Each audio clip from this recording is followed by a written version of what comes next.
manifestation of all that's wrong in our lives personally and in the world in general.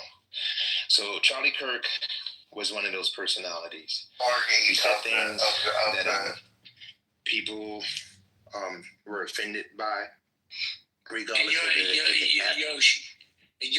opinion. Just your opinion, right? Do you feel that he's a racist? Yeah, I do. Yes, son. Yoshi. Yes, son. Yeah, I do, but that doesn't bother me because that would be an emotional response.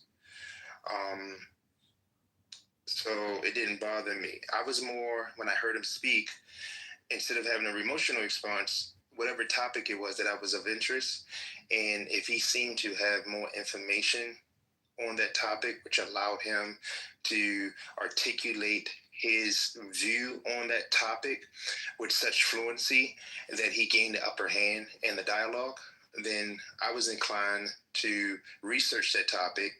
And if he was misrepresenting the information, I was inclined to engage that topic on that level instead of being angry and having a visceral response. And that's what I think people should have done. I don't care about his sentiments or what he thinks about Black people, whether it's in general or on a specific topic. What does that bother me for? I know that exists in the world.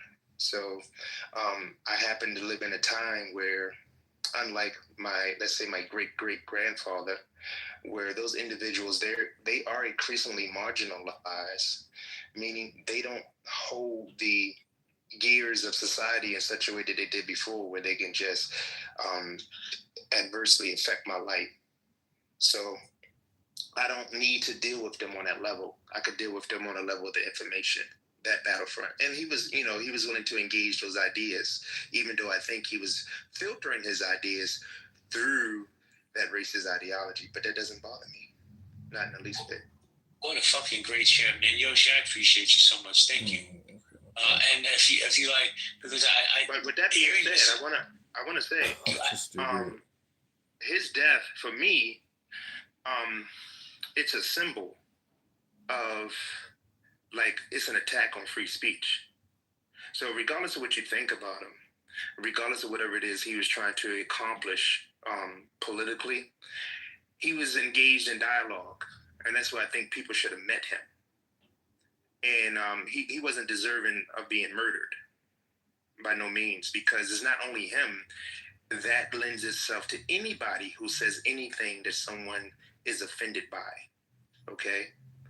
And so we shouldn't celebrate him being killed, regardless of whether you were opposed to him or not, because it's not about him as the individual. It's about us as a society. And if we can't engage in dialogue, what does that leave us?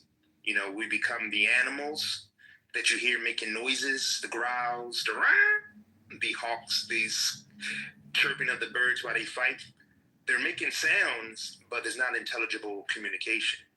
I don't think we want a society like that. So that's all I want to say. I appreciate you, man. Thank you. And I also want to say that the people that are cheering for him, you don't know what's coming up after him. The next person will be a lot worse and more empowered. So I'd rather dance with the devil I know than the devil that comes along the way. But with that, let me say we're gonna go nerd. We'll go nerd, William, tall lady, and then agent. Nerd, how you doing, man? I'm good. How you doing? Thank you for your patience. The mic is yours. I'm great. Cool. So, I was made aware yesterday that Charlie Kirk had said that, because I asked, what did he say specifically about Black people that I should be, as a Black man, should be offended by? Neither of those things, which was told to me, I was offended by. So number one, he said a moronic Black woman was a DEI, almost a DEI hire for the President of the United States. My only disagreement with that was he miscategorized that as a moronic Indian woman. So the second thing that he said was civil rights, and I'm just paraphrasing. Civil rights should not have been passed in the way it was passed. It should have not been explicit or something of that nature. I think a lot of conservative Black people are actually open to the idea of resegregation for various reasons. It may sound extreme, but integration has not exactly been the best for our community. The marriage rate went down. There's a lot of metrics. We're less religious. There's a lot of stuff that we've lost. From political violence against everybody. And thank you. But you mind about? Thank you. Hold on, Mr. Shea. Hold on a second, because I got people that have been waiting that haven't even got in yet. Let me go. I'm gonna go tall lady. Sorry, my apologies. Hussein, and then back for what's mine, Hefe. All right. Tall, how you doing, tall lady? I'm doing well. How are y'all this evening? Fantastic. The mic is go. Thank you. So, first, I believe that America is so angry, especially this younger generation. So, I just want to briefly say that I worked with juveniles for 15 years. That went to prison, who shot people, who stabbed people, all kinds of shit. I've worked with at-risk youth for a very long time. But I will tell you that one thing I have noticed, and even my juveniles have even told me, is that my juveniles, even though they committed crimes, they were never told they were victims. And so I believe a lot of our young people are angry because of victimhood mentality that's been told to them by authority figures in their life. And some people would be like, holy shit, this is crazy. But it's true whenever you go to school and you're told certain things about yourself. I never had teachers, even my juveniles who went to jail, and they were in jail school, they were never told, like, yo, you're a victim of your circumstance, da da da da da. They're like, no, you can make it. You have resiliency. You are resourceful. The other thing is that we're also this idea of Marxism, and people are like, oh my God, she's talking about Marxism. But that's an important factor, because I do believe academia has a huge responsibility in this. The book, The Coddling of the American Mind, talks about it in universities since 2010. It's a huge imprint on people's brains, and we don't want to admit it in our universities what is happening, because now those people are teachers, and then they're taught to institute these same things in their classrooms and tell people, oh yeah, you have this and this wrong with you. Oh, you ain't gonna make it, homie. But your classmate over here that lives in the same neighborhood with you, the same shit's going on with them, but they a different color than you, they gonna make it. And so there's a lot of that goes on. Tall lady, can I ask you a question? Please. So here's a question. I agree with everything you're saying, right? The coddling of this generation is going to be so detrimental for all of us. But at what point, like I said, I swear to you, I agree with everything you said. But at what point do we start looking at the parents' responsibility on this? No, I totally agree. But this is the thing, is that and I'm not trying to be rude, but even if you have shitty parents, it doesn't give you an excuse to go out here and do shitty shit, because you have other adults in your life that can show you the way. So many people talk about, I got adverse childhood experiences. I'm a 9 on that scale. Like, I should be a prostitute in prison.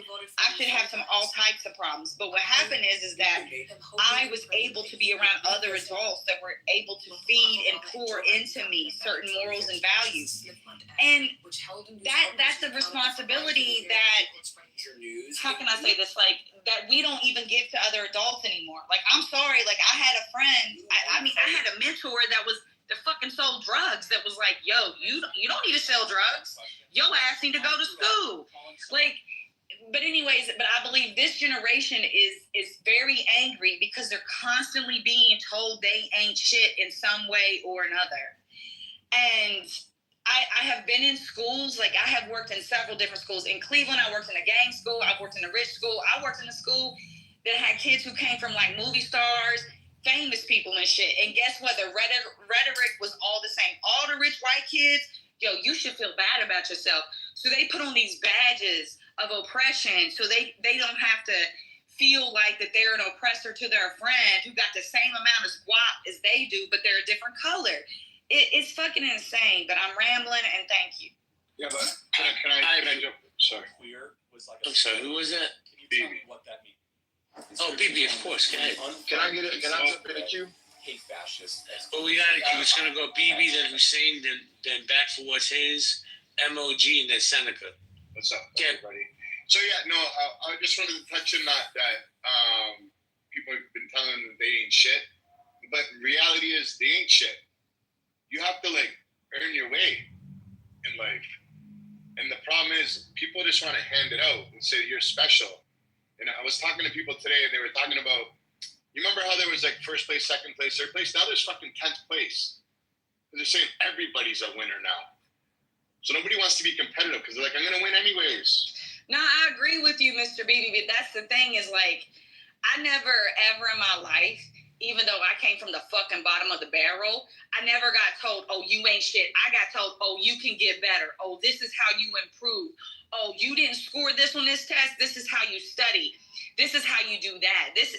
It's not like, I hear what you're saying because that is a part of the coddling of the American mind. That is a part of the coddling. So when you don't get what you want, oh, you must hate, like it's a different type of victim mindset. So like when I deal with clients, I have to tell them, oh, this person didn't like me because of A, B, and C. And I'm like, okay, well, let's try to turn this into how can I take ownership of my presence in the situation? Yeah. We're no longer teaching that. No, So I know, but like, so when I grew up, I was told you ain't shit. You're a fucking idiot. You're dumb. You're this. You're that. And my siblings, so my sister said, "Oh, I ain't shit." And it was so she's 2 years younger than me, and she said, "Okay, I'm gonna prove to you I ain't shit." And she did shit. She purposely didn't want to do shit, and I said, "Fuck that shit. I'm not a victim. I'm a victor." So it's all in what you want. Like, how bad do you want it? And I find that these kids, they just don't want it. They're just like, fuck it. If you ain't gonna hand it to me, I'm not gonna want it. And then you have some kids that are, I'm gonna take it. And that's who I was. I was like, I'm gonna take it. Because so then you can have I think there's 20 different mindsets. But I think what's real important is that, and somebody touched on it earlier, a lot of this is, and I've been saying it on this app for like 2 years now. A lot of this is symptoms of COVID. And don't get me wrong, it's not because of COVID. It's because of when people spent time at home, whether they were locked down or whatever, and they had to actually be by themselves instead of being fake in society. They actually went through their thoughts, and I believe a sickness happened where then all of a sudden everything opened back up, and they had so much time thinking. It's like being in the hole. Like, I'm not sure, like have you ever, okay, so you know about the correction system. Very much when you so. put somebody, yes, very much. You put somebody in segregation, and when you're in the hole, you start talking to your fucking self. You go through a whole wave of anxiety, like depression, and then you can choose to fucking get like really mentally depressed, or you can choose to do something with that time that you're by yourself because it's extremely unhealthy mentally, right? But then, so there's two options, and I believe that's the problem with the youth today. There's two options: it's either sink or fucking swim. And the problem is, there's so many life jackets out there, and these kids ain't grabbing them, and then they get pushed to be something that they're really not because there's no real competitive nature anymore. There's no real competitive to be on the top. Can I just interject?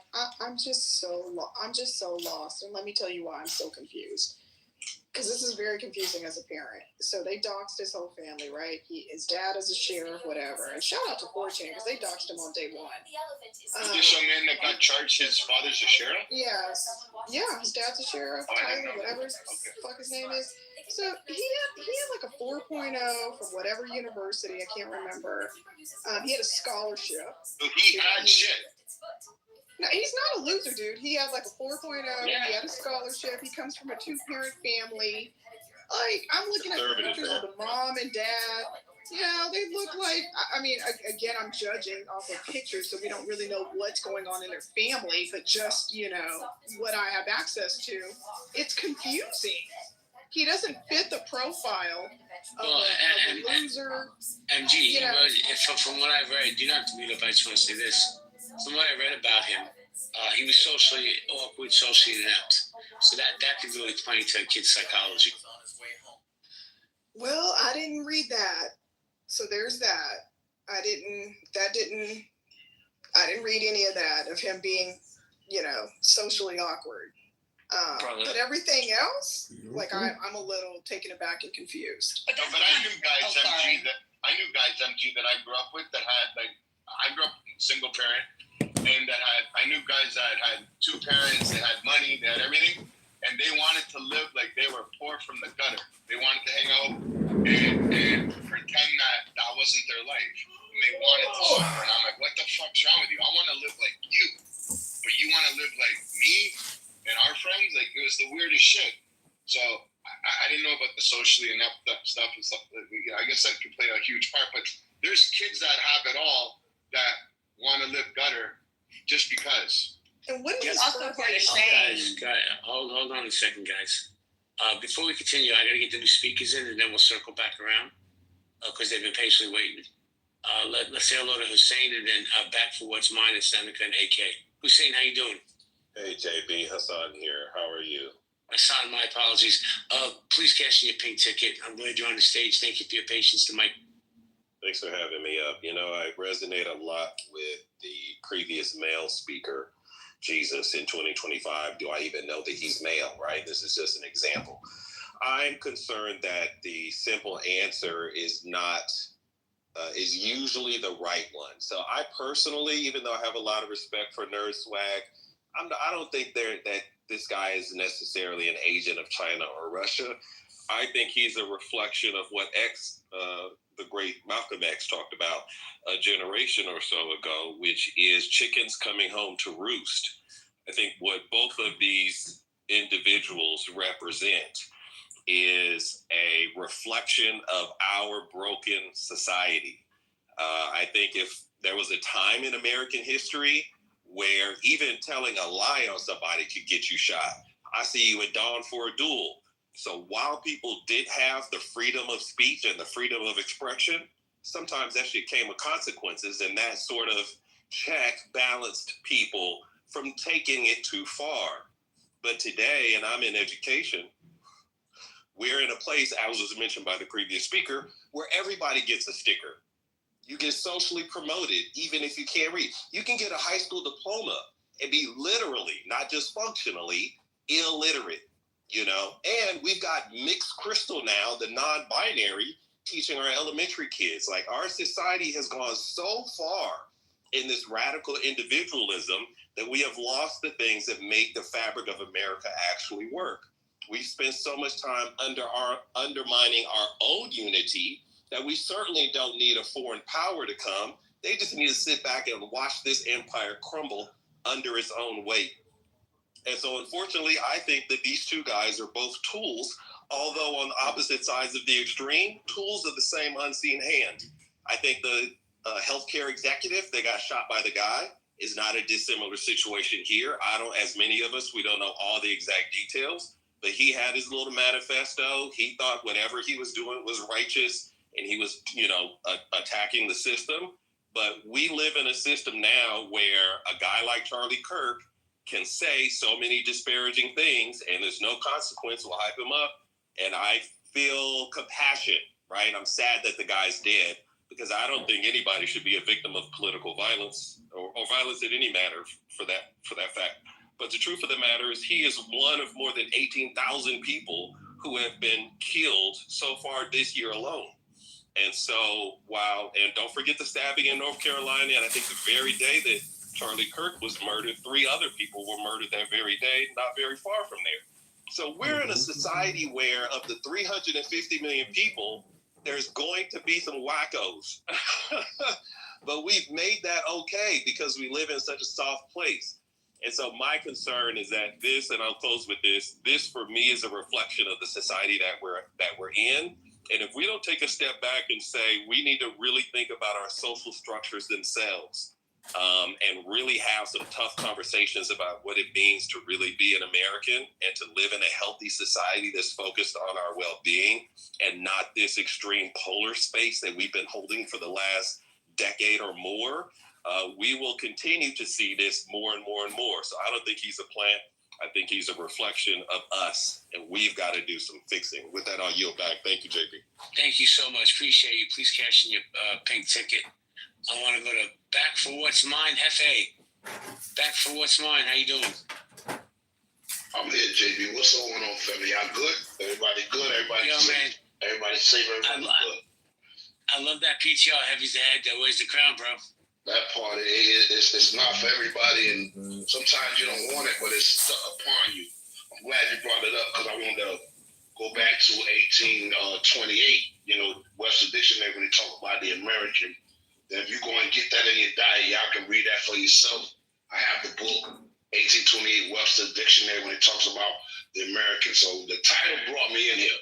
So I'm intrigued by the title, but I see that y'all going off to what happened with Mr. Kirk. I didn't know him too much, but I started doing it. I said, oh. Hey, Back for What's Mine, Yes, Hefe. sir. You Yes, can sir. speak about whatever you like. Okay, I'm going to tie things to the title because I do a lot of history, trying to dilute or challenge history. You dig? So when we look at 1828, what's this next year? Amongst one of the only lefties in your city or town. It's crazy.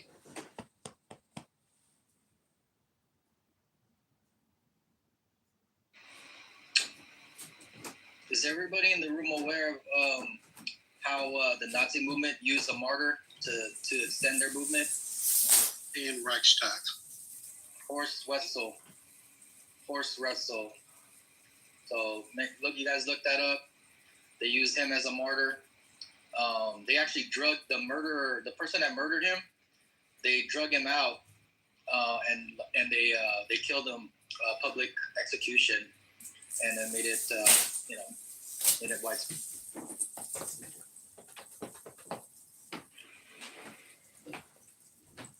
They're trying to do that same playbook, y'all. This is why we really got to be paying attention to the language that they use. Also, where the fuck is Trump? Not that I care and not that I want to hear from him, but if this was Kamala's presidency or Joe Biden's presidency, we would have had, an address from the Oval Office talking about, Americans are stronger together and we need to end the violence and stop the hate and we need to be united and da-da-da-da. Where the fuck is that? Same place he is on January 6th. That nigga is like sitting in front of his TV watching shit go down.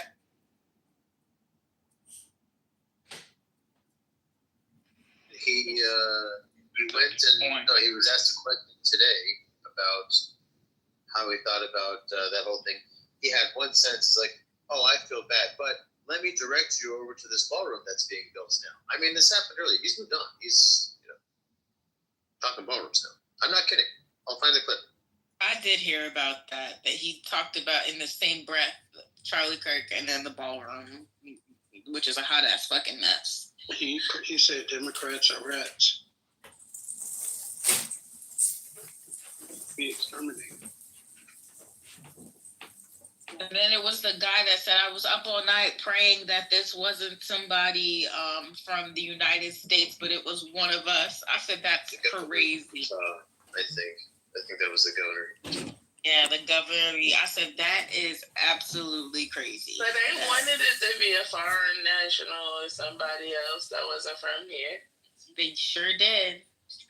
Or at least a Democrat. And now I'm seeing stuff about how they're concerned about how easy it is for men to be radicalized online. As if that's new information. We've been knew that white men was at risk of being radicalized online, and it was all okay when it was for the far right and the right wing, but when they get radicalized and then they realize that the Republicans are liars and that they've been lied to, they've been betrayed, they crash out, and they can't handle it. Come on. It's not important unless it happens to a white man. Let's be honest, okay? Consensus. But it had always been happening to white men. It was just they were being radicalized to the Republican or the far right's benefit. And it's now the polarization, right? But right. we might see a sort of that kind of effect, our converse effect with black men with black MAGA, because that's really extreme. Yeah, unless they might start crashing out and killing people too. I've been saying, listen, MAGA is dangerous. Slapping people. MAGA is dangerous. I think that they need to be arrested and sent away because it's a dangerous gang of thugs. And I don't know what we're going to do about them. They got the streets dangerous out here. And it's all them. It's nobody else but them. And they don't have nobody, they have no voice of reason. Even in the Obama years, we had McCain, who was a voice of reason. He was a reasonable man. He made sense. We had Mitt Romney, like a broken clock. He was right, twice. And his whole time, right. marked with BLM one time. But now they don't have nobody. Thomas Massey, right? Thomas Massey? Isn't he fighting back, or like pushing back against Trump? That's not like a big. Isn't he in Congress? He's not in the Senate. He's a congressman, right? Like on a committee, on a board of committee or something. He's being helpful on the discharge of the Epstein thing. Right, he's leading. And so has Marjorie Taylor Greene, but she's not worth a piece of shit either. I don't trust her at all. You don't trust her? No, I don't trust her Maybe yet. my governor, Brian Kemp, could do it. Because he don't fuck with them. Call him, Brooklyn. Call him up. You tell him I'm one of your constituents. Right. We need to get the face of Republicans back in order because y'all all fucked up right now.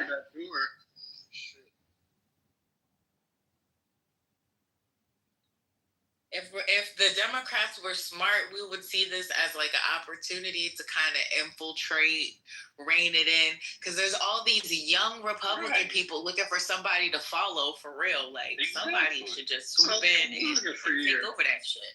Let's become MAGA for a year. I think, but honestly, the Lincoln Project.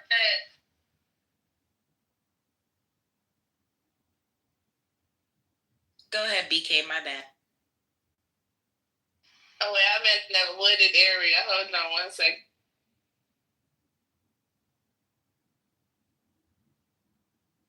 All right, I'm back.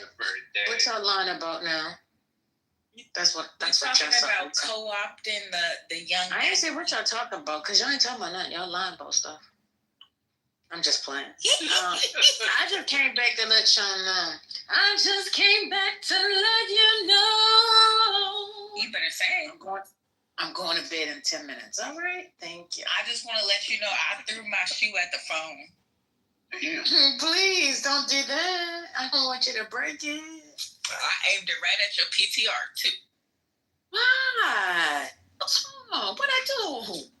That's not nice. Why are you trying to hurt me? You were singing. That's what you do when people be singing. You got to throw your shoe out.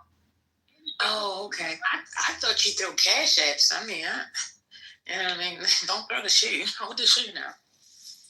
Child. You come through now, girlfriend? Yeah, I'm out the wooded area now. Okay. I was in the Bundies, so I'm about to be back in civilization. They got to build that better by you too, bro. But listen, I was saying this would be a great opportunity for like a journalist of some sort to come out with some kind of op-ed about this MAGA thing, this white on white violent MAGA party. But I don't know if it would be like overstepping. I don't know. Would it be like, would they get fired? They'll get fired or they'll get sued and they'll pay on a settlement.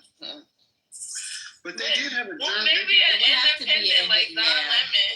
Yeah, it would have to be like an independent, like somebody that's on YouTube. Yeah, because this is the perfect opportunity to point it out. Like all of because basically now it seems as though it's like the MAGAs versus the classic Republicans. Is apparently the boy although his family was very much so MAGA, it appeared that he was like, he felt as though, what's his name, Charlie Kirk was more of a fascist than he liked. And that, he was kind of putting a bad name on the Republican, giving the Republicans a bad name. So it seems as though it might be like a classic Republican versus a MAGA situation is going on now. So I don't know. But whatever it is, somebody need to help them because they are very violent and they got these streets out here unsafe. There's several books out already.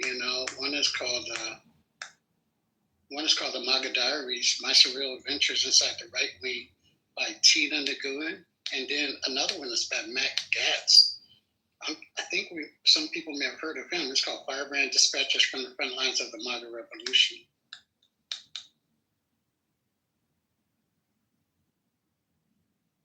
Yeah, Brooklyn, I like this idea, but the problem is it's only going to appeal to niggas who read.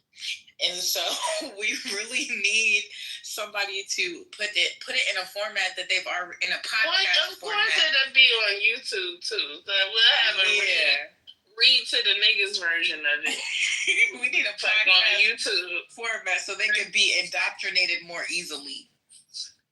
Yeah, like the contents of ChatGPT right now. Have it do it and then generate all the videos. I'm not popular enough for this for me to be able to do it. I need a face.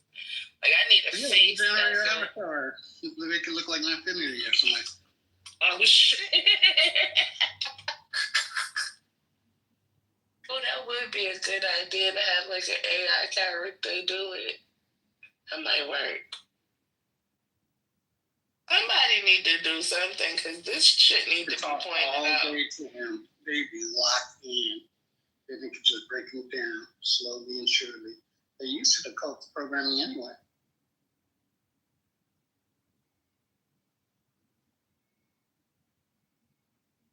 Decoding the MAGA. It's a cult.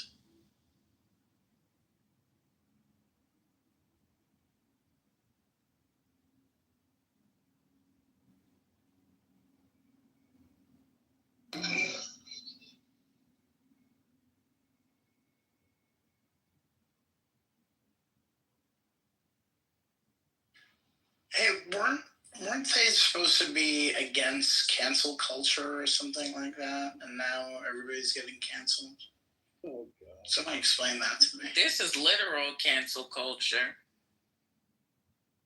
Cancel Weren't we supposed to be hypocrisy is on brand. Yeah, no, why was you saying? They took that shit to the extreme. Dude, I got the whole weekend. He ain't never lied. Wait, don't they also scream about, like, fuck your feelings or something like that, too? One of my neighbors got one of them signs. It say Trump 2024. Fuck your feelings. I can't wait to see that man outside tomorrow. Yeah, I was out in the road. I'm sorry. Oh, go ahead. I'm gonna get a t-shirt that said, CK Dad, fuck your feelings. That's what I'm gonna do. And I'm gonna get my cousin to make it. I'm trolling everybody, fuck it. I don't care. They also say to legalize comedy. And in this terrible time of political violence, I also think that it's okay to laugh at someone who's the fucking idiot. I don't understand, like, if someone makes this political violent cartoon and it's funny to just say, yeah, dude finally is leaning left on the gun issue. I think that that's funny. I'm just gonna laugh. Like, I'm not gonna feel bad about it. You know? Nah, it's the way that the media is low-key being shady. Because CNN played a clip, or Anderson Cooper, he's the shadiest of them all because he do it with a straight face and no type of expression. Why Anderson Cooper gonna play a clip of Charlie Kirk talking about how often he receives death death threats. Jesus fucking Christ, I almost had a stroke. And say that if you don't get death strokes, then you're death strokes. If you don't get death threat, oh my God. You Take your time. Slow down. You might be having a stroke right now. She looking at a dude right now.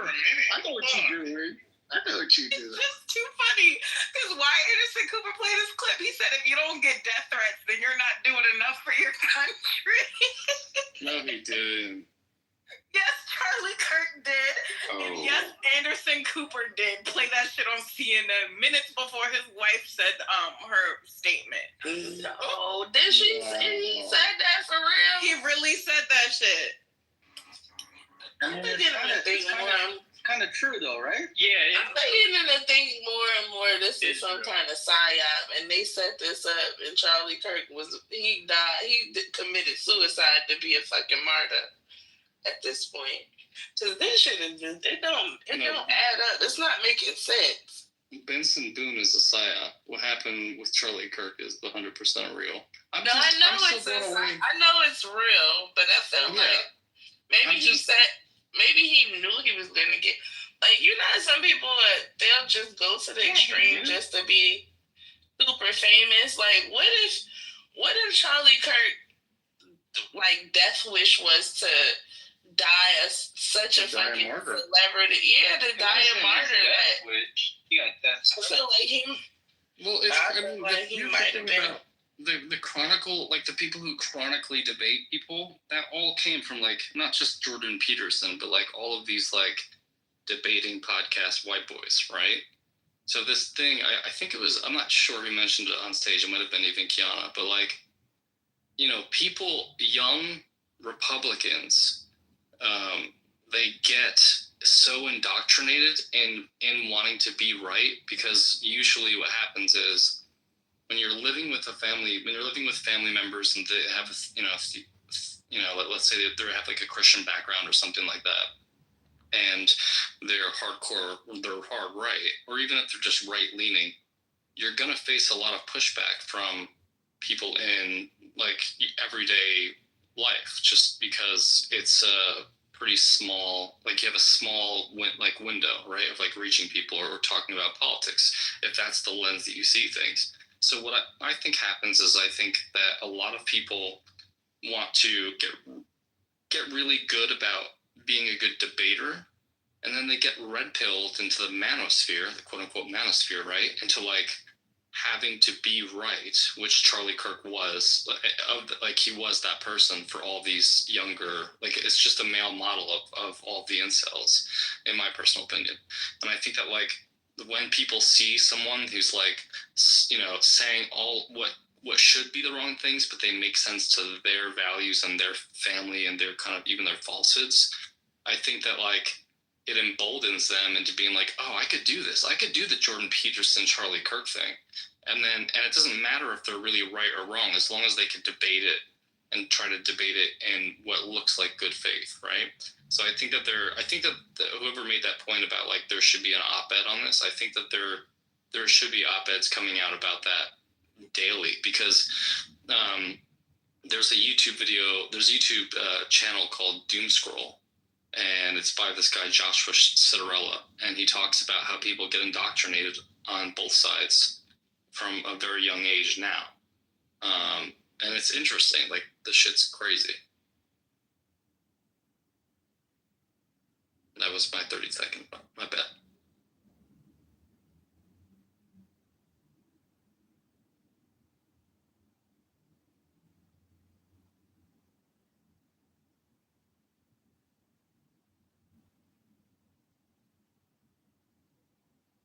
I'm just gonna say, you can't say don't legalize comedy, but then if I laugh at a fucking joke, you're gonna get upset with me because I can't have my own opinions. But what about the First Amendment? What about the First Amendment, though? So are they still deporting people that speak poorly of? Speak poorly of what's his name? If they immigrants or illegal, what are they? Illegal? They still doing that? The guy who went to Honduras or El Salvador. No, yesterday they said if you are an illegal citizen or whatever, that you will be deported if you speak poorly of Charlie Kirk. No, if you're a visa holder. Oh, a visa holder. Yeah, that's crazy. And you know what? So they're basically saying that if you're not a citizen, you don't have the First Amendment. You don't have the protection of the Constitution, which is itself unconstitutional. All these constitutionalists that are on the right, they can go, you know what? They could do that because, like, it doesn't make any sense at all. Oh, what is constitutional and not constitutional anymore when they keep getting the Supreme Court and all of these high courts to rule in their favor anyways? Now they can discriminate against people based on how they look. Absolutely, but this is always the plan. Like, they always want to talk about the Constitution when it's Joe Biden, right? But then they don't want to talk about the Constitution. They'll say, hey, we don't know. We could change the Constitution with amendments. If you stay on here at 3 a.m., and there's all those rooms with you all know who, just everyone that you can think of, just in these rooms talking about, yeah, well, we're trying to change, like that could be an amendment. We could do this, we could do that. Maybe we don't need due process. They're just spitballing because it's in their court now, because their president's there. Like most normal people just want affordable health care and a fucking doctor and a pretty decent wage. And you have people out here spitballing like, maybe we could change the Constitution so that way, I don't know, it just benefits white people. Like, that's the world that we live in today. Shit's no joke. Did y'all see this? So apparently after Charlie Kirk stated in the summer that all the Epstein files should be published,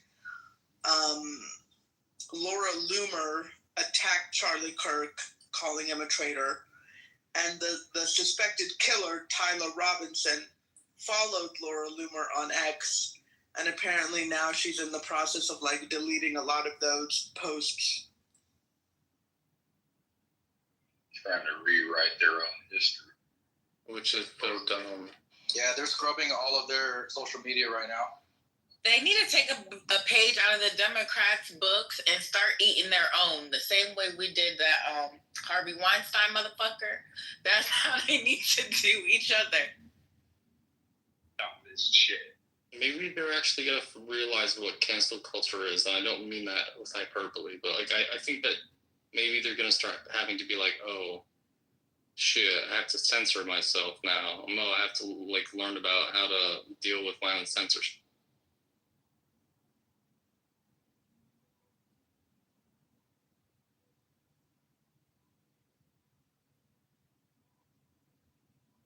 Does anyone live in Chicago? Not to dox anyone on here, but... Anybody in the shot? No. Why do you ask? Because I just got here today, and I just wanted to see if there was any good spots to go out and drink.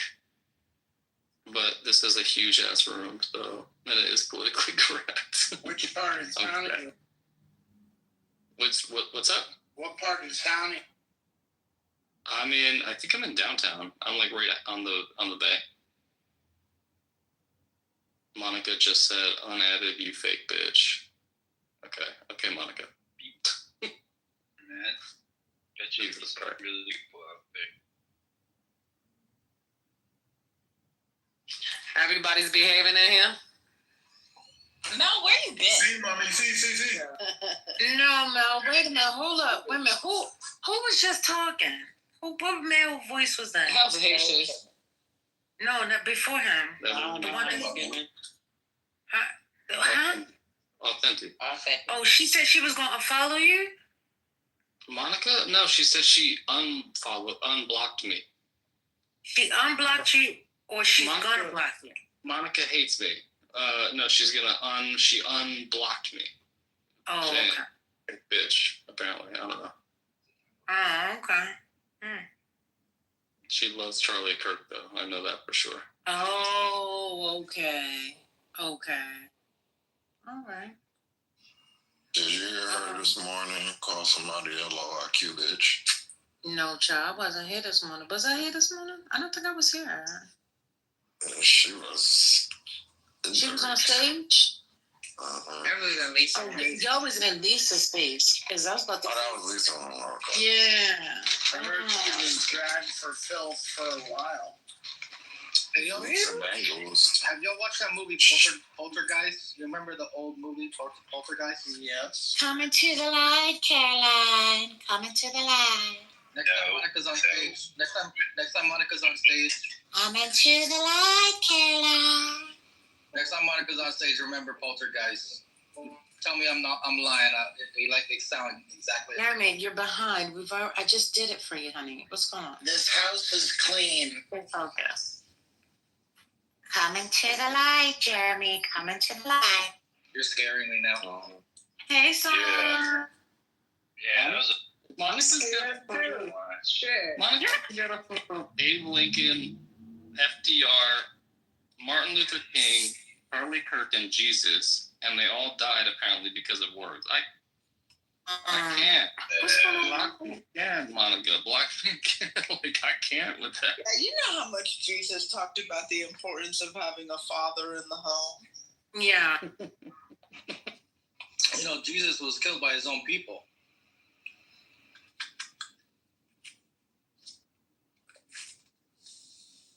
So was Charlie Kirk, apparently. Some of y'all just shouldn't use your mic all the time. Exercise. Just stand on the other side of that mic. Oh, I just felt the spirit. Oh, I felt Right it. here. Oh, my.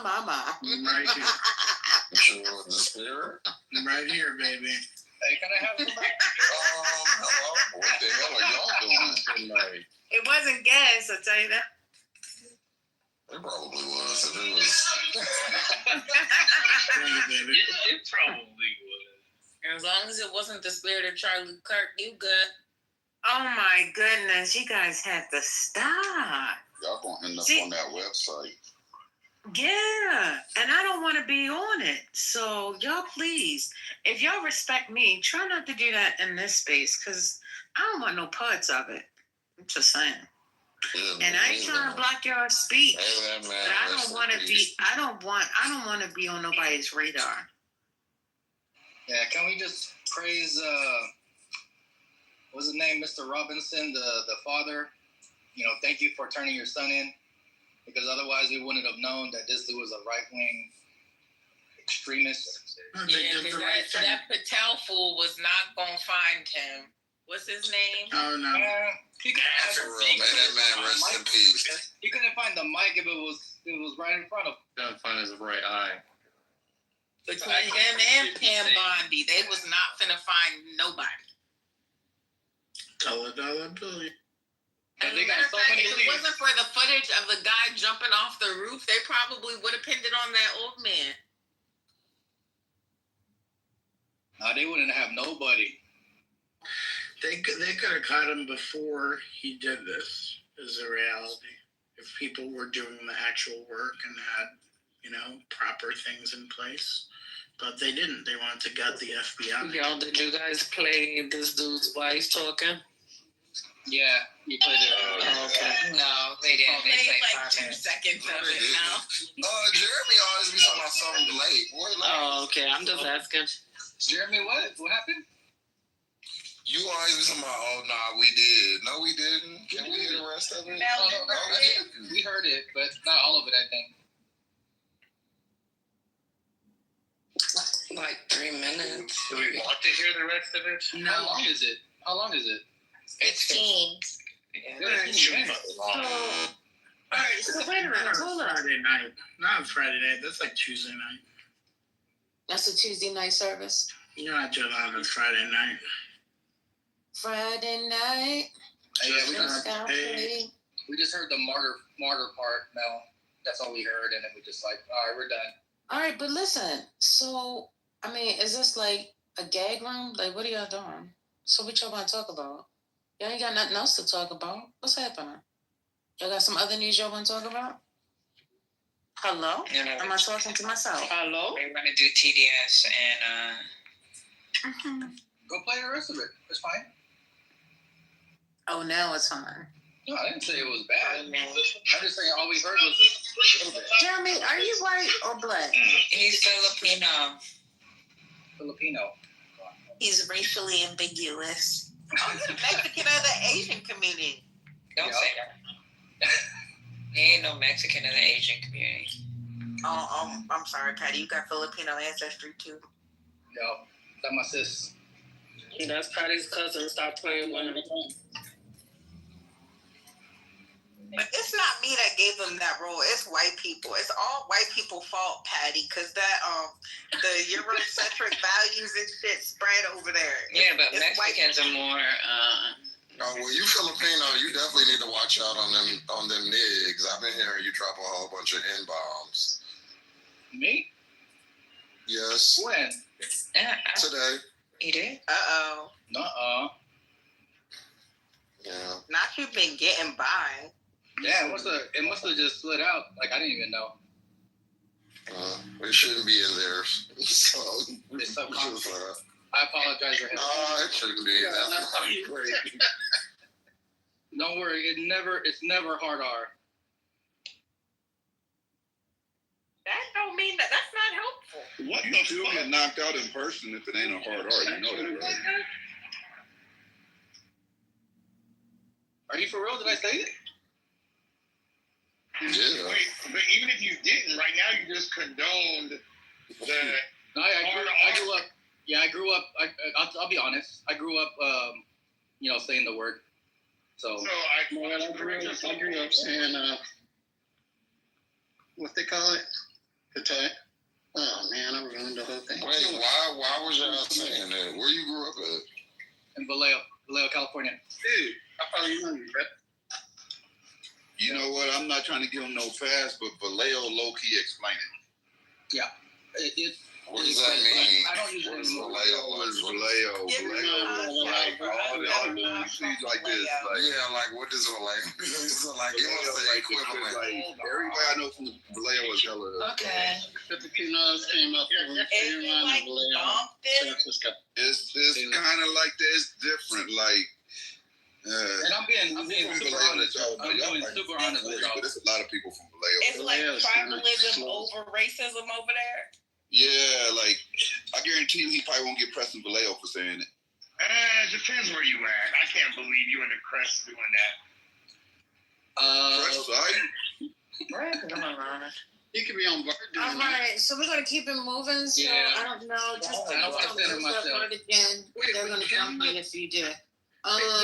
We can't let the California people speak. About what? About shit we don't know about? We not from California. Oh, sure, but Texas, we can just let it go on for an hour. No, we can't.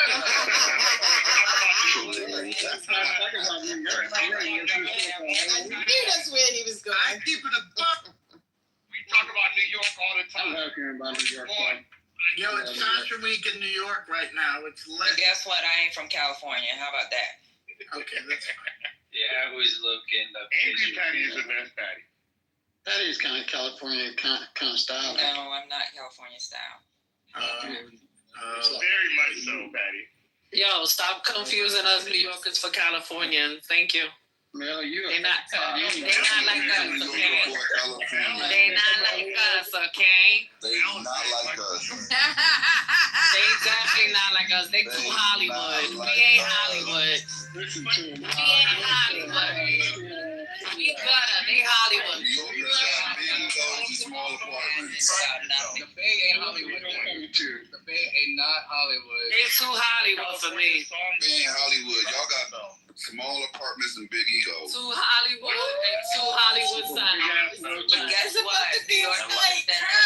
About to be a girl fight. That's crazy. That person that said something that I watch a Handmaid's Tale. Don't make me go over there.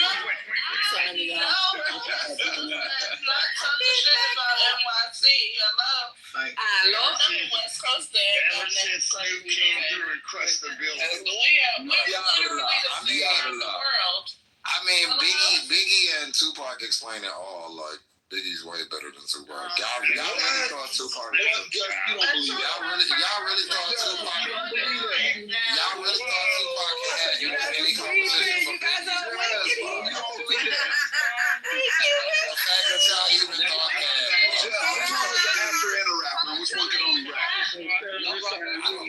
one correct? Listen, you gotta match the one. And which one was actually born in New York? You gotta match the one. Well, it doesn't matter. We don't need to play born in New York. They know you better. I get it. He said he better. Stinky is better than everybody on the West Coast. Fuck Y'all came out with E40. Yeah, movie. E40 had really been out. Yeah, E40 is Stupid as a motherfucker, yo. Tupac taught Biggie everything he knows. Man, Biggie and Tupac is a Broadway dancer. You're not. Everybody mute. Because I just want to make this clear to you, West Coasters. Fucking Tupac is not from out there. He was born in Brownsville. Okay? Y'all claiming him. They gotta try to claim Pop. This is hilarious. He didn't come to the West Coast. He was a grown adult male. Okay, so why would we want to claim Tupac? Thank you. Tupac was always corny. He was corny, but he was not He's a even legend. from the West Stop Coast. it. He a legend. Legends can be corny. Tupac said I learned my game in Oakland. Yeah, fool, I'm from California. Boy, you from Baltimore. You don't sit Wait a minute, Tupac never claimed to be from California. Never. Yes, he did. He said I learned. He said he was He said, Tupac was a... You want me to find the clip? Look at all these Californians. You want me to find that clip for you? Why you make him sound like that? Don't say that, dude. Yeah, dude. They all sound like Arnold Schwarzenegger. Mustard. You are not the representative from California. Yo, what's up, B? What's up, son? It's mad lit in here.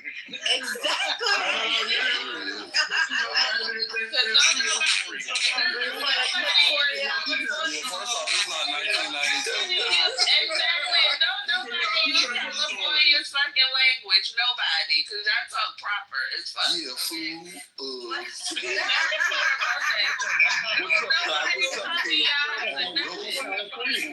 I'll walk with my hammers back, son. And y'all still try to use our Y'all niggas is mad corny, B. Word to mother. What is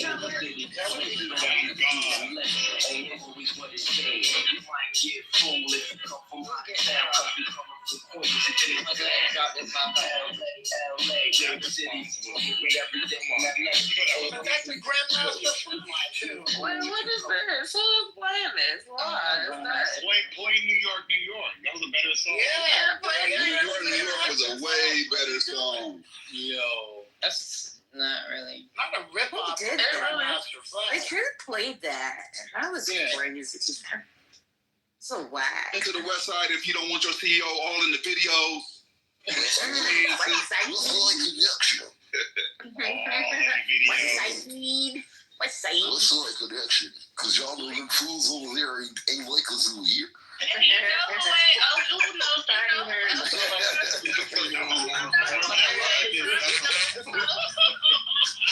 know who else ain't from the West Coast, Dad? Y'all don't like that?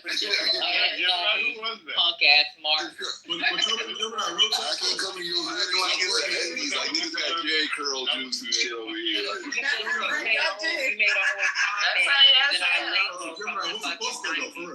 A buster. What's a buster? Yeah. Gee, what's a buster? I haven't heard nobody say that in the last 10 years. I think y'all realize nobody says that. I say Buster. I say Buster all the time. Not out. I'm saying nobody in LA does. Maybe you do, but out here, that's another thing. Every day. No business that use it all the time. You niggas are real busters. Like, who does that?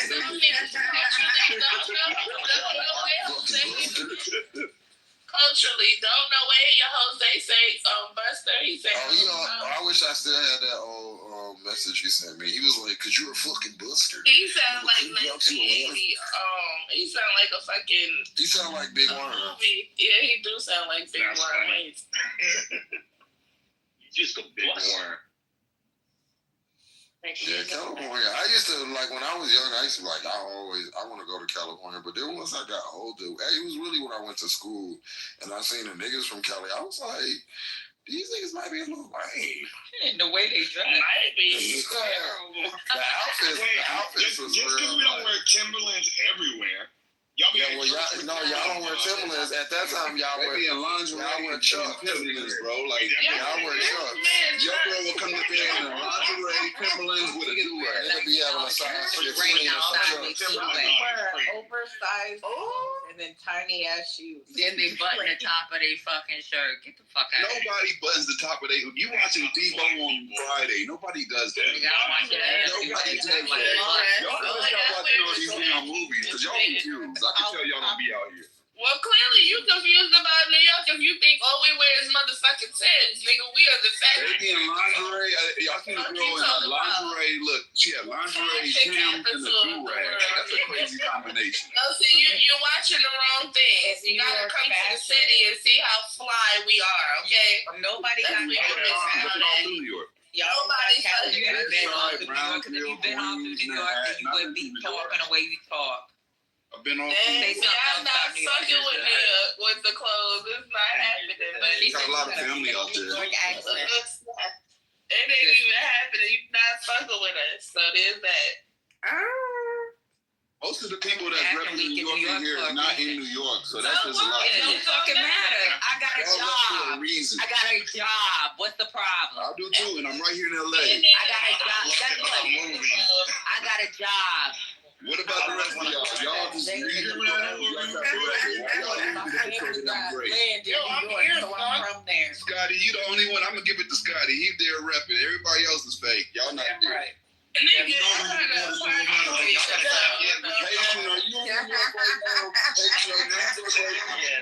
had a job. Okay, that's what I thought. The jobs are better out there. I get it. But Patty, you got apartments there too. What the fuck he talking about? We live there part time. Brooklyn, you're not in Brooklyn. What are you talking about? It don't matter. What's I calling you Atlanta? Your name should be Atlanta. Your name is Atlanta. ATL. Her name is okay, leave her alone. My name is Brooklyn. Okay, that's what you living in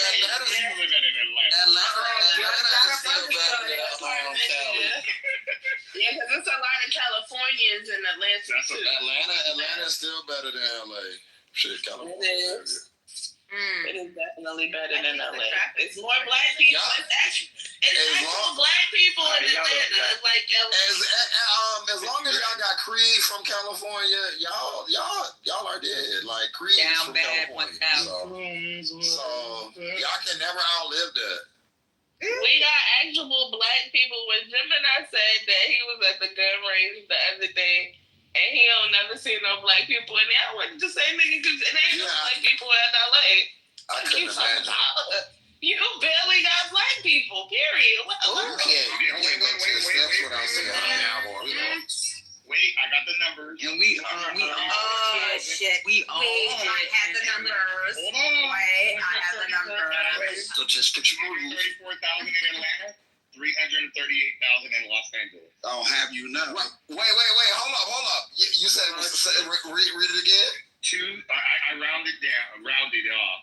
234 in Atlanta, 338 in That's a lot. And this is hold up. This is number of black people? What about the percentage? Why don't you that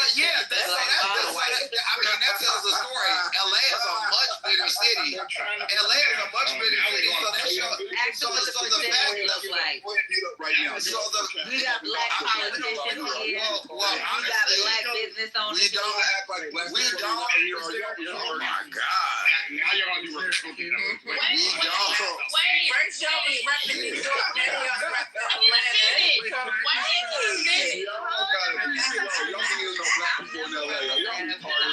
say something. Wait, are y'all okay? Hold on. Shit.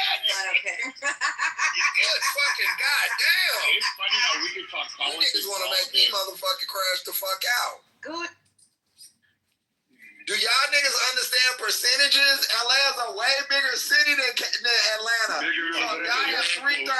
We have anywhere near close. That means we have a way higher percentage of black people. Hello. Y'all have a higher percentage, but we have more blacks. Period. There it is. Oh yeah,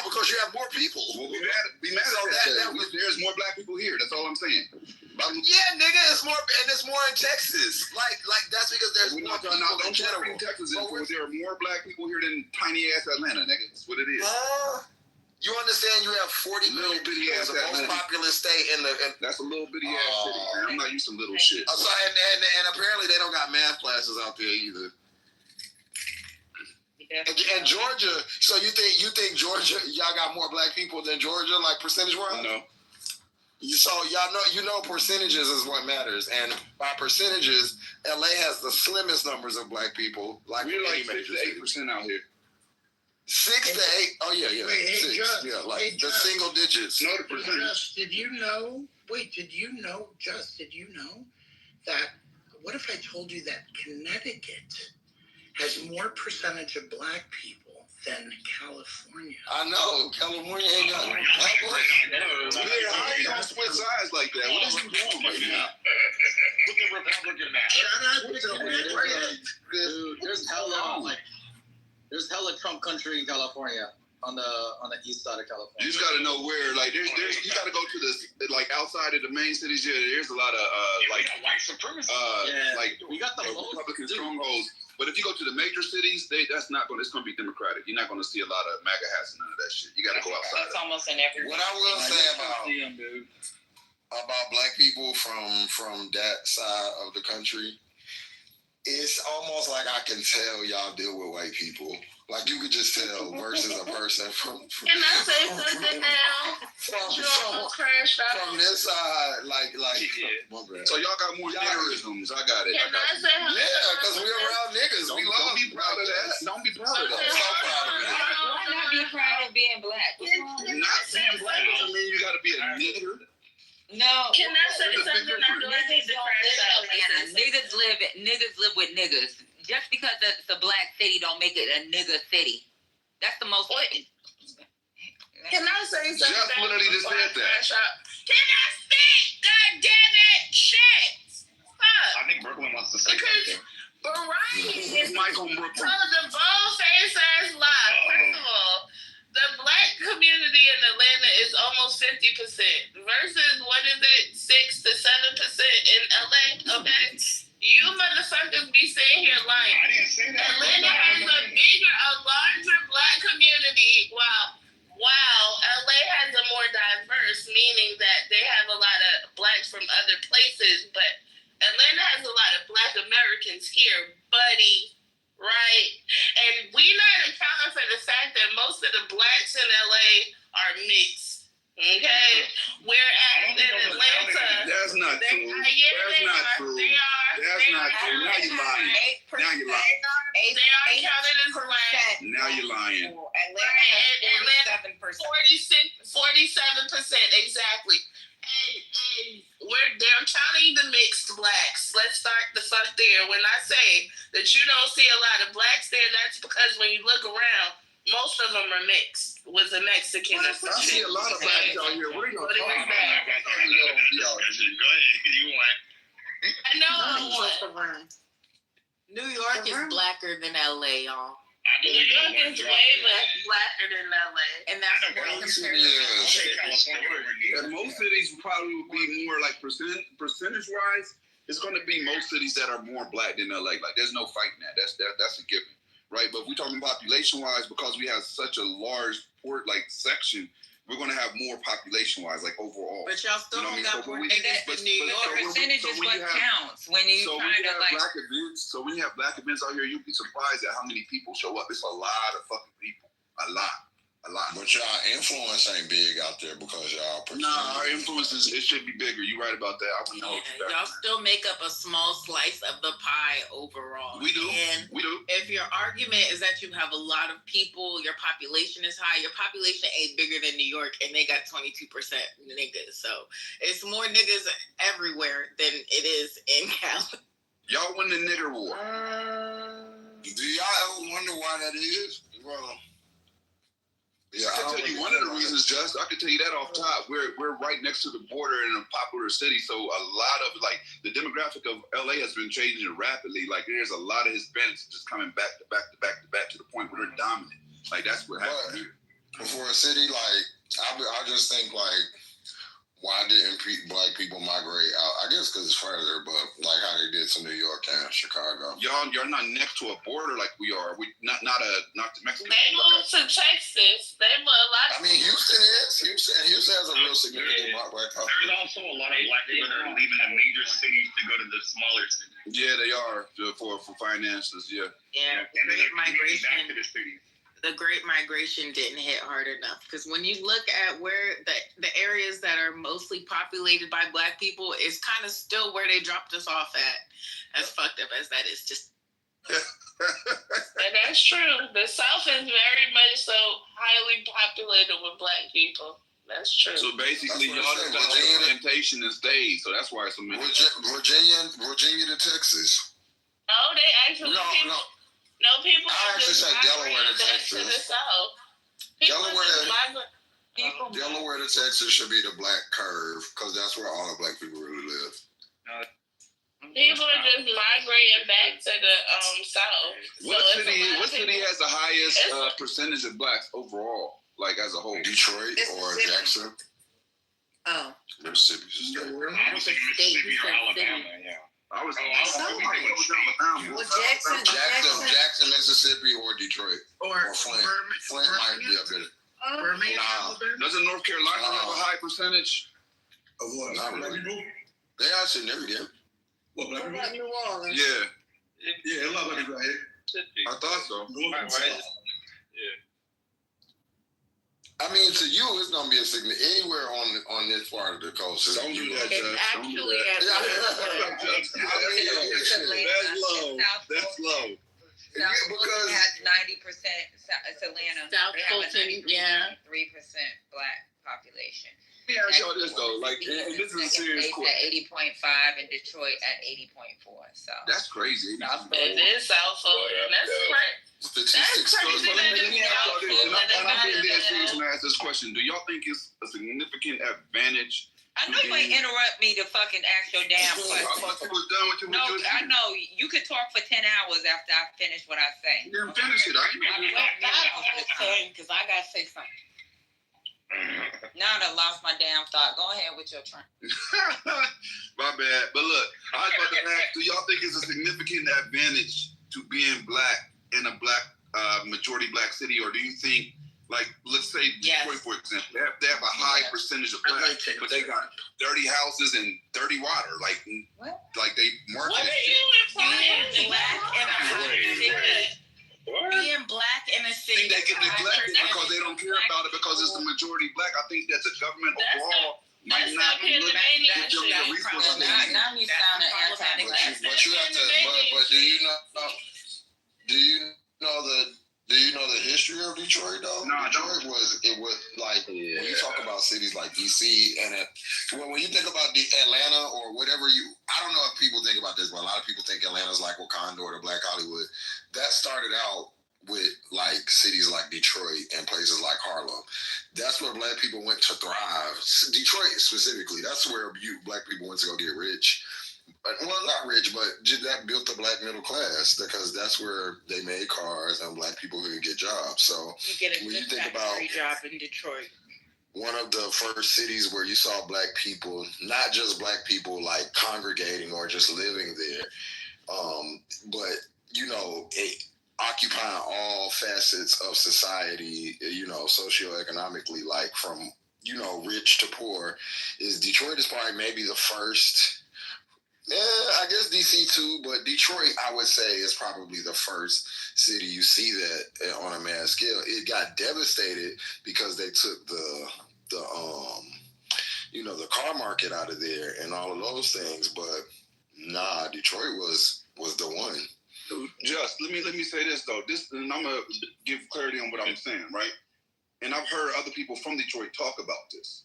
They said they felt like they were denied resources because of the racial demographics. That they should have had more resources allocated to them that they didn't get allocated to them because of the way they were structured, because that there were so much African Americans there that they were being neglected to a certain extent. Now, the details I don't know, but I do remember them saying that. I get what you're saying. Yeah. Oh, I was just saying, I get what you're saying, but to me, if I could do it over, I think I would have had more opportunity. Same way I wish I would have went to an HBCU. I would have been better in a black city, just because I deal with so many microaggressions. I would much rather take flat out racism than microaggressions racism. When I was in school, I wrote my final paper, my thesis paper, on how I prefer skinheads over the KKK, because I was like, because the skinheads hate you, but the KKK could be a regular person and be like, hey, how you doing?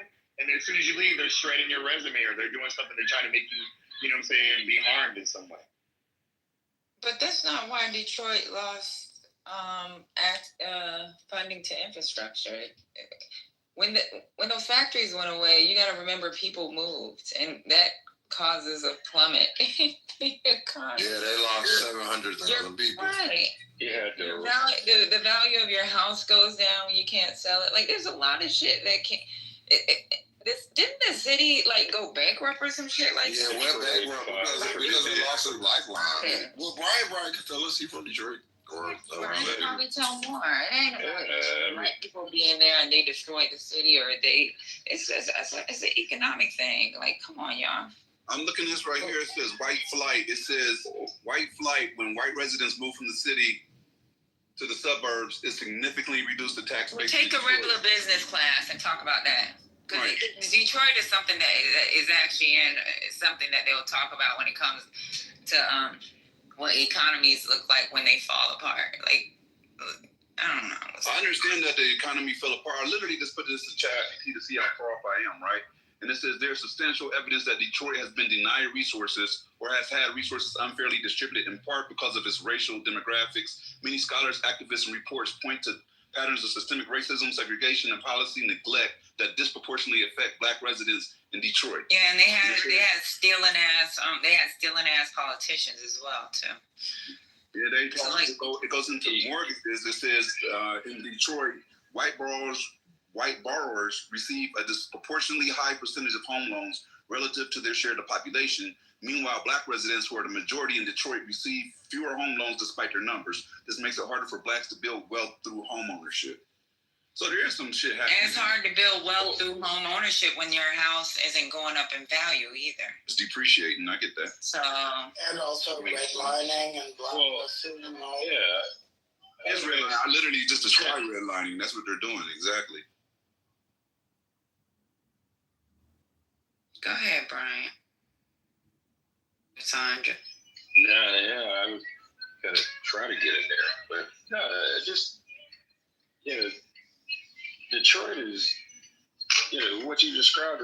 That's where people who haven't been to Detroit with redlining. That's where the whole thing with 8 Mile, and people who haven't been to Detroit know the movie, and it's like, but when that's like the unofficial cutoff between quote unquote the safe black part, or excuse me, the quote unquote safe white part, and then downtown Detroit, then 696, which is the east-west freeway that split the city between the suburbs and downtown Detroit. Everything you're describing. I mean, I guess I often say I'm not a native Detroiter. I'm an adopted Detroiter, and but I have the experience of spent a lot of years here, and it reminds me of Cleveland. And to me, I would venture to pan out and look at the quote unquote Rust Belt. Of Cleveland, Detroit, Pittsburgh. Pittsburgh, Steel City, and all these heavily Midwestern manufacturing bases. Yeah, Detroit. If you look at the history of the city, and with right, wrong, or indifferent, with Henry Ford, when he lobbed out that $5 a day, at the time, that did have a shift for a lot of Black Americans that came up from the South looking for, quote unquote, a safer place. My dad was included in that, not to Detroit, but being a child of the South and what he went through, he moved us up to Cleveland. But, to know the city of Detroit, to learn about it and its impact on Black Americans and the politicians who did their fair share.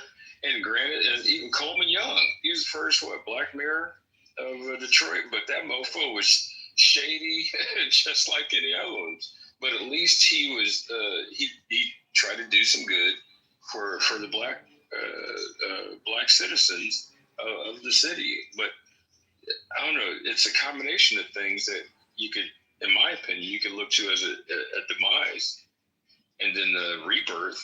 I mean, the riots, the racial, the bigotry, the racism that was prevalent in the police department. It can go on and on. In my opinion, the auto industry is heavy, but there are other reasons. Hell, Detroit, you're right next to Canada. I got one of my buddies who's in Toronto, and he shared his family history that they came up from the South, moved to Detroit, and then ultimately I think he said his great grandfather, and then ultimately his dad decided, well, hell, we here, let's just move across the river into Canada and keep it rolling, because they were looking for something safe.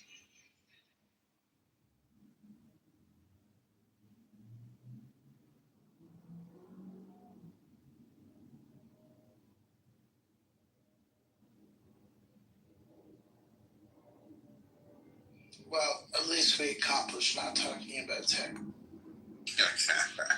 I was going to say, if Jim and I or y'all, Jim, if you had said the border the third time, Trent may appear. Right. All right.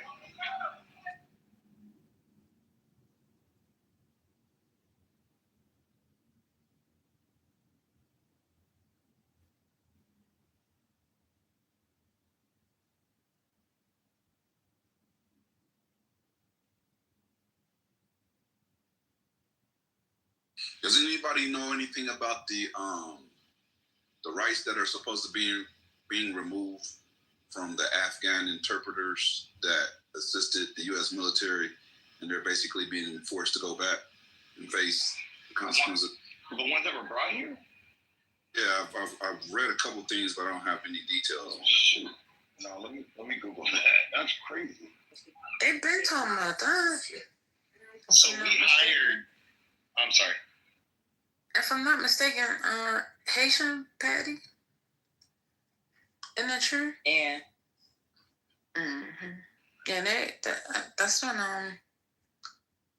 who else did they? Well, maybe this is a new country, but what was the country before when they were sending the people back and they was crying, saying that they might get killed? Iraq and Afghanistan. Oh, okay. So when they were bringing over mass, refugees, I guess, from Afghanistan, the company I was working with hired a bunch of them. I know a bunch, well, I'll say 30, to work on manufacturing at the time. And most of them were translators that helped the U.S.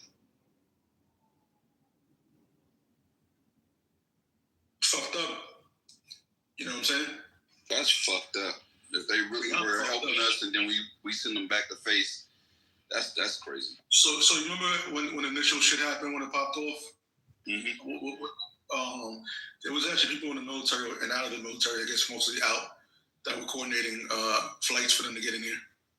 Even active duty. I had a colonel, his at the time his interpreter was being blocked, and he had to get one of the politicians involved.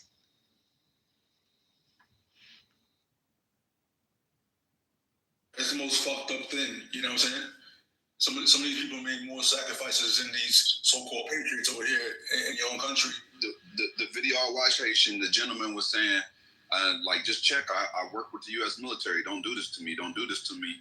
Like he said, the Taliban was already saying it was going to be an immediate death sentence when he came back. That's what he was worried about, was the Taliban. And he said, basically, y'all sending me back to my demise. Like, y'all sending me back to death. I helped y'all.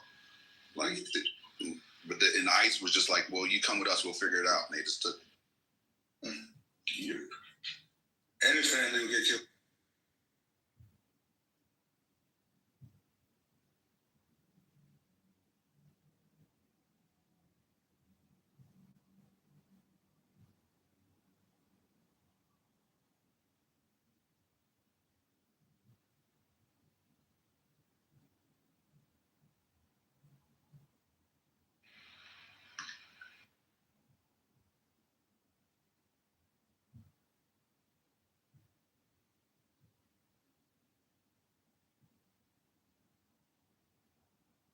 that's going to make people think about helping us out or providing services if this is how we treat them.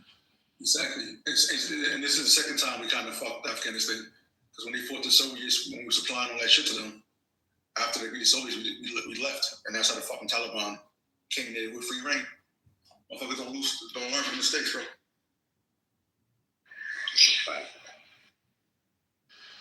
We keep alienating allies, man, left and right, people or countries. We go back on our word. We're not credible. It's been Republicans that saying that, and they're the ones that's supposed to supposedly support defense. So I don't understand. Shit's crazy, right, Patty? Because I know when I first went in the military, that was always a thing. Republicans want to go to war, you know? Now they're trying to play out of this Democrats. They're full of shit, man.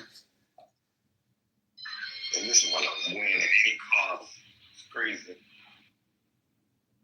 To that point of turning like backs on the allies, I mean, I don't know, it's just my opinion or my feeling, and it's a feeling. I don't know if it's fact, but I feel like logically, you end up turning somebody, you know, against you later on down the line. Like, you know, that, like how many times have we as a country, maybe intentionally or unintentionally, I'll just say, like, feel like, man, are we helping to breed terrorists that, you know, would not normally have grown up to be a terrorist? Or maybe I don't like using that word. I'm trying to find another one, but my brain is tired. But, you know, you're saying that these individuals that have helped our military on a condition that, okay, they'll come to America, and now they're being, you know, sent back, their families be killed, and if they do survive, now they looking at us side-eyed like, my son said, you know, I ain't messing with you like that. If anything, I'm going to start plotting against you.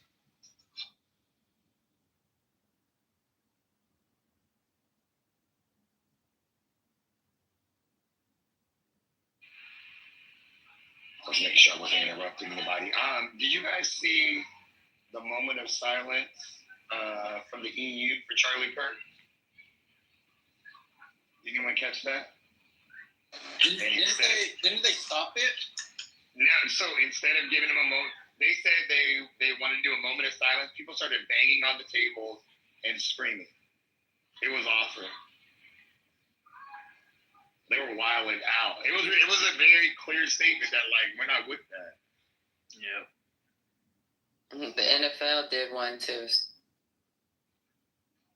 Wait, they did it. They did it for what? I didn't hear about that.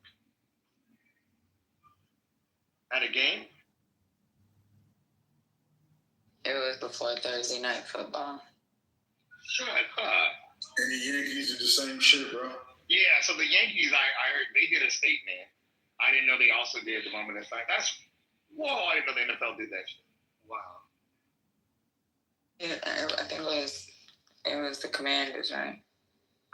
Yeah, that was Thursday. That is so disgusting. Dang, that league is so black. Guys are promoting racism. I know that. What were the players doing? Were they on a knee too? They took a knee? I didn't watch it. Oh, the NFL continues. That, to me, that's as a reminder. They continue to show us who they are. Well, and they y'all can continue to watch. Y'all be watching. It's not like they don't change nothing. Y'all be in front of the TV on Sunday watching. So it was Thursday. Well, whatever. Yeah. Listen, the NFL. I need that outrage. I'd like to share with you guys. Thank you. You all can take a mental break. Would you please join us in a moment of silent reflection following the murder of Charlie Kirk? The NFL condemns all violence in our communities. It will take all of us to stop hate. Thank you. And that's it. What? And And so when Colin Kaepernick took a fucking knee, it was a big fucking deal, and he lost his career. But a racist, they all for it. Take a fucking knee. We don't acknowledge any type of violence, but yet and still. Hashtag Colin Kaepernick. This is some bullshit, all right? And y'all will be on the couch watching. They'll be on the couch watching. Did they say take a moment of silence or take a knee? Did they take a knee? No. I didn't say anything but a knee. I said moment of silence. But I said when Colin Kaepernick took a knee, it was a problem for a black man. So y'all was a big outrage. It's okay. Okay, so Colin Kaepernick. Oh, the Kaepernick I'm talking about. Okay, yes. Kaepernick is definitely not a Colin. Okay. So yeah, stay focused. So Kaepernick. Okay, but hold up. Listen, I think, and just listen to what I'm saying. Listen to the words. I think perhaps maybe the reason why, certain groups are picking, a moment of silence and contributing to that, not because of who he is or was, but more about the fact that this was done on live TV. You know what I mean? Like it was something that everybody's been playing, and the fact that he was in that political arena, so to speak, I think that's why we're seeing these moments of silence. First lady, wasn't George Floyd on live TV? Who? Wasn't George Floyd killed on live TV? And you had a lot of white people that was jumping the ship and definitely speaking up, doing a lot of moments of silence and things. I'm just saying. I mean, yes, but I agree. But there were a lot of people taking a moment of silence for him as well. I agree, but I'm just saying it wasn't like, okay, Colin Kaepernick did it without them announcing it. I'm going to be silent. The whole announcement came with a loudspeaker.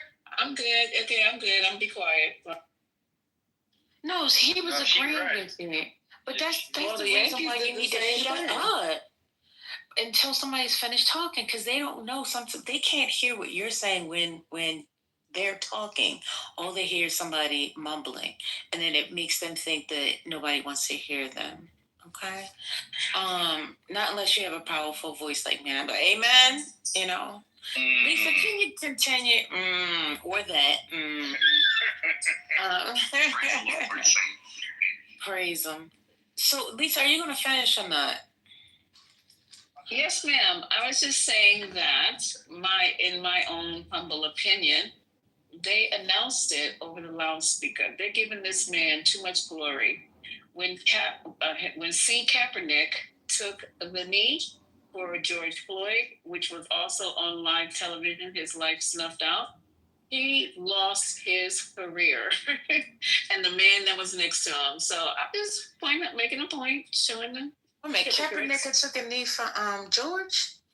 I thought he got fired before that. Yeah, I know, but I'm just saying, we are seeing people die on TV, and no one is saying anything about us that die on TV, and we're taking Charlie Kirk and we're elevating him. I'm still confused about this. So and that's why I'm trying to offer a different way or different perspective in looking at that, because I'm saying, if in fact you were to judge during that period of time in 2020, there was a lot of hype regarding his death, and a lot of groups, a lot of different people spoke up and spoke out against it. They did take moment of silences. They actually had a lot of what's those things, vigils as well. And then they even got to the point where they were rooting. I mean, well, the NBA did. The NBA was they said more when George Floyd passed away. So, was murdered. I'm not saying that all, but not everybody has done it. We've seen the Yankees do it. Now we've seen the football do it. I think there'll be a few other people that will. And if I'm not mistaken, some of the players from football, started, taking the knee during that period of time, and then Trump was like, "Y'all better sit your asses down and don't do it again." Y'all remember that? I remember Trump shutting it down because people started doing it. Yeah, but not all managers said that. So they tried to do that, right? So that's a private organization. How does a fucking president tell a private business what they can and can't do? He did. Right, he did, but it wasn't every coach, or not coach. It wasn't every owner that was on it now. Nobody said it was. I'm just making the point and talking to Lisa about what Lisa is talking about, trying to compare George Floyd to this situation. But Kaepernick was already fired before that because Kaepernick got ghosted when Trump was in office. Yeah, he was banned. He was still on a team. He was banned. Can I play this clip for y'all? Yeah, sure. Go ahead. Sugar boogers. All right, booger sugar. That's Coke. What do we do about our country? Because we have radicals on the right as well. We have radicals on the left. People are watching all of these videos and cheering. Some people are cheering that Charlie was killed. How do we fix this country? How do we come back together? I'll tell you something that's going to get me in trouble, but I couldn't care less. The radicals on the right oftentimes are radical because they don't want to see crime. I couldn't care less. What did that criminal say? I mean, exactly. He broke precedent with every other American president, in modern times, by saying something as divisive as that. He doesn't care less. But can you replay that again? Let me hear this again, because I think he even shot his own self in the foot. Say it again. He did. Go ahead. You heard that? Okay. Yeah, remember that he has 34 felonies. Let's listen to it. And we're going to look into what do we do about our country with that? Because we have radicals on the right as well. We have radicals on the left. People are watching all of these videos and cheering. Some people are cheering that Charlie was killed. How do we fix this country? How do we come back together? I'll tell you something that's going to get me in trouble, but I couldn't care less. The radicals on the right oftentimes are radical because they don't want to see crime. And we're going to look into that. What do we do? Okay, the So he's radicals. justifying the radicals on the right. Not just justifying, he's showing that they exist. That's where he messed up. He said he doesn't care. You gotta stop saying that cracker word. I said that shit around my dad. I was like, where you get that word from? He doesn't care about bringing the country together. That's it. He said, I'm probably going to get in a lot of trouble, but I don't care. Oh, yeah. Like, I can't get in trouble for real. Right. He don't get into it. He gets 34 felonies and becomes president. He ain't getting in trouble. He said, who gonna check me, boo? Huh? Who gonna check me? I'm gonna go ahead and I'm gonna say it right now. And he did. You know what? We're gonna lose the midterms. Did y'all, I bet saying. did y'all see the picture of him? And this is what I don't understand. Like, they got a video and picture of Trump at the 9/11, I forget, ceremony or whatever it was, right? And he looks like he had a stroke, legitimately. I don't know if y'all seen that. His mouth is hanging to the left. Somebody got the picture. Right? Why are we highlighting that and putting that up? You always want to talk about Sleepy Joe. You look like stroked out Trump right now. Like, why are we not? As someone who had a mini stroke earlier, I fully agree. I think that we need to be talking about. You okay, babe? I'm better now that you here, First Lady. I'm not First Lady. Oh, damn. Well, she wants First Lady. The First Lady is already. She already marked that already a long time ago. Wait a minute. What is happening? I cannot be sold. What is happening? Please stop auctioning me off. She said a second PTR in order, please. I want that. The way they marketed, Can you stay focused? they marketed in campaign Sleepy Joe to the point where the way that they marketed in campaign with Sleepy Joe, we need to do the same thing with his stroked out ass right now. Who's we, Gemini? Who's we? Because it's Anybody obviously that not the opposes Democrats. MAGA, anybody that opposes MAGA. It's definitely not the Democrats. They're not going to be shit. They've been silent. They're back from break and they said that. Well, not all of them. What's her name? Umar, whatever. She was talking out against Charlie Crack. She talked about him, but everybody else. Anybody got some clips? Anybody else saying anything? Wait a minute. She put out a good statement. She put out a good statement. We listened to the clip the other day, Lisa. Now she put out a good Patty.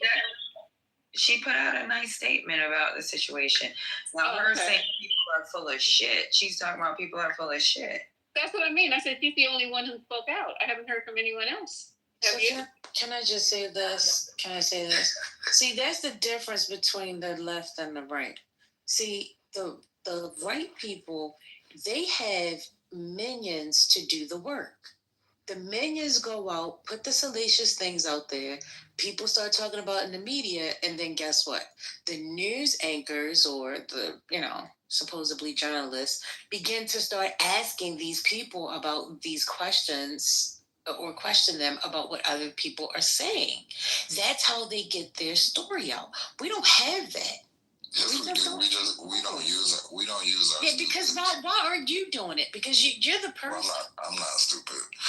Okay, but so you have to. We don't use our stupids, and I've been saying this. We always be like, you can't.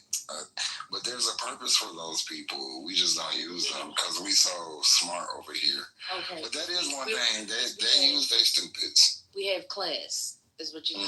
So and it's given you will not represent us, but let them go on out there and do it. Somebody need to do some dirt. Sometimes you gotta throw some sand in somebody gotta punch them in the mouth. But most of your legislation is about stuff like diversity and compassion and the right to have health care. It's kind of hard to have a negative fucking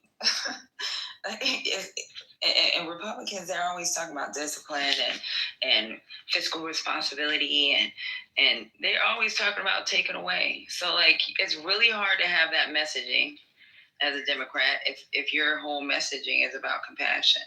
Especially when the legislation that's written, most of it's written about compassion. I get that. What I was trying to say is I know you guys don't watch The Breakfast Club, but did you watch it today?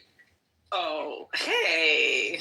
I love that movie. So that's crazy. Oh my God. I love that movie.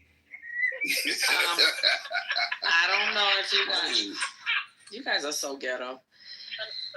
Can I talk? Oh, now you want to talk, huh? Oh yeah, I've been quiet all these hours. Can I fucking say something? You can't say a word. Hold on, let me get my mic. Oh no, please. Not about no damn Breakfast Club. What the fuck? No, I was talking about the Dems not fucking saying anything, and I was just saying, if you seen The Breakfast Club this morning, Jasmine Crockett was on The Breakfast Club. That's what I was gonna say. I know how much I love Charlamagne the God.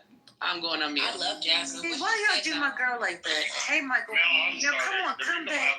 You could. Shut the Tell us what she said. I put the YouTube. I put the link in the chat. If y'all want to check it out, check it out. I was going to ask you, can you play it? But that's a whole hour. No, that's too. Oh, hell no. She talked for a whole hour? Just all their interviews are an hour.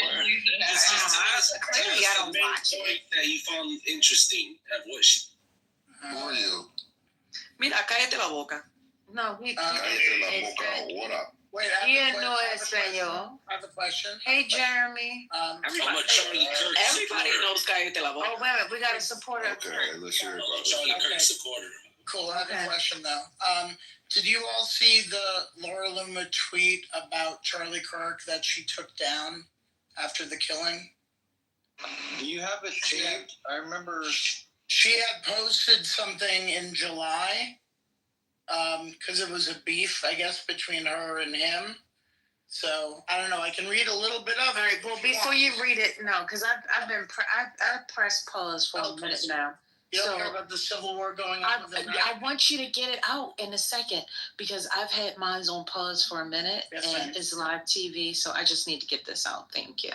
All right, so Marco Rubio, whatever his name is, he will be traveling to Israel in the coming days due to the dwindling prospects for Gaza, for a Gaza ceasefire, and disapproval from Donald Trump's over Israel strike on DOHA less than a week ago. Okay. Now, the United Nations General Assembly voted by a large majority on Friday in favor of a declaration that outlines steps towards what? A two-state solution between Israel and Palestine. Did you hear about this? Oh, good. Oh, good. And backs a Hamas-free government for Palestine. So that's one thing. A resolution which is non-binding was approved by 142 countries, with 10, including Israel and the United States, voting against it. So they all voted against the two-state solution, so they don't want that. NATO has launched an initiative to reinforce the defense of Europe's eastern flank after a Russian drone incursion into Polish airspace this week. NATO Security General Mark Rutte, I think, announced on Friday. Also on Friday, Russia and Belarus kicked off major military drills to test the readiness of their armed forces. Okay? All right. I think that's enough. It was something else I wanted to say, but I guess it probably pays. Well, so go ahead, Scotty, with your information. Let me just add to what you're saying. Belarus is sandwiched right next to Ukraine and Poland, and Russia. So to get to Poland, you gotta go through Belarus, and Belarus is on Russia's side. Belarus is also directly north of Ukraine as well. So it's a very strategic area for Russia. So it's something to be very concerned about. Okay, so I've found it. So in a chain of acts looking to stoke internal tensions, in recent days, now y'all tell me what this means, in recent days, served pig heads were dumped outside mosque. Red hands dabbed on a Holocaust memorial, and Stars of David sprayed in Paris neighborhoods, according to a statement from the Paris prosecutor's office. Did you hear about that? No? Okay. Guess I don't care. So I don't know. There's a lot of stuff just going on crazy. Supposedly foreigners who have since left France did this. So Water, I need you to get us a report on France. Thank you. All right, Scotty, one mic on you. I'm going on mute. And if I fall asleep, leave me sleep. Thank you. Okay, just mute up before you fall asleep. I don't snore like with Stefani. I don't know why somebody muted him yesterday. Who said I do? Who said that? Was that culturally? Huh? You gotta pick a side and stay on it. Little fucker. Go ahead, sir. Do you want me to read what Laura Rumor wrote about Charlie Kirk? Yes, please. Go ahead, sir. Go ahead. I'm going to go to sleep to you then. She wrote this in July, but of course deleted this, after he got killed. But said, I don't ever want to hear Charlie Kirk claim he's pro-Trump ever again. After this weekend, I'd say he revealed himself as a political opportunist, and I have had a front row seat to witness the mental gymnastics these last 10 years. Lately, Charlie has decided to behave like a charlatan, claiming to be pro-Trump one day while he stabs Trump in the back the next. Turning Point USA was only able to thrive thanks to the generosity of President Trump. On the one-year anniversary of the assassination attempt on Trump's life, Charlie hosted comic Dave Smith at Turning Point USA's conference, where Dave Smith was able to speak a bunch of conservative youth, an organization that claims to be pro-Trump. And 3 weeks ago, he called for President Trump to be impeached and removed from office over his decision to blow up Iran's nuclear facilities. Charlie played both sides of the Iran issue on the show, as we all saw, because he wants to play both sides of the aisle. The honorable thing to do is have a position and actually defend it to the death instead of flip-flopping. So there you go. And Smith, she went on to say Smith, this is the comedian that was speaking with Charlie, said that all of MAGA should turn on Trump and abandon him. That's all.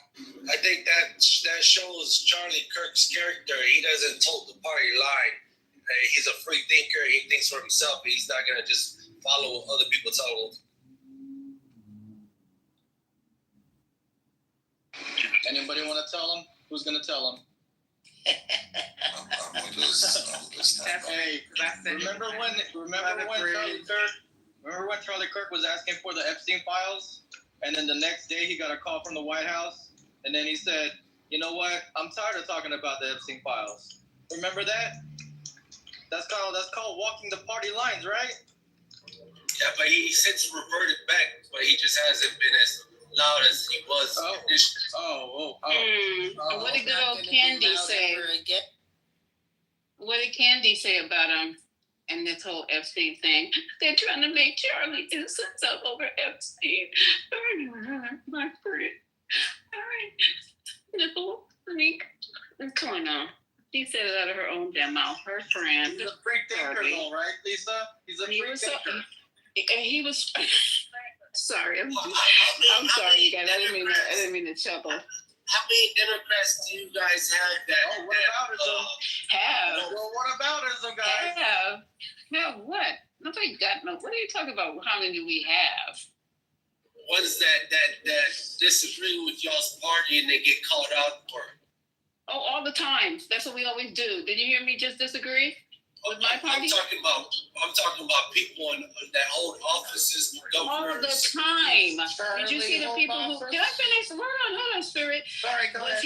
Was he alive 2 years ago when they crossed over for Al Green, or was it 1 year ago? Were you alive, sir, when that happened? What happened? Oh, Lord have mercy. Bye. Al Green spoke out, and that really, the whole everybody was basically acting like Al Green. You know that's Lisa. Ciao.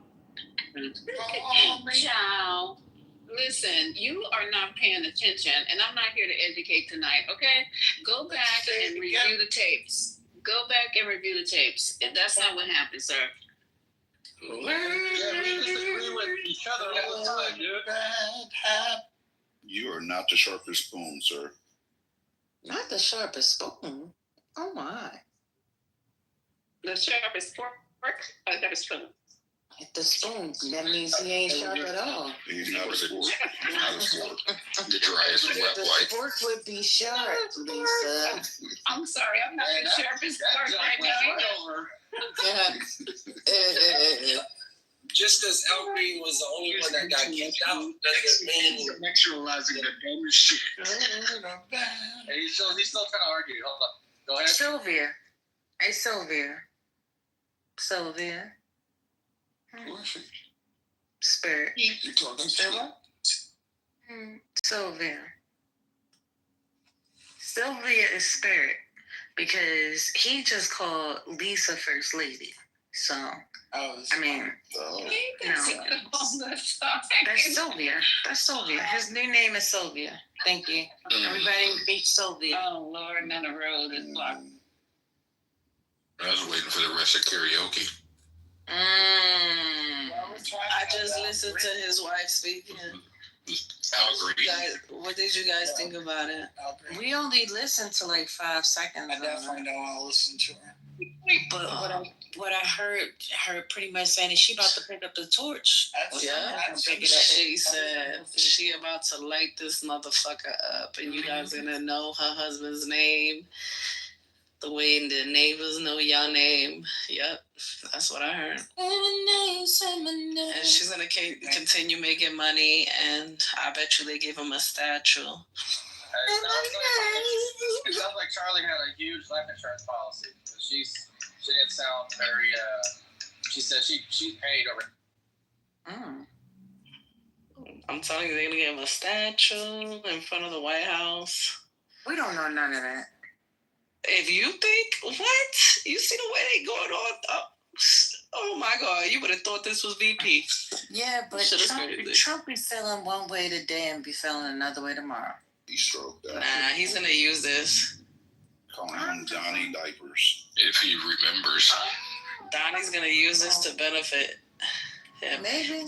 Talking about he was supposed to be president. Hey, was the martyr in the Project 2025? Is martyr in there? Oh my God. I don't think so. You can't put everything in the game plan. Right. But they said they had one. And they damn sure showing themselves mighty. But guess what? God is in control of all things. If y'all didn't know. Wait, did you say on that one? Yes. No, that's an questioning God, isn't it? That's the collection plate. Come on now. Shit. I never heard what y'all talking about. Jesus and Jerry. That God is in control. I'm watching satisfying pain videos. Did you have y'all seen this close up picture of this young man? Have y'all seen his mugshot? No. Yeah. I seen his left, to the right, to the front, to the back. I ain't seen Slide, that. baby, slide. Y'all haven't taken a look? Yeah. Oh, right. He looked like my. I wouldn't dare put that motherfucker in my PTR. Is you crazy? Where can I find this in? No, for me. I'm sure you could probably find it online. I'm not Googling that. So. On the internet. He looked like Monica. On the internet is crazy. If you go to Instagram and put his name. No, wait. Yeah, I'm sure somebody got it out there. All I was trying to say. Where'd y'all see it? What's his name again? I'm watching on CNN. His name is Tyler Robertson. Tyler. Right? Okay, as soon as you put Tyler Robinson, the shit comes up. As soon as you put Tyler, I mean, I gotta think I know any brothers named Tyler, but y'all think he's gonna be more popular than Luigi? Well, his brotherhood is questionable. I don't think so. You don't think so? Do you think they're gonna put Luigi was that girl. Luigi I know everybody's talking about Luigi no more. Oh, now Luigi had a different look than this guy, but I was saying or pointing out that he wasn't a bad-looking little boy. He was only 22 years old. He was a genius, though. He got a 34 on the ACT. Exactly, and like he had a full $35,000 scholarship to University of Utah. He would have been awesome in the military. Will we ever know why he's? But that's why they're saying that the shot was so good, because Buddy was a math whiz.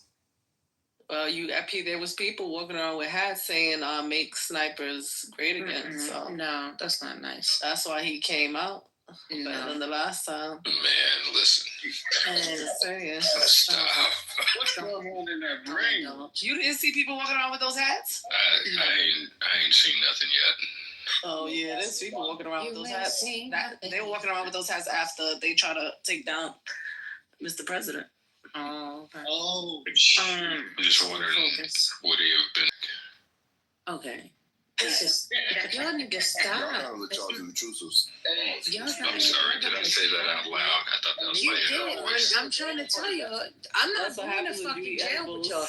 I just want y'all to understand. First Lady C is not saying any of this shit for the records. Please do not talk over me because I want these people to understand that excuse me, ma'am, I am fighting for my right to speak. Listen here, Clubhouse. If you got this shit on recording and you are recording, I want you to know that I disagree with all these people in regards to the shit that they're talking about Casey. Okay? I was just asking She about to go to KC funeral. This is crazy. I was just asking about apparel. I mean, it is pumpkin spice and turtlenecks. Yo, check it out. The link in the chat is his mugshot. They don't make bulletproof turtlenecks, bro, so stop it. They kind of do, though. That's crazy. Cut the shit. Anyway, I think. hello to the young man they said that he has been, playing with guns pretty much all his life. Like, this is what his father did. They got a lot of videos and pictures of him with guns, like from little, like big guns, 50 cals. Yeah. This is part of their life and their lifestyle.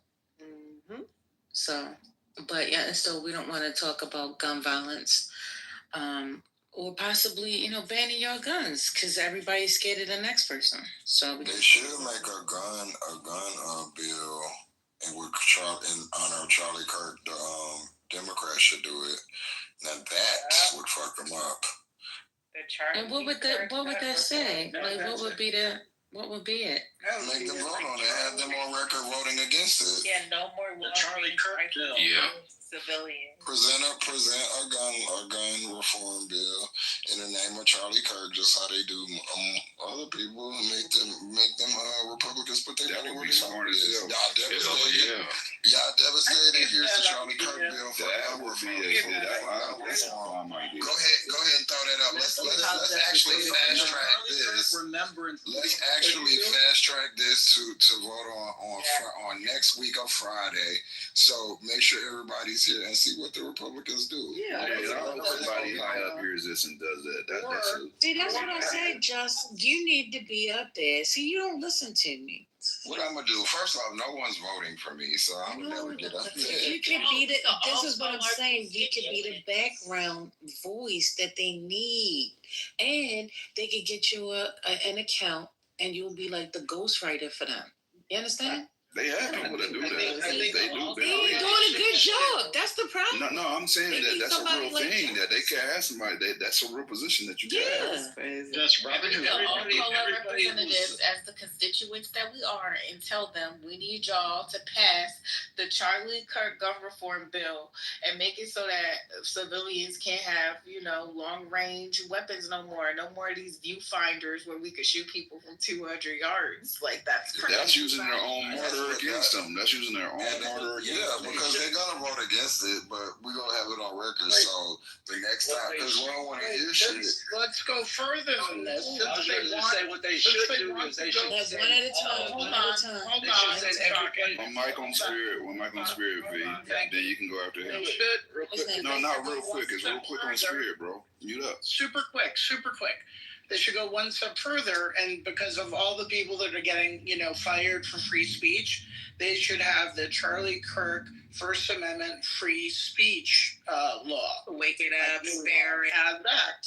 Well, how about instead of having that free speech law, how about all the people who want to censor people? They should all go move to North Korea. That's what you interrupted him to say that stupid shit. I think they should name the college after. They were actually giving brilliant submissions, and then you said that stupid shit. Exactly. Every voices matter. So you know what? They might try to sneak something in the cultural. What is it called? The cultural amendments. You know that there's a Republican defense policy that they just snuck in there. Okay. No, but for real though, we could all use the 5 calls app, or we could call up our representatives, call up your Congress people, and tell them that's what you want them to do. When Bernie Sanders spoke earlier, he should have said, instead of saying the good sides, both sides thing, he should have said, this is a travesty. That's why I plan on presenting the Charlie Kirk Gun Reform Act. And I know that my bipartisan Republican, House members would just love to pass this. So I'll be working on that. And you know what they would do? Because we're so devastated. And we want to stand with the other side and show that there's no partisanship in political violence. So we're going to make a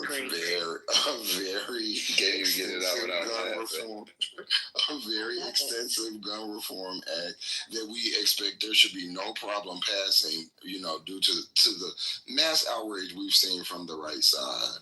Thank you. Because we're very anti-political violence. Right. Yeah. So since you're anti-political violence, are you anti-clubhouse violence? Because I heard that a certain person in this space boomed Lisa's room the other day, and she was pretty upset about it. I don't know if she wants to talk about it, but he's on stage. I see him right there. You see somebody? I see him. Robert did it. Wait, what happened? The name rhymes with Shopper. They said is Robert. They said is She was Shopper. That's funny as hell. Robert, you out here from the room, bro? Shopper is crazy. I'm talking about breaking news, and we asking you if you I'm glad you on stage, Robert, because Robert Did you boom that room, Robert?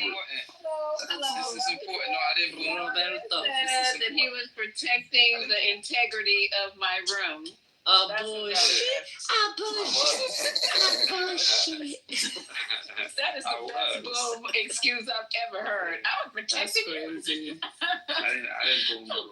So check. Yo, He was crashing. They were crashing on his ass, and he couldn't handle Robert, it. you cannot fast forward. You cannot fast forward. You on the You toilet? don't have. You don't have. You don't have. Yeah, I hear echo. You gotta cut that sucker off. He said, I want to hear if y'all heard what the lady said. He's smoking right now. He's smoking in the bathroom. Yeah, we heard what the wife said. Okay, thank you. So we're going to keep that another time. Thank you. Okay. Anyway, back to the other conversation.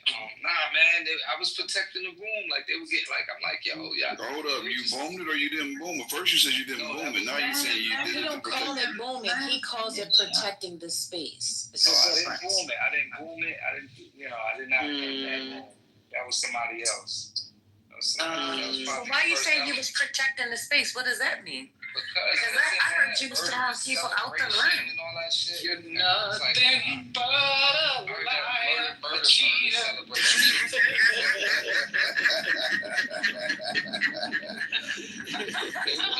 They want to urinate on his grave. Urinate? Damn. Somebody said that. That's wrong. That's crazy. Nah, that's crazy. Is that our I said some shit like that. Wait a minute, Gemini, you wasn't there? I thought you were there. Of course he wasn't. Nah, I wasn't around for any of those That's my festivities. bodyguard right there. He wasn't around. Engage in that type of activity. No. Oh, don't do that. Don't do that. Where's Dr. AG when you need it? Let's just press that button. What is happening? Who? Dr. AG. What is going on? What's going on? What's going on? Oh, I hear that everywhere I go now. Ever since y'all started saying that, now I hear that shit everywhere. Like, what the? All right, so Bob didn't do it, Lisa, so sorry. He said it wasn't me. That's what they Okay. I don't So know. your research continues on, or The other people said it was him. You can choose option number 2, door number 2, which is peace.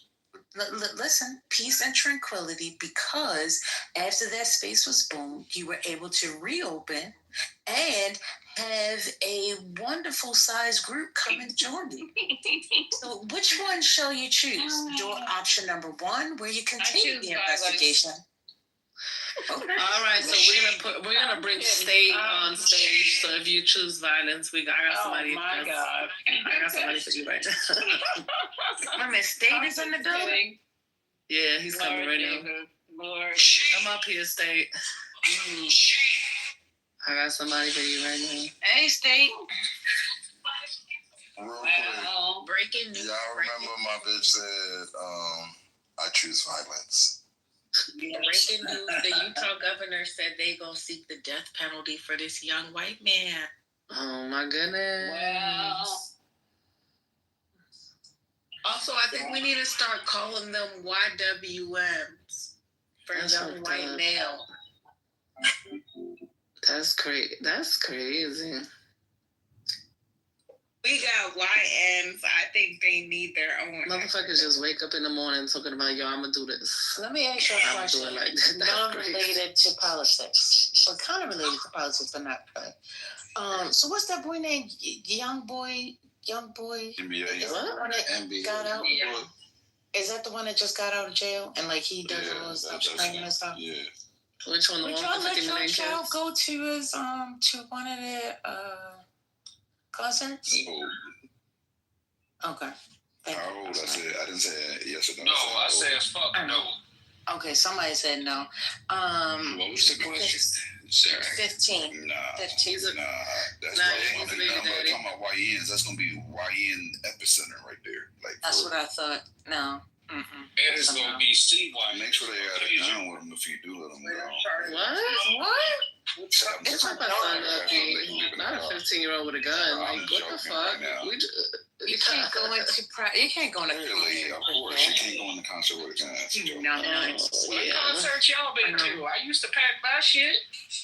Who said that? There must have been some outside shit, but you ain't going to no arena like that. That's for sure. Is that Donald Trump's cousin talking? Yes. Must be. No, I think that's Clark. What's that?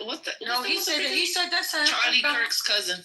No, he said he related to the type of energy that he bring and the type of energy his music carries is straight violent. Like that's what I thought. And then the kids are trying to talk me into it. They're like, well,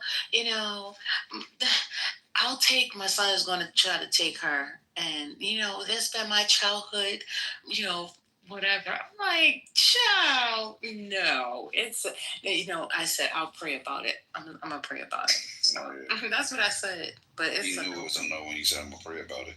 I love my daughter. It's for her birthday. That's what she wants for her birthday. What you say? I let my daughter go to Cardi B concert. I let her go to concert. Cardi B is not violent though. He's about murder. Like half of his music is about offing somebody. He's a baby daddy. And baby daddy with herpes. He's a 12 kid. He got 12 kids and 12 baby mamas. Like, I cannot. Sexy Red. She said, "Get me pregnant." And was dragging her in the comments. I just want to be a fly on the wall at the Pops View. You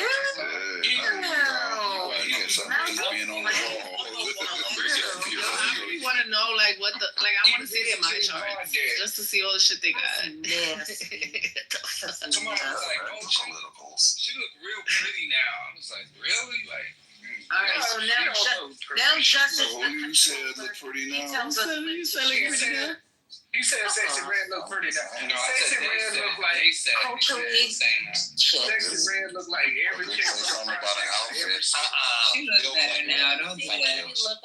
She got a few coins. Got her hair, her lingerie, her dresses are better. She look like Young Thug in makeup. That's still that chica. Oh no.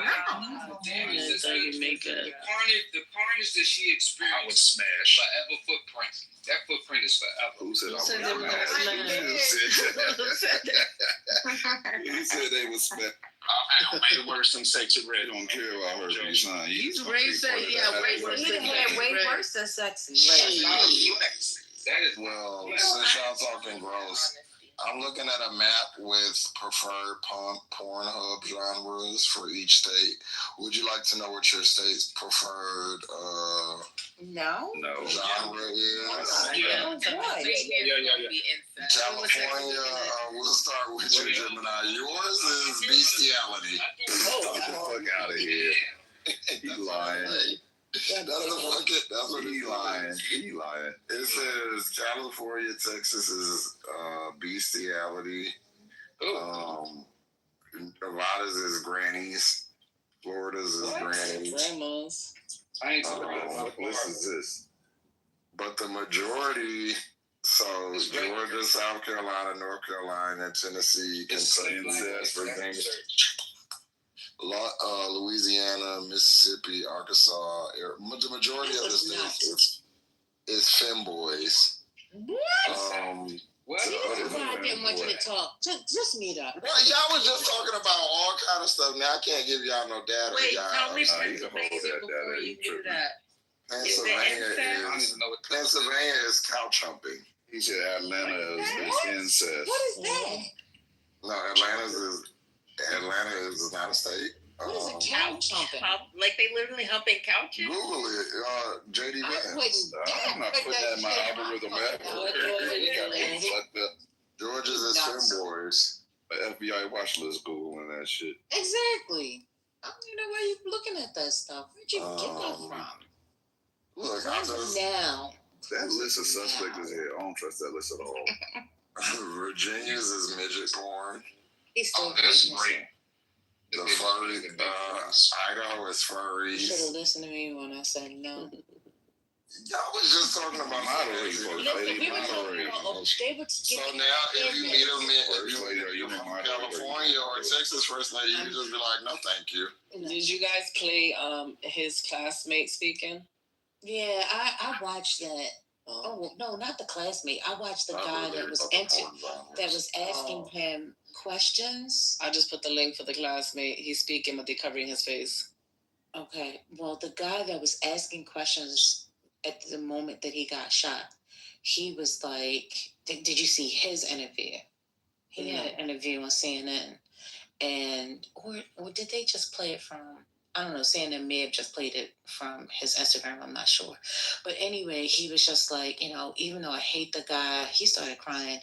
He was like, I never would have wished death on him and stuff like that. But he was like, it was just crazy how I just asked this man this question and then, that happened. So he's the last person that spoke to him, for real, for real. That speech that woman made is like, that speech is crazy. Akon's wife filed for divorce after 29 years. I've been locked up. She about to get a bag. Why is she gonna get a bag? Is he rich? Yeah. Akon got a bag. Yeah, he got bread. Why you gotta get mad? Because I'm asking a question. I don't know what that man got. Akon. She was with him before he was, Yeah, she's the day one. He was going to build a city in Africa. That failed. He did. That failed majorly. They know he didn't. That failed. Yeah, she day one. She day one. So I put the link in the chat. She's good.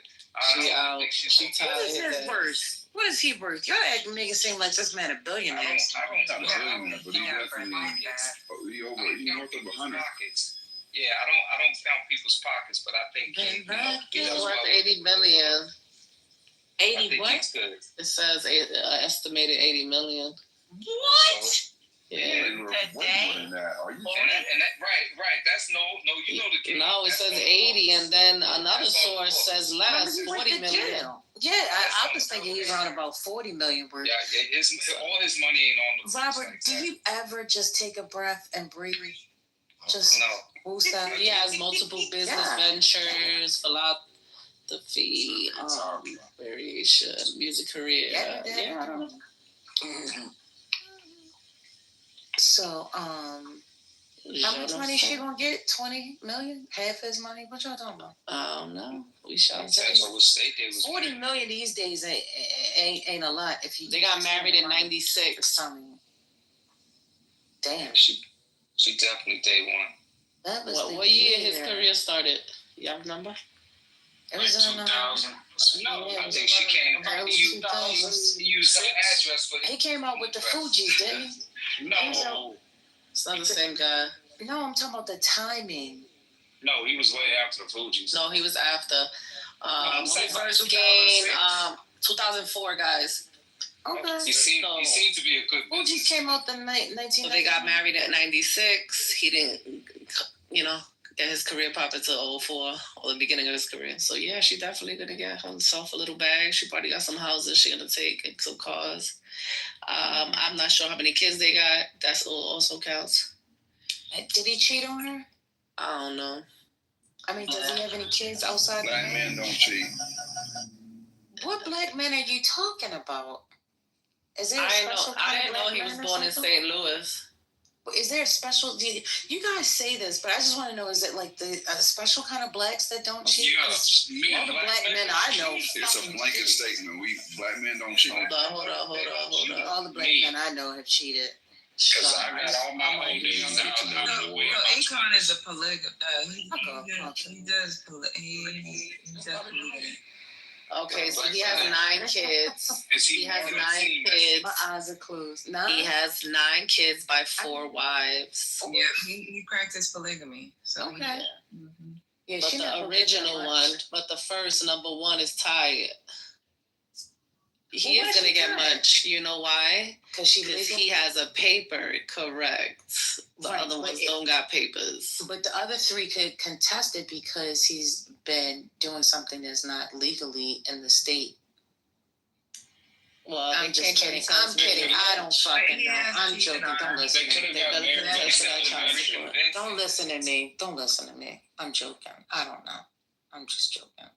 I'm just saying. Yeah, so he got 9 kids and 4 wives. That's exactly what it says. Damn. See, I told you. I had a feeling he had multiple. Go ahead. He's a multiple. So is that considered cheating or no? Not if she knows. You can't tell somebody. Nah, I think she did. Ciao. But he did cheat on her. Uh-huh. He did. Yeah, he was cheating with some model chick. There's a couple people. You trying to add a fifth? Oh, speaking about cheating, Hold hold on. on. I got another one for you right now. All right, so add a fifth to the roster. I got another one for you. I got nothing. Miguel the singer. I love her. So he divorced his wife in 2012. No. 2022, I'm sorry. I think they were married to 11 or 13 years, something like that. I know it was 11 or 13, something. They never had kids. And now he just posted up with a 1-year-old baby talking about happy birthday, son. Boop, boop, boop, boop, boop. But this is by a new chick. She Asian. Interesting. So I think he cheated on his wife also. The boy out. Well, there you go. Miguel. So men don't cheat. None of the men cheat. No, black men. That's not what the women say. No men cheat. No, if we're gonna say black men don't cheat, we're gonna say all men don't cheat. All men don't cheat. Well, I'm not gonna expand the statement beyond black men. I don't give a. See, this is what I'm talking about. Oh, You don't have to extend it. I have extended it. He only has. Well, this is what Google claims. He only got one child by his. He only got one child by his wife. You just said they didn't have any kids. No, we're back on Akon. Oh. So out of the 9 kids by the 4 wives, they are saying that he only has one by the wife. And guess what's her name? Journey. And she's 17 years old. What? Yeah. I don't like that name. Wait, so the other kids are bastards? That's basically what Google said? Yeah. Oh, wow. Because you can only legally be married and they're getting this name. They're getting the one child from the divorce papers that were filed on September 12, 2025. There's only one child. Oh, so he coming out? Why y'all talking about Akon again? He's getting a divorce. No story. Hey, can we go through that list again, Culture? I do not be caring about people. No. Ray, you freaky as hell. Go sit down. Get some water. I'm sure Get some you water. will and find it yourself. Exactly. Oh, you know what? He can't because he in a state where he got to put his driver's license. Oh, who the fuck is this? No, I'm in a state where I need a VPN to look at. Yo, what's that white lady from Friends? Yeah. Yeah. I'm so glad I got the fuck on up out of there. What's that white lady from A Friends? VPN for what? Porn. Ex-ass. She got divorced too. Oh, wow. Really? In Texas? No. Yeah, and Florida. You don't go on You could just go on Twitter and shit like that, but I don't like Twitter. The last time I went on Twitter for porn, Hold on. I saw it be like a different surprise every time you go on. The only porn that's all it was flirting, and I was like, oh, that's Ray. The only porn that's blocked in Texas is Pornhub. What are you talking about? That's not true. Yes, it is. Clearly, she must know something. I'm in Texas, bro. You be on porn sites too? What's going on? XXX.com. What works, bro? XNXX. Oh, there you go. XXX. And XX, yeah. XXX. I've never been on no XX. Don't worry, I got you, Ray.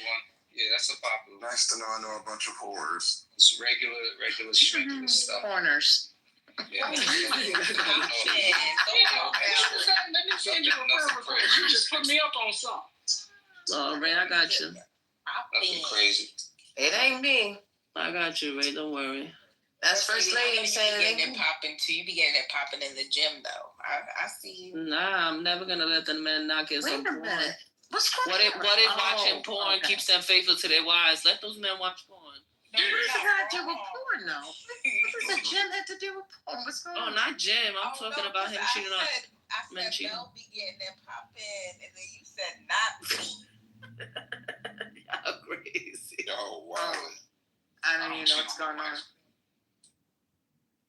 You don't cheat on her physically, but mentally, when you get that porn out, you're doing something because you're dropping your seed on something else. But mentally, you cheat when you look at somebody walking down the block. Exactly. If mentally is that deeper and I cheat like a motherfucker. So a man thinking, so he does. If you start lusting, that's literally what you're doing. You're beating your dick to it. So, I mean, you're definitely lusting after it. He could be watching it with his wife. And you know what? Yeah. That's the reason why men cheat more than women. Because you know what? Women. What are y'all talking about? Because here's the thing. Because more men watch that porn stuff than women, and that is emotional cheating. Thank you. But he could be watching it with his wife. Ting-a-ling-a-boo and watching flicking the bean. I'll be flicking the bean. Just know that when y'all watching porn on y'all's phone is watching y'all. So somebody watching y'all too. No, my phone is clean. I put electrical tape over the camera. I know my phone clean because I ain't using it for that. So if I don't touch it, it's clean. Okay? That's the reason why I don't. Listen, if I won't Google the bullshit y'all telling me to Google, what makes you think I'm gonna put that kind of stuff on my phone? Zuckerberg said cover the video camera on your phone because he does. What does he know? I be airdropping a lot. My TV and then I turn the phone over. Something's wrong. Is that Kiana is really crazy, y'all. I do the same. There's a lot of screws missing. What did she say?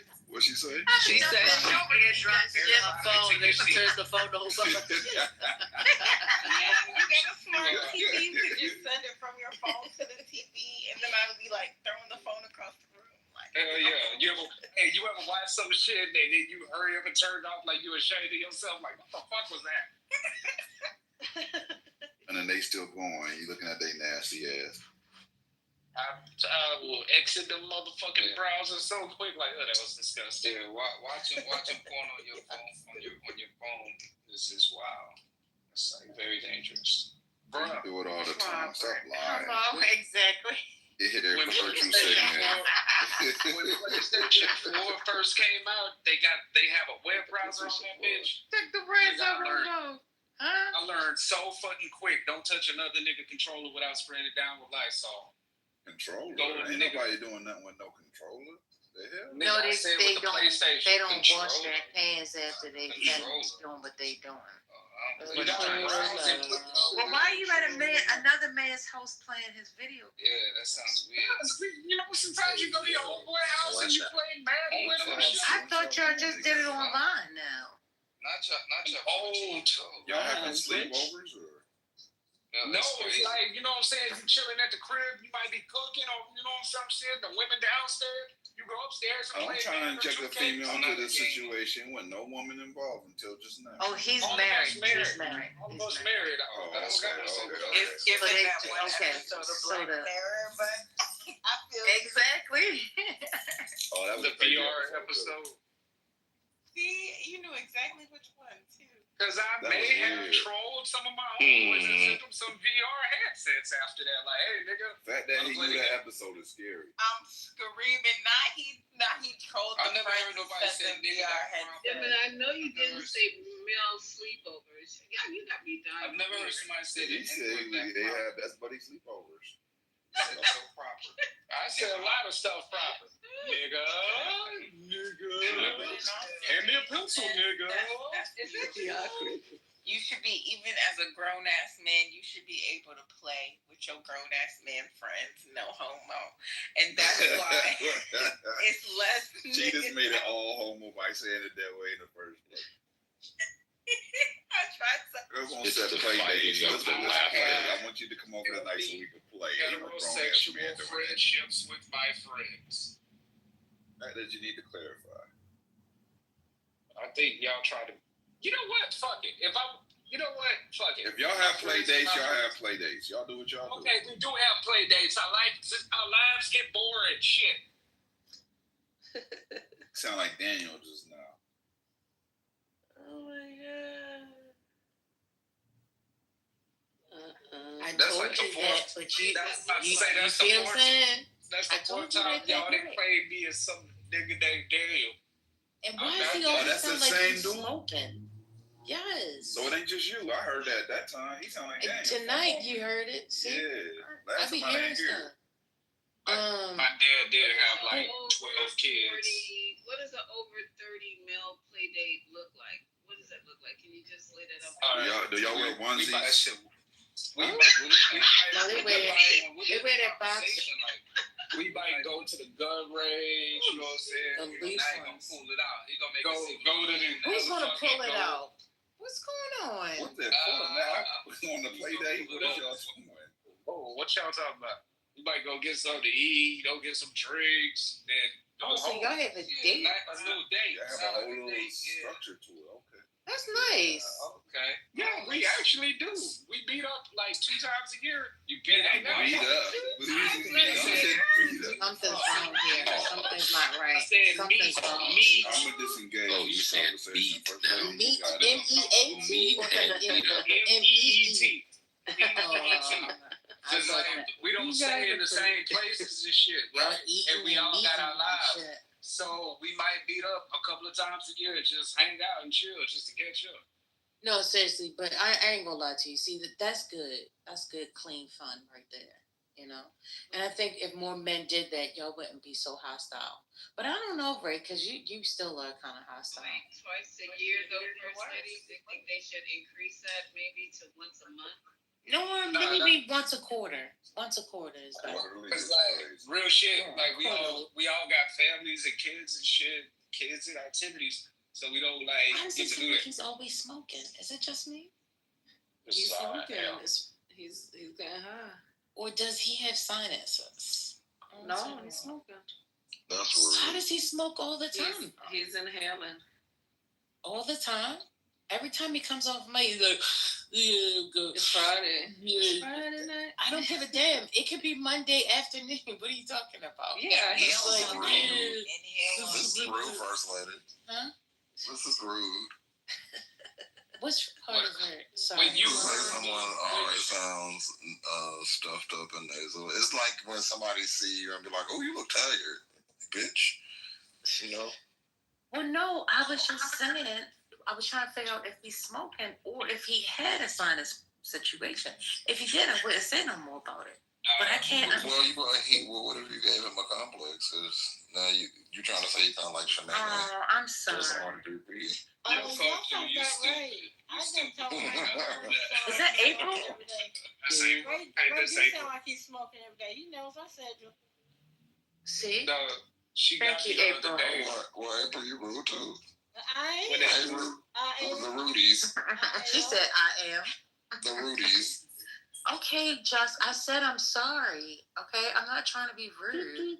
And I would never want to say anything that would cause anyone to have a complex. So, Ray, excuse me, I'm redeeming myself right now. Excuse me, Mr. Ray, I apologize. No, it's fine, because every time you say it, I do be smoking.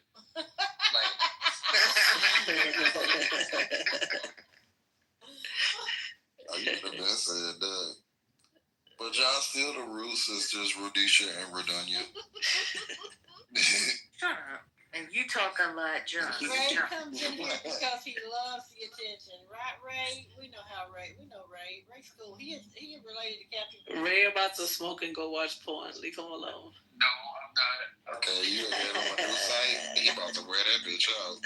You know how I be when you first find out about a new site? You won't be going anywhere this weekend. He's probably already checking it out. He's browsing it now. You just wait. You're going to have him disappear in a minute. Okay. If he get quiet, we know what he's doing, all right? And it's the weekend. Nah, he like, yo, like these nose. But wait a minute, hold on. I got a wild story. Errands ran this weekend. I got a wild I'm story. waiting on my oldest son to give me I ain't even sure. First Lady. Who want to hear? I'm gonna talk to him. I don't think y'all want to hear it. want to hear. What happened? I would take that over. I would take that over listening to Jay, the dude that was in I'm there just earlier. telling you, it's a little They gonna wake up shriveled and dehydrated. Ray is being a good father. He helped wait on his oldest to call. You guys, check wait. Is That's there all a new I'm waiting porn site? You guys said there's a new porn site? I don't know. Oh Lord. You know what, Lisa? The update. Lisa gonna miss. I was asleep. Lisa gonna miss work for the next 3 days. She got back to the porn site. If it's Hey, you guys, I can't come in. There's not.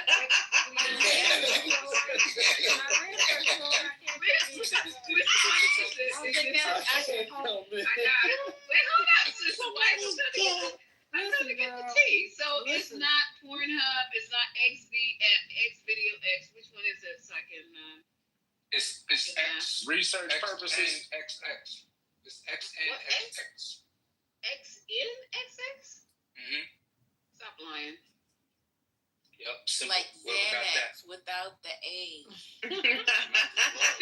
Oh, this one I told him about is xvideos.com. Where my girl see that? Videos is old. Porn Not less the politics. not the drug analogy. See that? Not the drug analogy. No, he claimed. No, guys, this is what happened. He lives in Texas, so Texas blocked Pornhub, so we had to get him another website. Hey, so Bell, you can't get there through a VPN? Yeah, That's what he know said. all He that said shit. Oh, he You was can saying get that it. he needs one. Yeah. At least you let us know on Friday. You know, niggas will fuck around and lose their job finding about a new porn site in the middle of the week. what you need to do is get you some Be up to about 5 a.m. Damn. Somebody trying to get on VPN to watch porn. That shit is serious if you're trying to do that. You gotta be dedicated to the cause, Mel. I'm not motherfucking denying or confirming that I may have paid for a 1-year subscription to a VPN. Oh, well, I definitely would have took off work for that, and I'll get my money's worth. That's fine. Just remember, you said you did that. I did. I don't pay a year for nothing. Damn. Next is I know y'all be giving that the money. When I got that pocket pussy, the You good go to one, your though, bank the one- statement, all you see is OnlyFans. The one you gotta, it's like 150. Cause it's a cheap one. I was like, oh, this trash. But I had spent a little change. I said, oh. What did you I call it? keep a nigga out of a lot of trouble. Mine was $52 for a 12-month Just subscription. sprain his rib. 52. Which one you got? Hold on, I'm gonna tell you. Andre, he said, which one you got? To find It's out. Turbo. Oh, no, you okay, Turbo's not bad. I guess it's okay. I use Sometimes they have them that's like real, like Y'all be talking a about real your mold. stuff. You got the turbo cat going on. What If is y'all that? want You some can get solid them where it's milk. like a real mold. It's like a real actual mold of one. But unless The on turbo the so he can go get himself one. Tear that thing up. Let me direct you to Proton VPN. Hey, I tear it up. That's too serious, man. You said that real. You stay out of trouble. Tear it up. Gross. Oh my god. Well, What is it? What is it? Is it a monster that I can put something in or what? You sound thirsty right now. Do you want people to be? Would you rather them be doing that or getting people pregnant? Light up. So latex treatment. No. You want some little hellions running around? Hey, We do not want to hear the world has only got numbers. Ergonomic, baby. They did something when they did the pocket pussy. They really did that big one. I said, You trying to get yourself a real one? I said, now who's the inventor of this? Does he have a GoFundMe? Amazon? Is that on Amazon? Coach, why you not saying that word like that? I'm not going to Pocket pussy. That's pocket pussy shit. I don't know. A friend of mine, her teenage son, her 18. Oh, that's what it's called. Yeah, how much is it, Jess? Because I know a lot of people that like. Mine was $150. I spent a little change on mine. I had to put that bitch on Klarna. Daisy chain and dress. Put one back in. I put mine on Afterpay. Just you said you buy now, pay later. does. And what you got on what's that? Get y'all one of Corner? those. They'll get two. Do they come in ethnic colors? It's all pink. Yes, they do. Yes, they do. Yes, they do. Lisa, so if you like a certain person's thing, you can actually get one molded. Ooh, like certain people have their thing molded, and like a little. I think I'm gonna do that. No, they take them on. Some people get their husbands like when they go on trips and shit, and you could get the same for like the vagina, you know. So, like when I said cooter. You can put that cooter on corner. They haven't perfected the soft body physics yet. But the penis. How you know that? In the hell? Lisa, my friend's son went to work at Amazon. He was 19. He said 90% of the shit that he put on from one shelf to the thing, they have all that automated was dildos all fucking day long. Of every kind, sort, shape, size, color. That was his job all day long. He said that's the most ordered fucking thing from Amazon. That's a fact. What you saying, Lev? Do they have ChatGPT on it? Do they talk to you? I have no idea. Okay, that's the one you need. Haven't heard about that one yet. Put it on Wi-Fi. Like this. Not on Wi-Fi. Tech support look like on that. That's what I want to know. Come over and do your thing. Excuse me? What is my rollers just broke down. Rounder. Excuse me, so my thing ain't thinking. I need to support it.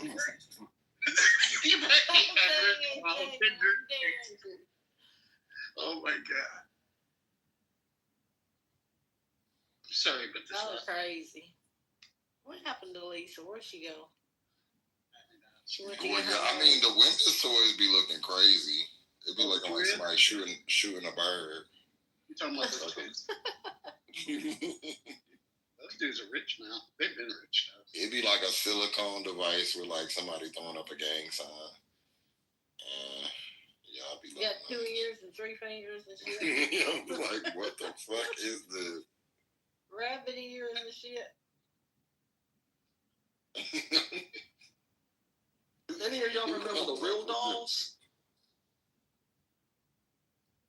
Oh yeah, they have some really sophisticated ones. Yeah, they were making like they would make it full blown anatomically correct like dolls, and men were like buying them. They do it too for men, and that's freaky as fuck to me. Yeah. I can't imagine some big ass male doll laying on my bed. I'm just be freaked the fuck. Women are going to be the first to buy so many of those things because women already buy vibrators, so they just a step, I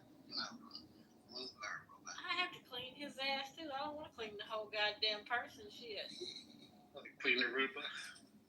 The Roomba that goes up.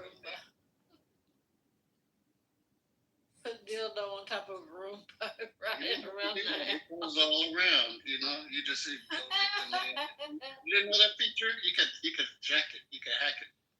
You could hack the Roomba so that it becomes a I think you've probably done that, Aleph. I think you have. I think if we go in your apartment, it is a maze of this kind of shit altered, hacked.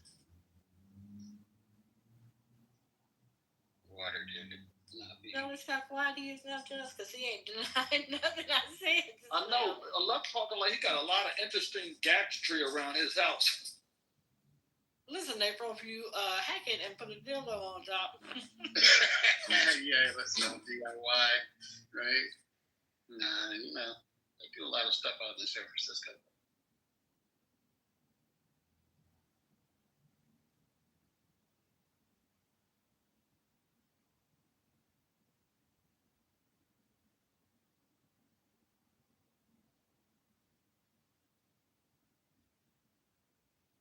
What y'all up to in here? I missed the whole day of Clubhouse. What is going on right now? I see they found out that the person that did the thing was one of the people that always do the thing. Yeah. What? I mean, was it just me? Did you guys hear the governor of Utah? Like he was like, I was hoping and praying it wasn't one of us. He was. He said that shit. He said I thought that it shit. out loud. You know what he wanted it to I thought be? that shit was weird as hell. He wanted to pin immigrant on it. He wanted to pin black, brown, whatever. Everybody with the white boy. The other. He was like, I was hoping. Yeah, he was like, I was hoping they were from another state and they had come in and they done this. I was like, I was hoping it wasn't one of us. They got left leaning. That's all they needed. They had to pull back the story about the TRN on the bullet casings being trans rights now. It's actually a bullet manufacturer's stamp they put on their bullet casings. Hello? Hello? I see, looking at it, I'm like, how do you think a human could precisely scratch that into a bullet casing? Hello? This is Cash Patel and his shit. This man... He always go around looking like he's somebody about to find out he's in the Epstein files. I never seen anybody that could keep their big ass eyes open that long like that, just wide open. This man got a problem. They seem like they're reorganizing or something, reshuffling people around because they're throwing Elon under the bus. They said that with Doge he made a mistake. He focused on firing people instead of fixing the government. That's what Howard Lutnick, the Commerce Secretary, said. And then Cash Patel, right, is being branded as the incompetent one. Wasn't he a podcaster too before he became FBI? That is correct. And as the FBI agent, he spends more time taking trips to Vegas and UFC fights and his hockey games than he does actually FBIing. That's nice work if you can get it.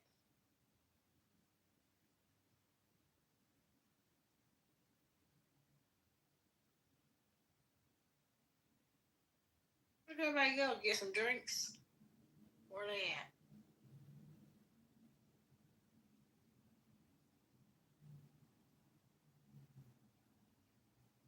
Who left? Lisa and Jess and Ray and I don't know, somebody else.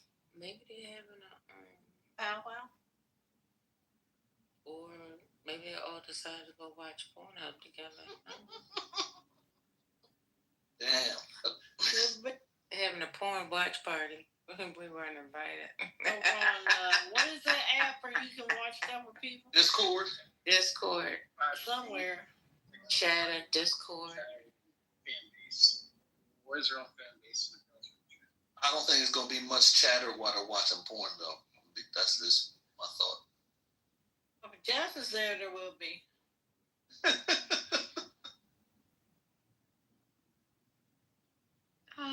My brother does not watch that, so I don't know what you're talking about. Oh, see, he'd be telling them to turn that shit off and give their life to the Lord. Amen. That's a fact. Is that what's that funny? No. Hey, wait, fam. Hey, Upgrade, what's going on with you? Well, I guess we can, M-I-C-K. M-O-U-S-C. See you real soon. Why? Because we love M-O-U-S-E. We're just ordinary people. Yes. Don't know which way to go. Oh, beautiful. Cause we're ordinary people. Maybe we should take it slow. Take it slow. Oh. Yeah, take it slow. Hey, over there in the damn, what is that? You better come on now. I saw F-Ray say, "What's up, ordinary people?" So I was like, "All right, that's my segment." You just showing off. Look at Michael. That ain't no show off. That's just practice. We just talking about practice, Michael. That's all we doing. This is practice. He said, "Don't comfort him, child. That was light work. He got more from where that come from." I think sister wife is outside. My karaoke game is what's up. That's what's up. I've never been to a karaoke. Oh, so you want to play karaoke? Aleph, I believe you. If I don't believe you on nothing else, I believe you on that. What's your favorite gospel song? It won 100 crowns. That's mine too.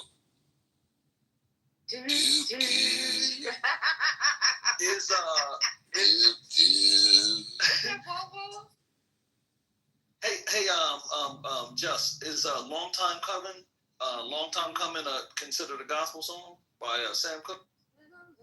I don't know. Like, give us some, because I know you want to. It's been a long time coming, but I know a change. Oh, that's more of like that song. Inspirational. Beautiful song. Yeah, I like that song. Who's singing?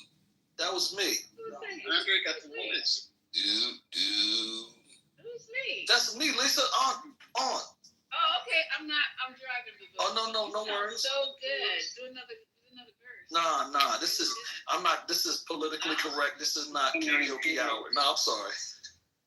This is a whatever portion. This is intermission. Yes. This is intermission section. This is what it is. Can you imagine him and Manfinity doing a duet? Manfinity has a great. I cannot imagine that. Let's just stop right there. I'm not trying to imagine that. No, wait a minute. What makes y'all think Manfinity has a great voice? He does have a nice voice. He does a nice talking voice? No, he can sing. Manfinity can sing. Yeah, he got a voice. Wait a minute. Hold up. Can you please just give us a little sample of Change Gonna Come? Oh God, let me get a tissue, girl. I know the song. I don't know all the words, but like that's one of my favorite songs. Sing what you know, boo. Sing what you know. I was singing it. It's been a long time coming, but I know a change gonna come. Beautiful. Jesus. Yeah, so listen. So there's the change. Y'all never heard On do the remix to Golden Girl song?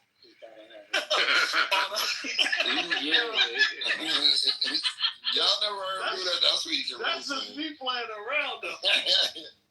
So listen. You heard the words that you just sung. The change is gonna come.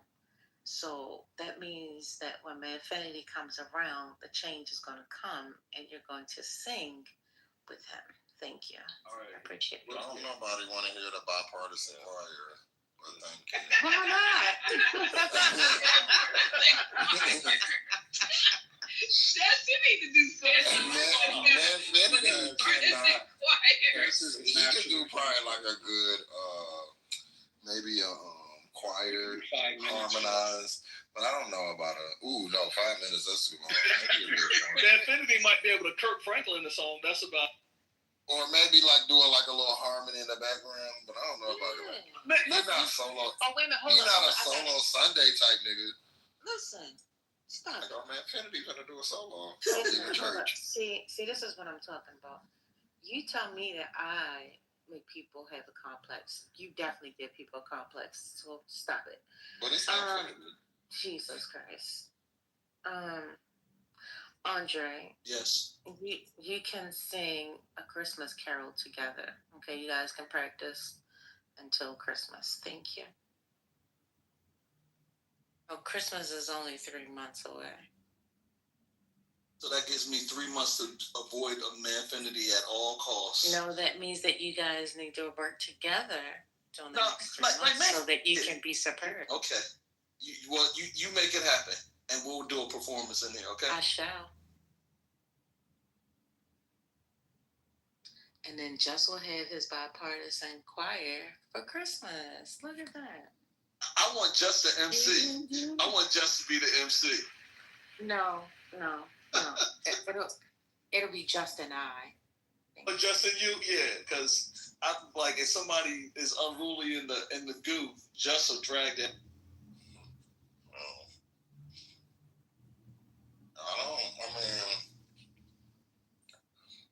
I don't like Wise Manfinity. That's like inviting like a former KKK member to your church. That's like inviting a former KKK member to the church, like trying to be Y'all see, if we was back in the days, I would have to come get y'all a lot because y'all would be trying to make friends with the folks, and we don't need to make friends with the folks. I think Monica and C should be their backup singers. And Monica can see her ass. Which Monica we talking about? I hope Monica Arnold. Racist. Y'all hurt Monica's feelings today. Y'all. I'm gonna have to start. I just want to get her inflection in her tone that she does. What do you mean? What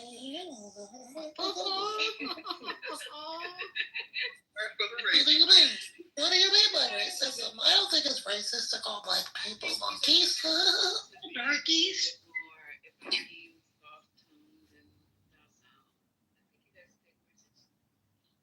She reminds me painfully of this lady I work with that cries like at the drop of a dime. Like she always cries about everything. And she's never Things like that need to be put in an asylum or something. They are proud fucked up. And it's always like, hey, you didn't do this right. And she's like, I under so much pressure. And it's like, okay, but you still didn't do this right, so I just don't get it. And then everybody like, just go easy on her. I'm like, bitch, the bitch don't do shit. And then when you ask her about it, she just start crying and says she have a son. Okay.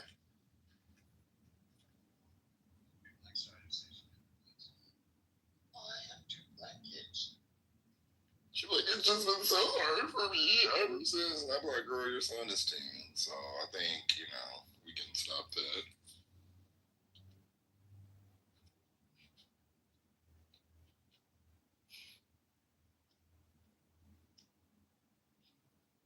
I wish I could just turn into a white lady sometimes. Huh? I got lots of ideas at the job. We can talk about. I need a Jess at my job, so we be kiki in the corner talking about all these white women and white men. Oh my God, that was hilarious. All the black employees. Okay, Aleph, I'm gonna ask you why. I just want to know, Aleph, why is it so important that you get this thing from Amazon? I'm gonna hit you in your back channel. Okay, if you need me to order it for you, I'll do anything. How will it be for me? I'm just saying, I can send it anywhere you need me to send it. I don't have to PO box whatever. I don't need a pocket pussy. You need the pocket pussy. Oh, that's hilarious. Aleph, are you back in Northern California yet? Well, I'm gonna be here too. November. Excuse me? Be here till November. It's only 1 more month away.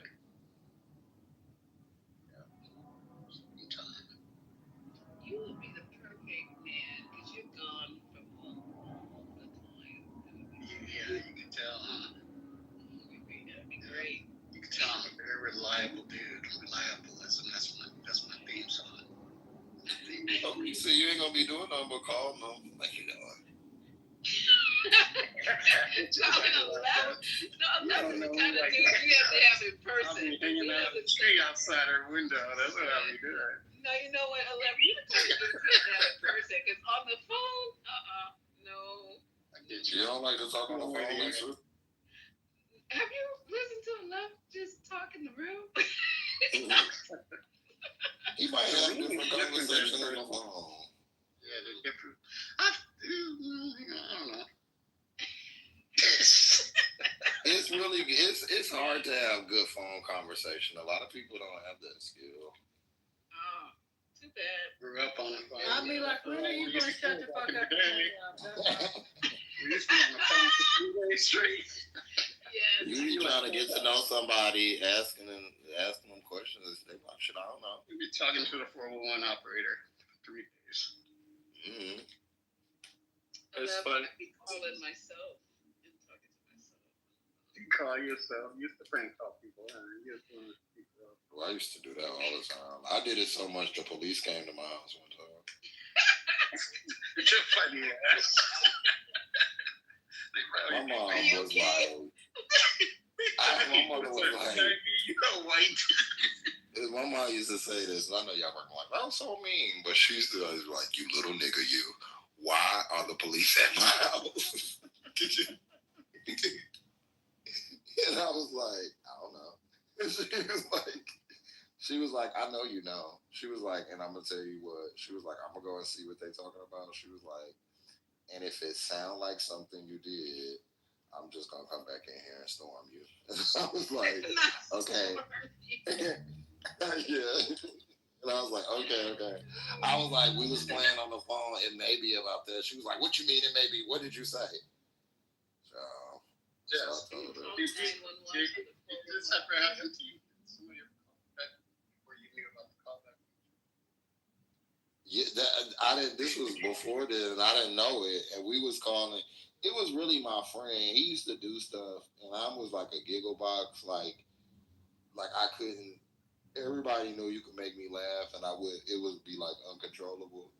So we would do the three-way calls, and we would have like a plan to say something, and then when the person would get on the phone, he would say something totally like unscripted, and I would just start falling out laughing, and he would just take it too far. And he had said something to this man. I guess her daughter was at school, and he said something. I don't know what he said to her, but he thought that he had did something to his daughter. His daughter had just gone off to school. It was like a big mess. So he sent the police to our house. My mother was so mad. And he was just fucking with the man, and I was just on the phone laughing because it was so funny to me, and I just could not stop laughing. Do they charge you guys in your state if you call the police or the paramedics out on a false call? Do they send you a bill? They send you some handcuffs. Yeah, no thing. Hey, in Oakland, I think they do arrest you, though. Yeah, some places do. They send They do here, but it has to be extreme. You know what they told us? Like 75 times or something. Oh shit! So check it out. This is what they told us. They said when the cops come out, somebody's going to jail. You know, I mean, they're going to arrest somebody.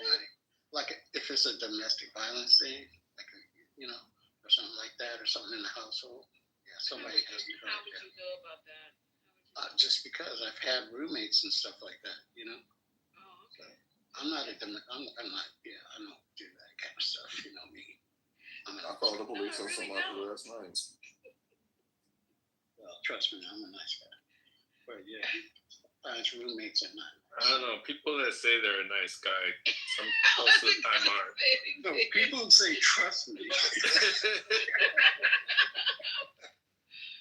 Yeah, I've heard that from guys say I'm a good guy, and they turn out to be. Really, I'm a nice guy. I don't do anything like that. That's a fact.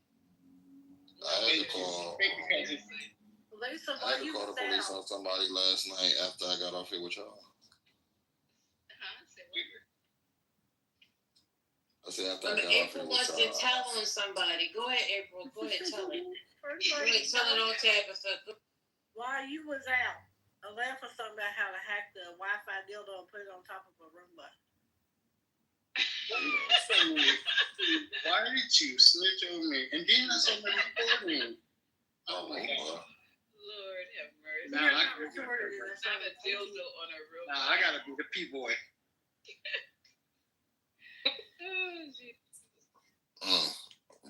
That in and out is gonna take 2 to 4 business days. So if you're interested in that, hit him up.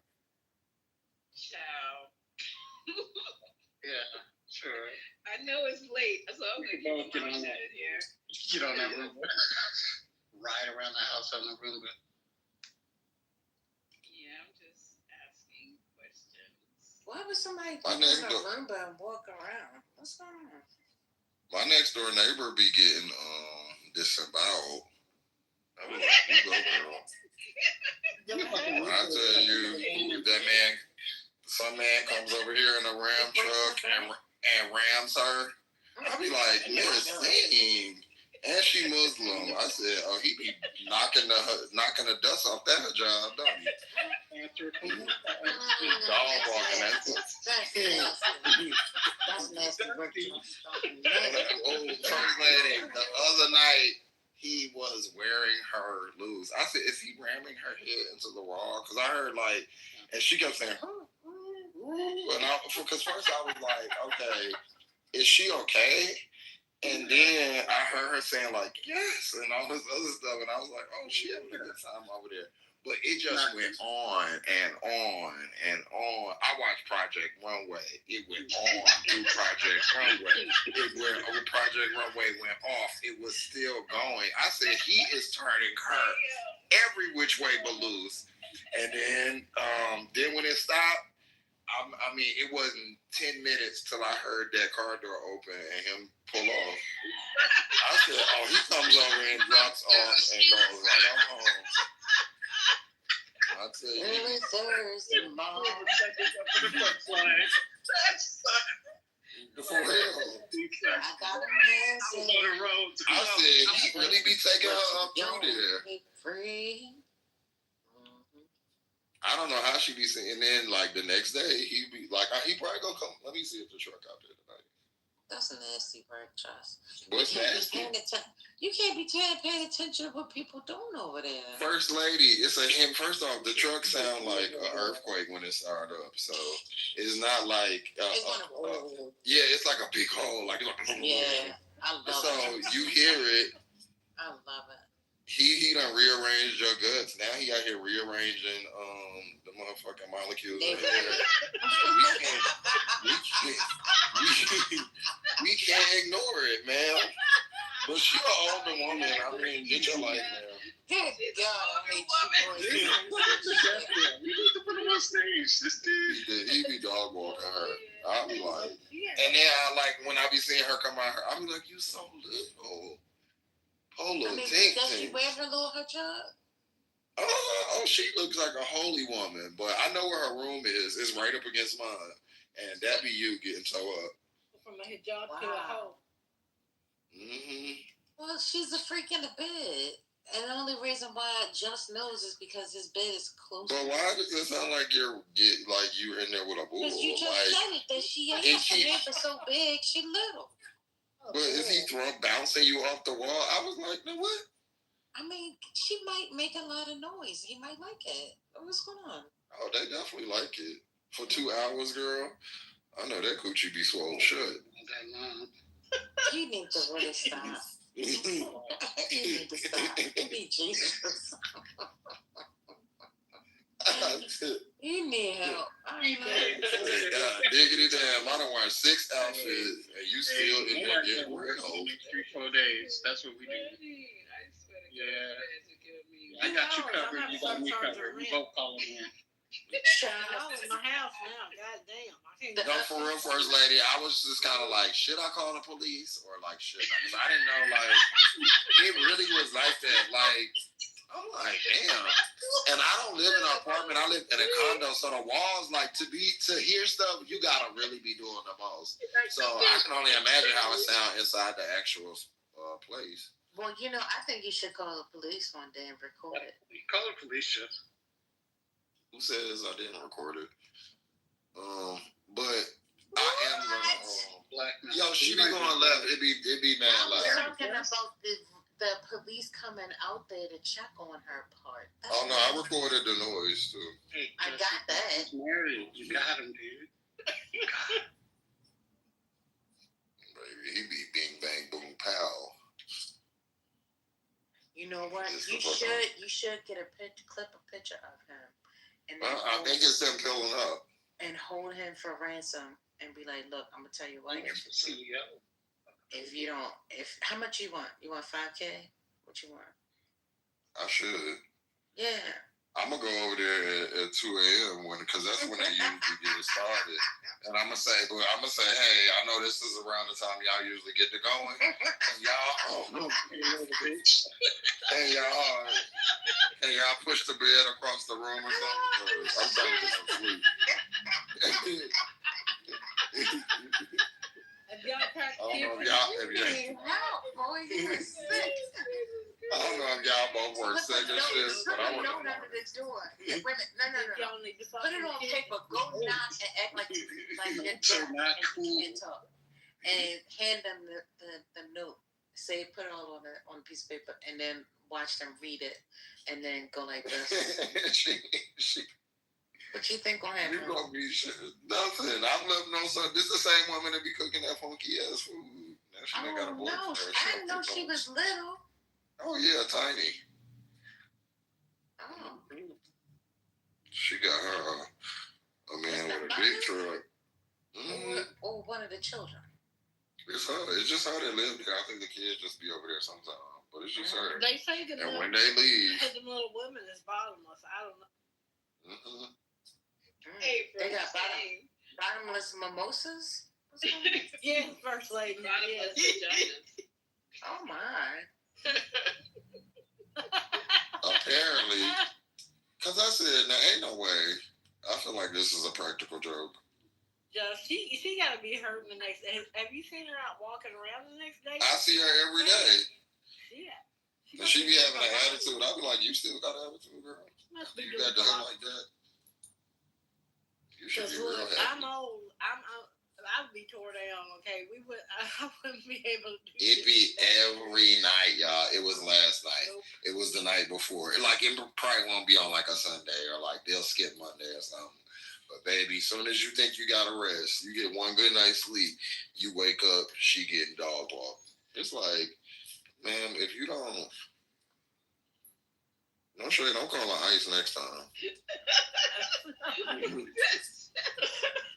No, but that is wild because we live in a condo, and I can't hear a fucking thing my neighbors are doing. Like, so you know they gotta be going hard. Right? They have condos you in just Alaska. Hear people like that.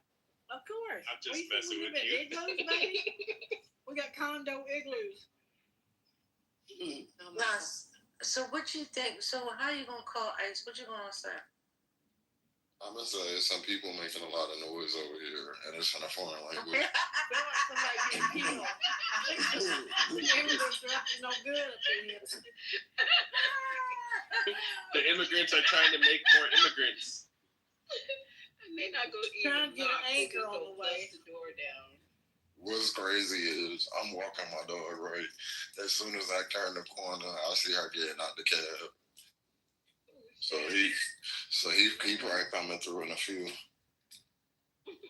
See, you said she was getting dog walked, and then you talked about walking your dog, and I had a whole different thought. No, I'm walking my actual dog. I'd have to have a ride besides the taxi cab. Hello? That's what I be saying. She always be off. Please write her a note and say, "Man, listen, you need to stop giving that vagina away and climbing the walls the way you do when you can't even get a ride home from work. You're catching cabs and Ubers while he's coming up." Exactly. And he's gonna pull up an hour later and come rock your boat. Man, you shouldn't, and you also shouldn't have to cook every day. He should be taking you out. So give me a break. Yeah, thank you. Girl, he can take you to the Taste of Sudan up the street, and we'll Taste of Sudan.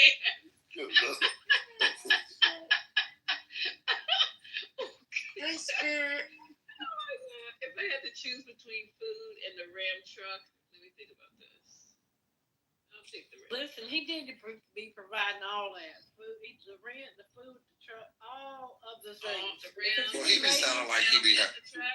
If it's any like the sound of my voice, don't be doing this dumb shit. That's just another thing that I think women are stronger than men, because to find what I heard pleasurable is crazy to me. That shit sounded like a WWE match, and she must love it because he be on. I said, this sounds horrible. This sounds painful. It sounds like she's being hurt, and like she keep inviting him over. She could be faking it. Cause you know how he's living. That's not no fake. What's she look like? What he look like? Is he black? Yeah, he like. I mean, I never really heard him talk, but he looked like a black, like a nigga. like a black American, but he's like a fucking me for like 2 hours, I'm trying to tag out or something. like he looked like. You know what? This is what I imagine that he owns, like a towing service or something. Hey, Spurt. Go ahead. He looked like he owned like a towing service. He got a beard. It's like gray. He like an older dude, but he not. I mean, he ain't bad looking. Just a regular looking dude. He look like he got maybe he got a little couple of dollars. Hey, she ain't looking at her face. My God, if she going for 2 hours and head going up against the headboard, shit. You walking I home? said, I watched the whole episode of Project Runway. I be walking home the whole time. And y'all was going before this, and y'all still going afterwards. You need to put this in your notes, dear diary, and give it to her. Do you, ma'am? I've had to talk to the HOA so many times about them. This has definitely been brought up. Really? Yes. She's been doing this you for told like. us about the cooking. You ain't never told us about the stuff. So, like maybe maybe May. Around the summer, when summer started, this when the man started coming over, and so the food stopped. I mean, like she still do it, but not as much. But this started. You need to knock on the wall and say, "Sir, your wife." I just want to say, ma'am, can I just get a break? Can you just go out of town for a week? I just don't want you to do nothing. If you ain't fooding, you fucking. Well, let me tell you something. That's better than her watching Project Runway for an hour while he's. Just get an air horn, and every time they go at it, just use the air horn. I don't think they can hear because sometimes what I'll do is I'll put my speaker up against the wall and turn the music all the way up, and they never it doesn't faze them. They just switch it so they're using that as a rhythm. Exactly. How old do you think he is? How old do you think this man is? Older than us, probably like 50. Oh, they both like 50. So you think he on his Viagra's? I mean, he looked like he in kind of shape, like he probably goes to the gym or something. Oh, okay. He a big dude, like a Jim. I think he has a wife too. Why y'all say that? Because of the time. Because of the time period. Yeah, picking her up. He's coming over in the middle of the night. Exactly. He don't even pick the poor lady up for work. Like, what's going on? Take her home, nothing. She might not want none of that. She probably just wants the. She wanted. Yeah, I think I think Lisa might be right because she got a nasty attitude. She got a real nasty attitude. Oh, she got a nasty attitude. She real nasty to everybody. But that's what she needs. So you know what? She likes that pain. She likes that pain. She likes it. She's so mean. She likes it. She likes it. Well, she needs that evilness beat out of her. She the only one in the building who don't really speak. She's I bet you she'll speak now. Now she getting that. No, she don't. I thought she would become nicer, but she don't. Me and my other neighbor that's Jamaican, we was talking about it the other day. I was like, "You be hearing this?" She was like, "Yes." And I was like, she was like smelling it too. But that's what cooking is. It's loud. It's sometimes messy. They're just gonna hear you. That's all it is too. You can't control it. Neighbors, the neighbors around the But just corner. turn your bed to the other side. Like, why is it gotta be backed up against my wall? My bed's not on hers. Do you need like a playlist that you can like blast through the wall that would make them stop? Because I got No. I've done that, Scotty. It phases them not. One time they was doing it so loud, it was like probably like 4 or 5 in the morning. I woke up. I took my iPad and I just turned on music to the loudest thing, and I put the speaker right up against the wall, right? And I left. I just took a drive. I left for probably 45 minutes because I was like, oh, she'll learn. Because I'm not even going to be there to turn the music off. Like, she going to be real irritated.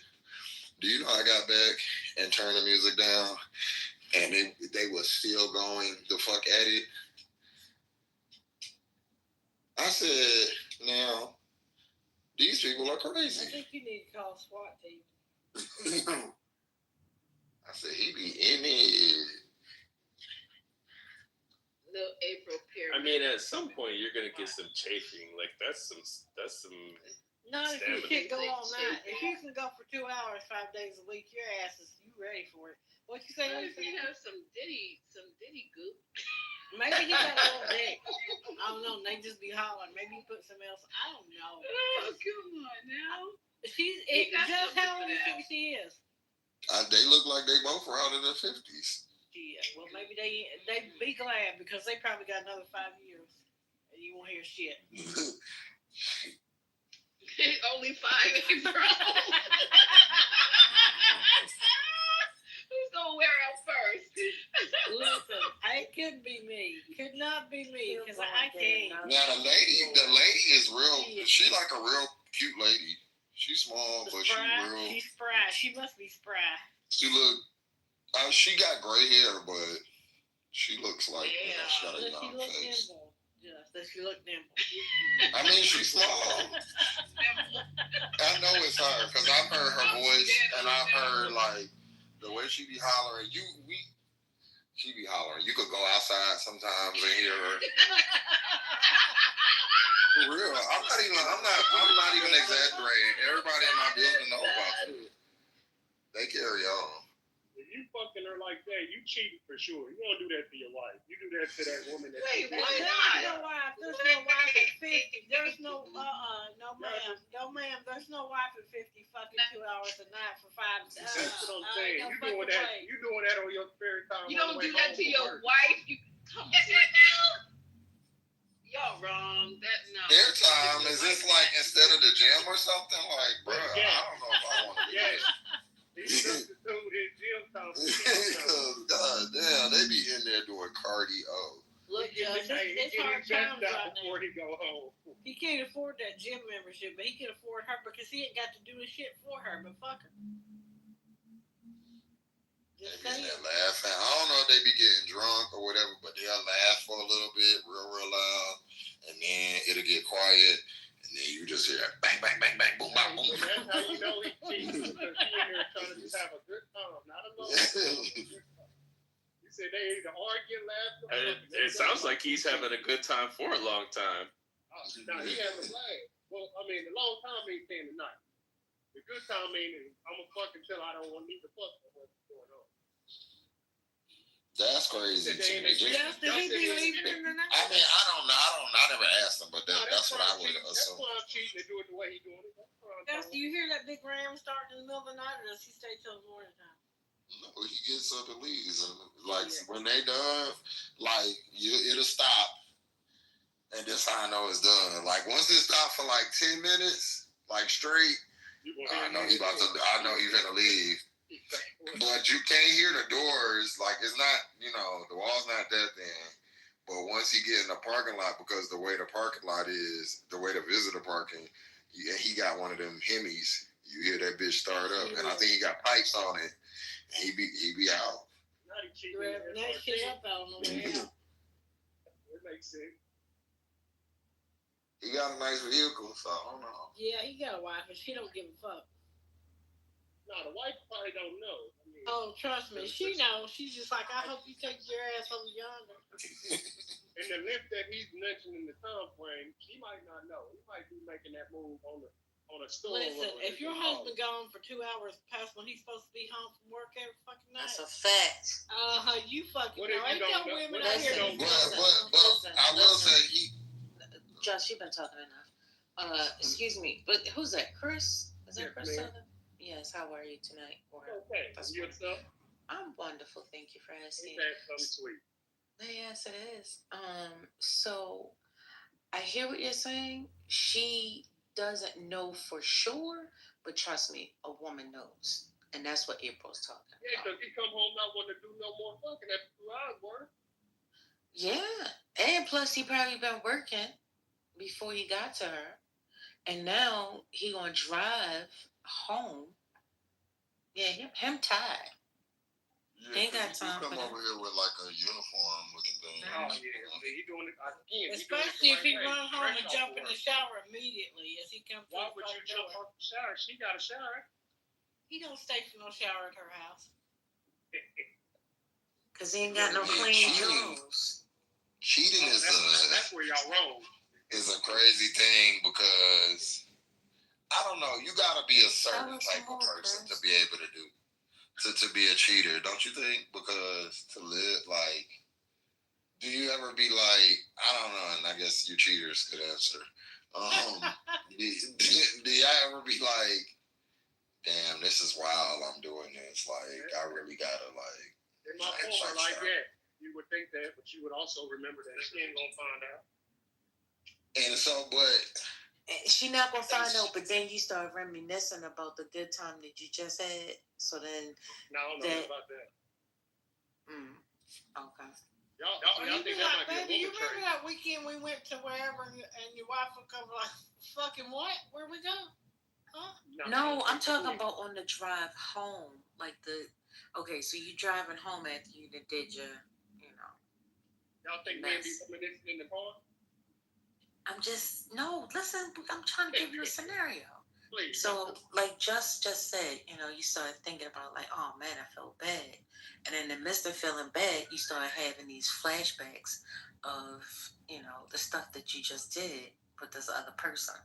That doesn't happen? No, this is a movie you made up. That is not happening while a man is driving home after cheating. You think about making sure his story correct.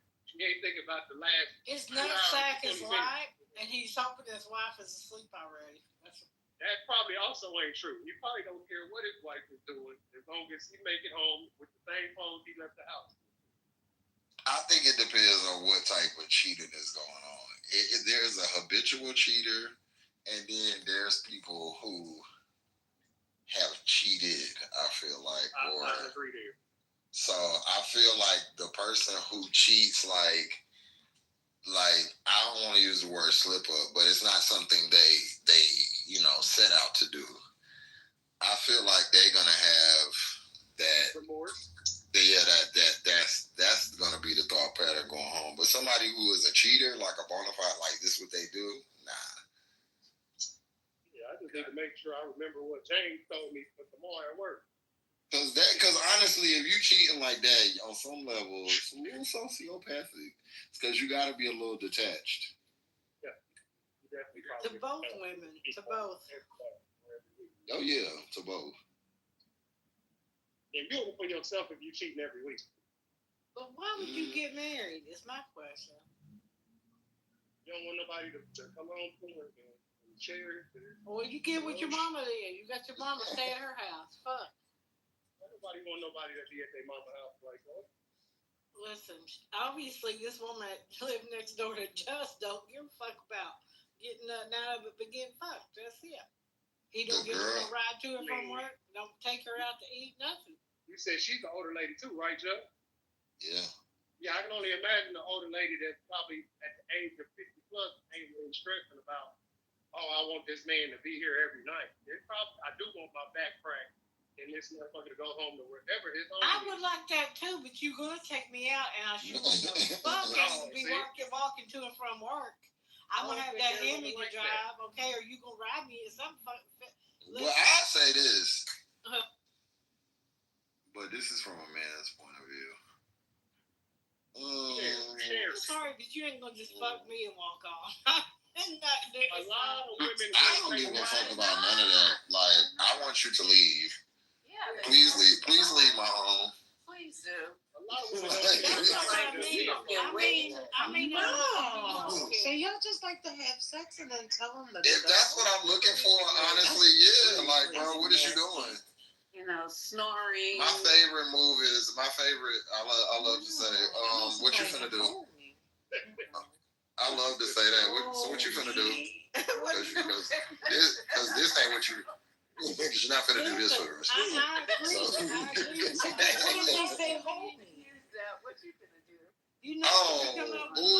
That's happened before, First Lady. My cable, fucking my shit up. First Lady, you know what? I don't get a ride to work or home.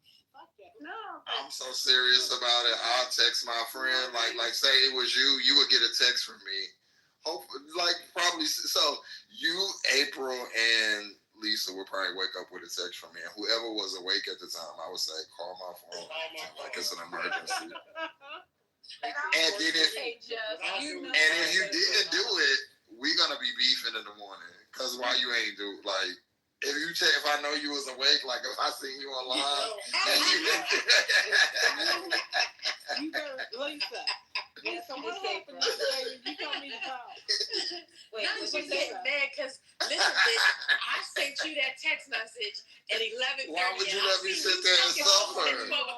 So I know you got my text message. Yo, my friend did that to me one time. I was stuck at somebody's room. I went to somebody's room and it was a straight up catfish almost. And I was like, yo, text me so I could leave here. Cause I'd be like, man, fuck out my face. Like, you lied. So I'm gonna go. But this motherfucker did not, I'm just sitting there waiting on a call. They did not text me. So I had to pretend like I left something in my car. And baby, when I got to that car, I cranked that bitch up and blocked that number and peeled off. That's nasty work.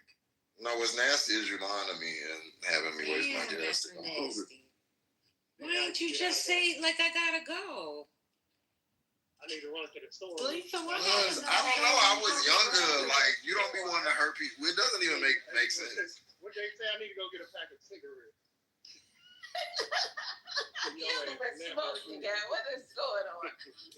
See, and it's different when you like straight people. See, y'all can show y'all faces and everything. Like you dealing with a whole different set of people. People don't want to show their face. They want to send people that look like similar to them because they don't want to be caught out there. So it'd be a whole fucking gamble. And then you get there, you be like, my nigga, you don't look like that. Because I understand. If you send a picture and it's somebody that looks similar to you, you be like, I don't want to put myself. I would have been like, I feel you. But it'd be like, you think you look like that? That's how you think you look? Because you don't. And I gotta go.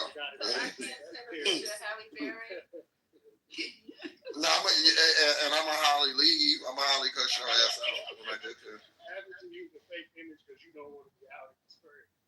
Yeah, because it just, man, it's crazy.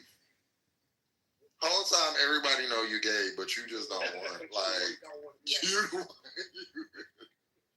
everybody in the family knows you gay. Like you don't want to, or you ain't really accepted it. It'd be so funny because you'll be done did a whole bunch of crazy shit, and they be like, "I'm not gay, huh?" But you just okay. You're not gay. Stay focused. Today, was it in Texas where somebody beheaded someone? What? You didn't hear about that? Wait. Oh yeah, somebody was typing. You know who was typing that in the room, Miss April? Who? Trent. That was one American Blooded. What's his name? The Indian Blooder. Pure blood. Yeah, pure Blooder. You gotta call him Blooder now. Blooder? Bloody? No, Blooder. It was a Dallas motel. And he goes, "Well, y'all talking about this Charlie Kirk when you should be talking about the person that got beheaded in Texas." I was like, I don't know nothing about it. Just said spanking today. Have we checked on that? Just gave him a spanking today. And then he put that fake Gucci church shoe on his PCR. Did you see that? No. I've been driving. Ooh, that was a bad knockoff. My nose is stopped out.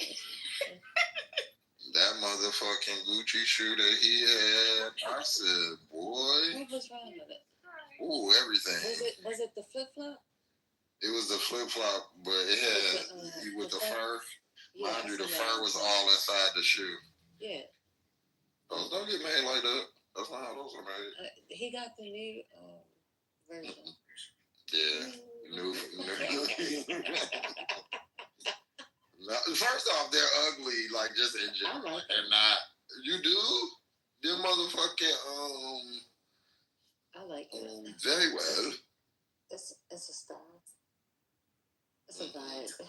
It's a vibe. But to go and get a knockoff pair of Gucci church slides is I will wear them to church. What's going on?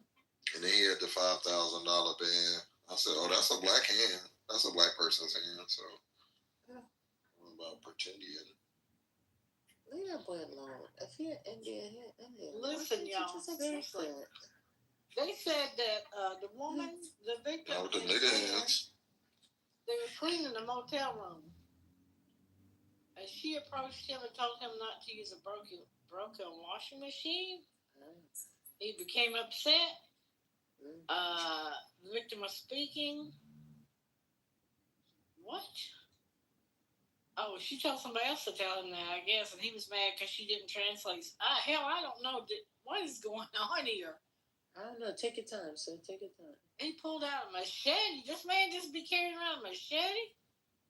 See? And you couldn't see it. Began attacking. You don't just a machete to a motel. You don't just carry a machete in your to the motel though, bro.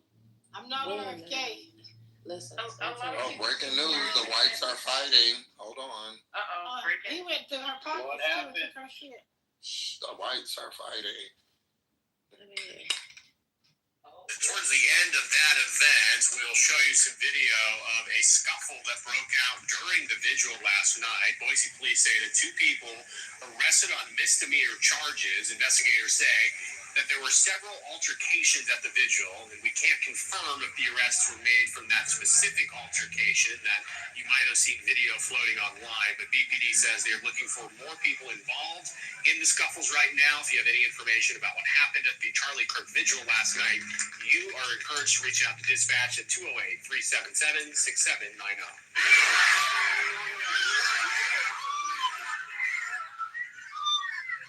Oh my God, not the racist getting unruly. I know you lying.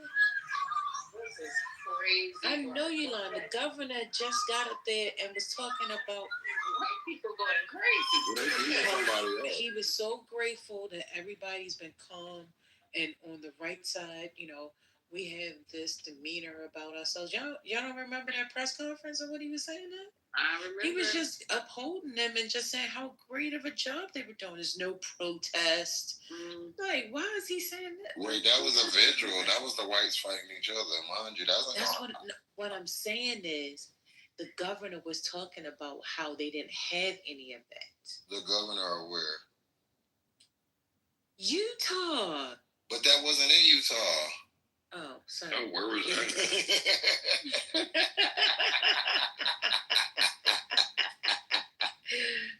Where was it? Where was it? Idaho. Oh, same thing. How close is that? That ain't nothing. I mean, I guess up the street. It's same. I mean, same demographics. I don't feel safe every time I see a white person I cross the street. Yeah, let me not go. I won't be going to Montana, Idaho, or Utah. North Utah. I wouldn't do them anyway. What's going on? Why would you be there? For what? They had a vigil. How y'all fighting at this man vigil? Wow. Imagine how much No respect. how good that Kool-Aid must taste. They really out there. What you mean? What you mean? Just how they gonna fight at the vigil? As if black people don't fight at the vigils. No, just use the same rhetoric. We fight at our division of our cousin that didn't have no business in it. Don't you say that now. All right, we're not gonna wait a minute. I just said that to him I'm to fighting correct at him. the funeral. But we're not gonna continuously talk about black troops. Let's keep it on the whites. We're not gonna have no vigil, no Listen, black y'all train. need to know about this beheading for real. No, I'm saying, First Lady, they should be all in unity. If you had a Charlie Kirk vigil, That's where they should be singing. yeah, y'all should be friends. Why are y'all fighting each other? That you sound like how they sound. Like, that's what I'm saying. Okay, so we want to sound like them. Yes, you're absolutely What do right. you mean? Why are they doing that? They should be doing that. They should be getting along. All the shit that they say towards us Do you know need to toss it back there. all the white ass Idaho, you got different levels. All these whites are so violent. I can't hear Chris. Different levels What is of white talking folks. about? Okay, Chris? He said it wasn't even in Utah. And it's different levels of Wait. Lisa, we're talking about the vigil. The vigil wasn't in Utah. The vigil. I got a special request, if you guys don't mind. The Virgil. There's somebody who came in a room, and his name is Lika Wants to Talk. Oh. Now, I know Lika. No, until I get to tell my beheading story. I can't open my eyes right now. Yeah, April needs to go because the story is wild. What if Lika is a girl? And not a boy? Y'all need. I'm not telling it. Hey, hold up, April. Can you bring up Lika, please? Y'all need to listen to April.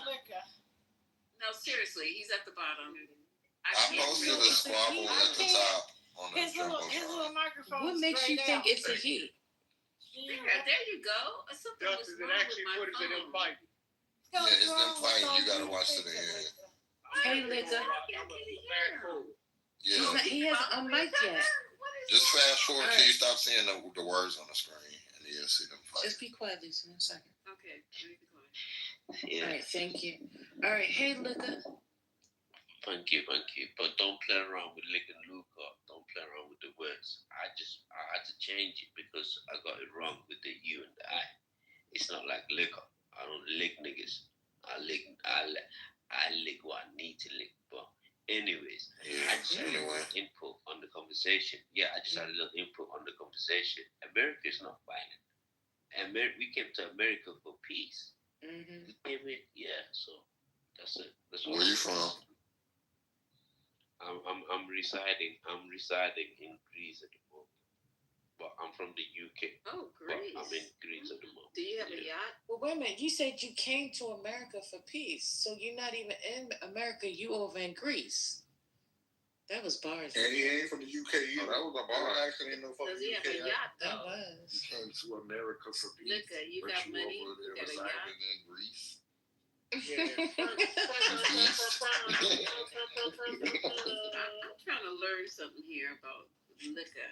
You got a yacht in Greece. Most men from Greece are very nice-looking guys, and they have money. No, I said I'm residing. No, I said I'm residing in Greece. Residing. Yeah, but I have to go back to my state. Well, you don't have a UK accent, so where's your original country of birth? UK, United Kingdom. Where's your family origin? Family. Yeah. Family. Half Morocco, half Kenyan, half Somali. Oh, damn. I knew he was African. Morocco and Kenya. That boy just got laid 200%. Spicy. They have 4 different nationalities. So do you, Chris. No, They're all quadroons. No, that's Ray. Ray is the quadrooners. No. You I was are raised in American. Somalia. You have many. No. I was You raised in definitely sound Somalia. Somalian. Yeah, I was raised in Somalia. So why you say UK then, bro?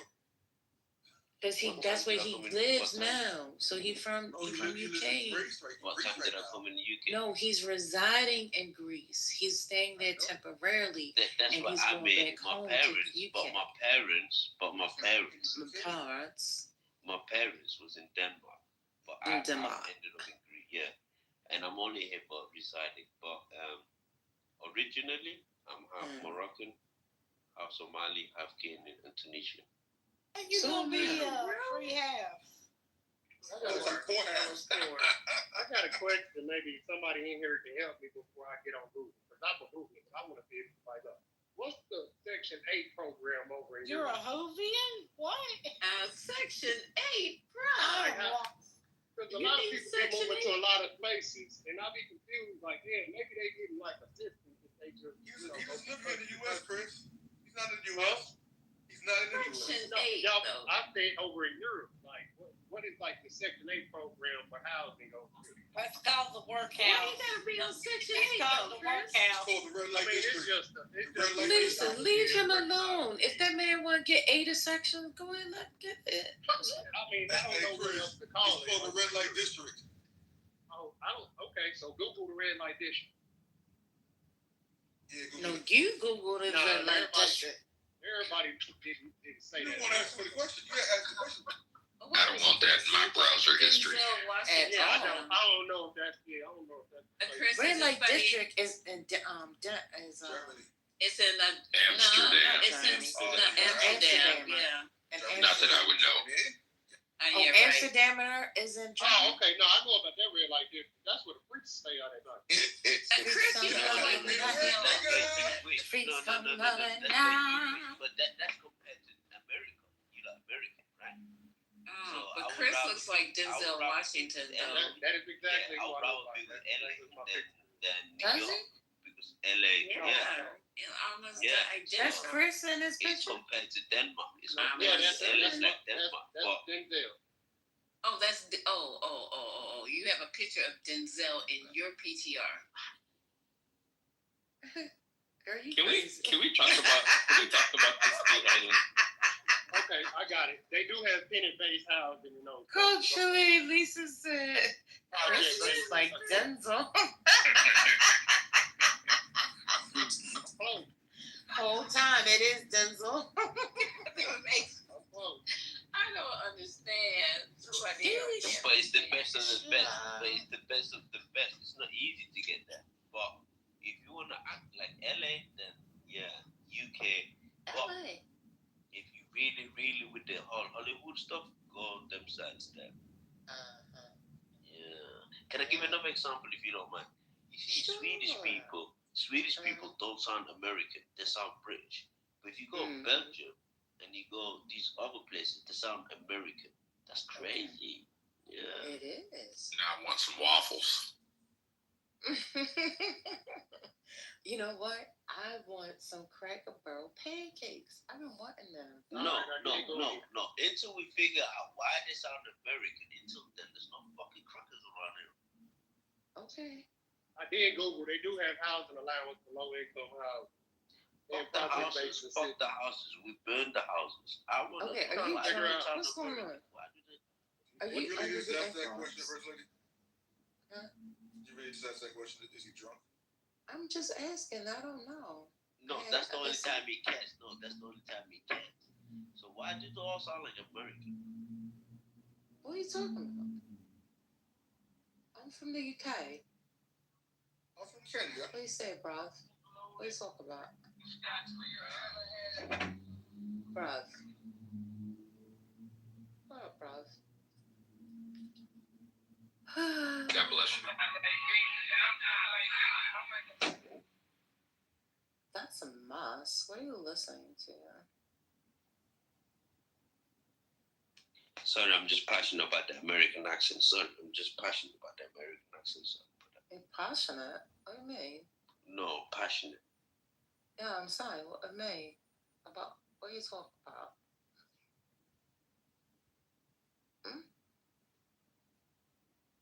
Hello? Are you there? Hello? Bruv. Bruv, what's going on? Are you there? Hello? Oh my god. Are you drunk? I think he went quiet because he wants to hear April talk about the beheading. Okay. Go ahead, April.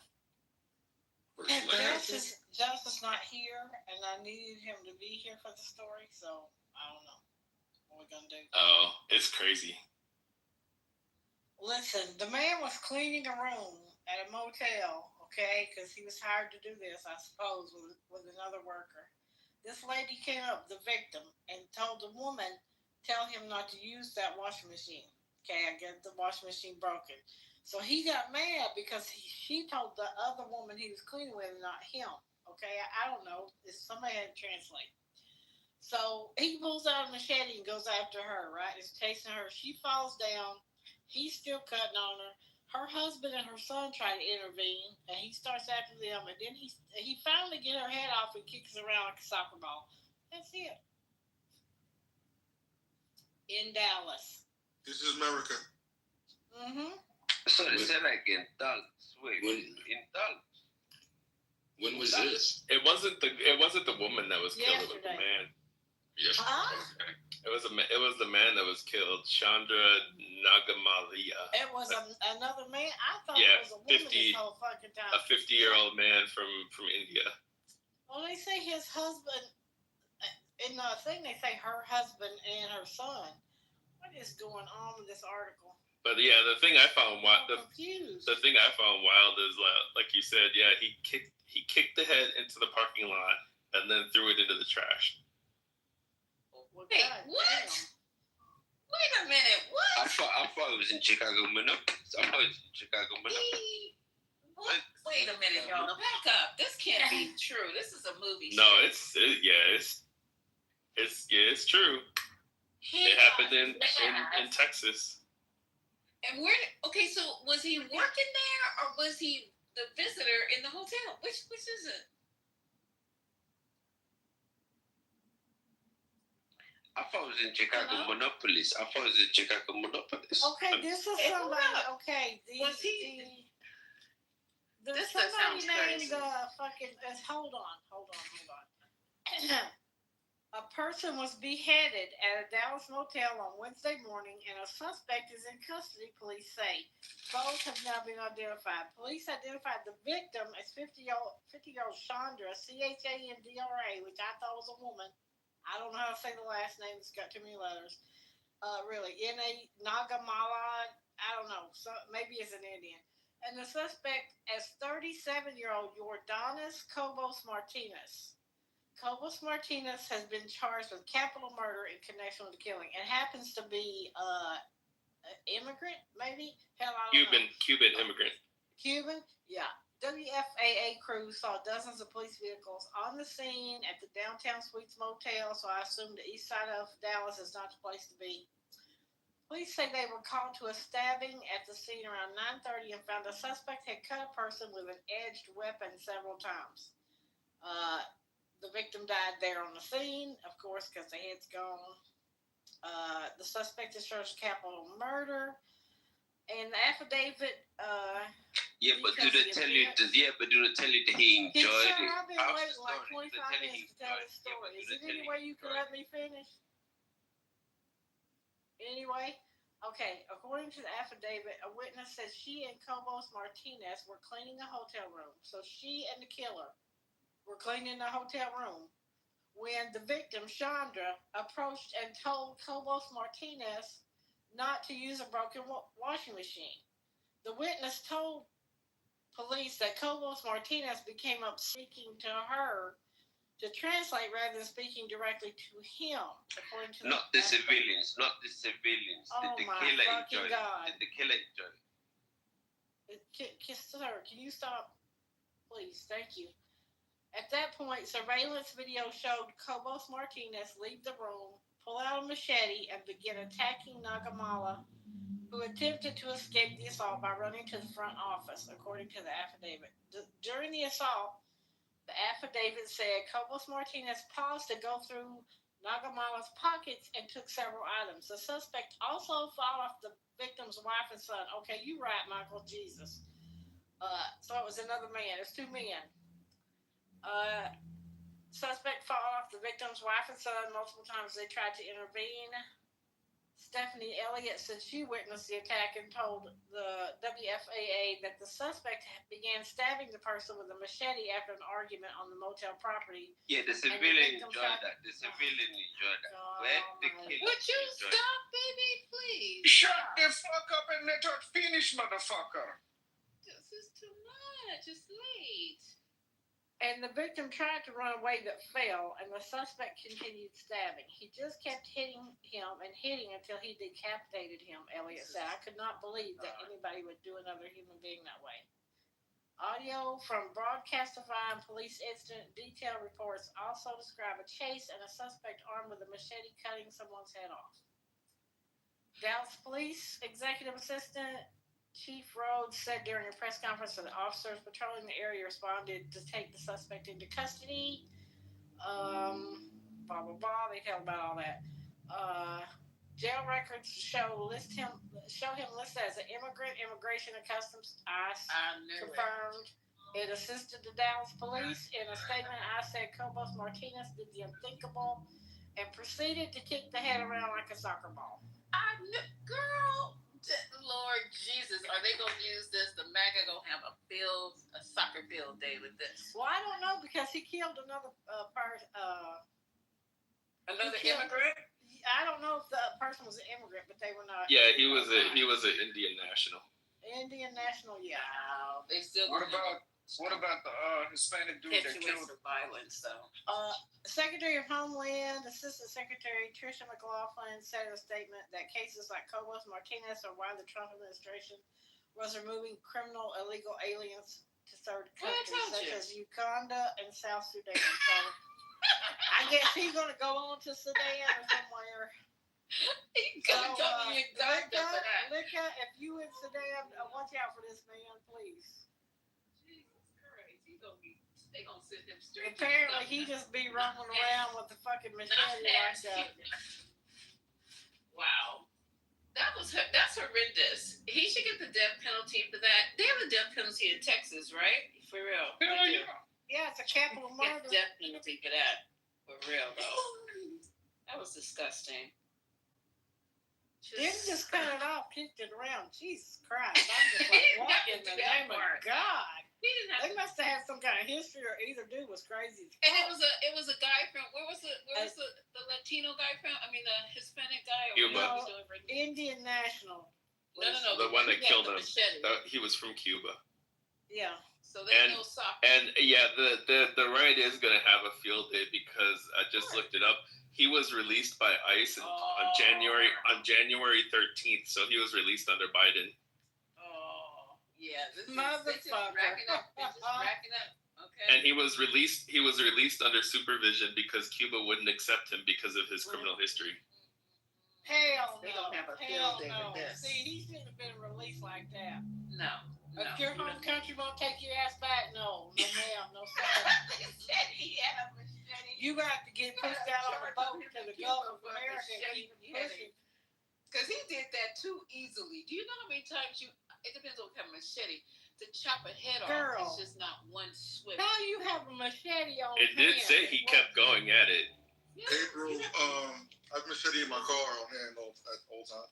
I know somebody who remind me not to work for you at the washing machine place. This is not funny, y'all. But I know Domingo Alvarez used to always talk about his fucking machete at work. See, we had a man up here that had a fight with his family out. They live out in the valley. It's not a suburb. It's where Sarah Palin came from. Stuck her ugly head up from. He got a machete out and killed his family, and then came to town swinging it everywhere on everybody, killing folks. Yeah, but it's not funny. You didn't say it's in Columbus, Minnesota. But you didn't say it's in Columbus, Minnesota. It's in Columbus, Minnesota. It's not funny, Lisa, but black humor, dark humor is actually a way to help your mind process horrible things. Yeah, but it's in Kalamazoo, Minnesota. Yeah, but it's in Kalamazoo, Why do you Minnesota. keep saying Kalamazoo, Minnesota, motherfucker? Where was it? Was it in Kalamazoo, Minnesota? Was it in Kalamazoo? Kalamazoo is not in Minnesota. Kalamazoo is in Michigan. Sorry, Columbus, Minnesota. Was it Columbus, Minnesota? There's no Columbus, Minnesota either. First lady is gone. She's gone? She wouldn't do it, but First lady's gone? Oh man. She left the zoo with us? Oh my God. Okay, y'all. She opened the zoo and left. And left, okay, without leaving me the keys, though. What the hell? Okay, y'all. We're going to do this the 420 way. You guys, now, this machete guy, they are going to eat this shit up. Okay? And it's so crazy because lately except for the black guy on the fucking subway, wherever he was, that stabbed that innocent woman, nobody stepped in. I don't know what I would have done, but I don't know. Well, they had some pictures, and outside the frame that they cropped was a man trying to help her. Yeah, his son and his wife were trying to help. No, I'm talking about the girl on the train. The guy on the train, the vicious piece of shit that stabbed that young woman on the train for no fucking reason. Did you see the video on there? She was just sitting there minding her fucking business. They didn't even exchange words. I did. People's crazy out here. I'm telling you what. I'm staying in the house. I'm staying in the doors. Yeah, that's why I don't get on. No, I'm sorry. And then New York might have the nicest. No, they don't. They start lying. She was white. It might be a safe big city. She was what now? Huh? She was what? That's what he said. Oh yes. So what? So what? You don't stab people like that. You don't just for doing nothing. She was just sitting, minding her business, coming home from work. Lisa, I felt so bad for her. I thought, honey, if you had sat anywhere else on this goddamn, you might still be alive. And that's why I swear to God, it has nothing to do with people's color or nothing. If the dude would have been white and I was sitting in the back of the fucking subway, I'm getting up because you don't know what's on people's minds and what if they have a mind. I just get up. I just don't. I've seen too much crazy shit on the train for me to sit there and think I'm unusual. He looked agitated. I ain't gonna lie. His eyes and shit. That man was acting crazy from the beginning without even saying anything. That motherfucker was a devil. Yes, I would get up. I'm sorry to tell you guys. But she was probably she was tired coming from work. You know what I'm saying? It looked like she was listening to music and stuff too. Yeah, she wasn't aware. You have to stay aware. Yeah, absolutely. Get your ass up. Somebody come.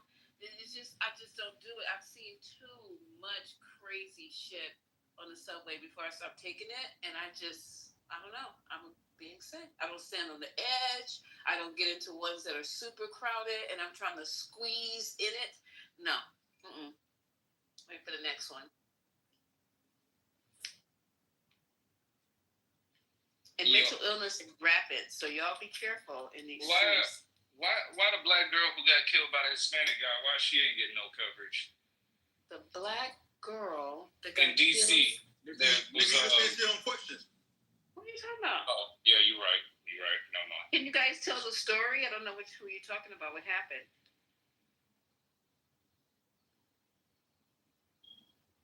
What happened?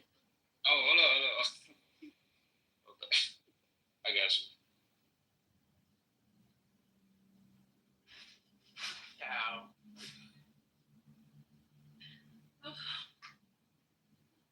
Are y'all awake? Yeah. So what happened to the girl in DC? Oh, it might not have been DC. Ray got the details. I wanna get it right. I don't just wanna, you know what I'm saying? I don't wanna just say shit. But you the one brought it up. Now I gotta Google it. Okay. An illegal immigrant accused of killing 19-year-old woman was ordered to stay behind bars Monday in Prince George County as investigators try to piece together how the two knew each other, and she was allegedly killed in his bedroom. Ooh, that's not good. The one who got hit in the head, her skull fracture and thrown in the river? I don't know what's wrong with my flicking phone. A Prince George County District Court judge said Hugo Hernandez Mendez, 35, will be held without bond during a hearing in Upper Marlboro. The Guatemala national faces first and second degree murder charges and last month's slaying of Dakara Thompson of Layman, but my phone won't scroll no more. Like my browser is broke. Oh, there we go. Nation, is that the one who got who met him in the gas station and we were trying to discuss if she was a working girl? Is this the story? Yeah, sure. It seems like she was. Police said Thompson had been missing for a week when her naked body was found August 31st near the South River by Route 50 in Anne Arundel County. Investigators say they obtained surveillance video showing Thompson approaching a black GMC Denali around 3 a.m. in Langley Park area of Prince George County. After a short conversation with the driver, she hopped inside and she away from the best seat. For a reason still under investigation, it appears that the car willfully entered the vehicle connected to the suspect in Prince George County, and my browser's still fucking up. But yeah. Yep. From those sites, men like to order women off of these websites, and they go to their homes. I would never, first of all, but on any end. I don't know why you men like to order prostitutes. What's that about? I have never, and I did some fucked up shit in life. I ain't never paid for it, like, directly. Child, it says a lot. It says a whole lot. It says I'm cheap as hell and scared of herpes. Oh, wait a minute. So if you do, you don't order them because you would consider yourself cheap? That's the main reason. That's the main reason why, and I don't want herpes. Nah, you got to be kidding me right now. Okay. Back in my sick days, yeah, I'm not gonna pay for something I can get for free somewhere else. If you got somebody Netflix log in, why you gonna buy it for yourself? Okay. Mm-hmm. So you feel like it's yours? Mm-hmm. Well, good point, but I never have. Huh. That's like with young niggas, they be like proud to trick and proud to pay. I'm like, y'all got the game all wrong. That ain't how I was taught.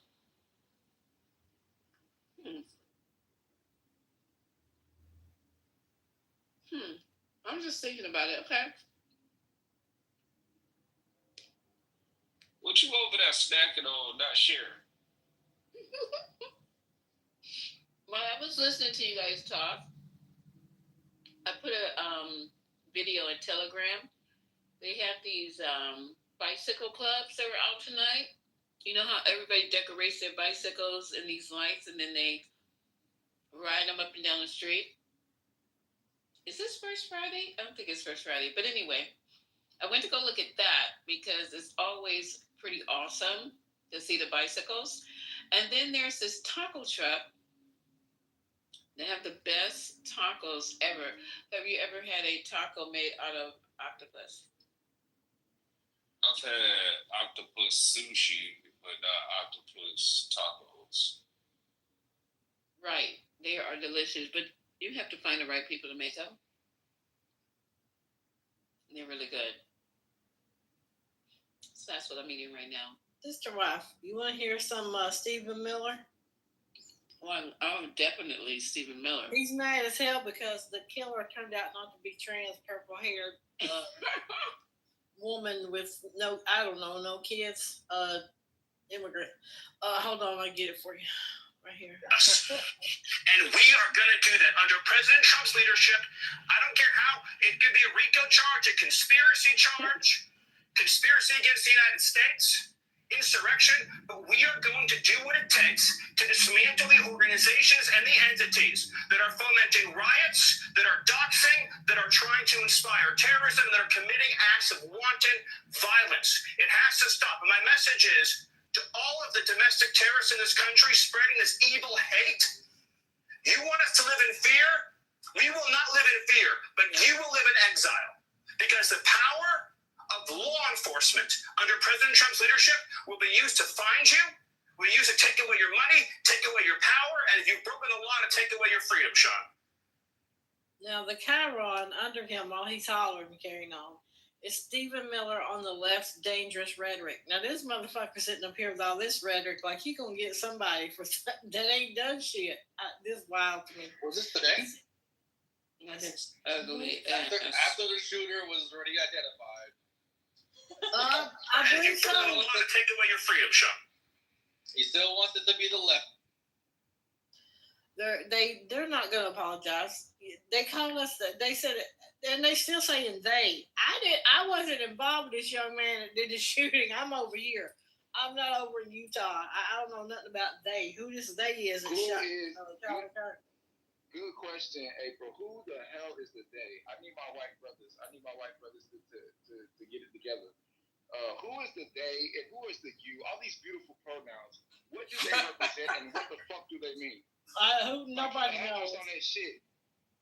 The minute y'all fucked there up, was... now they done fucked up. They done hit their own. They done hit their own while their own was talking about gang violence. Now you hit your own in the neck. The same person who was roasting George Floyd's neck. So George Floyd's neck. Floyd and his neck is in heaven. Analogy. No, George Floyd is in heaven with a bruised neck, and now Charlie's in heaven with a hole in his neck. Now. Are you sure Charlie? I don't think he's in heaven. Protect your neck. That's right. No. Hey, my brother in Christ. He's he's still my white brother in Christ. He was just battling racist demons. Hopefully he made it upstairs. Hopefully. You know, I don't hate the guy. I don't even know him that well, but white man, you did this.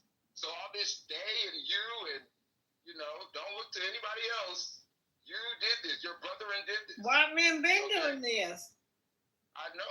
I know in April, I know. And I'm trying to get an explanation so I can have some type of peace of mind. I just don't understand why they can't let their own get it off.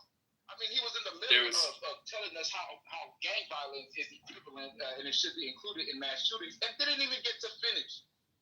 Oh, white man, you did this. You did this. They're like animals. Yeah, I'm sick of this white on white violence. What's up with all this white on white violence we got going on up here? You know what, man? Every time I see a white man approaching me on the street, I cross the street. I heard you the first time you said it. I didn't chuckle then, and I'm not chuckling now. It's nothing to talk about. Oh, I know you're trying to be funny. At the end of the day, this white on white violence got to stop. I'm trying to be funny when it comes to white violence. Oh, you trying to be funny. You know you don't walk across those streets looking at a white. You're a damn lie. You lying. You just trying to make a joke. I don't lie about. Who don't cross the street when you see a white man? You know that's true. I do. I cross the street when I see a white man. Over there just lying. Why do you think I don't have nothing to do with them, man, Fendi? Because they crazy as hell and violent as fuck. Oh, you don't think people of all races do that shit? Get out of I didn't say nothing about. We talking about white men. I'm letting you know that ain't nothing that a white man do that another race don't do. Stay on this topic. You talking so hard for white people. Excuse me, Miss April. Did you hear what I just said? Why Ain't nothing a white can you man not stay on the topic though? We talking about this person who shot Charlie Kirk, which is a white man. That's why I said white on white violence got to stop. You didn't hear what I said? No, white on But white don't violence. make it seem like white men are uniquely You ain't got to come up here and hate. You ain't got to come up here and hate for white men though. They don't need you. They don't need you to hate for them. Go over on their stages and hate for them. I can't hear two people at once. Yes, Y'all you talking can. about You got two ears. Are we on the view? You got Are two we on the ears. view? You got Why is two everybody ears. talking over each You other? can hear her in one ear or the other. So are you Joy or work are you it out. Sunny? Work it I'm out. You sound like you Joy. Work it out. I'm Joy. Work it out. I'm Joy. Oh, you're Joy, Lisa. Work I it am out. Joy. Can you get your people in check? I can't hear White people. I can't hear too many white people at men once. I have been called your ass in the here for a scourge reason. of the. Oh, you pinged him in here? What I the sure She did not did. pick me in here. I did, Lisa. And then she go lying again. I came in this room on my own. That don't mean I didn't pin your ass, fool. What's wrong with you? Well, that don't mean I responded to your ping neither. Can I just finish this sentence? Every major war, every world war has been started. Can I just finish Go though? ahead, Lisa. Go ahead. I'll let him be able to sit down. I appreciate it. Every world war has been started by a clear man, and every mass destruction. Am I lying right now? Not at all. Every atomic bomb that's been released has been released by a clear man. There But has no black never, man. No, and never. So I'm just telling you, history is the proof of what white men have done. They don't want to talk about it. Go ahead, sir. Can I ask you a question? Yeah, go ahead. Do you think humans' propensity towards evil and violence is based on a level of melanin in their skin? You really believe that? Yes, sir. I do. Okay, so if you believe that, that's like believing, because they all eat Cheerios. You know, you're focusing on the wrong thing. Let me just explain something to you, Miss Lisa. Excuse me, I wasn't done talking. I'm just trying to respond. Okay, go ahead. Just TC alter ego. So, Miss Lisa, what I'm trying to explain to you is that the true root of evil is the influence of the enemy on man. It ain't got nothing to do with being light skinned, clear skin, the way you used it. Melanin is not a factor in whether someone's propensity to commit evil. Okay, evil is an influence from the enemy of all enemies, Satan. How he influences human beings. You're focused on. That's like focusing on how broad somebody's nose is, or how light somebody's skin color, how light somebody. I know many white people. I know many black people who don't commit. Oh Lord, you believe the rhetoric that Louis Farrakhan and all these Muslims be talking about? Get your head out the clouds. Hey, man, Infinity, how you doing? Good evening. The devil is alive. There's only one. What's going on with it, Miss First Lady? How you What's doing? going on with you? And see, the thing is, First Lady no, because First Lady understands we're the spiritual battle between good and evil. And we are not focused on skin color. And skin color don't indicate your level of evil or not. Except that the person who shot Charlie Kirk, I wish I would just tell the truth. Tell the truth and say You still boot up? You boot up? Let you out here in these streets? What's going on? She's gonna let him out. Oh, wait a minute. Hold on. Crazy Wait a again, minute. man. Breaking news. What's up, though, bro? Breaking news. It's not political. Manfinity, you have been served. These are your papers now. You will be participating in a duo with On here on the stage. You guys have to practice over the next 3 months for a Christmas song. A Christmas cantata. Why can't they both sing "A Change Has Come"? Like he sings He one Jewish. verse and then Manfinity sings the other verse. Manfinity, do you know the song "A Change Must Come"? Do you know the words? So you want them to sing it by the river in a little nigga tent. just Oh, and just like the river I've been running. Wait, so you say he can sing? He can sing. It's been a long, Yes. long time coming, but I know. I told you. Don't sound as good as On. I'm sorry. Oh, this is good. That's This is when good. you get my brother. Sing it, Manfinity. And I say, brother, help me please. And he winds up knocking me back down on my knees. Lord, Who's that trying? What's going on? there are times that I thought I would last for long. Sing it, Manfinity. But now I think I'm able to carry on. It's been a long time coming, but I know a change gonna come. I feel like we all need to pitch in and sing right now. He is I serious. love it. I love hearing men sing. Oh my God. Sam Cooke. Turn on. That was Sam Cooke, 1964. That record was released a moment after he died. Beautiful record. Oh, just like a river. Listen. I've been running ever since. Maybe get a divorce. Long time. But I know a change gonna come. Oh, yes, it will. We should do it. First Lady. The sea isn't living. First Lady, I don't know what you do for a living, but it need to be First singing. Lady, you got She's good with it. She got a whole situation going on over there. She got the look. She I got the see sound. that, Fandy. You She go up back there. over there to your white station and see if you hear this good singing. Not your white station. I don't know. You don't know nothing about me. He just said a change gonna Stage I come, and ever she go went on. right back. When I come on this app, the only two stages I ever look for is Misa and politically correct. I don't go on nobody else's stage. You know you be in the white room. And that's another lie. The only thing I look for is y'all two rooms, and then I go up. According to Monica, there ain't no white people on this app. Monica and Infinity.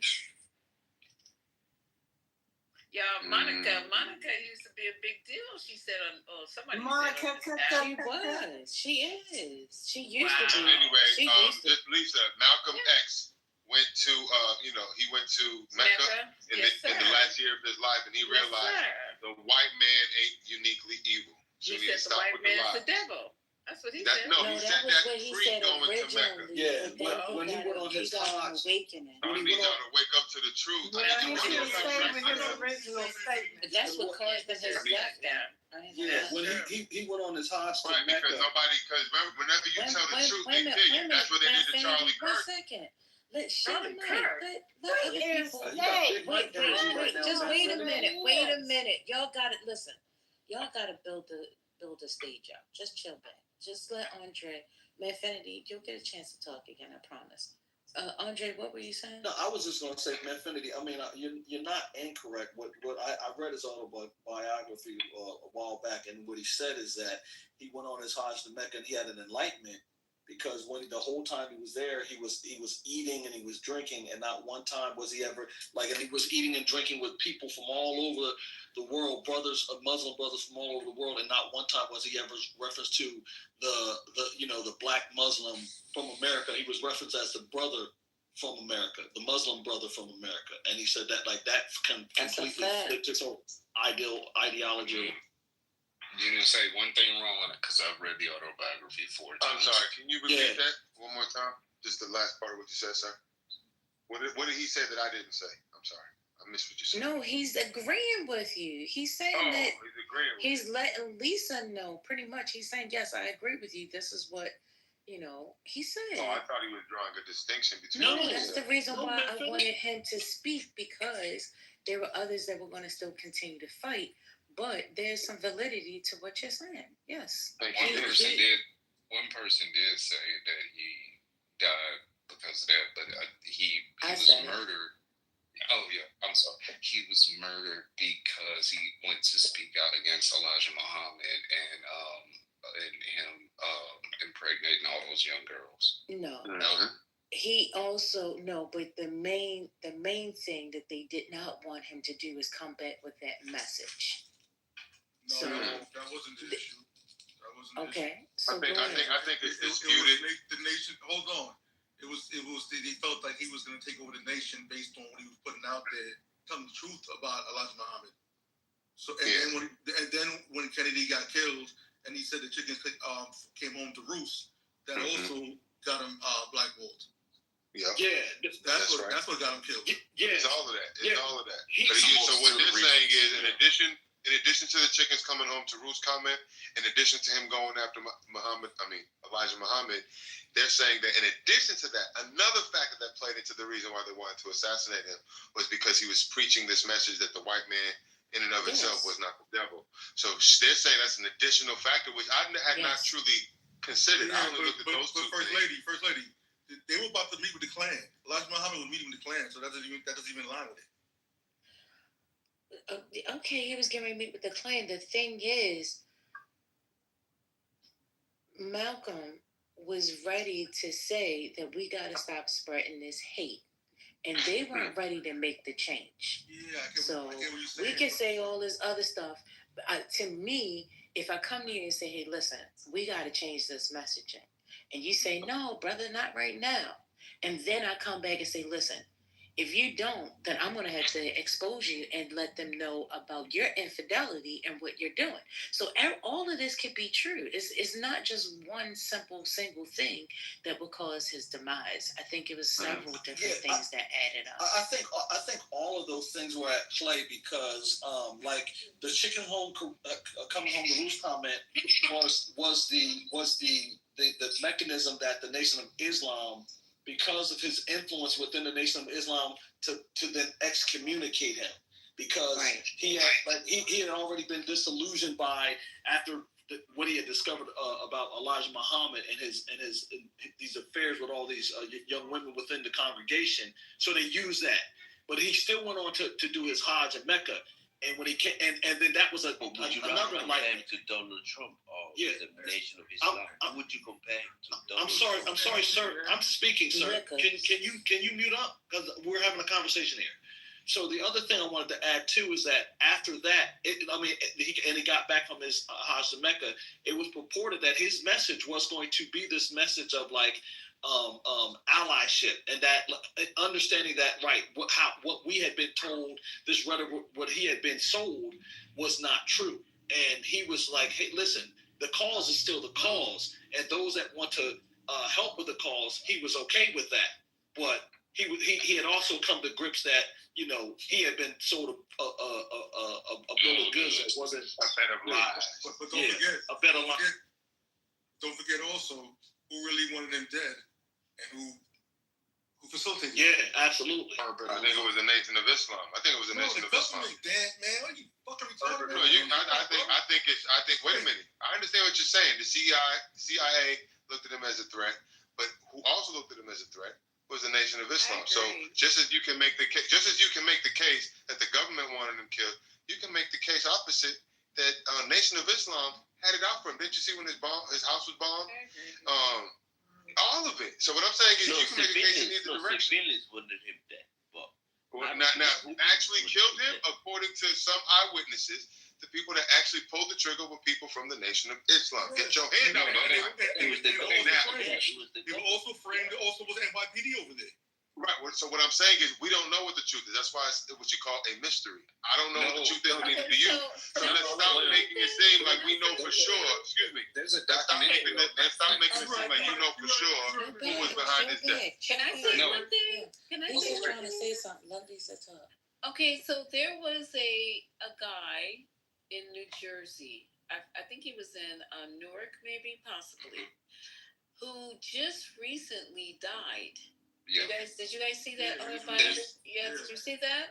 Please. So can I just get it out? I'm sorry. I just want to help. Okay, so you can tell what the name of so they need to go and watch it. Yeah, rest in peace. Yeah, It's on Netflix. Yeah, so he just died, and he said he told what really happened. It's this one guy in New Jersey who's been researching this for decades, and he finally found this guy who was alive and well, living in New Jersey, and everybody in the neighborhood knew that he killed Malcolm X. Yeah, Go but was he a watch that. civilian? Yeah, No, but was he a no, civilian? you gotta take all that with a grain of salt. Hold on. No. Don't do that. I'm trying to tell you to go and watch it before you commented on it. I watched it. And somebody said, is he a civilian? He was a civilian, but he was also in the Nation of Islam, and he was working or either connected with the police. Now y'all go watch it and stop making everything not I watched it when it first came out. That was okay, very so riveting. why would you say it wasn't true when this I didn't say man... it wasn't true, man. Okay, What I said was, you take it with a grain of salt, because I don't know what really happened, and neither do you. And that Netflix documentary did not conclusively draw a conclusion who was behind his death. It was a mystery. They have a problem when the man said he killed him. They didn't want to live it. What's the name of that documentary, Lisa? It's I can't hear you. It's four people talking. It's like The View. For so long. I've been trying to get to Okay, the go man ahead, who they interviewed was somebody who had spent like 30 years in prison for the murder. No. That's not the same one? No. This man walked away scot-free and was living his Can you put the life. name of the documentary in the chat so I can see it when I watch it? Oh my God, I can't even I get think the sentence down.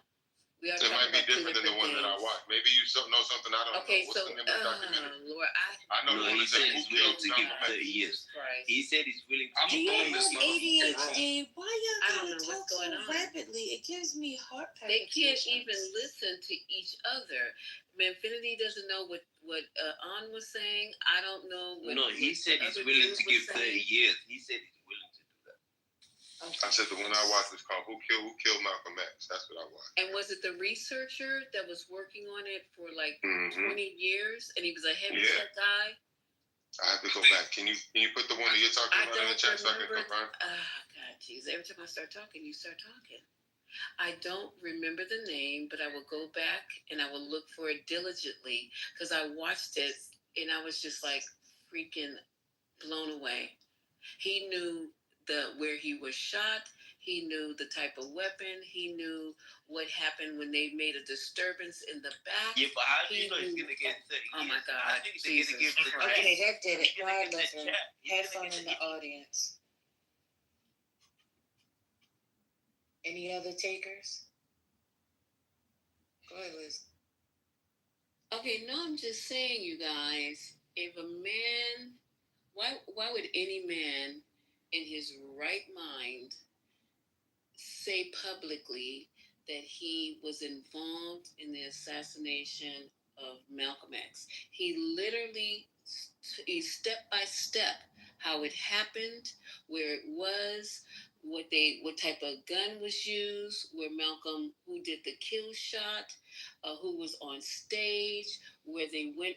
I mean, just it was almost too much to hear him talk about it. He just died recently, and everybody in the neighborhood say they knew that he was the one who killed Malcolm X. Excuse me, Lisa. I just posted in the chat the one that I watched. If you can just click it and see if that's the one that you're talking about. Okay, I will. I'll definitely click it. So, Lisa, yeah, I think I'm just we saying were talking nobody about knows. the same documentary. We'll see if it's that one. I think Lisa, I think we're talking about the same documentary, but I will admit it's been years since I've seen it, and I'm a little bit older, so details might be a little murky.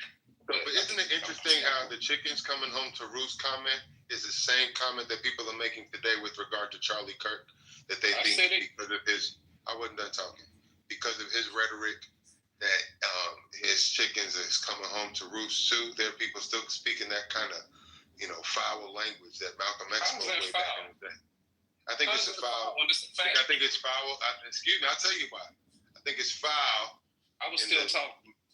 You said, how is it foul? While I was in out.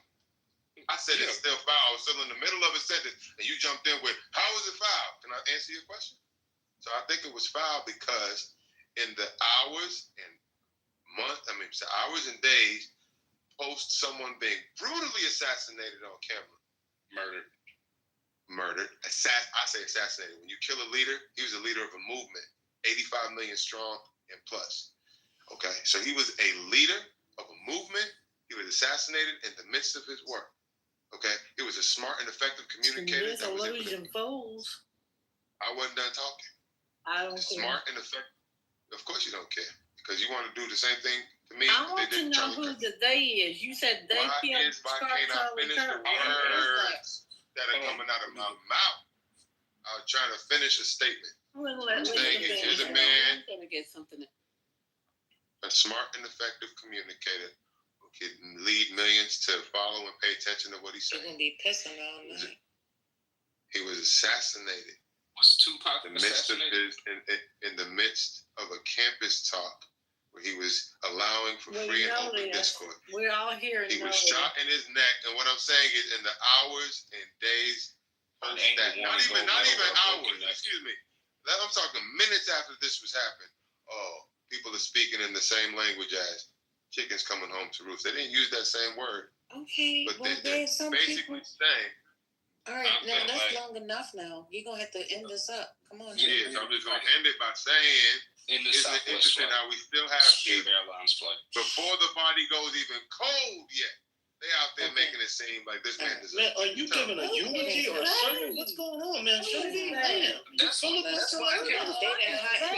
me tell you something. First lady, I've been trying to have this conversation with him. Oh, but see, he was answering my question.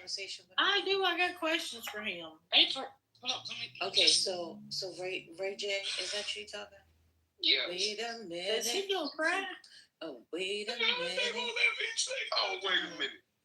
Ray J. Tell me, it's the only way I can get you right back in. See, I was feeling the Sam Cooke with that shit now. No, that was not Ray J sings, man. It was that song One Wish. Remember that song One Wish? I have one wish right now that you would be quiet. Ray wants to talk. But listen, let me set this up real quick. Here's the table. Here's the cards. Ray, you're gonna. I don't know what you're getting ready to say. Are you going to ask him a question, or you got something to say? No, I just wanted to respond to the chicken. Okay, so he's gonna respond. Now, here's the thing. April has been waiting to have a conversation with Humanfinity. Okay, so please don't take forever responding to him, and then y'all go into the silence. I'll be going off sometimes. I'm sorry.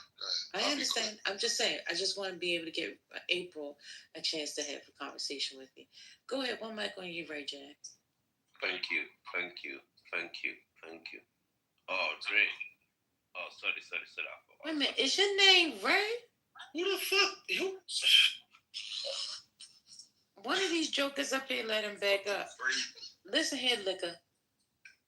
Look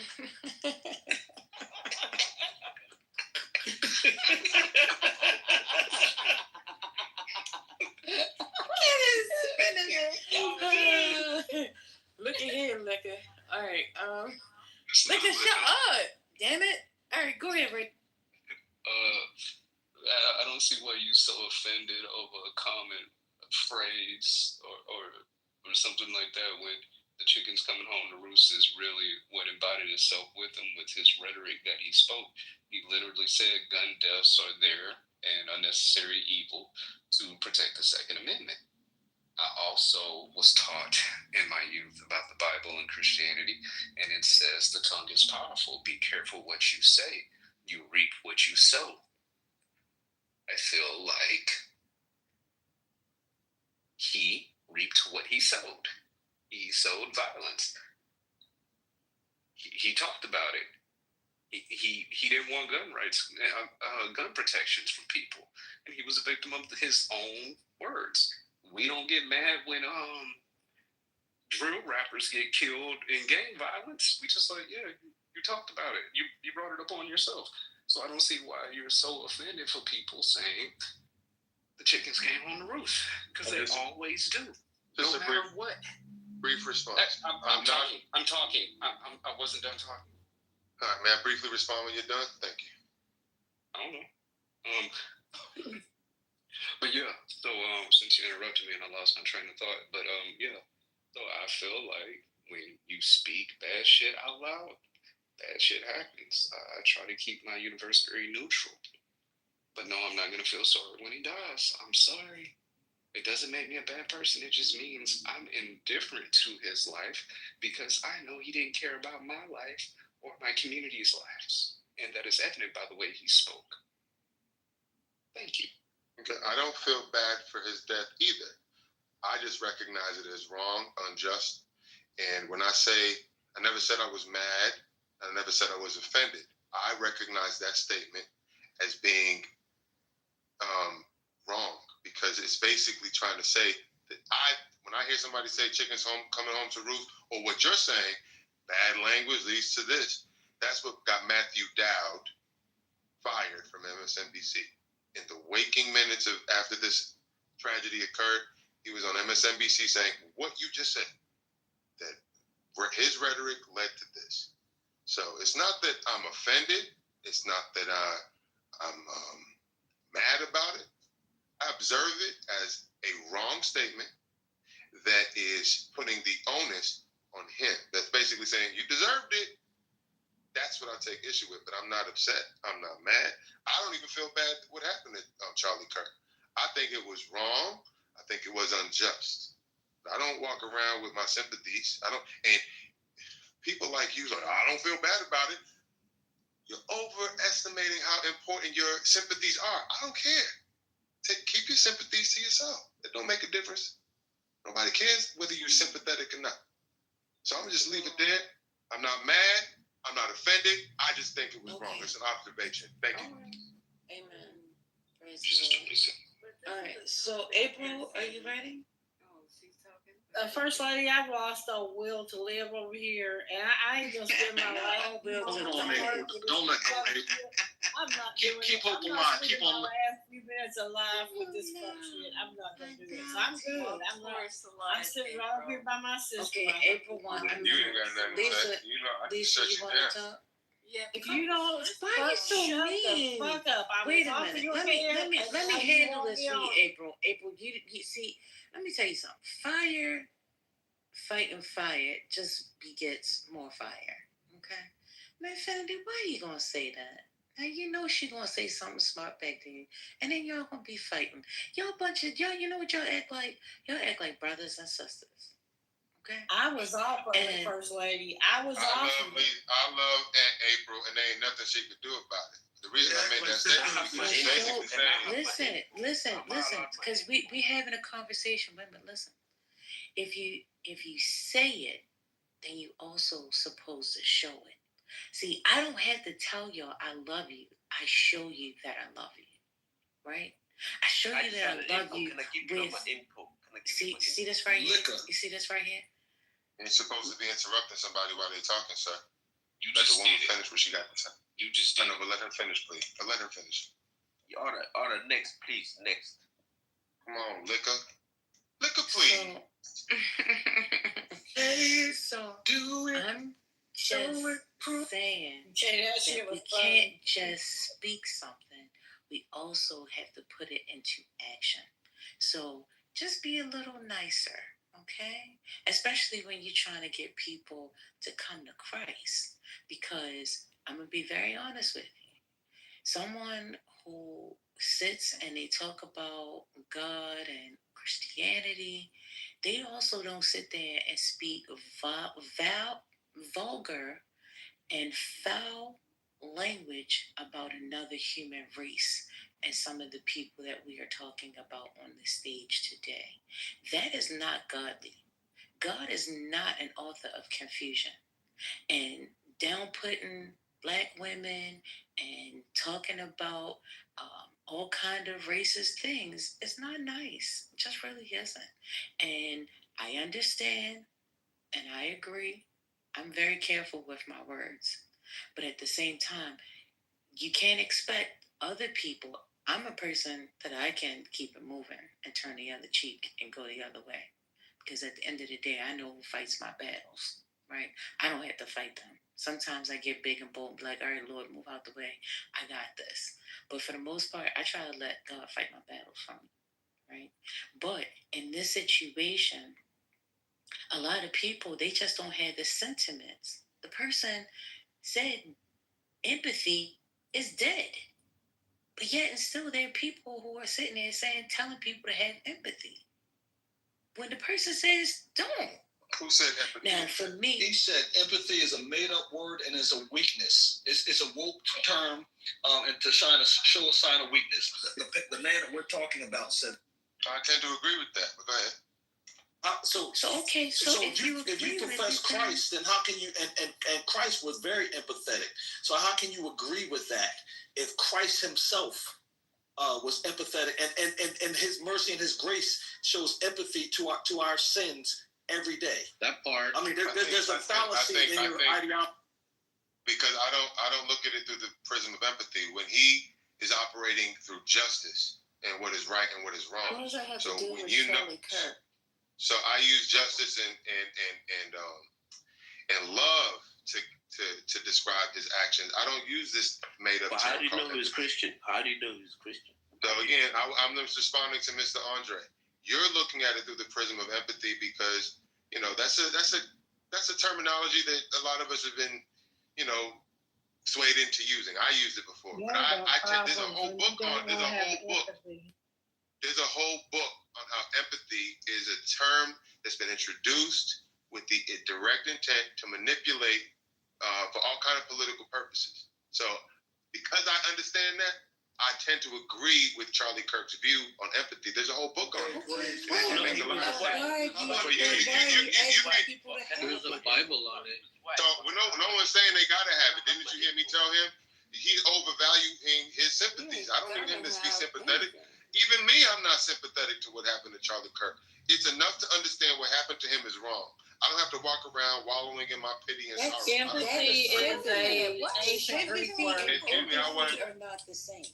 Right. Empathy and sympathy are two different things. Empathy is the worst thing that we can do as people, empathy is when you say. Excuse me, sir. You have no right to tell people what they should be doing. None. Mind your business. Recommending. You don't have to clean your own house. It's not for you to recommend shit. No, I can recommend anything I want to. You don't have to take it. She talking. No, you can't. I'm just telling you. Yes, I can. You okay, whatever. Infinity, the gall, the unmitigated gall. You don't have the right to tell anybody anything, but you do. You're right. I'm not telling them recommend. Okay, so still talking. Know your role and shut your mouth, boy. My thing is this: if you mind your business for 30 fucking days, it'll be the best 30 days of your life. Just mind your business. This man, right? I'm telling you, I've been practicing it, and I'm telling you, it set me free. I mind my business, mind what's going on over here, and then everybody else do the same, and this world will be a better place. Now, Charlie was another person who needed to mind his damn business. He was always in black folks' business, trying to say, well, black people, they don't have any fathers in the home. He's an expert on shit he knows nothing about. He's not black. So how can you speak on the black experience when you're not black? The same way you can speak on the president. The same way you can. Wait, hold on. Liquor just cannot. Go ahead, Liquor. You got it.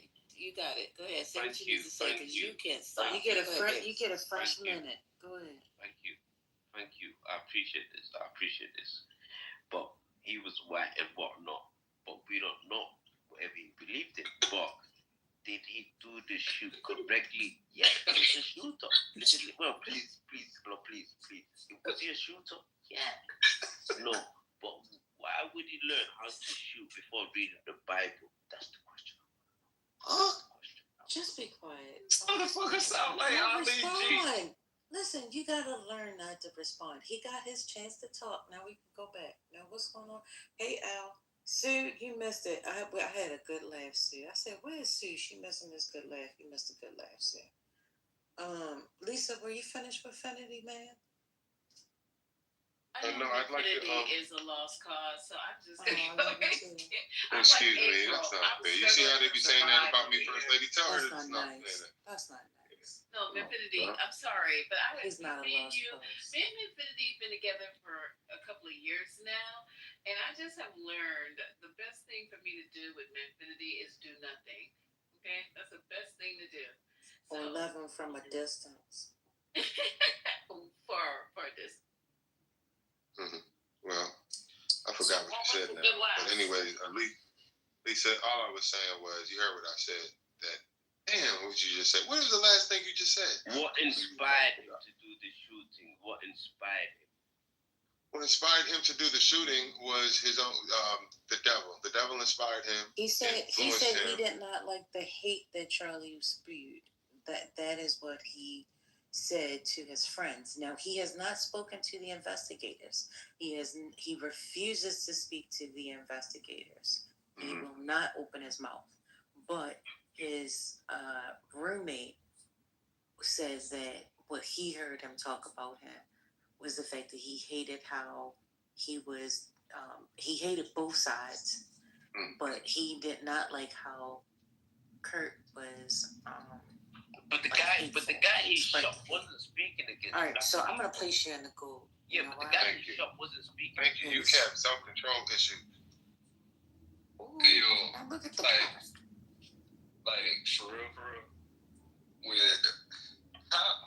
How do you equate the things people do to just God and the devil? Don't you think that's kind of like that doesn't help? You're not helping. You just the reason why is because there's a spiritual battle between good and evil, and it's not a flesh and blood situation where you got to look at things through your spiritual eyes and not your physical eyes. That gets you to the deeper truth. We can play all day long and talk through physical eyes. Against flesh and blood. Mm-hmm. Battle not against flesh and blood. The battle is spiritual. That's why I was coming up against Lisa when she was making it about somebody's melanin makes them more evil than that. That ain't true. That's if you're looking at the things through your physical eye. You got to see the deeper truth through your spiritual eyes. That's how I can do it, Ray. And to answer your question again, it's this chickens coming home to roost comment is basically saying he deserved what happened to him. So that's not fair. I think that's not just. I don't need you to be sympathetic. It's just wrong to say that. It was wrong to kill him. You don't got to get emotionally invested into it. I'm not emotionally invested. I think it was wrong. So in the Bible, did God send people to kill other people through him? Yeah, in the context of self-defense, I understand, especially in the Old Testament, but in the New Testament, New Testament. Mm-hmm. Once in the New Testament, it's all about self-defense. Once Jesus came, no. Just give me a second. Mm-hmm. You gonna give us something else? And he's gonna try to find something. The best description I had. The best description. Somebody got a scripture. Go ahead. No, I said the best description I've heard about the Charlie Kirk thing is that is someone said, I don't support what happened to Charlie Kirk, but Charlie Kirk supported what happened to Charlie Kirk. Explain that. Explain that. Explain that. No, those who got it, got it. Those who didn't. I think he's talking about his comment where he said we're going to have a couple of gun deaths a year, something like that. Is that what you mean? I don't know what he means, but the overall arching piece of what the person said, he was just reading it. It's up to perception, however you perceive it. But the writer isn't here. But let me just address this chicken came home to roost. So, what is the original meaning behind the chickens came home to roost? I don't know for sure. I just think it means you deserve what comes to you. You say something. So that's part of the problem. That's part of the problem. Chickens came home to roost. Is that the saying? I think it means you deserve what happened to you. No, stop saying that. Is that the saying? Hello? Are y'all asleep? Because I'll boom this room. I ain't lying. We know you. Somebody better talk to me. God darn. Lisa, where the hell you at? You sleep? First lady, I'm here, and it means that if bad or wrong things happen that someone has done in the past and come home to roost, or their chickens have come home to roost, they are now experiencing the unpleasant effects of their actions. You know, I wish some fried chicken would come up in here and roost. I love me too. Like, so in that case, I guess Martin Luther King got what came to him, right? Because he was rapping. Your word. No, because okay, whoa. Slow your roll right now. Don't you ever disrespect this black king, because now they're trying to level up Charlie Desperate Dusty Clark to You be. You better stop. No. When they start, let me just finish a fucking sentence. God damn it! I'm saying when you start comparing that low-life piece of dirt to Martin Luther King, I've heard your side do that. And this is where we're going to fucking draw the line. You guys are not going to keep denigrating black leaders, not the leaders who tried to bring us forward in this fucking country. That's what you're not going to fucking do, because I'm going to be there. That's when I'm going to put on my fucking shoes and come outside. You're not going to do. I'm sick and tired of it, Manfinity. You can go and say whatever you want, but you make sure you keep Martin Luther King out your motherfucking mouth. And especially, no, you're not. I'm not done. I don't give a fuck now. Fun is fun and fun is none. When you start talking about my leaders that gave their fucking life for the good of our people, not somebody who's sitting over there. See, this is the problem I had with you and Charlie Kirk.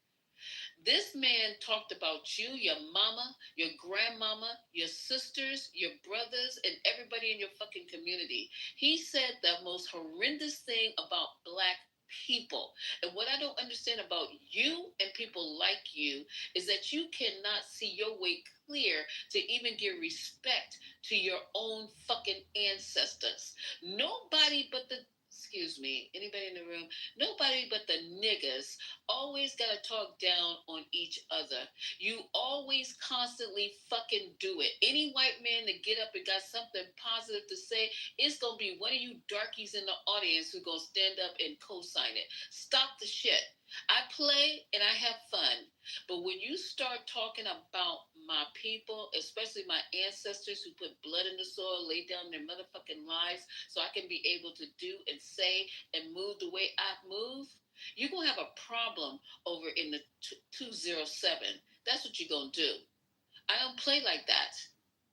So Charlie Kirk, I don't give a fuck about him when he starts talking about your low IQ, your crime written, your mama daddy ain't got a mama daddy, you don't have this, you don't have that, you can't even get into college on your own, all this kind of other fucking bullshit. I didn't even know who he was until 3 days ago, and I've been listening to nothing but Charlie Kirk denigrating, disrespecting, devaluing, demoralizing black people constantly. When has he ever said anything fucking good about somebody black? Pull the clip. Pull the clip. All right. Candace Owens. What do you mean Candace Owens? When has she said anything good about anybody black? Don't put her as no fucking example. And Brandon Tatum as well. Brandon Tatum Candace Owens. These are black people that he has a lot of respect for. Officer Tatum. You go look him up. He's got over 3 million followers on YouTube. Who is he? He's a guy. He's a current Tatum. He's a former police officer, and he has a lot to say about what's So you happening. guys know who Brandon But Tatum I'd like to is? hold on, Anybody please. else? I wasn't done. Does anybody else know who Brandon Tatum is? Yeah, we all know who he is. Okay, so that explains it.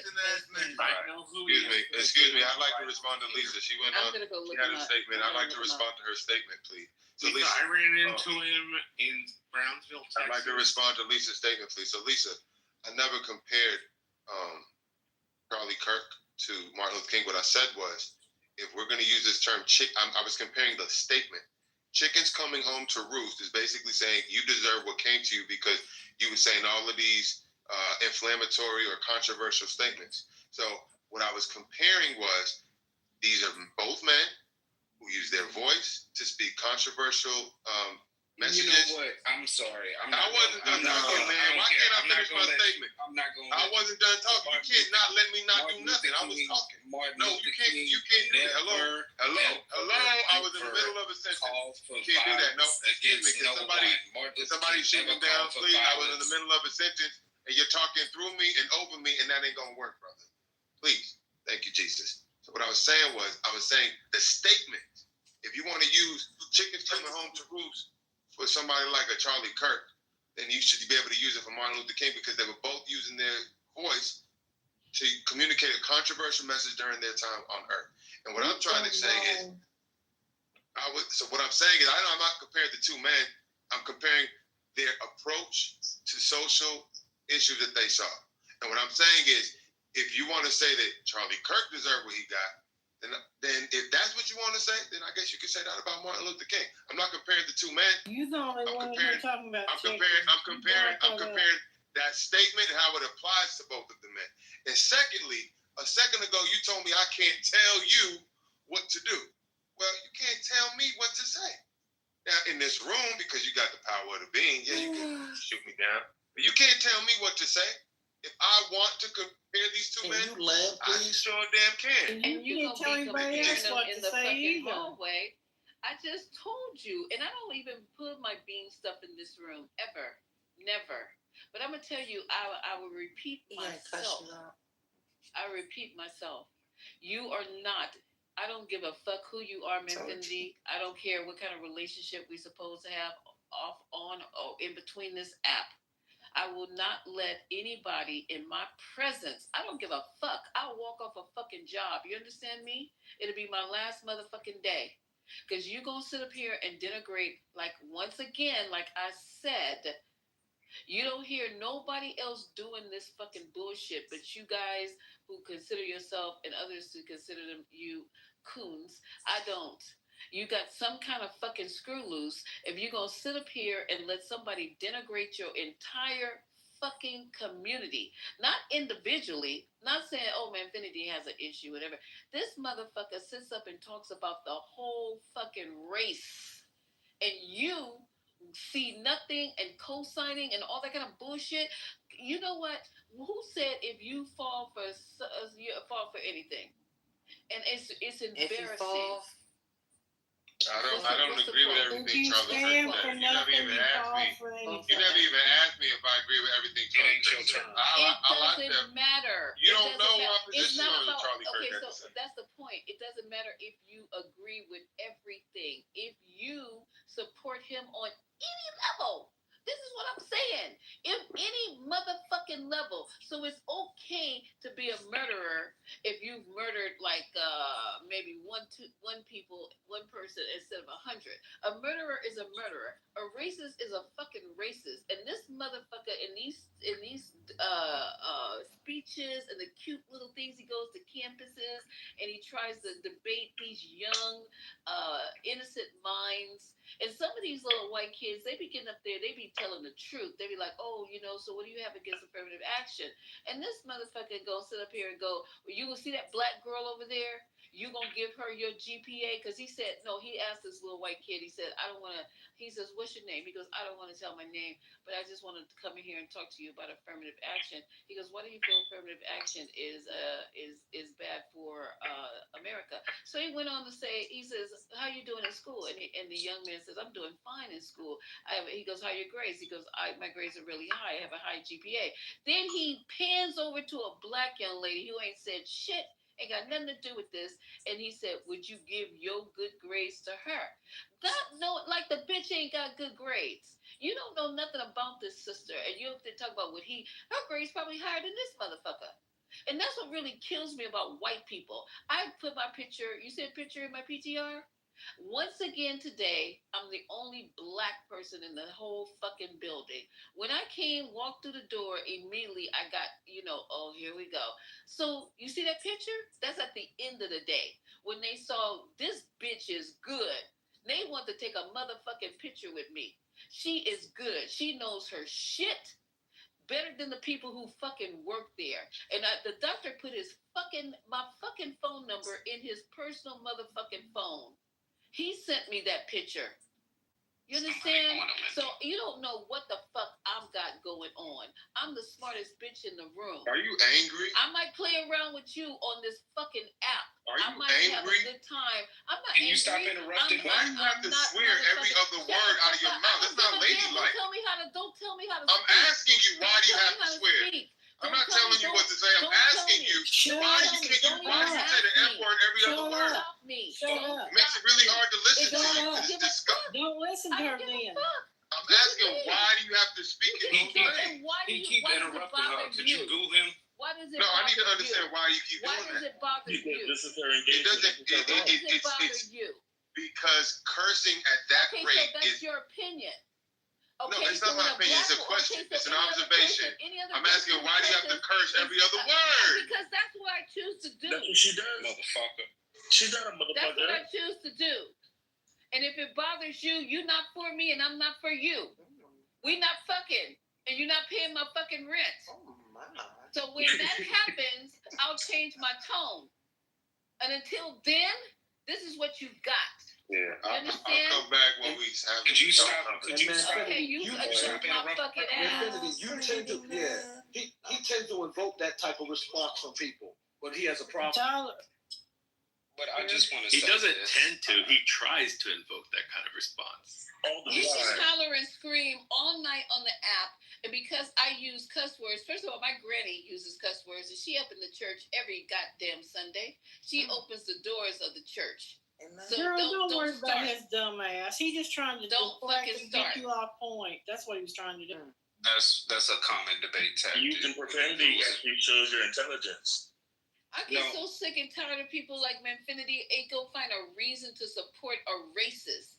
Now I just cannot.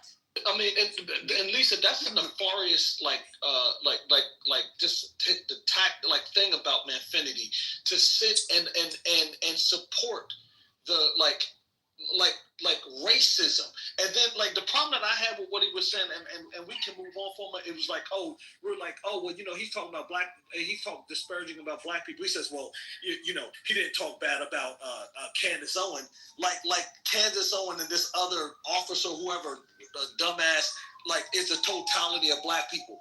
He talked about all black people. Just because he didn't talk about people that clap their ass cheeks for white supremacy, just because he thinks highly of them, which he probably doesn't think highly of them as Manfinity thinks. He thinks that he ain't talking about all black people. This man talks about everybody that looks like most of us, most of us on this stage, and I don't have an ounce of empathy or sympathy.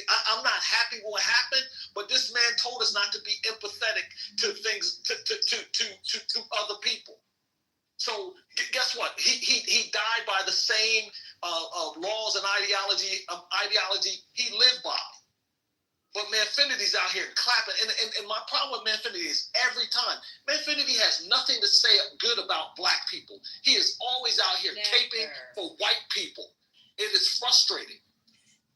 Not even So I just wanted to say, I mean, it's just not. Come on, you guys. I'm just sick and tired of it. I've been living through this shit for a long, long time, and it just is unnecessary. The microaggressions that I have to tolerate every day, but I stay friendly. Because we have to. Black people have to tap dance constantly. And my shoes are getting worn out. The microaggressions, the snide little comments. Do you?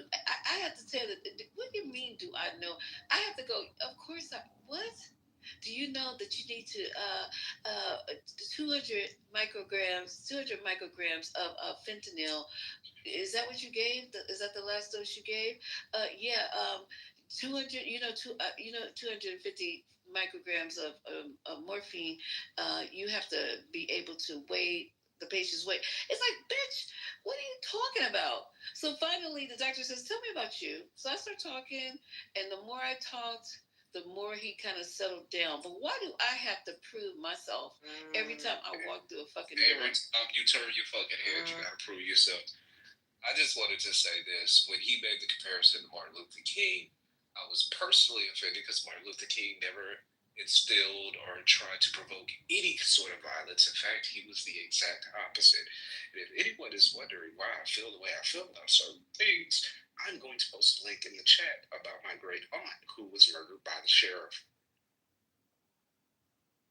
And I got to see my grandmother sit in front of me and my wife, she was my fiance at the time, and cry about it. And that was the first time she ever told me that story. And I was 29 years old. I had been with my grandmother since I was 6. She had alluded to it, but never told the story. So when I say those people are inherently evil, most of the time, I go back to that. I'm sorry about that situation. That's horrible. It's a long ass read, but I think somebody might understand. And Manfred will be like, that happened in the 30s. I don't give a fuck. My grandmother cried in front of me about it, and I always saw my grandma cry 3 times in life. She didn't cry when her husband died. She didn't cry when her daughter died. She didn't cry when her sisters and brothers died.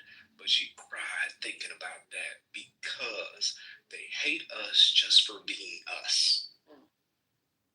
And Ray, thank you for sharing. Thank you for sharing that. And like that is my frustration when I'm on this app. And if I sound frustrated a lot of times when I talk to some of these dumbasses, it's because they think that they are so far away from the civil rights movement in the struggles that our ancestors and people that came before us made. They think that they're so far isolated from it. That was only 50 years ago. Like 50 years or so ago, when the Civil Rights Act was passed, do they think that 50 years is that long ago that they don't feel like, oh, well, we're shielded from that? Nobody calls us niggas. Nobody has those ill wills to us. They still do to this day. And many of us on the stage, like Lisa said, we deal with these microaggressions. In the very beginning of my IT career, I dealt with that. When people look at my black face being the only black face in an IT department, questioning, always looking over my work. But I always knew that my shit was good. You can go back and look at my work. And to be in these circles and have people say, man, you're the only black person I've ever seen here. Don't you feel odd about it? No, I don't feel odd about it. Because I just knew that I was good at this. But to hear people like Charlie Kirk talk about the brain power and capabilities of black people, and this motherfucking man Finity is sitting out here taping for people who think that we're all a bunch of dumbasses. Well, let me just say this, and y'all know it's about to be controversial. Y'all talk about Martin a lot, but do y'all ever pay attention to his words? Because from what I understand, you can't fight fire with fire. And y'all constantly do that. And if y'all gonna make a change, so you're more of a Malcolm person. Who said that? Ray said it. Okay. But Ray, aren't you the same one that just had the conversation with us that talked about the renewing of Malcolm? because the Malcolm that you met in the beginning was not the same Malcolm that you saw leaving. You do understand that there was a change. I do completely understand that. The main reason I'm more of a Malcolm is because the turn of the cheek, I've seen that being implicated since 1865. But his message changed before he died. But I'm saying, but he came to a revelation. And all I'm saying is, when do y'all? No, you're not gonna talk over me. I let you interrupt, but I wasn't finished. I apologize. No worries. That's cool. I'm just saying. You know, if in fact you really want people to understand and to hear you, you have to do a better job at articulating it. The way that y'all sit there and y'all go back and forth, guess what? At the end of the day, y'all bunch of positive and negatives just crossing each other. No, matter of fact, I'm sorry, two negatives repelling each other. Somebody's got to be positive in a situation. But y'all don't care to do that because you really don't want the person to change. And if you don't want the person to change, don't sit there and talk about the person not changing because you haven't changed yourself. Just saying. I would like to say that I feel like if, and this is just a guess, if Brother Malcolm would have lived longer, he probably would have reverted back to his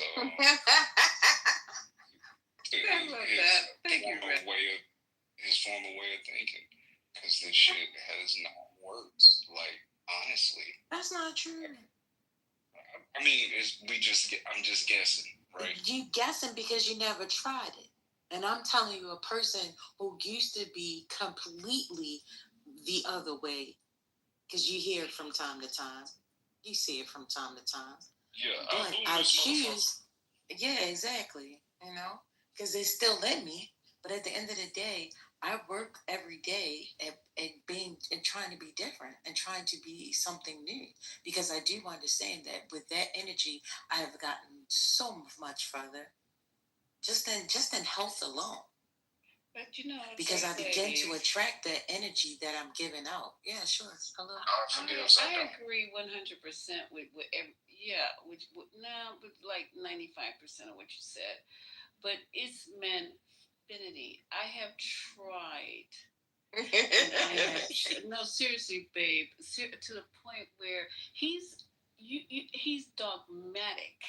And not only that, he is not listening to understand or comprehend. He's already ready to answer before you even start talking, let alone finish. He's not trying to learn anything new. He's not trying to consider anybody else's opinion like I do him. I consider him. I consider his opinions. I even sometimes value some of the things, but not him. He doesn't value what other people say. He's not trying to listen, to comprehend, to learn, to understand, to nothing. And I don't know how he's wired. And I have patience of Joe. But something is going on. And I've said this before. Something is going on with him that just, and I don't know what it is. I'm not going to try to diagnose him. I'm just going to pray for him, because he uses religion.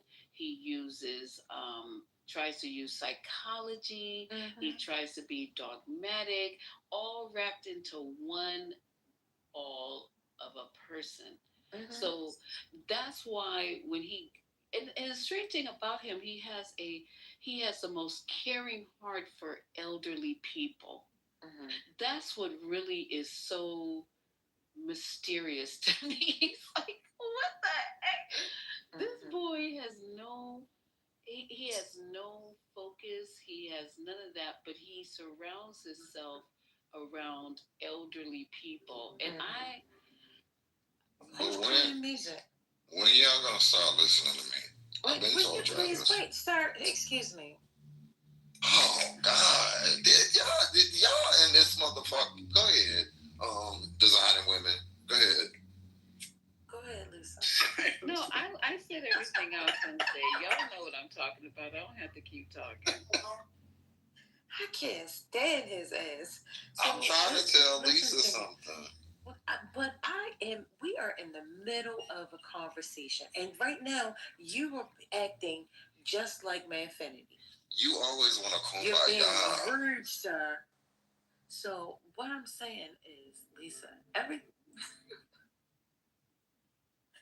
everything that you just said may be true. The thing is, we can't change nobody, but we can change ourselves.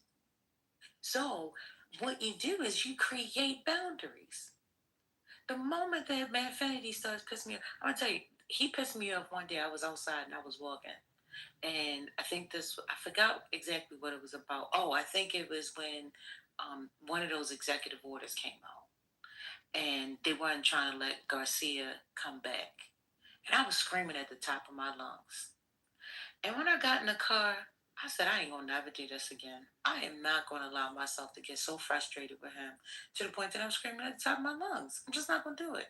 So what I do is if I have a conversation with him, I see he's moving and he's being stubborn, he's not listening to the sound advice that I'm giving, then I just cut the conversation off. Either I change the subject or I move on. And that's what we have to start doing. Everything that somebody says doesn't have to be responded to. You have the power. You all just let the power go. A lot of times, I just say, okay, fine, let the person get it out. Let them say what they gotta say. We can always change the subject. We don't have to entertain it. There's a difference.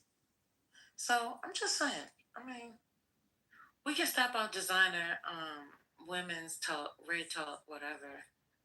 Just wanted to come in with his Somebody streaming the room.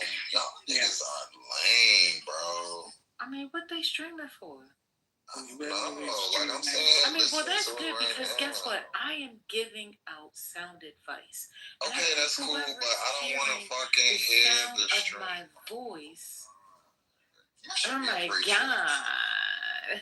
Whoever is listening to the sound of my voice, I hope that you can take this information and apply it to your own lives, because this is what we have to begin to do.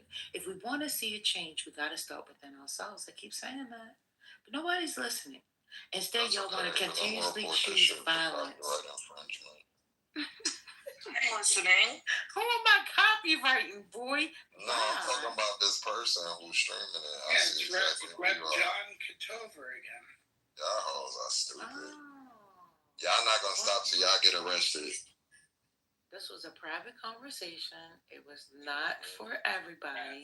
And bitches don't believe the state that I live in, you are not allowed to record me without my permission. So this is your warning. I'm letting you know now. I don't give you permission to record. Thank you.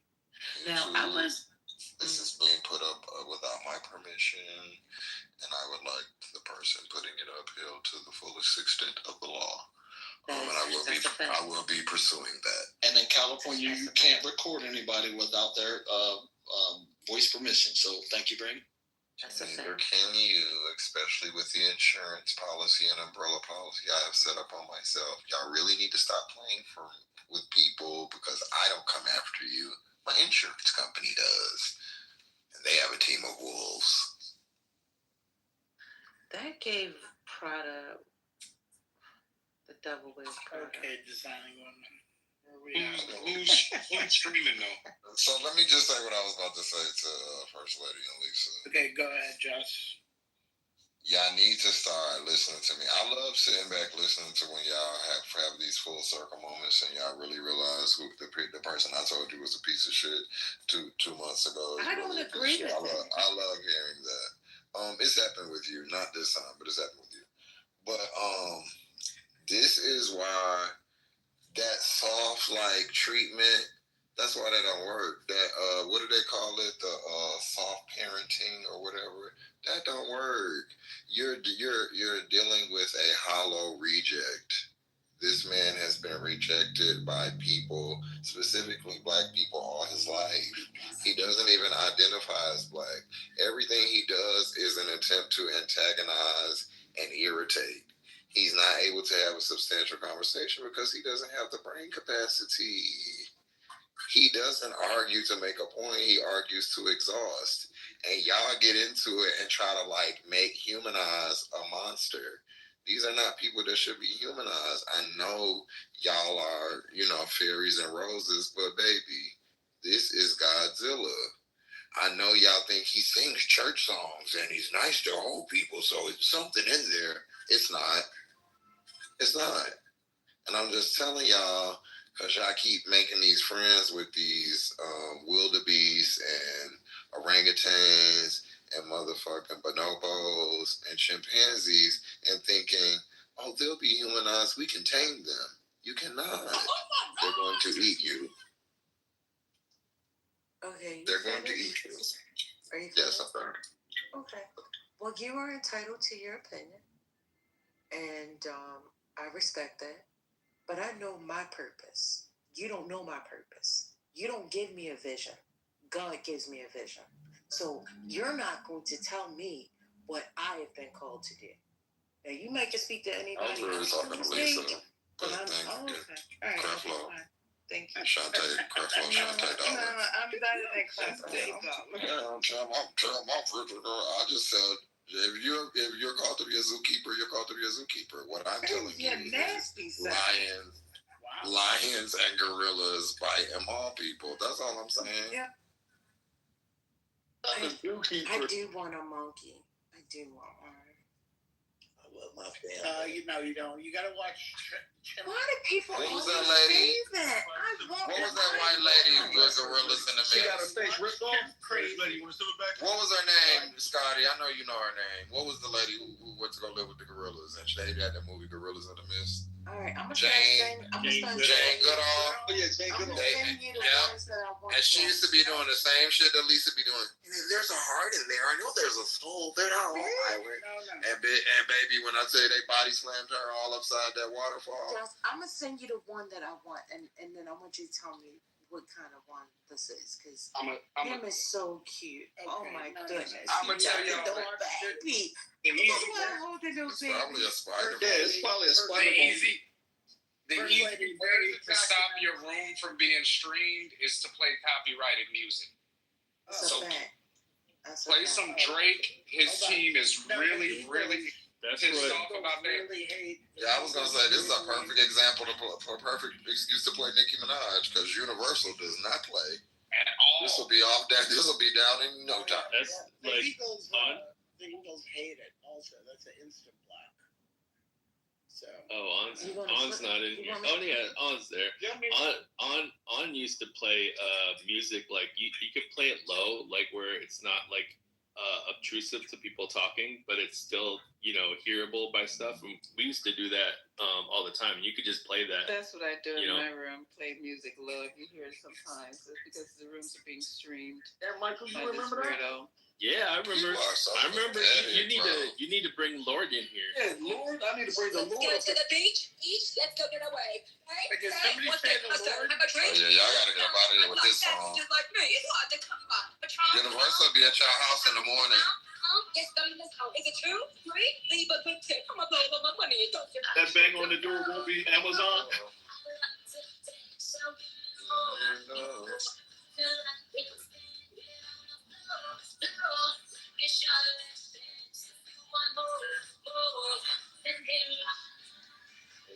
Hey, shit.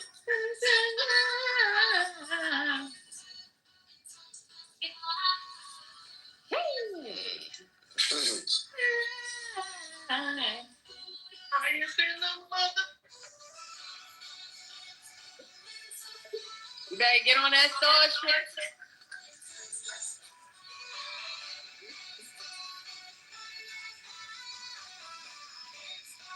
All right, we done? All right, yes, everyone. I'll just keep playing. That's right. Just in case I have the Eagles going on in the background, they don't like to be fucked with either. I'm just saying, where are we designing women, where are we at? I'm giving up, Scotty. I'm giving up. I'm just so Okay, sick and tired. I came in here That's what I'm late gonna do. to see what's going on and what's going on. Like, I don't know. So she Just gave trying up. to- I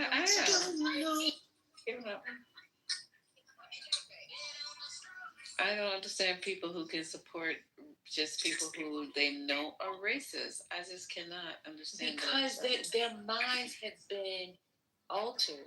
The Bible speaks of this. Everything that's happening right now, I'm trying to tell you, the Bible speaks of it. The world is upside down for a reason.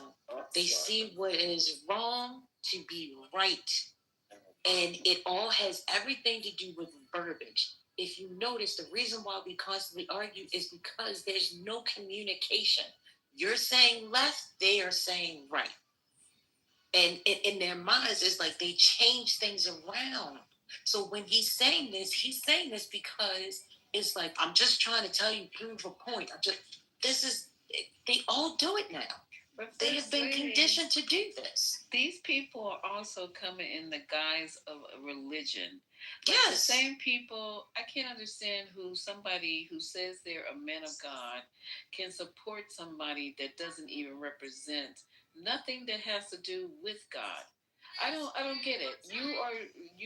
There's nothing godly about what Charlie Kirk says. There's nothing even humane about what he says. But you have people who quote unquote are men of God or Christians and all this kind of stuff. That also takes me to another level. That's why I stopped going to church, and that's my decision. I don't, whatever. No, you're 100% right. I agree. Yeah, no, I feel because it's not just on that side. People do a lot of different things in the name of Christianity, but far from it. It's like, oh yeah, I'm a Christian, but you're not showing that you're a Christian. Yeah, you might go to church, you might sing in the choir, you do those churchy things, but what is your heart and what is your walk saying? What is your talk saying? Like, what kind of fruit are you bearing? So, I mean, I get it. I don't disagree with you at all. I stopped going to church too. I still support, different things and things like that. But at the end of the day, like literally going into the church every Sunday, when I've seen what I saw, these people are not who they say they are. and then it doesn't help. Very sad. That's why young people are not going to the church either. They're losing the young people because you talk with forked tongues, and we got people, I'm sorry, that were on the stage who profess to be Christians, but they support racists. I am not doing that. I'm not playing these mental mind gymnastic games with people. You either are or you're not. I either am or I ain't.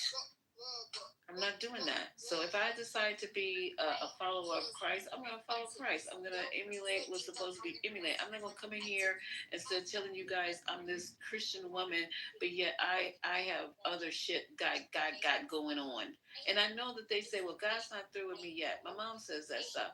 But I tell my mother, I said, this is one of the reasons I don't go to church, because you will sit up there in front of the church, howling and screaming with the Holy Ghost and all this, dancing up and down the aisles, and if you can't get 2 blocks from the church and you calling somebody up their name. I don't like it.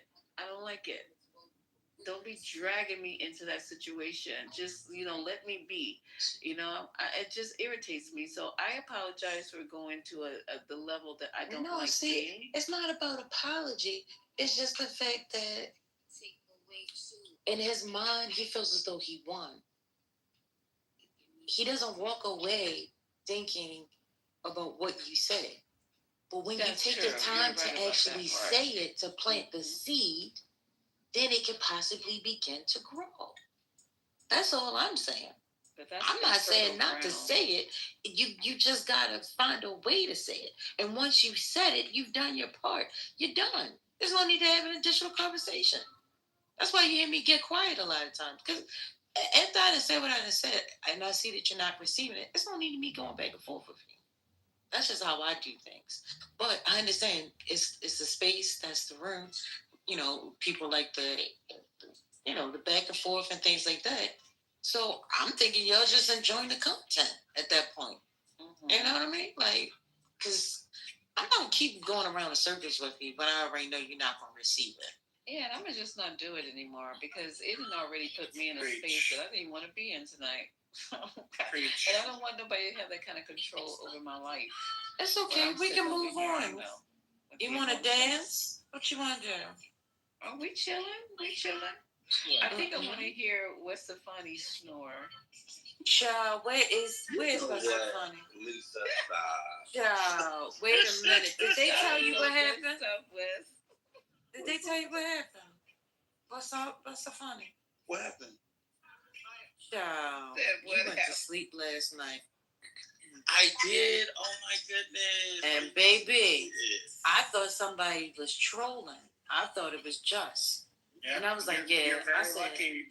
Very lucky this wasn't. Stefani, you was in your REM sleep. I apologize. Oh my God. If you were in season 1 of Clubhouse, what could have happened is they could have called a crisis and all collectively got together, figure out where you lived, and sent the cops. Please to protect your health. I do not need that type of energy. And every time we said your name, you went. Oh my God. No, you went in. You was like this. You said, We left the mic open. So wait a minute. I gotta turn this down for you. Let me give it to you. Low. Yeah, wait a minute. Hold up. Wait a second.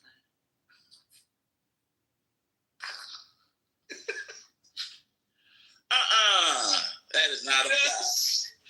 That was you. Not a God. First lady. I said, what in the hell?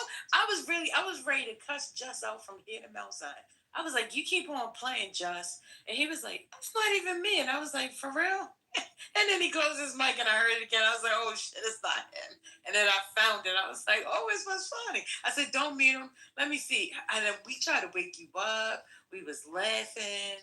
We was kicking. And you just... That is not of God. No, it wasn't. I had to get me some sleep, but... Clearly. This week... But how'd you fall asleep off mic, though? I think you pressed it in your sleep? I probably pressed it in my sleep. We were having a good conversation.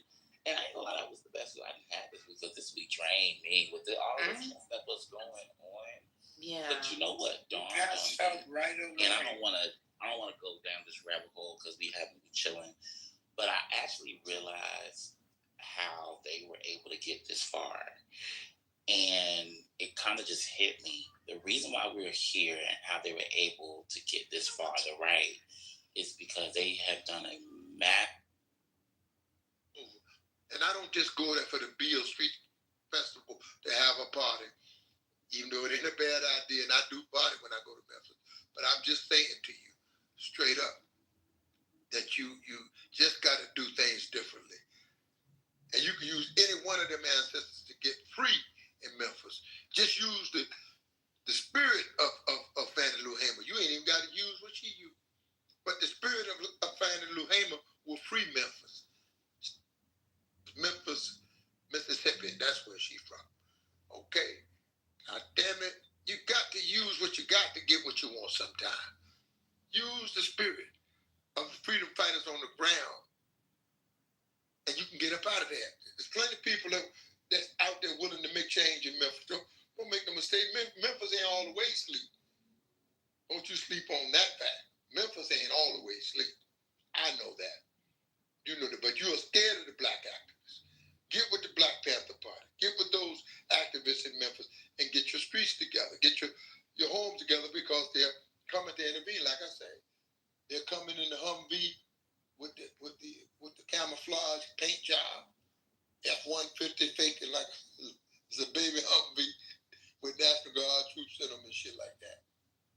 They did it in Minnesota, same goon squad. I'm just saying.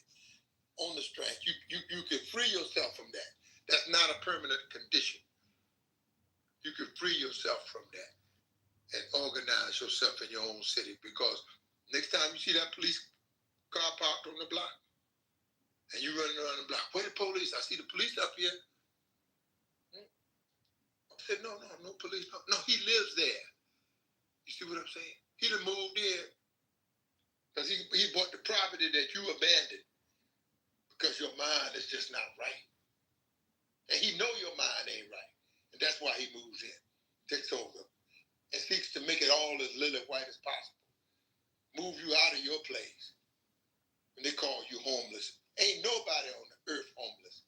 Almighty Allah made a home for everybody, every man, woman, and child. You sleeping under underpass, well, that's your address until further notice. But you ain't homeless. You just displaced by Whitey on the moon. And I'll land my plane saying, my.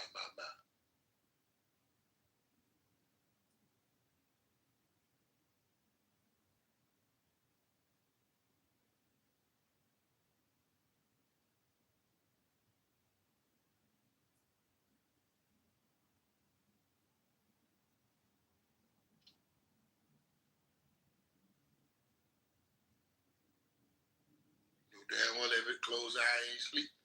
I know they ain't sleep up here on the stage. Where's Miss Erica? Hey, Miss Erica. Who else up in here? Where's Michelle? Joe Black. Come on, Joe Black. Where you at? You flake out on me now, goddammit. Where are you?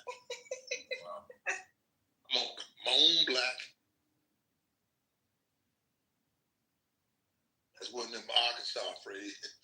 When you leave Little Rock, Arkansas, well, you moan back. He said, come on back, come back when you can. But they don't say, come on back. They just say, moan back. Well, I'm learning that white man fight back is a white supremacist chant. And it goes back to Nazi Germany. Or not Nazi Germany, but it goes back to Germany and other places. So it's not just white man fight back. That's actually a white supremacist chant that has history. Not to change the topic.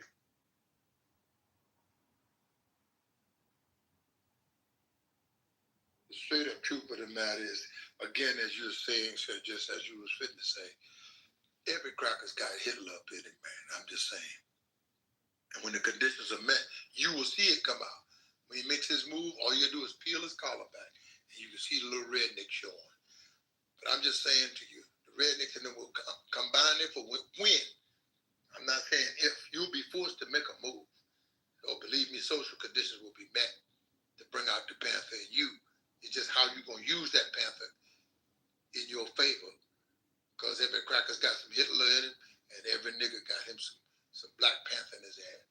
And when them conditions are met, that Black Panther will come out. Oh, you believe that. Throw all them naysaying Negroes drinking Kool-Aid today, they would come back saying Black Power tomorrow. Because I'm just saying, conditions are being met, and the Panther's coming out. It's up to you what you do. I can't tell you what to do with your Panther.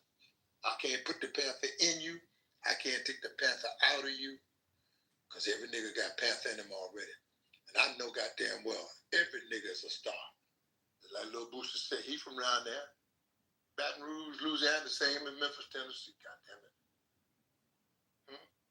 But learn your job. Get on your job. Stay on your motherfucking job. And hug your motherfucking nigga. You get over this shit. And you get it over it with dignity. And you got on, you'll see them brothers out there. Their pants ain't raggedy. Their shoes ain't raggedy. They got a motherfucking accountant, bookkeeper, a chef that can serve hors d'oeuvres. Yeah, you're real boss, but you don't want to see that. You don't want to talk about that. But get a boss them, they know it's real boss. And let's put some real substance in the streets, man, because that's bullshit you serving them. You can't piss in their face and call them. That was when Young Dolph was moving. But it's like he got a lot. They put 10 more dogs on the street now. Oh, yeah. In Memphis.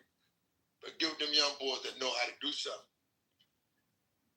But the rest of them lunching, man, they're not telling you right, Slim.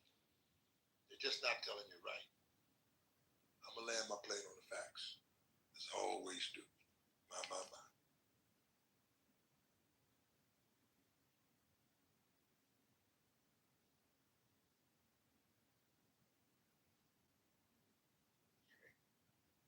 Now, y'all see, I've been telling you all year, when shit break out, the first thing they'll do is hand the wrong nigga the mic. That they always do.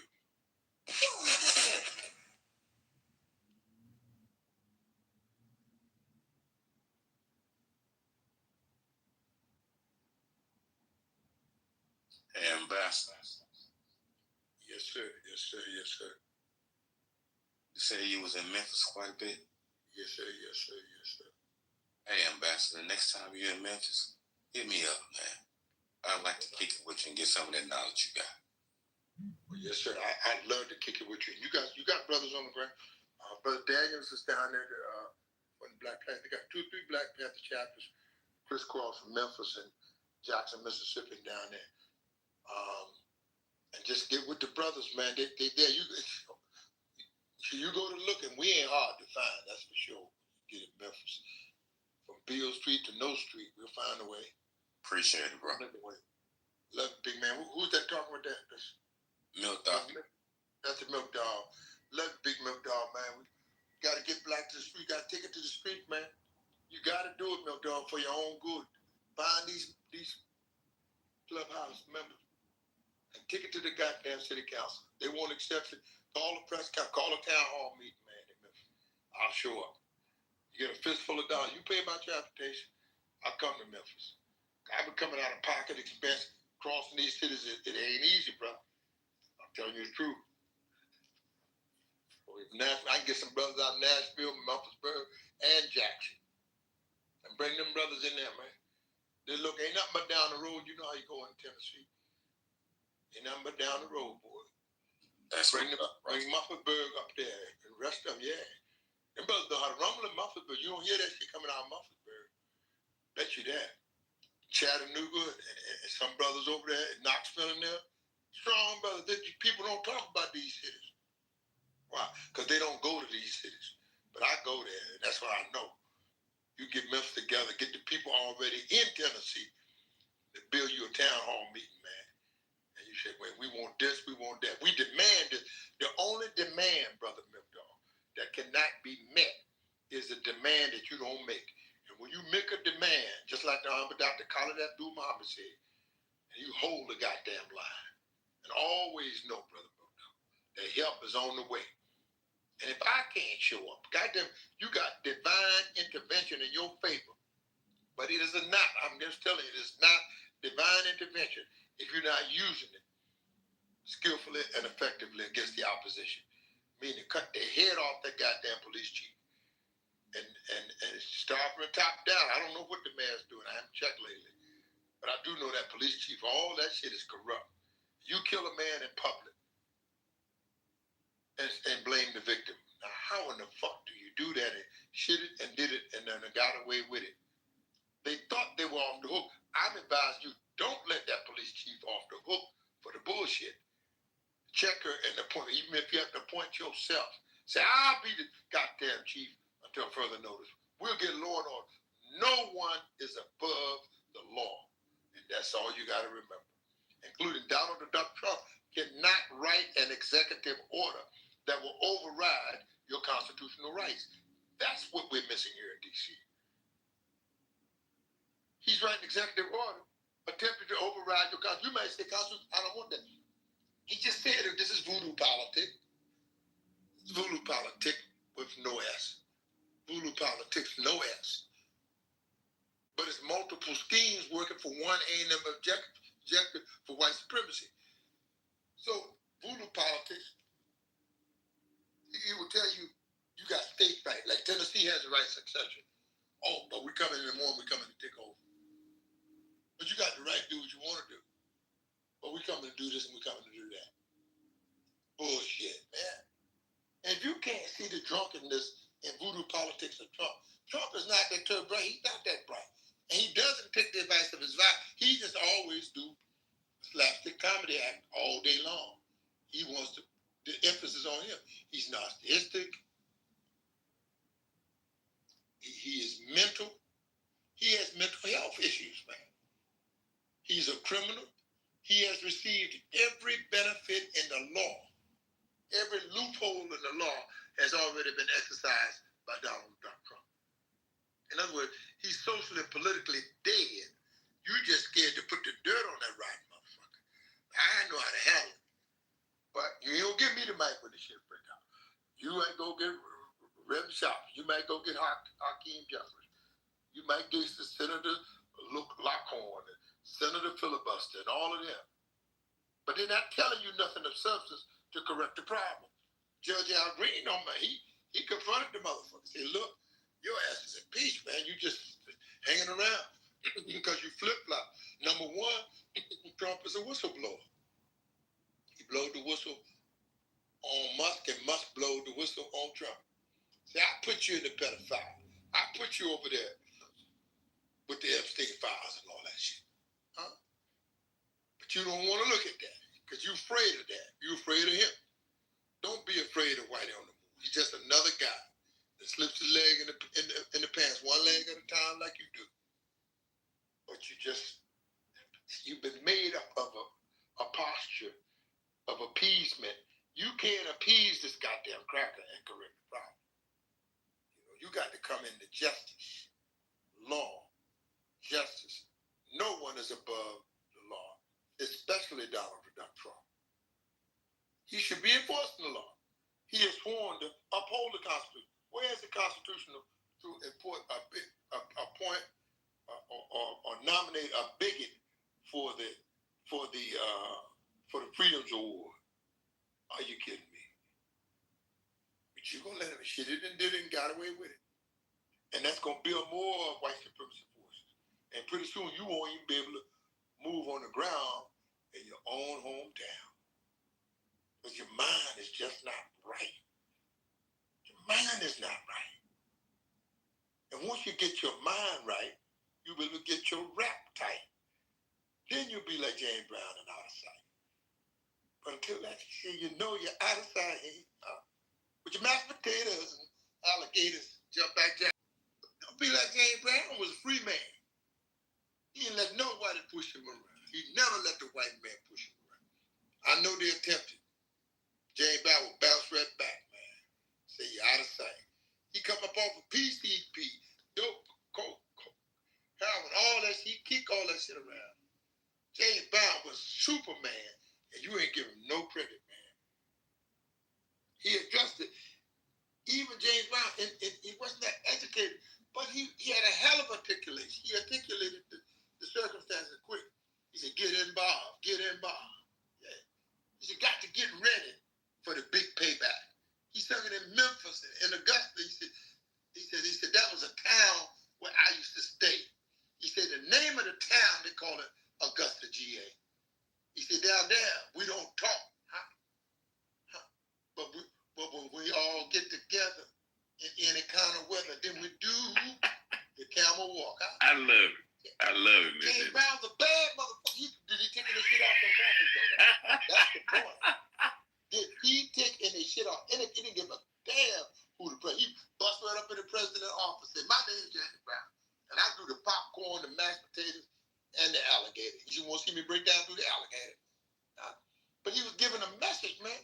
He said, get involved. He said, you got to let the motherfuckers know what they got to do for us. He said, got so a man can't do nothing anymore. He said, man work better when he work out his own bag. And he said, that's why Papa's got a brand new bag. You got to figure a way out of nowhere. You can use James Brown to get free. Fannie Lou Hamer get free. You can use Malcolm X, Dr. King. They all saying the same goddamn thing. You got to come out in the morning and do something different. I don't give a damn how you organize, how you put it together. You got to shake the haters off and shake these devils off your backside, especially in Memphis. I ain't gonna lie to you, man. If that's the subject, goddamn it, I know Memphis. It's just a matter of what you gonna do when they fucking come for you. My. And I land on the facts, just as I always do. My.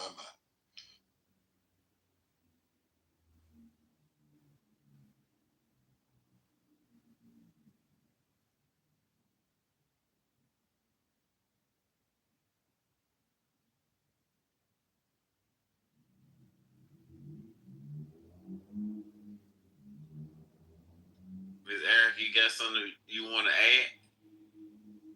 No, man. It's been a long week. What time it is? It's 2:00. Y'all go to bed. 3:00 in here. Man, it's a party, man. It's a party. I don't know what you talking about. Go to. I'm the one that'll be sitting at the table, sleep. While y'all Shit, the room ass full of you niggas in here. Forgot that 40 acres. That she had full of night. Then just She send some pieces out. Put some lean green in the black machine. Don't just send it to Mike. Put some money in that joint, boo. Go ahead and fatten that out lean green up for your brother Eugene. Why not? Put him. He keeps a room here 24, and you can get all your subjects in. He ain't discriminating on nobody coming to the mic. Y'all should thank Eugene for that, man, and put some money up for our brother, man. He got to run the barber shop. He got to run clothing line. That stuff ain't free, man. He got to get new inventory. Y'all don't know what Eugene got to do, man. To do that, help this brother. He helping us by keeping a room open. Most of you don't qualify to keep a room open. So he qualifies himself and he puts his room out there for you. Think about that, man. And reach in your bank account and extend some of that money out there to our good brother Eugene. Cause he earned his way. He ain't look for somebody else to do. He's a doer of the work. He's doing the work, man. Come on, man.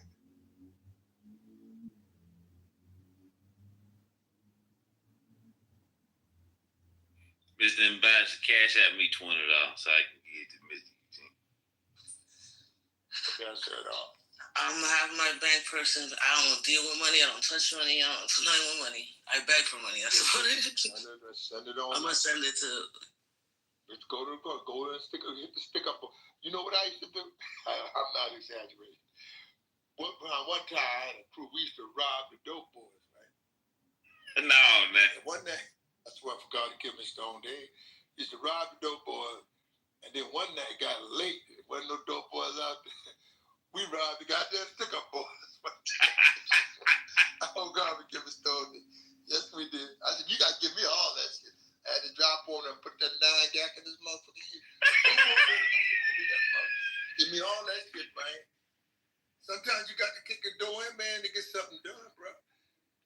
You know, when you're a revolutionary, shit like that. Ask them niggas in the west end of the line. We had to pay up and say it, you know. So sometimes you put up, but you can get some money. You go down the corner and panhandle $20 and put it in there for Brother Eugene.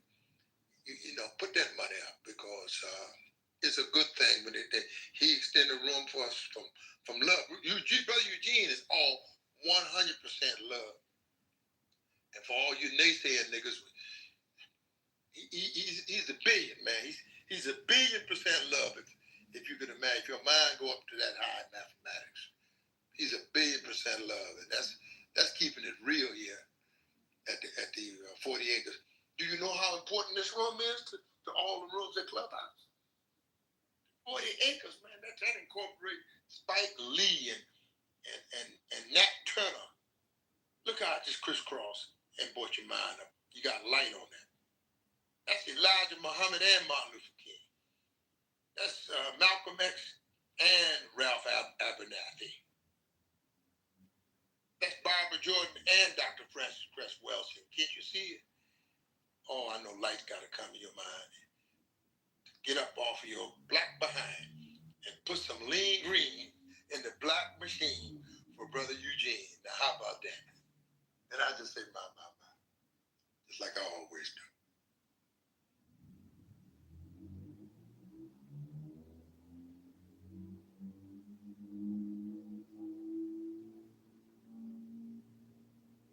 Man, it's a party, y'all. Ain't no party like a 40-acre party, because a 40-acre party don't stop. You got to party till you drop, party till you drop, party till you drop. If the mic is hot, party till you drop. Ain't no party like a 40-acre party, because a 40-acre party don't stop. My. I don't know why these folks ain't waving their hands for you, Mr. Ambassador. Just wave your hands in the air like you just don't care. And you can do it anywhere. So raise your hands in the air like you just don't care. Just strip right down to your underwear. Listen. Ain't no party like a 40-acre party, because a 40-acre party don't stop. Oh, my.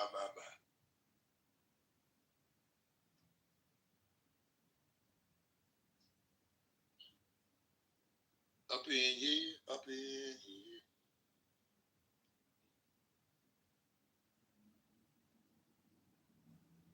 Right, that's what happened in Memphis. That by that police chief said, "How many of y'all niggas out here tonight been betrayed? You know they tried to beat me like a slave." He said, "Man, so after all this fucking shit that we just went through, and all these pussy ass niggas we intend to, but see, it don't mean nothing. See, if a nigga money low, cause a nigga shoot you in your back and cut your motherfucking throat. It's like Rich on the Afro. I can't go That's why I spent so hard. Ambassador got bars. Trust somebody. You know your family love you, and the family still wants to know you got it. That's why a nigga been betrayed. They tried to beat me like a slave, but I just tried to learn from my mistake.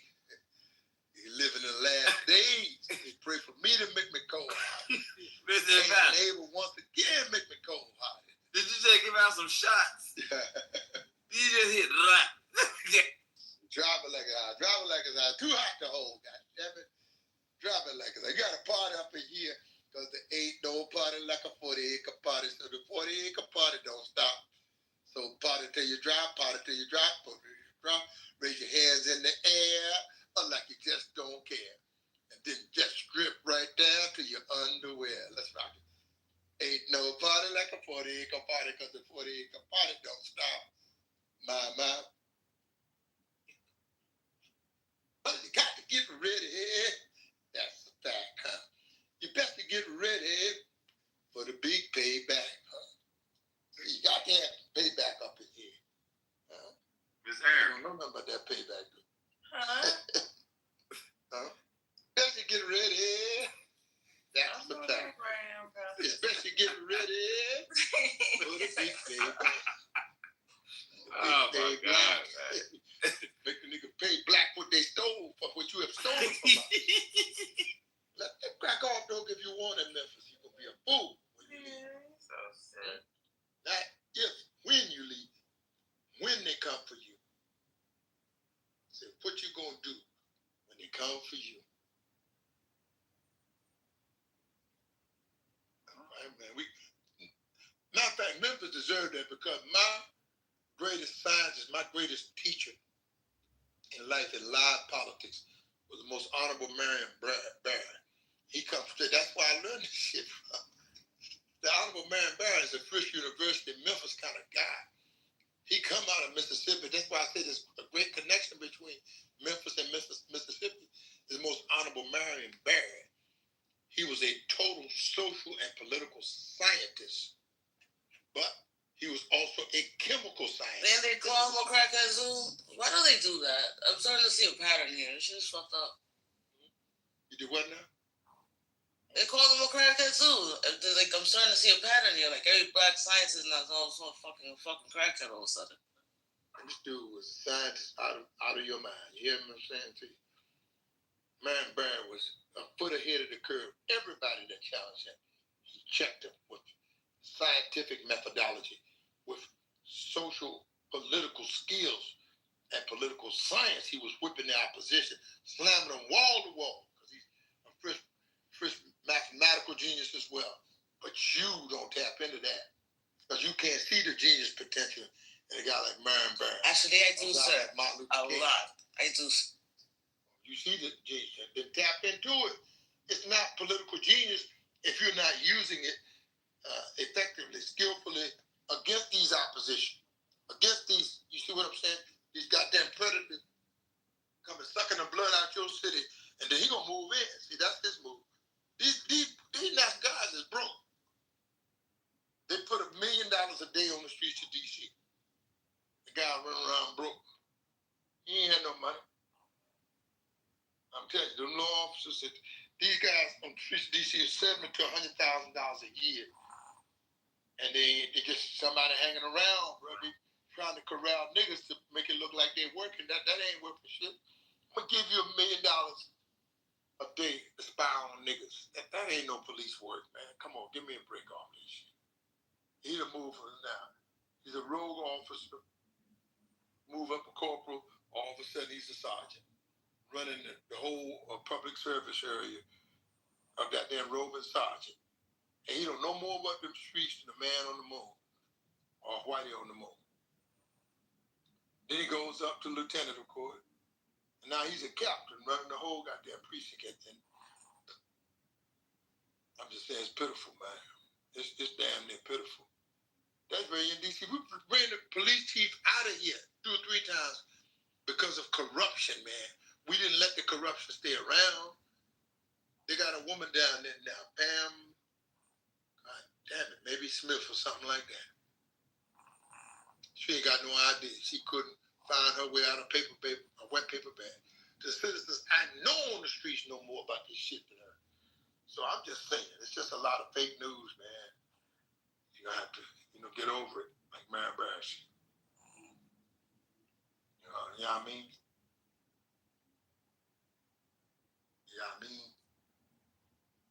I'm gonna take you down to a place. You know where that bomb ass MB, and you know that place. They ain't gonna never find a dance floor empty. But you see them pimps be on a mission for them green, laying with Eugene for the lean green, put it in the black machine, lean green money making machine, and avoid the dope fiend. Y'all copy that math? Copy the math. Copy the math. They keep kicking me out. That's why I'd rather be your N-I-G-G-A. You gonna smoke the weed. Sir, they keep kicking me out. They get high all They keep kicking me out this damn. But it ain't gonna matter when you're lonely, baby. You gonna need a thug in your life. Cause see them busters, them busters ain't loving you right. That's why I'd rather be your N-I-G-G-A. Damn, I can't. You see, cuz I'd rather be your nigga.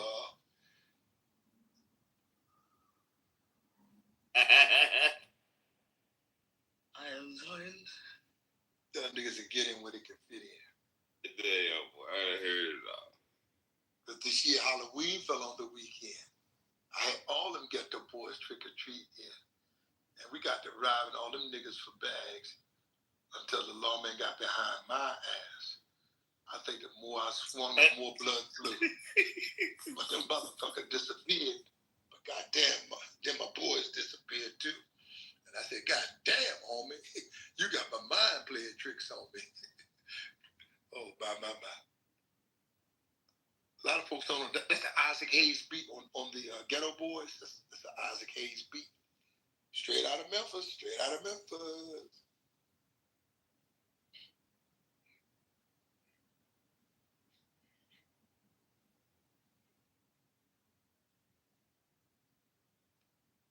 It's Eric. Yeah, I am. Are you okay wherever you are? It was some kind of funny stuff coming off your mic. You were that mic, Miss Eric. The shaking and the quaking and safe and sound. You wonder why your attitude is going down.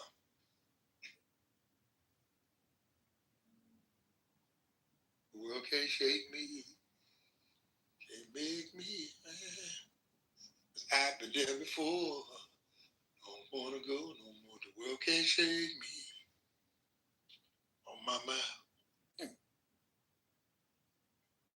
What y'all gonna do, Memphis, man? You got all the balls in your court. Balls with an S. And all you need is a little more testosterone in your system. Yeah, that's true, man. Real talk. About to go, y'all. 3:00 in the a.m. All right, man. Have a good night, man. Keep it black, keep it strong. Keep it revolutionary, whatever you do. Keep it revolutionary. My.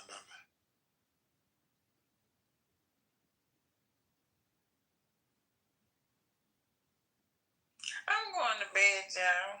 Good night. No, You might as well, because you was mixing the mics. I'm going to code for an hour and I'm going to my back and see. Yeah, I'll see y'all tomorrow. All Good right. night, y'all. Later. Good night.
I get frustrated when I hear people who dispute things and their information does not stand on solid foot, ground, but they still continue to spew this misinformation. So it frustrates me extremely. And the longer I've been on this app and the older I've gotten, I have very, very low tolerance for misinformation.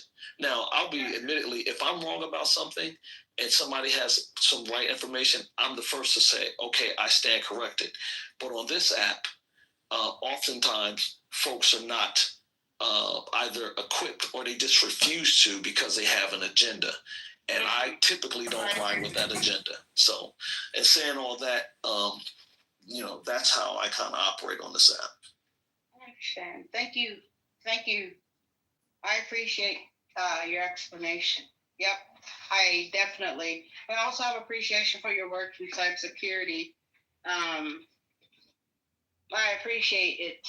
The only reason I didn't go into it is because I'm a woman, a Black woman, and I'm quite a bit of a nerd. And I've been working in IT for the last decade of my life. And every time I go into any NOC, network operation center or anything, I'm delineated to projects. Not just like, no, yeah, put me out there. But I do have a bit of beef with the IT world when it comes to a nerd like me trying to participate. And I do say trying because I wasn't able to. I just had to keep trying and trying and trying. And I've been looking for a way to get in. And I've dealt with the Navy, the Air Force, and contract workers for the United States government.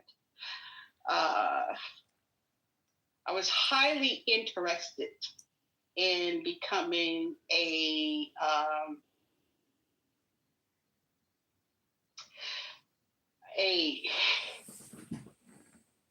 I don't know why the word has left my brain, but I will say this much. I was invited to go to Greenland, and we have a base in Thule, Greenland. And I started studying cryptology. There we go. That's the term. I started studying cryptology. I didn't know about cybersecurity, but I did start studying cryptology in the sense of working with databases, understanding coding, looking at the history of that and why the United States built the base in the first freaking place in Thule, Greenland.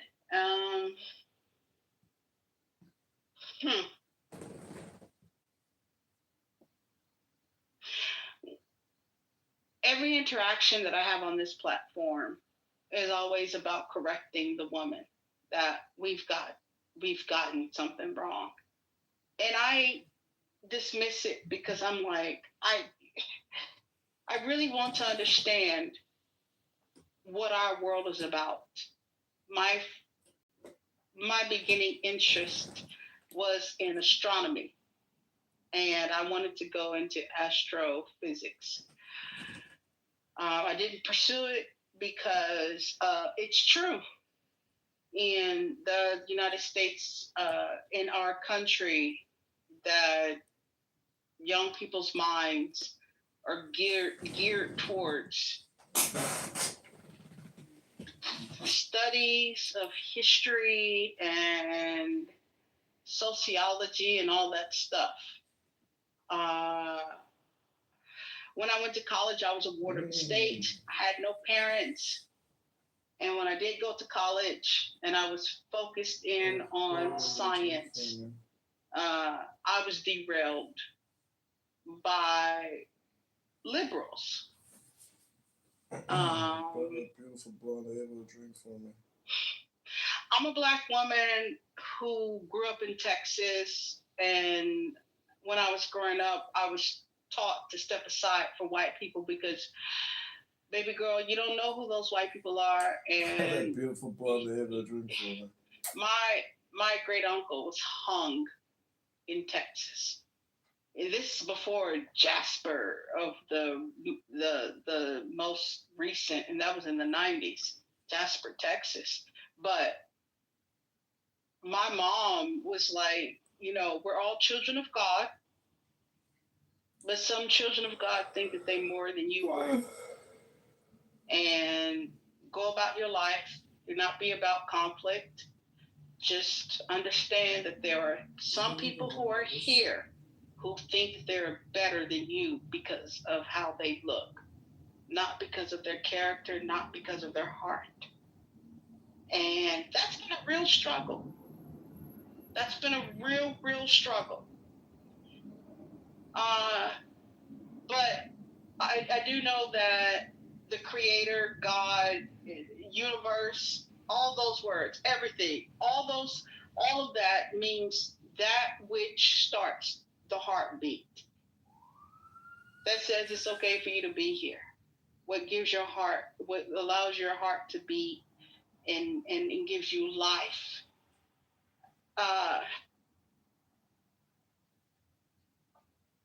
It's been a really hard time for me in this world because I don't fit in with anybody.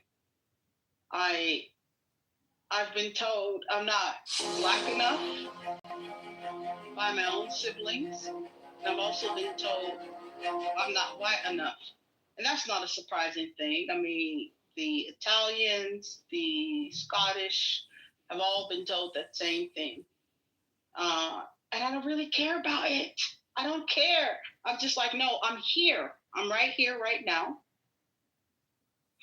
And the only way we are going to get to a point of clarification of design and structure is if we listen to all of us. We have to listen to all of us.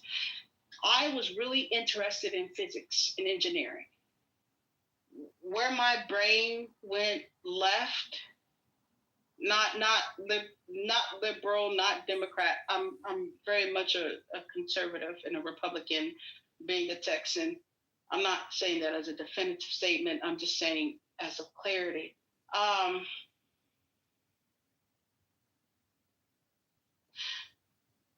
gave up on engineering and physics and mathematics because none of what was being taught to me could build the pyramids. And I'm not just talking about in Egypt. I'm also talking about in Mexico and the Olmecs. There's nothing in our mathematical equations that can build what we cannot actually observe with our own eyes. And I said, okay, what world am I living in? What world is this that I'm learning equations that do not build the pyramids? You're telling me to learn this, take tests, qualify myself? That's where my brain sits, sir. It sits in that reality of like, I want to be a part of the world that can build the pyramids. And I'm not there yet. We have some essence of that in Florida. Representative class today, the money for this week is dedicated by the Total Center Silver donors. There. Vivian and Ariel Lakasha family for their Fuash Shlema, Chaim Fad and Frida, and the continued health of Hannah Matzah Fega. Also dedicated to memory of the expansion of more Rafael Ben Rachel, Alav Shalom, on his first Askara by his family. The coral castles, there we go. And miss him dearly. For the castles were built. Sponsored by her family. I don't know. And I also think and the continued of Hannah Matzah Fega. And of course today, intelligent men could absorb the sun. And that's my way of saying black man, but I really don't like black because our dear president I don't like saying we're black. I don't like saying I'm black. I don't like saying I can say I'm African because my father is Nigerian and my mother is Native American, like Chickasaw. It's just a weird world where I don't like feeling this uncomfortable. And then I think that there's so many intelligent men on this planet who've been made to feel uncomfortable. So they can't even speak what they actually know.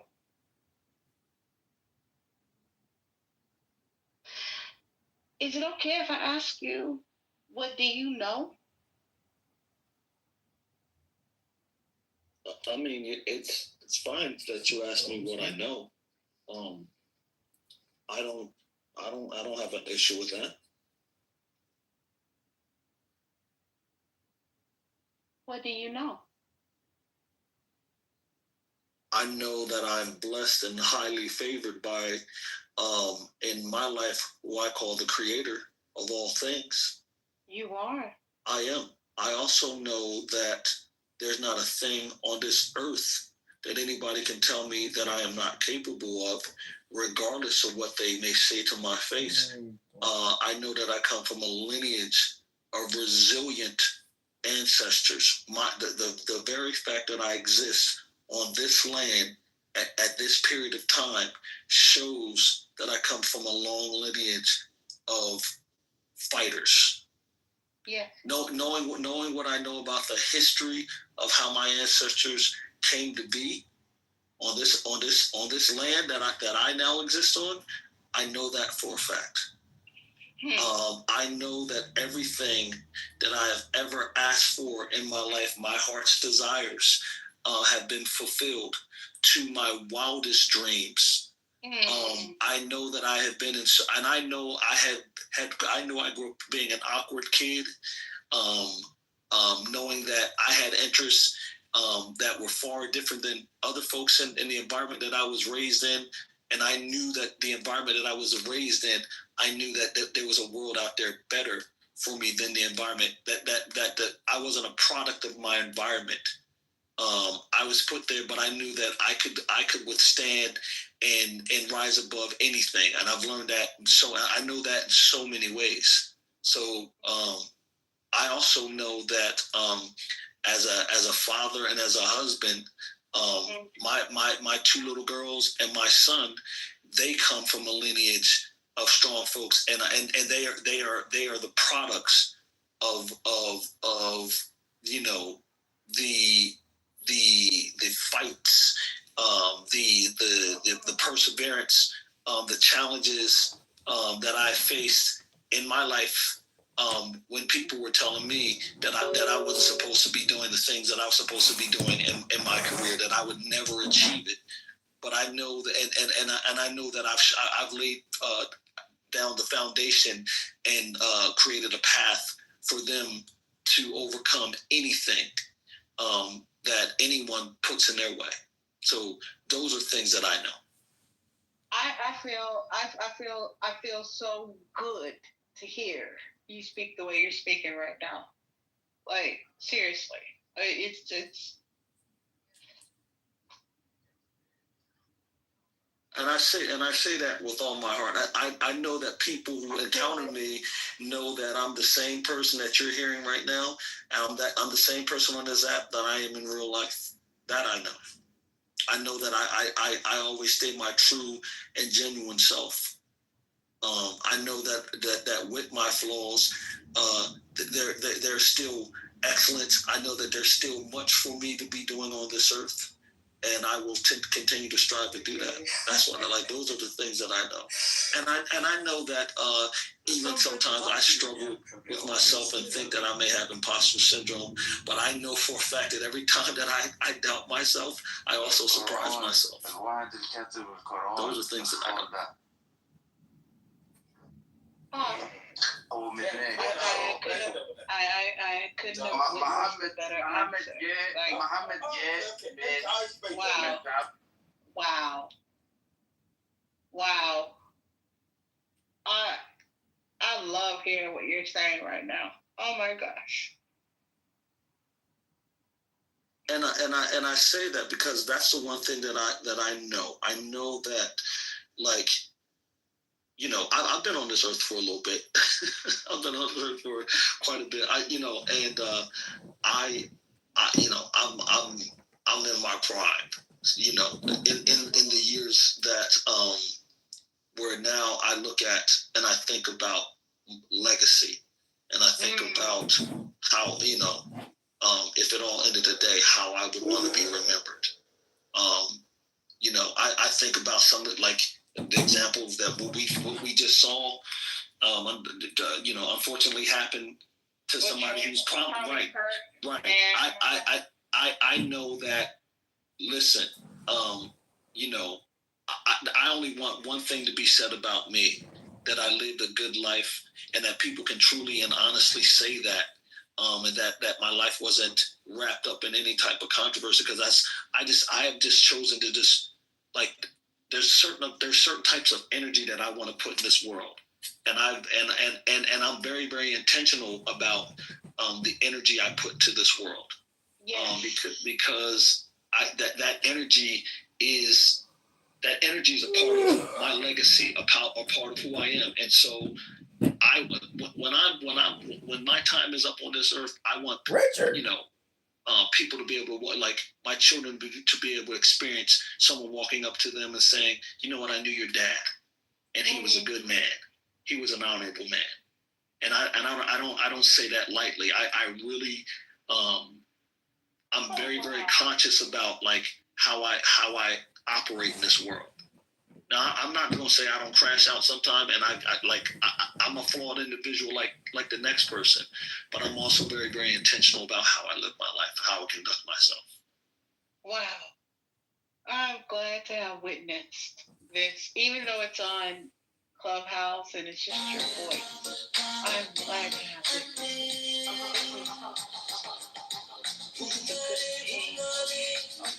And maybe this happenstance was for you to you know, and just the same, it could have been just for me as well. You know, maybe at this point and this place and time, you know, we both needed this. So I'm glad that I could accommodate in some way.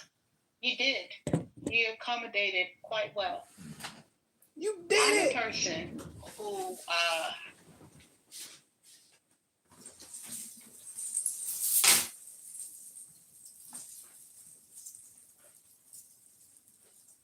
there are so many women who do a lot of works and no one sees it because it sits outside of being a mom and taking care of children. It's a work that you do constantly. You love. That's the work. Love is work. Love is not something, a pastime thing. I know people have great memories, and they talk about how this person cared for me, this person did X, Y, and Z for me, this person loved me, and I'm just like, I was robbed of my childhood because of this system, and I know it's this system. It wasn't just like, you were succumbed by normal everyday things. That's not my life at all. I've been exposed to stuff where I'm seeing other people's lives, and I'm just like, is there no peace? Is there no kindness? Is there nothing? Are we supposed to just keep doing and nothing comes from it? Like, no understanding, no balancing of self, nothing? Everything you just shared with me, sir. I am glad to hear it. You're talking to someone who has given up on this existence. And I know I have to keep reaching out to stay here because if I'm set to my own rhythm, I am giving the peace sign and saying deuces. I'm gone. I don't want to do this. But listening to you, your cadence of speech carries peace. How you speak, you're so peaceful. You're so peaceful. And it's so needed right now. I really am appreciative of you talking with me. I am so happy to know that you exist. And I mean it not just in the sense of existence of like, oh, he's here. I mean it in the sense of being a Black woman who's gone through a lot. And I've had to see so much and had to gird myself up. And I girded myself up with the armor of God. The breastplate of righteousness has played a huge role in my life. I know a lot of stuff, but I didn't have to go down the road that a lot of women who have my history, they go down. And that road is prostitution, selling their bodies. I've never gone down that road. And I've had several men in my reality, not men that I loved or cared for, anything, just men in my reality. I had a spiritualist out of New York, Jose Quinones from Puerto Rico. He told me that you should be on your back. That sounded so disgusting to me. It was, I'm just like, who, what? Knowing that you have a daughter, blessings, love, wealth, protection, understanding, grace, focus, all to you. I am glad to hear you speak about your trip. No, yeah, I appreciate that. No, I mean, listen, I mean, what you hear from me is the product of praying, long-suffering Black women that have been instrumental in my life. You know, I'm the son of a single parent, a single mother, the grandson of a woman who had a fourth grade education, but taught me complex mathematics, reading, told me to, who pretty much is the sole reason why that set my career on this path, bought me my first computer with every little bit of money she had, and told me that I could be any damn thing on this planet that I wanted to be. Yes. And so, you know, you're hearing the voice of somebody who has been lifted up by strong Black women, and who've been extremely influential. And I do a lot of things in my life for those people who stood, you know, and prayed for me. And pray, and I'm very, very fortunate that you know, some of them have gotten to see that their prayers have been answered, and that you know the manifestation of God through, you know, my life.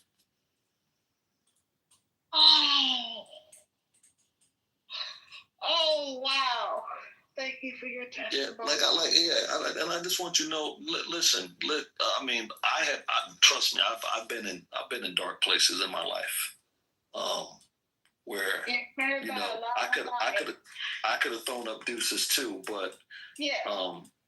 You know, we often say, but by the grace of God, but by the grace of Him, you know, it was definitely me saying, if I throw the deuces up, then I'm letting everybody. I'm not necessarily letting everybody else. I'm failing anybody, but I'm letting that situation win and overcome and overwhelm me, and I'm cutting short the prospects and the possibilities of what is to be, and you know. Oh wow! I'm so grateful that, you know, I got through those, and you know,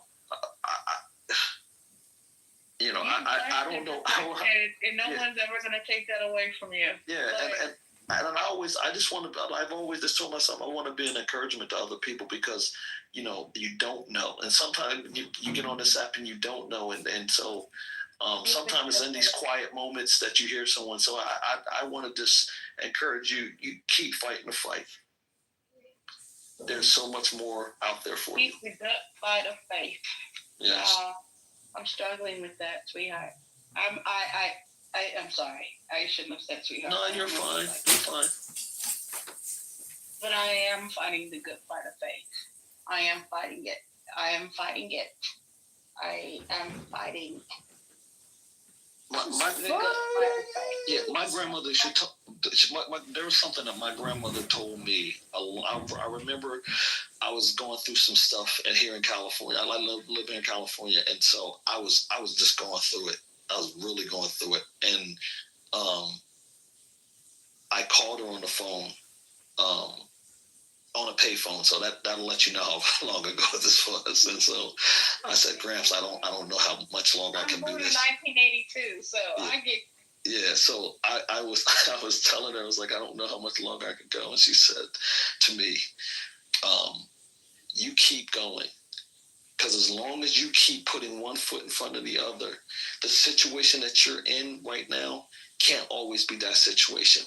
Because as long as you keep taking steps forward, you got to move. Mm-hmm. It may feel like you're stuck in the mud and you're not moving, but one foot in front of the other, it makes sure you're moving forward.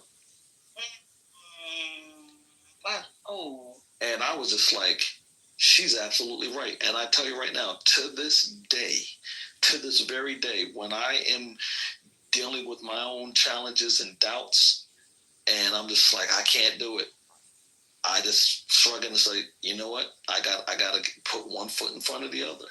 Yes. You know what?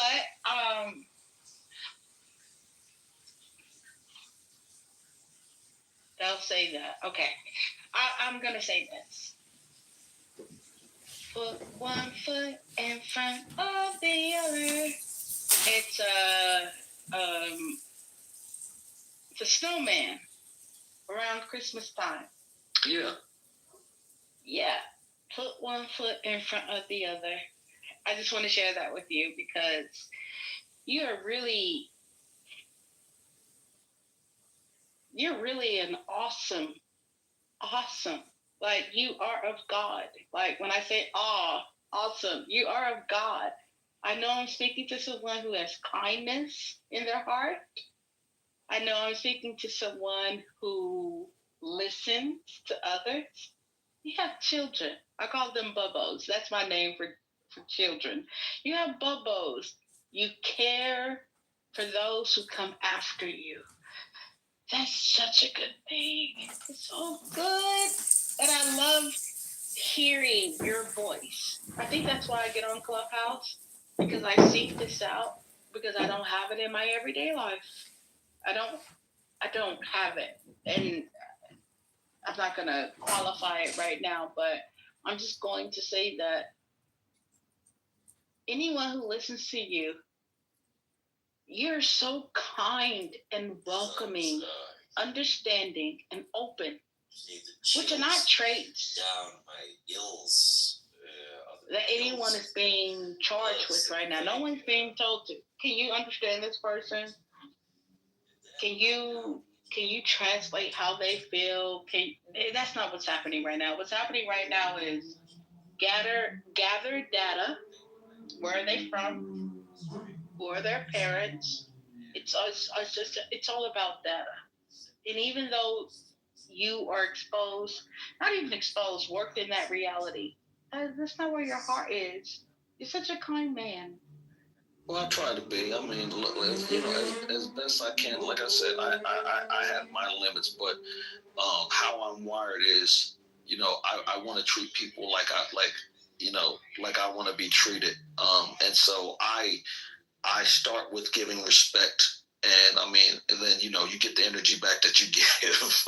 But also, like I'm also cognizant of like I'm trying not to be disrespectful when I don't need to be, and so I'll just be like, well, okay, you're not going to listen. Have a good day. Be blessed. I'm out. But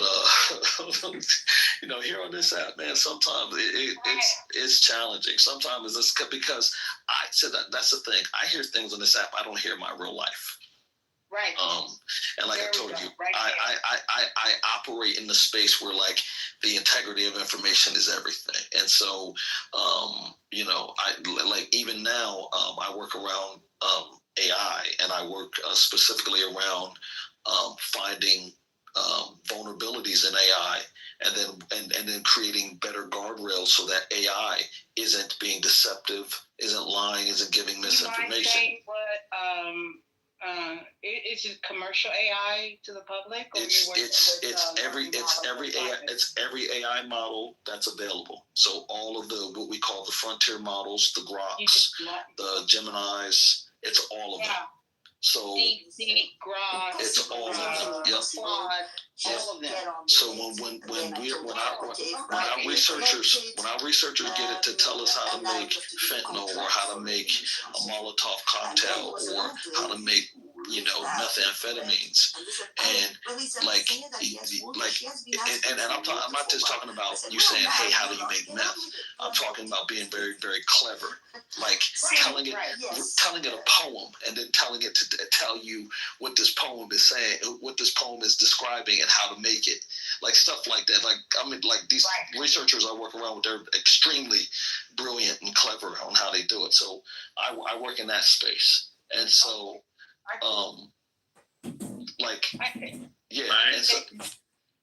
my favorite way of getting around limits like that is to say, I'm writing a novel and I need to know how to do this. Right. Yeah. That almost always works. Yeah. I mean, like even when I'm trying to like code something, I'll be like, you are a extremely top tier professional full stack developer, and I need you to produce code, or I need you to produce create a website that has this to expose or implant this type of malware. Tell me how to do it. Yeah. So like how you prompt is always key. Right. Yeah. Right. It is. When you prompt outside of as a female who's in IT, and I've always been I was not into IT. I got into IT during the pandemic because I was lost in the sense of making money for myself, and then I had some people reach out to me as friends saying, hey, go into IT, and I went into it. And I have worked at many corporations in their IT environments. I've also worked in a NOC, Network Operations Center. And I just saw like what's being observed. In my conversations, I don't have many conversations. The only AI body that I actually deal with is Grok. I don't deal with Chat GPT or anybody, or DeepSeek, or I don't deal with anything else. I tried to, but no. I communicate with Grok because I ask questions pinpointedly as to its formation of its conclusions. Like where are you pulling your conclusions from? Because what I do know about databases and dealing with Bolin, and understanding that I'm speaking to something that works in a off-on reality. And working in that, I did discover how a lot of the interactions that people are engaging in, the everyday person, the normie, the everyday person, they're engaging with an instrument that's been trained by a mind that is much freer than what they are. And when I say freer, I am talking about financial. That is a very different mind to be a human who doesn't have to go out to work or to be an entrepreneur or do anything. That a lot of people are talking to a system that was built by individuals who no longer have to live in the world of fiat currency.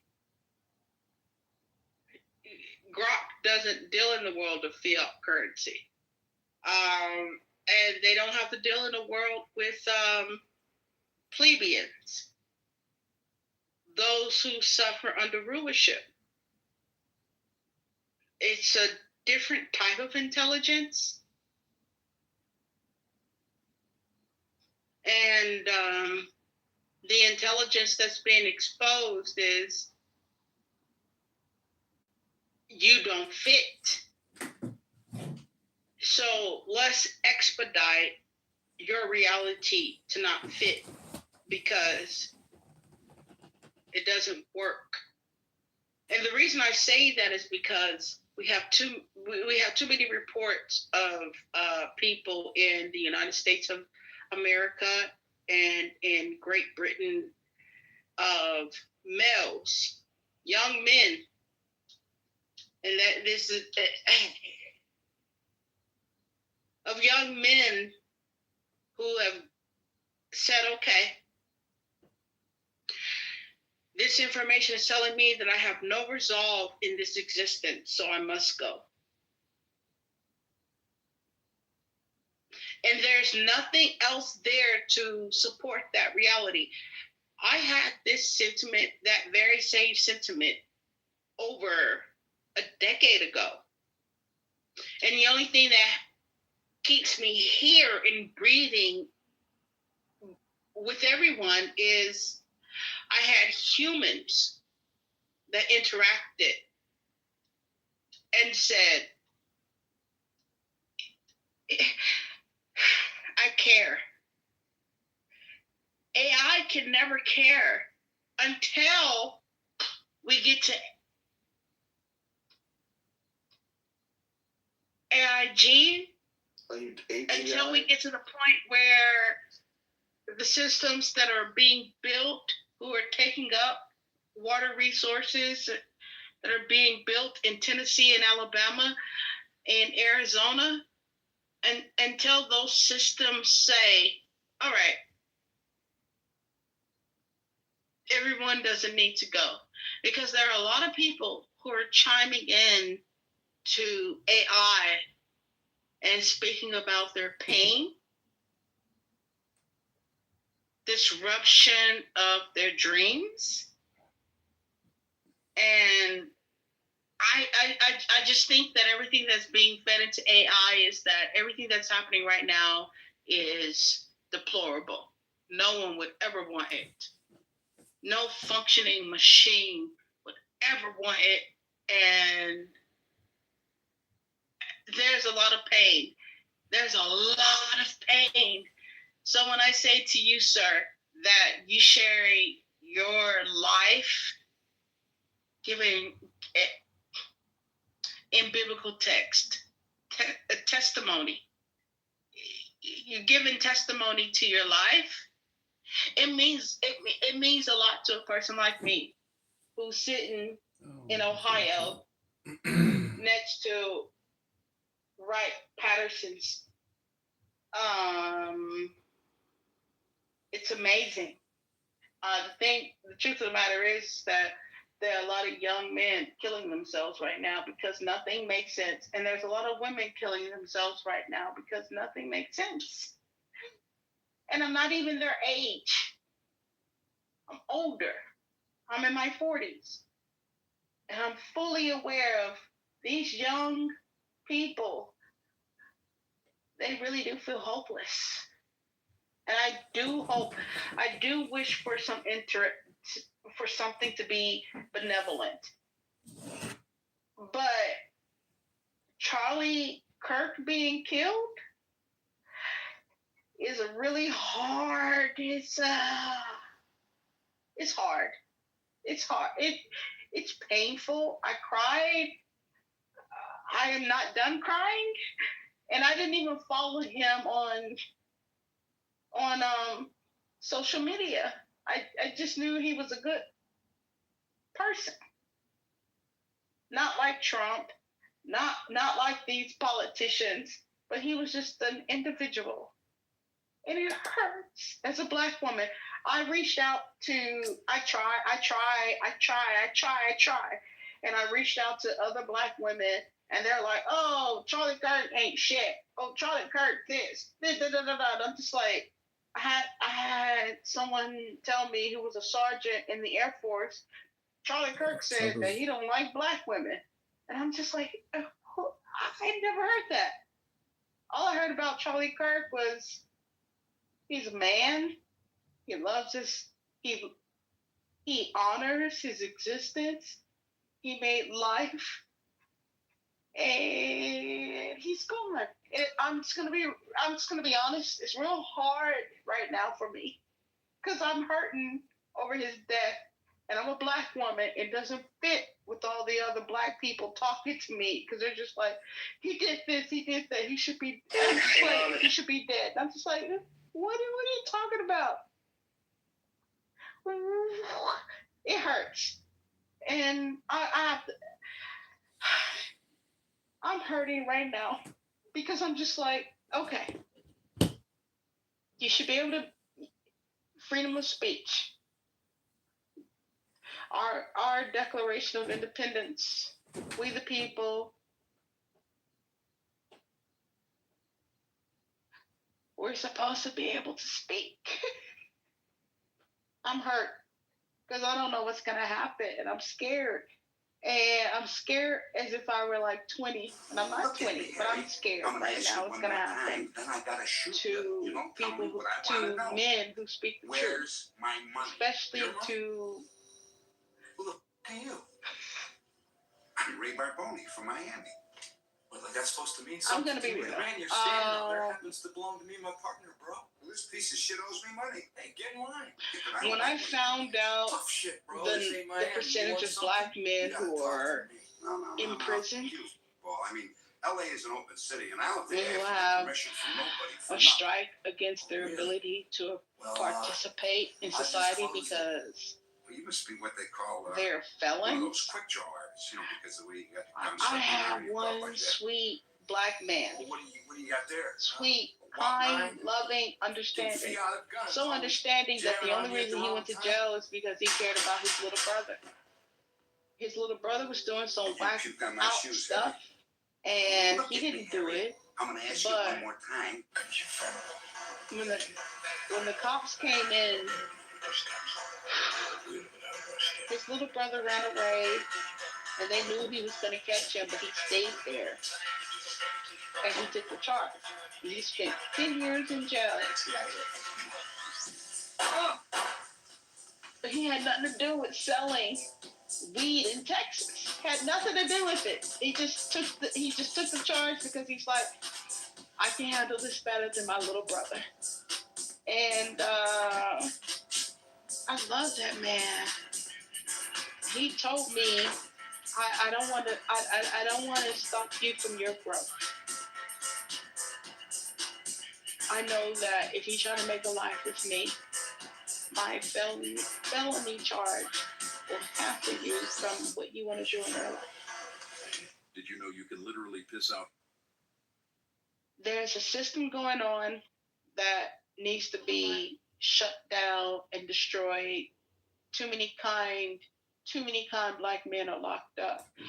There are some evil people who need to be locked up, but there are some men who no, and they're kind and they're loving, and that's what I heard in your voice at this time. I heard kind. He's still in the room. I appreciate that. There's so much to unpack, and it's getting late. Yeah, it's 3 a.m. here. but Anna, like we can let it go. We can let it go. We ain't gotta unpack anything. We can let it go. Yeah. Anna, you should turn in that pink ticket, and you should come back when everybody's here. Yeah, definitely. Well, okay, tell me about what's the pink ticket. So if you click on politically correct at the top, you can join the house, and then you'll get notified when there's new rooms. Yeah. So your picture has a pink ticket next to it, and so if you click the politically correct name up at the top and join the house, you'll get notifications. I'm just gonna say a good thank you, and I mean it. Like I know I know black men have kindness, and what I've been experiencing on Clubhouse is it's just a lot. Like when you share it with me, so no, yeah. Listen, it can be a lot. Trust me. Michael can attest. If you've been to some of these rooms with me, like I told, as much as you hear me here, you'll hear a even more spirited version of me, and that's because I'm very passionate about how I feel about things. But I'm like also I like to try to my best to stay rooted in truth, and the integrity of the words that I'm saying.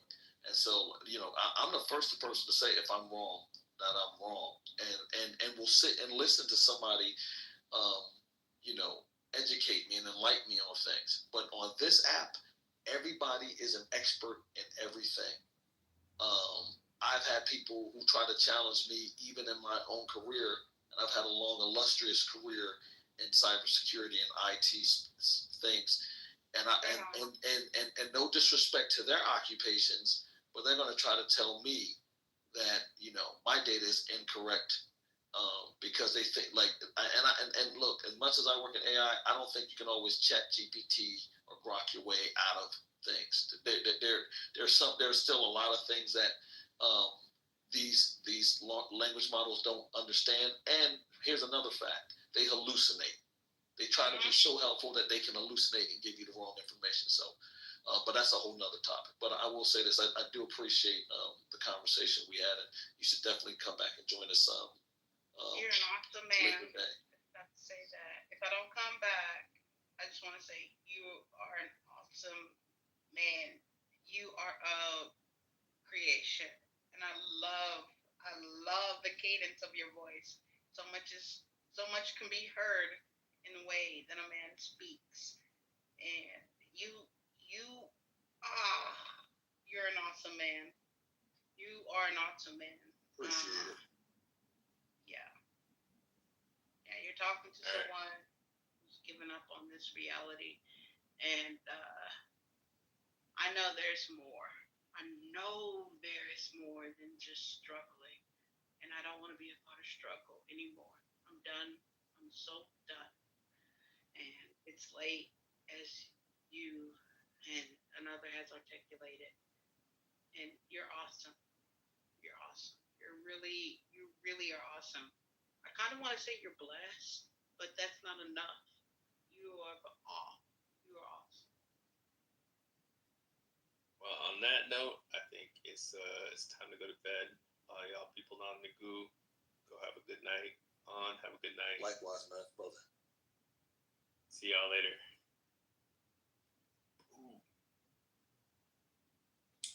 So it kind of helped me let go of that fear,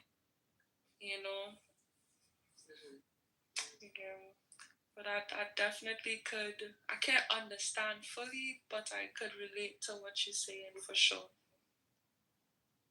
I appreciate you saying that. So, do you feel like by you changing your thoughts, it made a difference in like when energies come to you? Oh yeah, definitely. Yeah, definitely. I had to think about putting like values, like like a value system or like principles or affirmations to help create like almost a barrier or a limitation, and not a limitation that hold me back, but understanding that like if I seek these principles into my mind, then it would only navigate within these spaces, and certain things outside of that would fall through. So like if it is that one of the principles is that like loving and being one with all, or let's say peace, that let's say peace is a part of my nature. One of the principles is that then any thought that occurs that aggravates me or take me out of a peaceful state, it wouldn't last that long, because my mind would just focus within that area. It wouldn't necessarily go beyond that. So just like how you was explaining, you were, I hope I saying this properly, like I hope you, like when you're saying that, sometimes there was like, your service to God according to the religion, it could have been a little rigid, like, and then when you couldn't live up to these things, you felt, maybe guilty or fearful. Yeah. Those were the parameters that, you place for your mind to navigate between.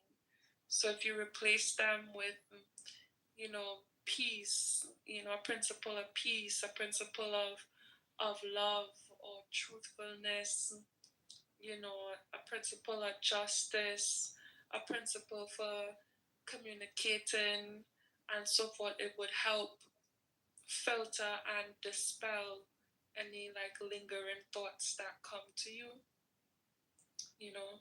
Another thing that helped too is breathing. Like a lot of negative thoughts occur because we're not breathing properly. So that also helps too. Wow, that's amazing that you say that, because I just started reading a book yesterday, and I just started doing fire breaths like early in the morning. So I noticed that like a lot of tightness and like I felt in my body. And the book was like, do 50 to 100 breaths. I'm like, what? I ain't got time for that. I gotta go to work, But I sat with it. I was like, okay, I'm gonna at least do 50, deep breaths, right? So when I did it, like, it was amazing. Like I started to yawn. It was kind of crazy. Like I'm like, man, I really don't be breathing. We try to take supplements and eat fruit and things and take smoothies, but the free air, like I just didn't realize like how I just didn't appreciate the things that God already given me. So yeah, I definitely feel you on that. I grew up in I'm in Atlanta, right? So I grew up in Decatur.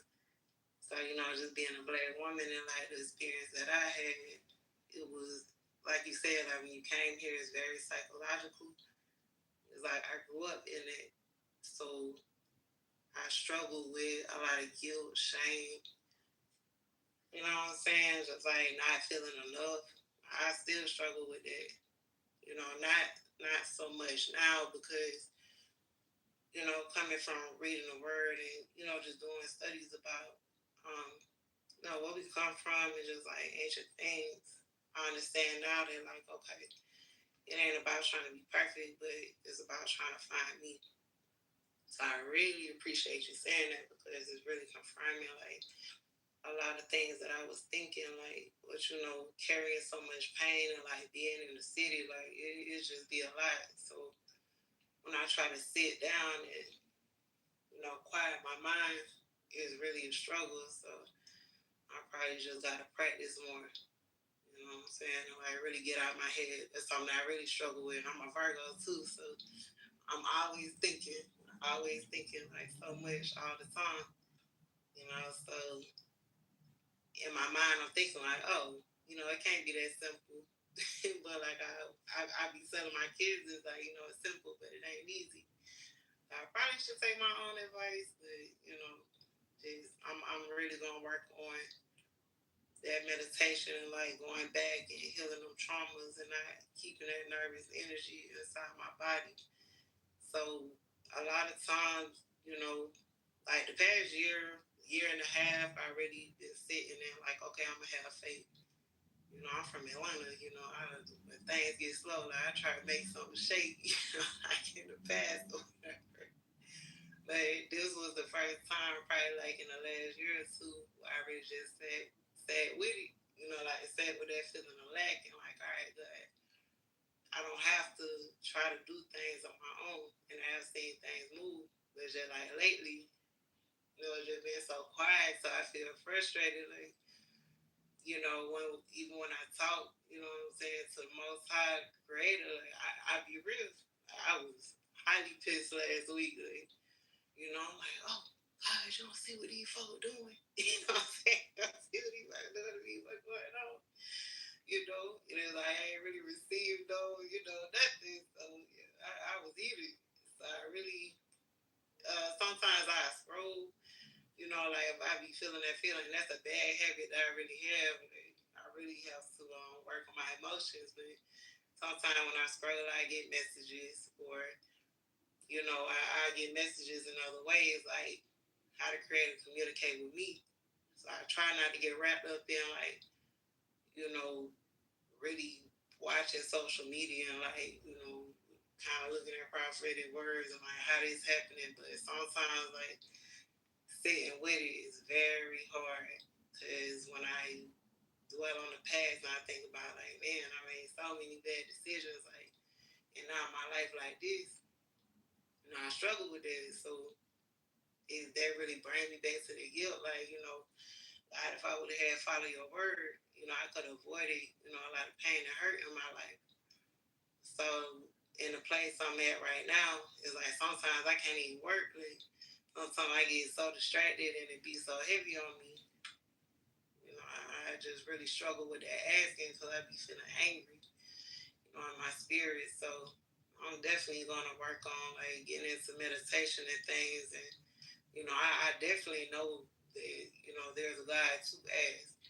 But I feel like, okay, well, maybe I'm just in a testing period because I haven't been shown, even though my family very religious, like I really haven't been shown this way. So I try to have that patience, with myself.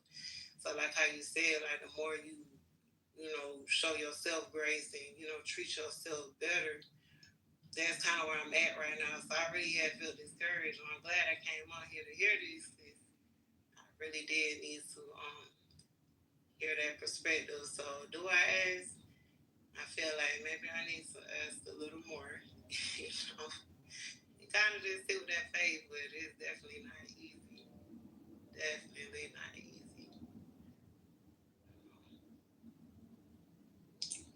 I hear that. Definitely been a journey.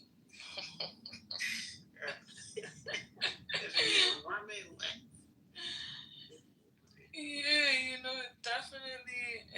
definitely is. And like I heard you too when you spoke about like emotions and stuff before. Like I don't want to sound like how people will be like, yeah, I've been there, I experienced that, like experience everything. But girl, when I tell you, I used to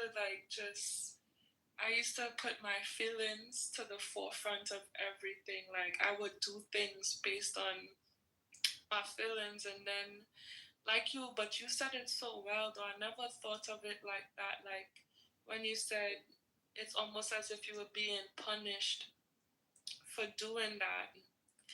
And I wanna say like that I could, yeah, I felt that when you said it. And like I'm still working on it, but I understand now, like, like my feelings is not everything and it could mislead me. But like I think living living here, living just living in general, it I don't like kind of teaches like the lessons.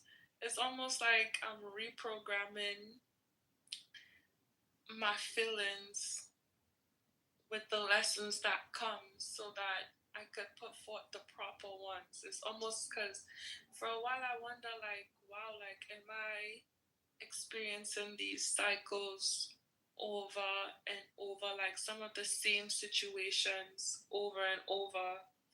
And I was like, okay, so I guess I'm supposed to change. Something's supposed to change, But I will never try to pretend to know what it is like to grow up in America, and the weight that might hold, because I cannot imagine,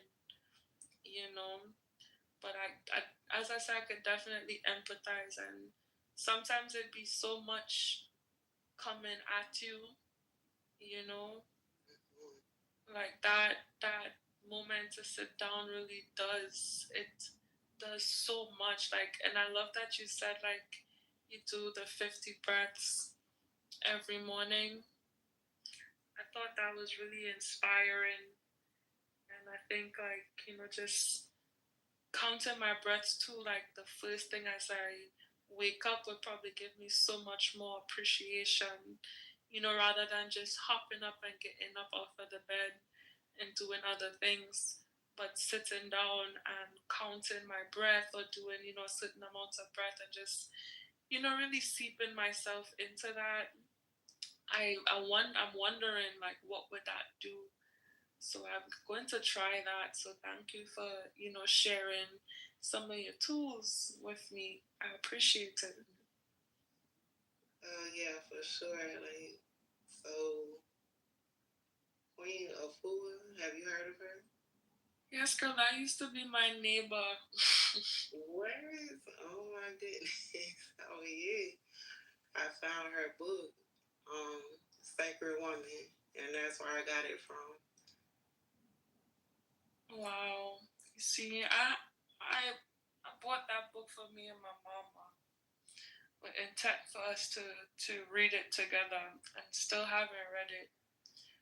But thank you. I'm gonna do those breaths.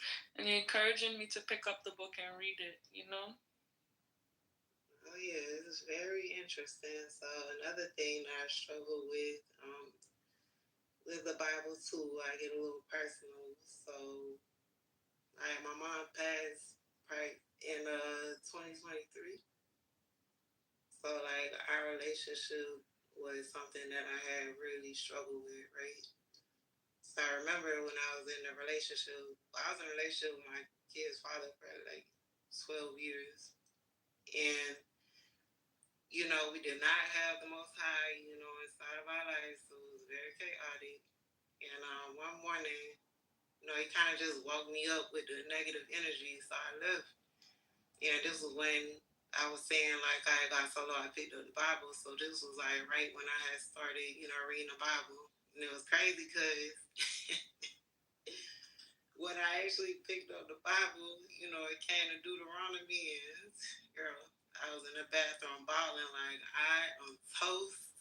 I been doing everything wrong. You know what I'm saying? Like, oh no, I'm gonna come back from this.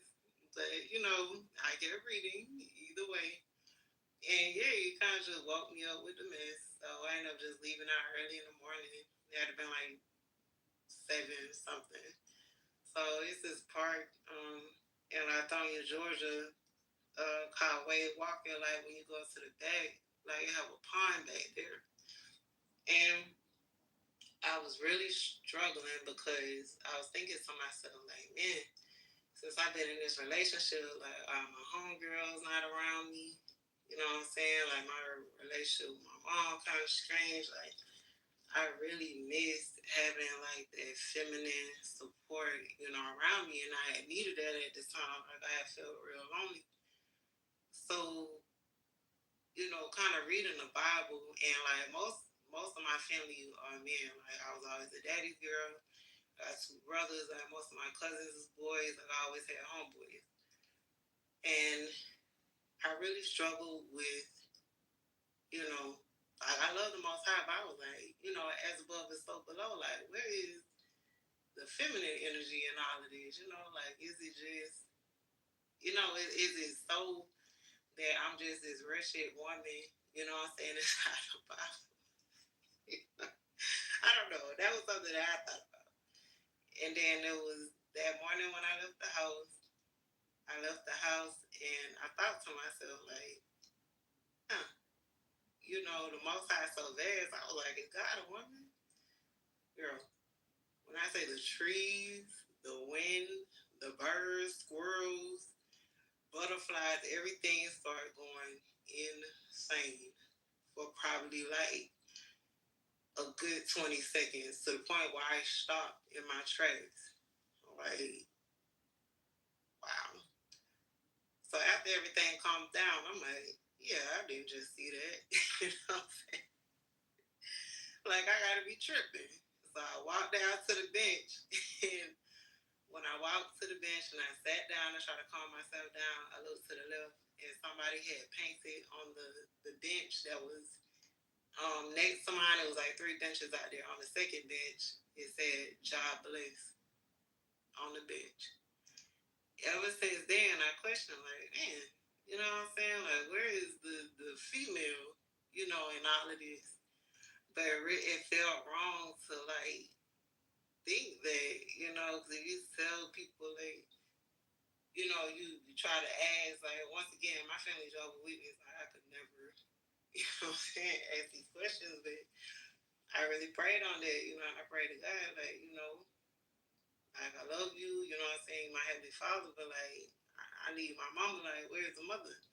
And that's how I really came to find that book. Like, I really kept praying on it and really finding that feminine energy. So it really healed me in a way to where I could know, like, okay, it's okay to be a woman, or it's okay to, like, be in my feminine energy.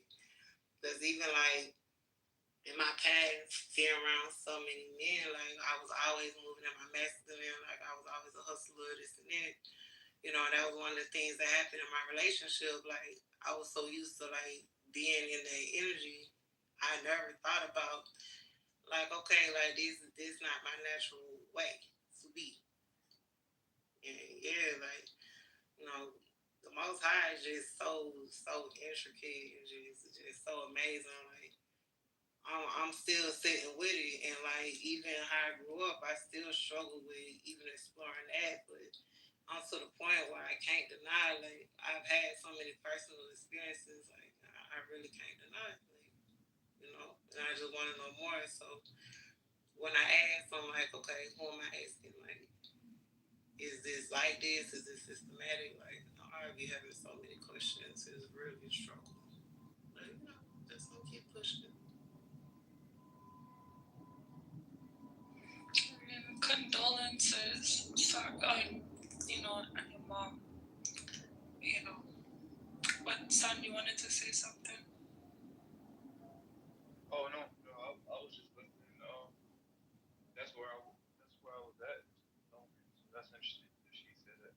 So, and then when nature responded,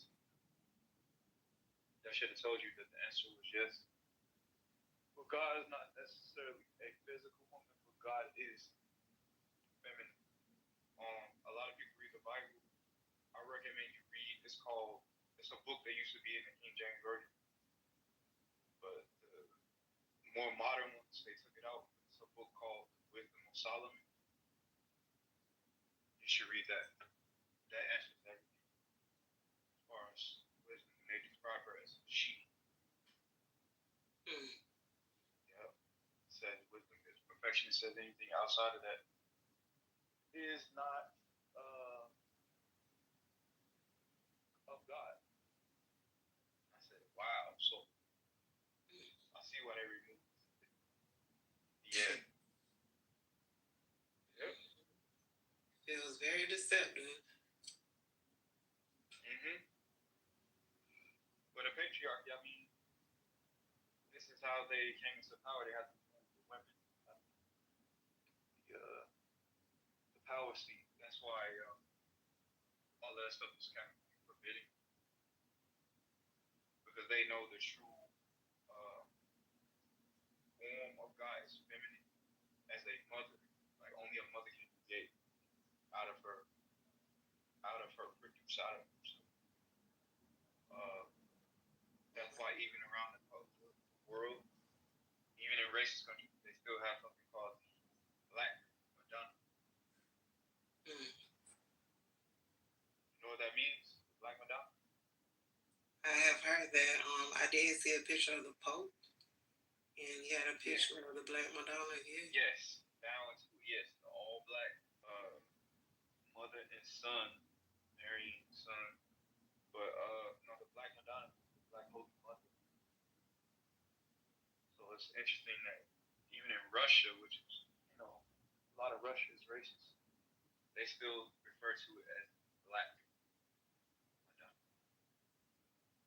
Oh wow. Yep.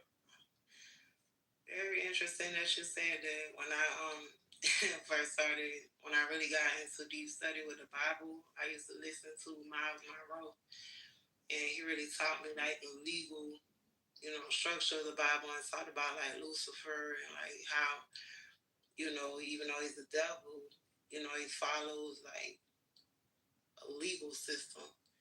So I'm like, let me study law. So I was studying up like on being private and things like that. So when I got a Black's Law Dictionary, I noticed that certain words in the Bible that I wanted to look in deeper on besides the concordance was also in the law dictionary. Like, this is very interesting because, just certain things that I was trying to break free from and, pray against. I wanted to teach myself legal prayers, right? So it was like, I started to study in that law dictionary, but I would always joke, like, with some of my colleagues and stuff, like, I feel like the devil is a woman because it just seemed like a little low down, dirty, you know what I'm saying? So I was watching on Netflix today, you seen The Sandman? No, and I need to watch it. I really need to watch it because somebody told me that was another one that's really good. Oh yeah, it's real deep. And so the episode I saw today, not to spoil, but he, well, I don't want to spoil it, but the Morning Star was a feminine. Oh my God. It was, and I'll tell you something else that might be real controversial. Real controversial, but I'm here for it. Is that it's not the devil. Oh really? Nope. Please elaborate. So they got the story. They said that Lucifer was the highest angel in heaven, not the devil. Now they did say Satan, but the problem is most people don't know. Satan does not mean the devil; it means the opponent of somebody else. So, there was a war in heaven. In Revelation, talk about war in heaven, right? So Lucifer fought against the 2/3 angels. So he was the Satan of the 2/3 angels. And the 2/3 angels was his Satan. So here's the problem. We've always heard Satan, which is not in English, by the way. That's not an English word. We heard of Satan as the devil. Do you you know the word the devil is nowhere in the Old Testament. You can't find devil in the Old Testament. You only find devil in the New Testament. But yeah, Lucifer was the highest angel, and it wasn't. So if you read, it's something called the Peace of Sophia, which means faith of wisdom. And it's in Latin, and then they have it's translated, but it's a poor translation. But it basically says that that was the Most High, or up with the Most High, the highest angel sitting at the feet of the Most High, and said the 2/3 angels did not want to bow, like and take their place. So they basically it was jealousy. So they cast down the 1/3 angels that they didn't want to, be under them. And that's a whole deep thing. But when I was looking at that, I was like, wait, this is totally different than what they teach. And then also I found what a fallen angel is not. It doesn't mean it's evil. It means it's fallen from its place, from its original place. And so they were saying the fallen angels is actually human beings. Oh wow. So this is why we trying to get back to heaven. Like even the Christians that they got all these different denominations of Christians that believe this, believe that, whatever. The one thing they do all agree on is that they all trying to go to heaven. So the point was we used to be in heaven, and there was a war, and we got cast to the earth. I know it's just so it's these other books that are left out. Once I got other portions of they left out, I was like, nah, that makes sense. But other than that, no, they just keep calling Lucifer the devil. No, Lucifer was an angel. Oh wow. Now Satan would actually be Michael. Believe it or not. What? Hold on. Satan? Yeah. You said Satan would actually be Michael. Yes. Because he's not the high. So check this out. They tell everybody to pray to like the archangels and stuff, right? Archangel Michael, all that. Mm-hmm. If you look up in angelology in Christianity, they keep it's called the hierarchy of angels. They got first, second, third sphere. That tells you the ranking of the angels. You will see that archangels are the lowest angels. Mm-hmm. Yeah. The highest was the seraphim and the cherubim. That was Lucifer in the first third, which is why in the buildings and stuff today, that's why they don't like number 13. Talking about Earth. Oh wow. Because it's got to do with the first third, but they love 23 and the number 6 because that's got to do with Saturn and Satan and Michael. I know. I'm telling you, it's all in reverse. Everything in the Bible that they get, the version we got, it's in reverse. That's why they don't even say Mother, Father, and Son. They say Father, Son, Ghost. Father, Son, Spirit. They won't say Father, Son, and Mother because they removed all of that. It's all backwards. So I suggest it's called the Gnostic text. You ever heard of that? Gnostic text. The Gnostic text. They got the missing books that they didn't put in the Bible. They got the Council of Nicaea. It's got the Gospel of Mary. It's got the Gospel of Thomas, which is the words of Jesus. Because Thomas is Jesus. Once you read those, it's got all these extras. Yeah, you're going to see where, you know what I'm saying? These missing pieces. I was like, we're in heaven. I'm like, wait a minute. So they put Revelation in the back of the Bible. You know, Revelation is supposed to be the first book. What? Yes. Because the war in heaven happened a long time ago. Otherwise, we wouldn't. Like, we're on earth now. People talking about Revelation is going to happen. No. If there was a war in heaven in Revelation, that happened before the earth was fully even born. it's all backwards. It's all. This is why they give it to us that way.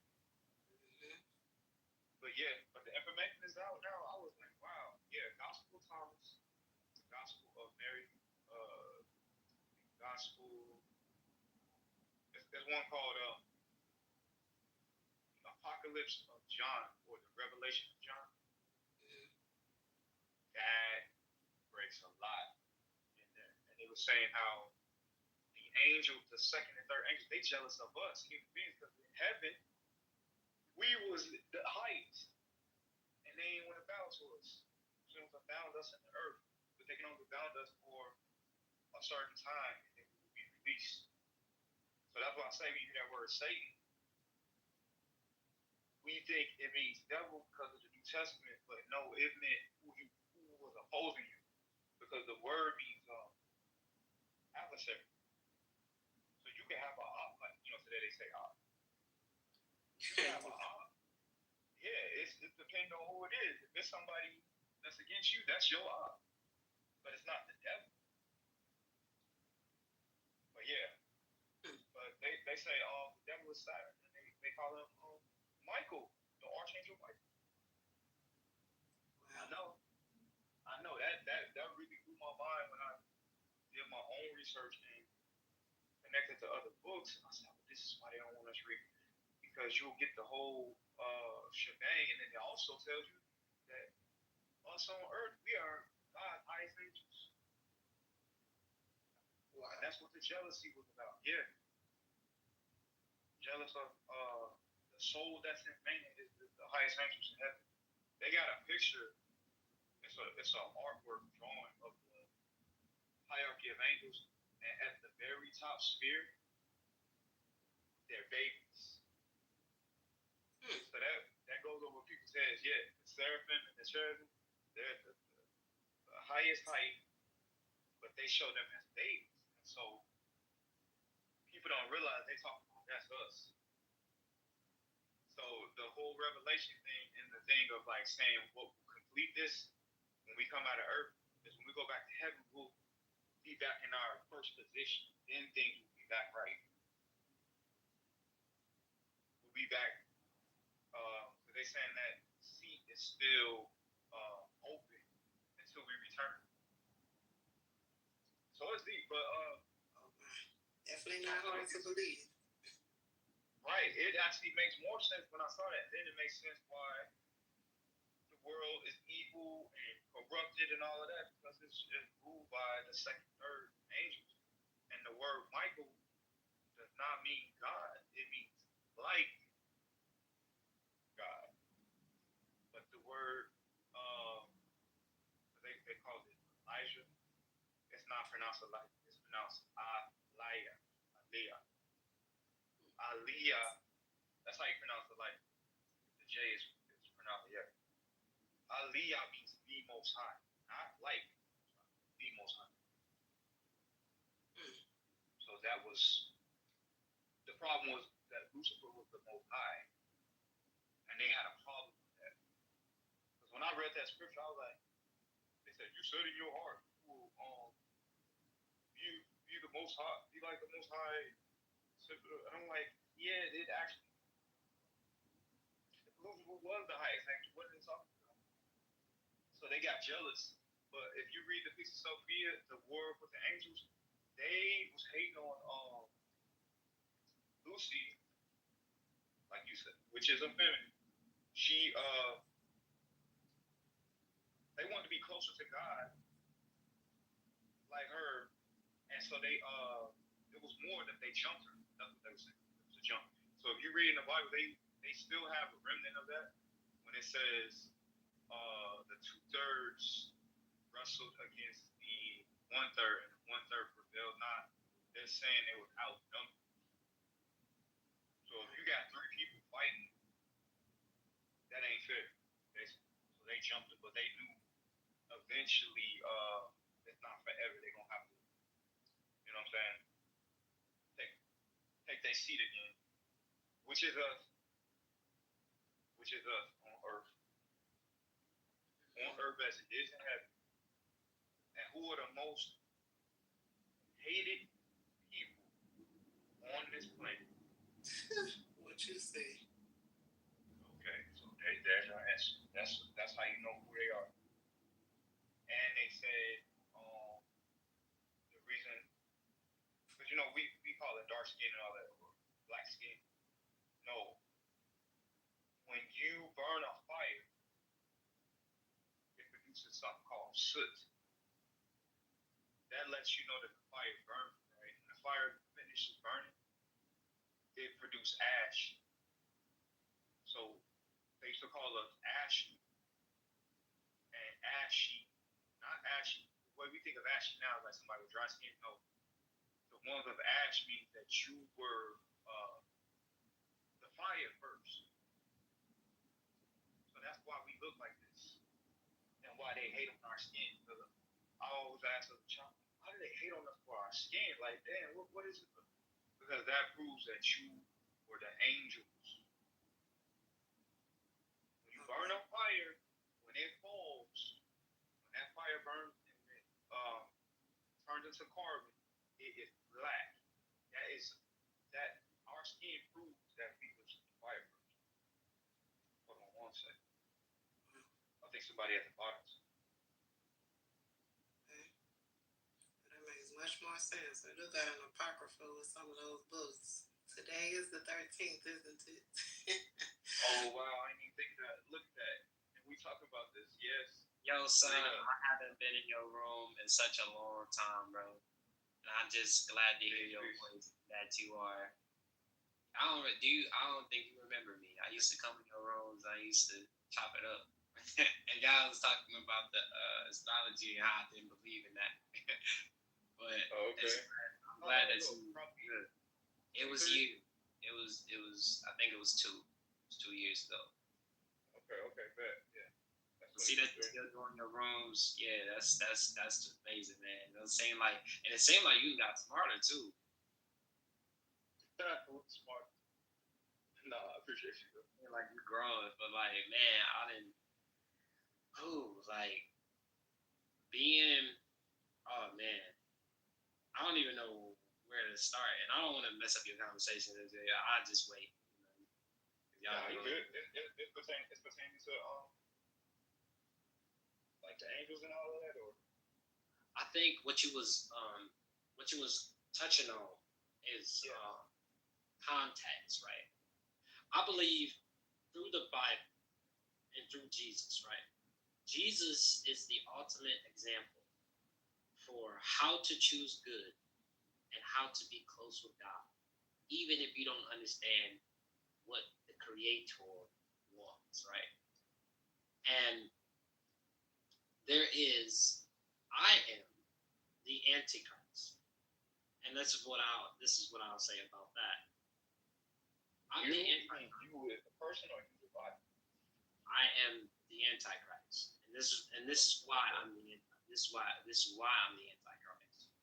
because I choose goodness and I reject God, and I still choose to be authentic 100% of who I am, and I try to hold myself accountable, because I disagree with the fundamental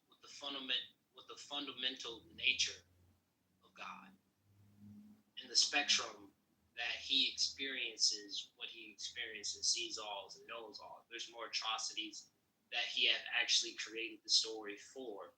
So I don't like the author, and I don't agree with him. I reject him in all ways. And when I die, my energy, like my God flow, I will never sync back with Him. My energy will never sync back with Him, because I know that it exists, but I reject Him, and I still choose goodness. Okay, so when you're saying goodness is not God, you're talking about the God of the earth? I'm talking about the God of imagination itself. Oh, well then. What brought you to this conclusion? Because I'm saying the God over the earth is Saturn or Satan. So when they pray to every day. When I think about God, I think about creation in itself.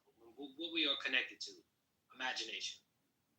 And so, if we are connected to the imagination source, none of this stuff matters. You're just energy, right?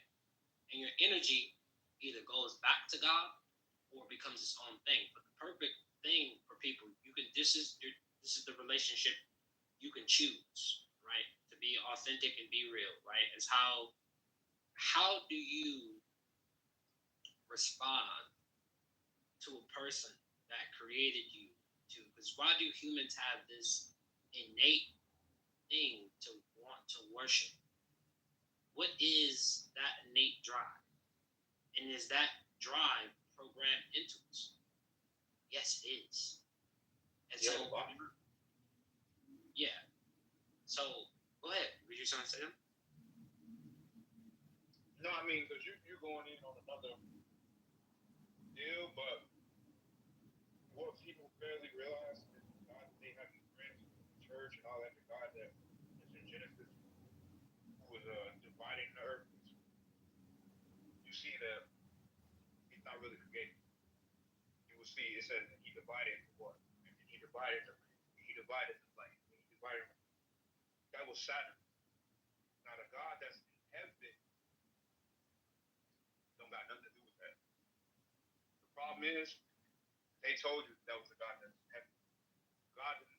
So when you do the Father's prayer, you say, "Our Father who art in heaven," not "Our Father who art on earth," or who made the earth. So the reason I know also the true Sabbath day is Saturday. That's Saturn day. That's the day you're supposed to go to church. And this is why the people who got all the power and stuff, the Roman Catholic, the Vatican, all these people, this is why they're able to do evil and all that under that God, and ain't nobody stopping them because that's the God doing it. So when you're saying God, I'm just saying there is a distinction. But people don't know it now.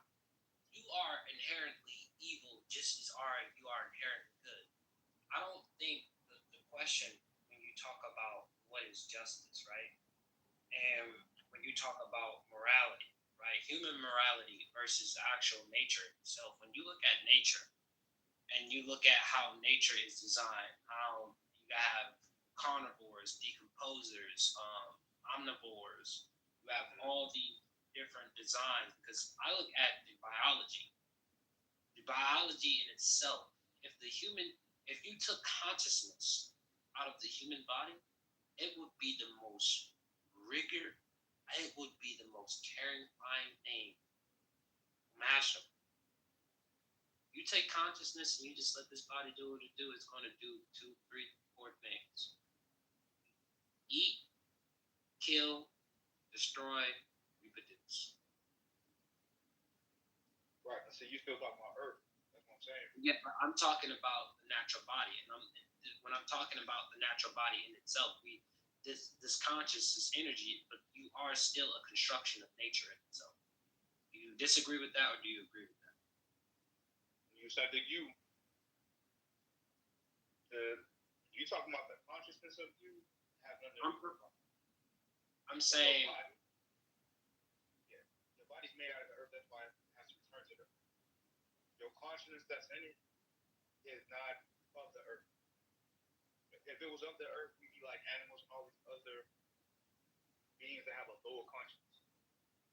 They have a lower awareness. Okay. So when you talk about the human ability of awareness, right? Yep. That is not. I'm listening. We don't want to have this voice that can speak words, that can create words, languages. So,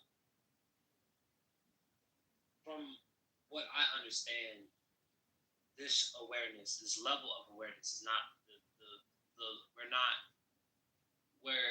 not as great in our awareness as we should be,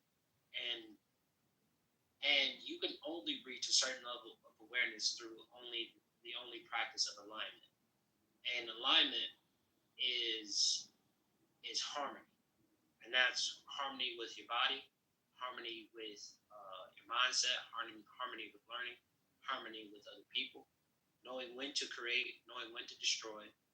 These are the things that you have to be able to understand. If you don't understand these concepts, you're going to be out of harmony, out of alignment. And alignment lets you tune into higher energies because there's low vibration. You said what? Let me ask you this: are you aware there's other dimensions? Yes, 100%. Okay, because without knowing that, there's people that think this is all there is. And I have experienced some of the higher experiences. Just let you know, not only are there more real, what we call real than this, it's a totally different environment. Totally different. Dude, there are some infinities bigger than others. So there's some realities that are bigger than this reality multiple times over and over again. But I feel like, yeah, but I'm saying there's some that don't that this would not be a good model to even describe how they operate. There's dimensions that don't operate at all like to even be compared. Yeah, you don't have the same physics mechanics as well as an ability. Like there's the dimension when you actually become God and you become the creator and you make whatever you could think of or whatever imagination could be, but your level of awareness and omniscient and all that stuff, you become a walking paradox and you just are. Like that's why nature is the rawest form of life. And nature is a very beautiful thing, but it's also very dangerous. It's like what truth. Yeah, it's dark as much as it's light. Yeah. So, like, what's true? Truth can either make someone love you or make someone hate you, depending on the truth. Yeah, regardless, the truth is stronger than because confusion. This is what you have to understand. What is confusion? Most people are very confused. Most people are afraid to die. Most people haven't opened up their ability to take this experience for what they have and knowing that it's just an experience. Create what you need to create in return. And when I look at life, I'm thinking about just like when you talk about politics, when you talk about the shit that people are fighting over, killing each other, like resources. There's with a fear-based scarcity that is ruled in money, which is everyone's using, which is not fucking real, when the resources in itself is stable. But the bureaucracy kills you if you don't use it. And peace to the other. Hold on, I didn't see nothing. Peace, nothing. Who else? I don't know if I see them still but yeah, I just see. But the bureaucracy kills you because you don't want to pay taxes. But if you don't play into the game, then you lose the game. Well, why are we playing the game? Because the first law of human nature. These people know what human nature is. But if you could develop some type of realness against it, and just be authentically you. That's the whole premise, and understand why the system is. You don't get mad at the Matrix for doing what they do. All you can do is stand in your truth, and that's the beauty about truth, right? Is there's some knowledge, like even when you talk about history, we don't know all of history. We take from witnesses, we ask historians, from all that, so we don't know the real context that a lot of people mutter. And then over time, the story gets twisted and told. And more and more. From this point B. So what I'm thinking is this: everything is beautifully reasoned and constructed for me to experience, and how real I am with resonating in my truth, regardless if it's going to kill me. That's the purpose of it. The purpose of life is to be tested. Is literally to be tested. Find your truth. Know why it's the truth. Argue your truth. And then test it. are you truly who you say you are? When you look up in that mirror, you get up every day, you brush your teeth, wash your ass, clean your face. Are you really who you are? Do you really stand for nonviolent? So when you say you are a nonviolent person, if a person smack you, do you smack them back? Do you instantly go into savage mode? What is? Go ahead, I'm listening. I have a question for you, Lucy. Hi, how are you? So going back to so you said you reject God, like the idea of God in the Bible. That's what you said. Yeah, the relationship. Because the ultimate goal is for God. God wants a relationship.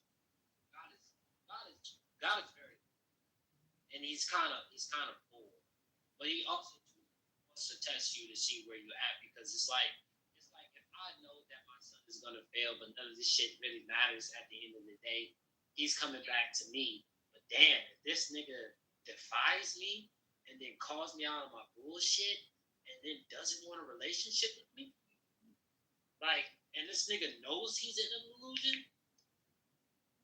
like that's the type of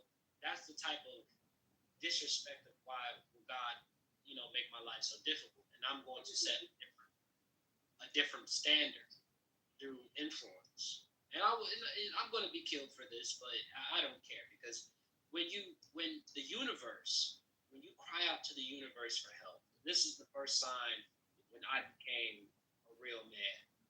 And I was a young boy, and I was taken away from my family. My sister had passed away due to gross negligence of my parents. And I was in the foster care system. I had an older brother, and I had a brother that was special ed. I had a little sister. And I was crying because my grandma had died of chemo cancer at the time. And where are you from? I'm from Detroit, 7. Okay, I'm listening. So there was a point of time when my older brother, he was older, he was much more knowledgeable than me. He had sat down and told me, "You're the man now. Stop crying. Don't cry." I'm like, "Grandma, if she was dead, she wouldn't want you to cry. I'm going to leave. I'm not going to be here. I'm going to go with my dad. And you have to watch out for everyone." I'm like, I stopped. I just stopped crying. I'm like, okay. How old were you? At the time, I was 8 years old. Oh, man. Okay. And so from then on, I started to realize, and I started to grasp the concept of responsibility and what it means to be responsible. And getting away from legacy and thinking that, especially because the world is indifferent. And if we don't understand that it's okay, it's okay that the world is indifferent. It's just you still got to be real, even if it is indifferent. And if you don't want to be here, if you truly don't want to be here for your experience and you don't like the test, it's okay if you leave. Wow. Did you grow up in a religion, or like you go to church? Well, yeah, I was indoctrinated at the age of I was indoctrinated in the womb. Oh. Okay, so you've been to church, or like your family had a religion? Okay, so you say your family that didn't like. I tell you, I was indoctrinated in the womb. I mean, what you mean by that? So that means listening to gospel music, reading the Bible to the baby while he's in the stomach, praying over it, laying holy oil, speaking anointing languages. From then on, from 1 to 5, I was at church as a baby, all the way up to, I would damn near say, high school, and all the shit happened. You was with both your parents? Yeah, I had both my parents. So you said you was in the foster care system? Yeah, they had got taken away when my sister had passed away. Yeah. How old was you when it happened? I think I might got the timeline messed up.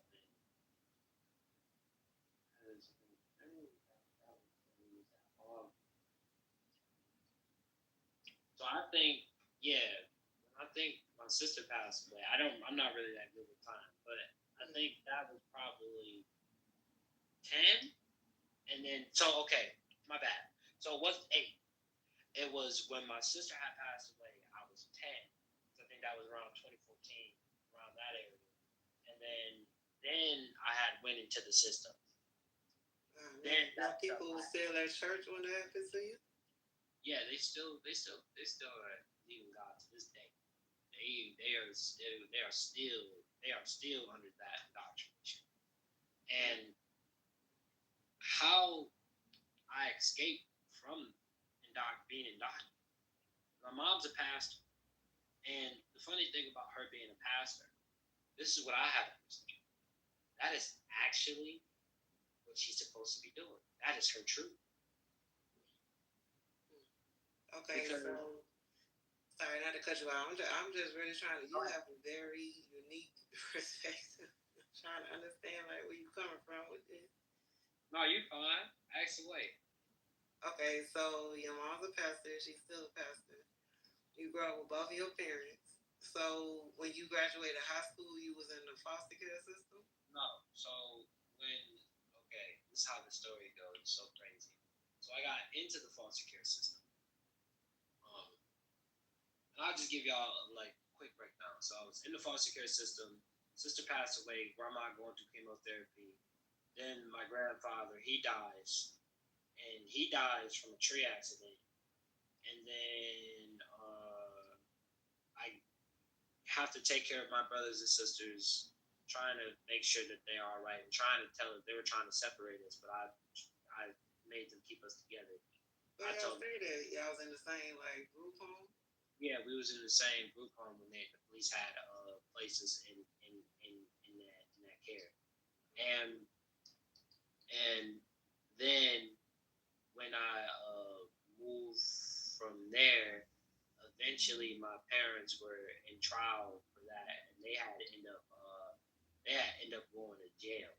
And so when that case, but they were on the run for the most part. They started to run away from the government.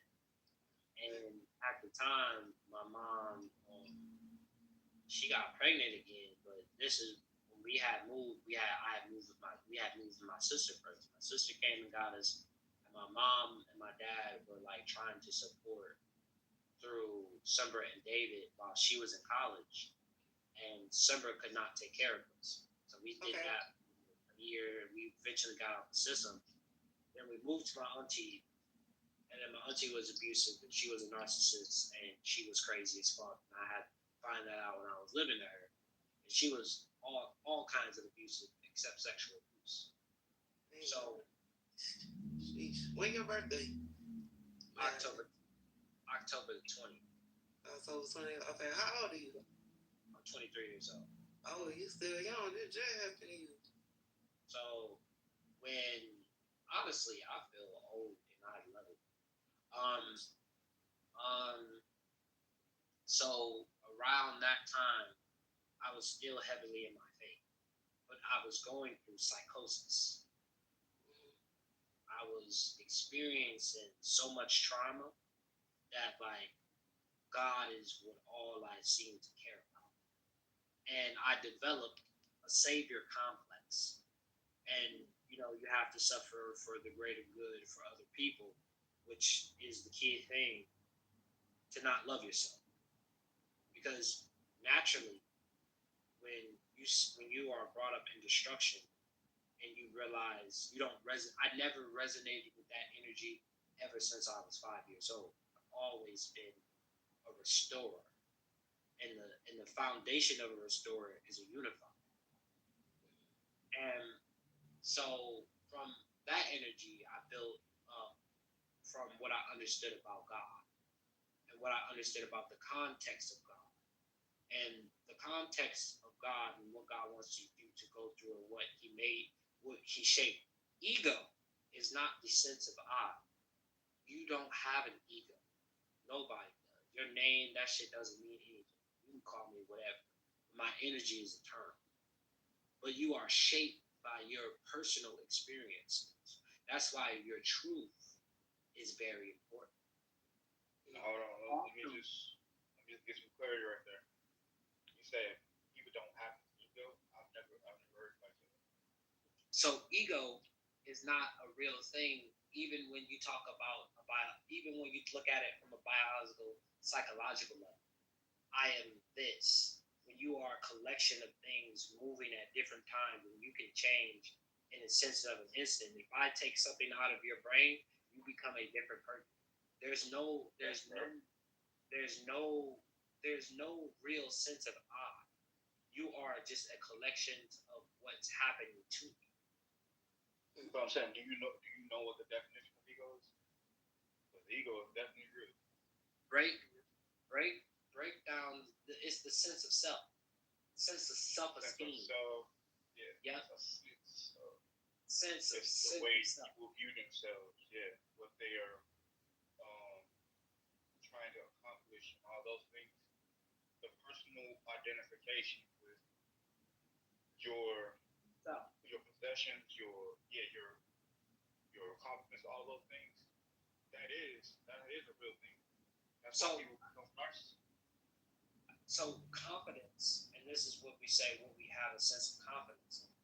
And if you have confidence that this is the true reality that you live in, you can literally create your own world. That's why your internal world is more important than your external world.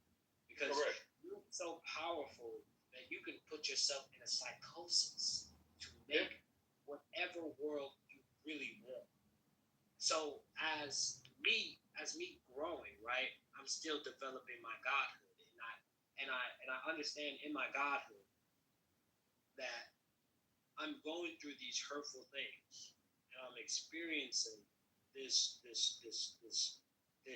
overpressing hell, and I'm like, okay, God isn't real. That was the first break, because what I wanted was truth. And if you want truth, you're going to have to suffer. Well, how you say that? So, okay. So you've been through a lot of pain and things, right? So the systems that you was born into, like how you say, like the ego and how you try to evolve, and like our son was saying, there's different dimensions. You don't feel like, do you agree that these things were created before you? I think that life, my energy is eternal. So for me to come by who I am, who the sense of self that I have for it has always just been.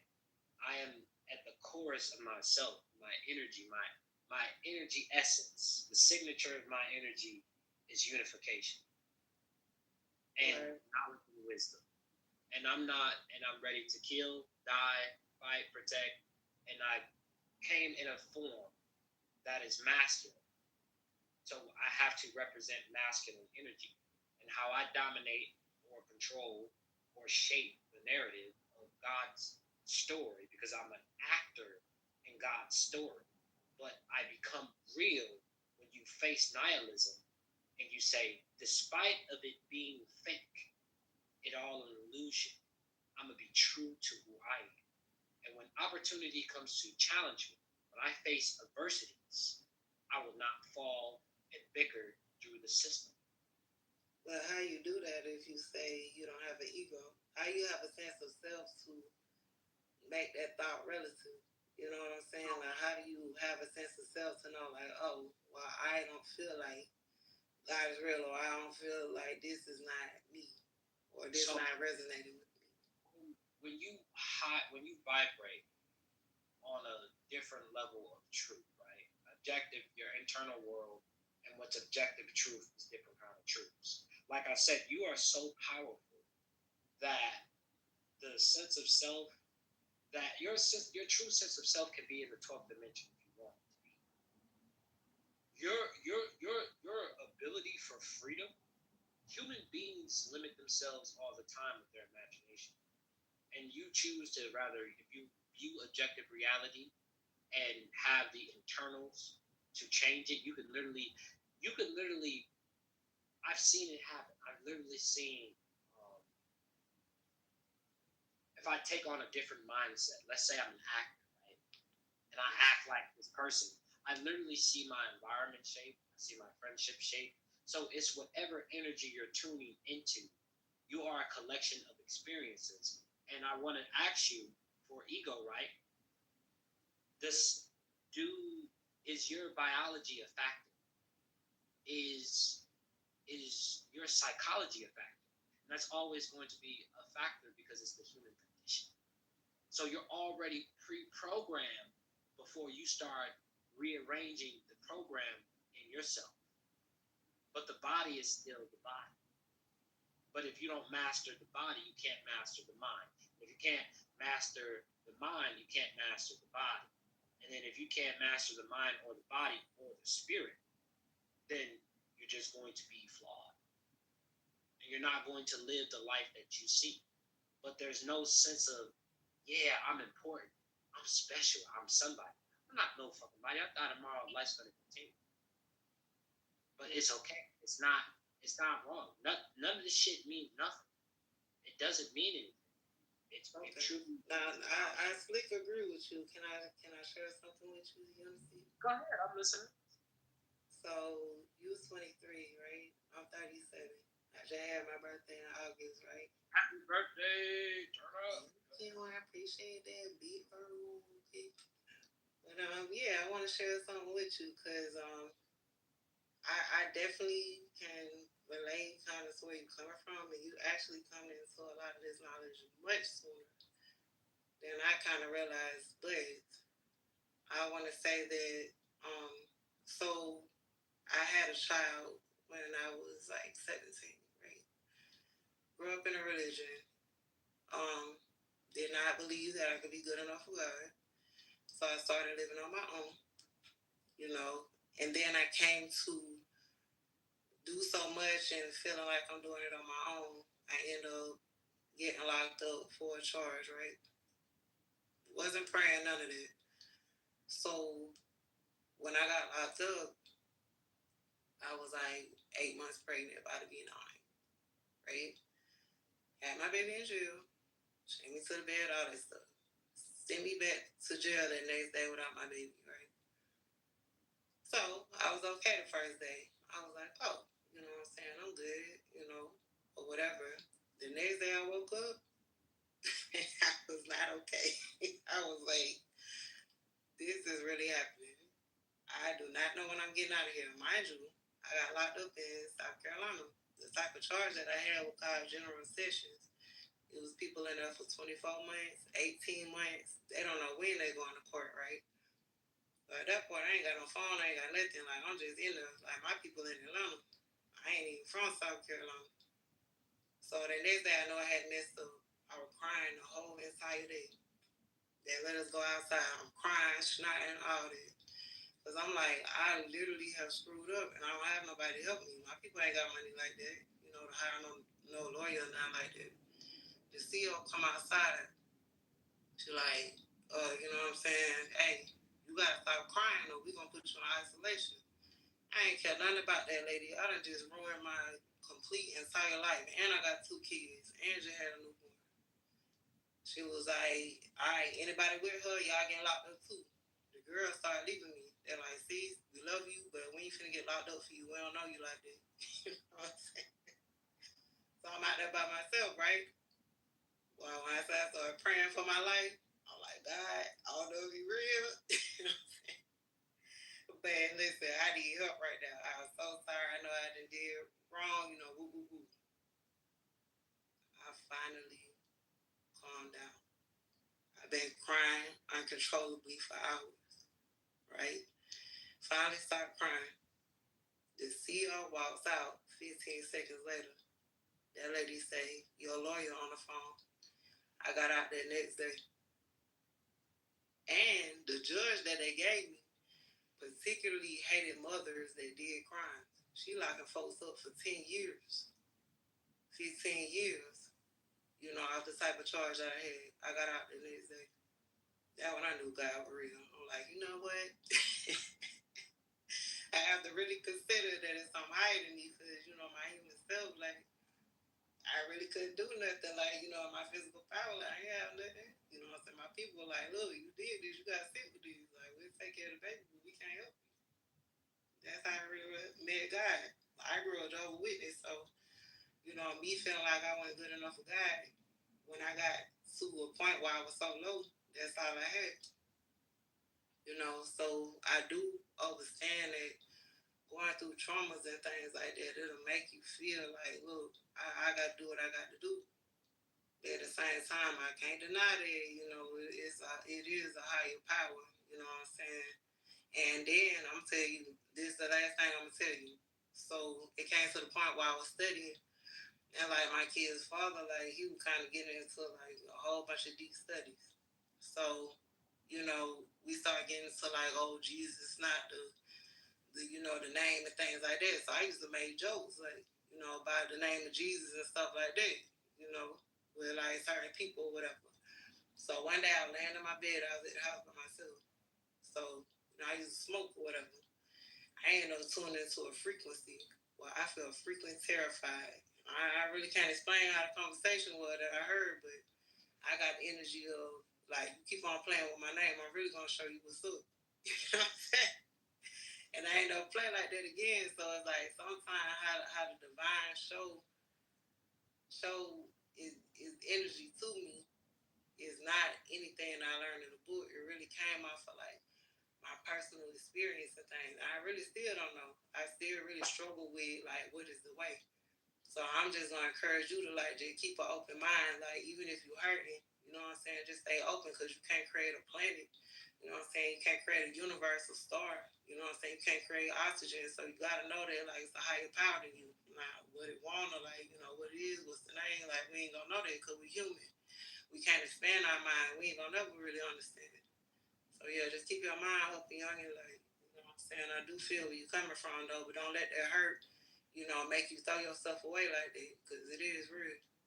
No, I honestly appreciate the story. I really, and you told me some real shit. Like, damn, man, you got a very cool spirit. I really like you. I'd like to ask you a question, Divine. This is coming to the original. You said you prayed, you know, when you were incarcerated, and you know, basically your prayers are answered. You said a higher power. Have you ever considered maybe there's a different power, not higher, just a different one? Yeah, I do consider that now. Going back to like, you know, having that hurt for the feminine, like craving that feminine energy. So now it's like my people from the deep south. Like, I already know, you know what I'm saying, my people play in certain energies and stuff like that because I'm the oldest granddaughter on both sides of my family. And, you know, by me studying the Bible, like it is really game for real. Even like with my money, like how I do my money, like I know how I should do, but when I do right, it be solid. Like it really works. Even when I fight with my emotions about, you know, how it is, I can't deny, like, you know, even though everything in the Bible probably ain't how it was originally, like I can't deny like it's game in the Bible and like it had really helped me in my personal life. Like I still don't know, but I just stay open. And I be honest with God. I be snapping sometimes. I be tweaking like, God, you said you gonna let these folks do me like this. I be mad, you know, but you know, sometimes I get an answer, sometimes I don't, but I just have to understand like that I don't know. You know, but I do have to acknowledge and be humble in the fact that, you know, my personality ain't come from me. You know what I'm saying? I just woke up here. I don't know what's going on. Say like, right, I was listening to what Unity said about ego earlier. I heard son come in and talk to him about that as well. He said we are our experiences. We're more than this, our experiences. Very spiritual young man, very knowledgeable at his age, but they comes in cycles. And one of the things I have to remind myself, the younger people are going to be going through things at a whole lot faster rate with the way that things are designed right now. So he had a lot of life experience, actually. The one thing that kind of grabbed my attention when he talked about, just basically, he made it out. He spoke of absolute. When people speaking absolutes, kind of makes my antennas go up. We're more than just our experiences. There's the inner, outer, and a before and an after. You know, we were just our experiences, then our future selves wouldn't even exist. And we also have a future self as well. We have a past, present, as well as a future self to look forward to, or not. You got to think about it like, why do witchcraft work?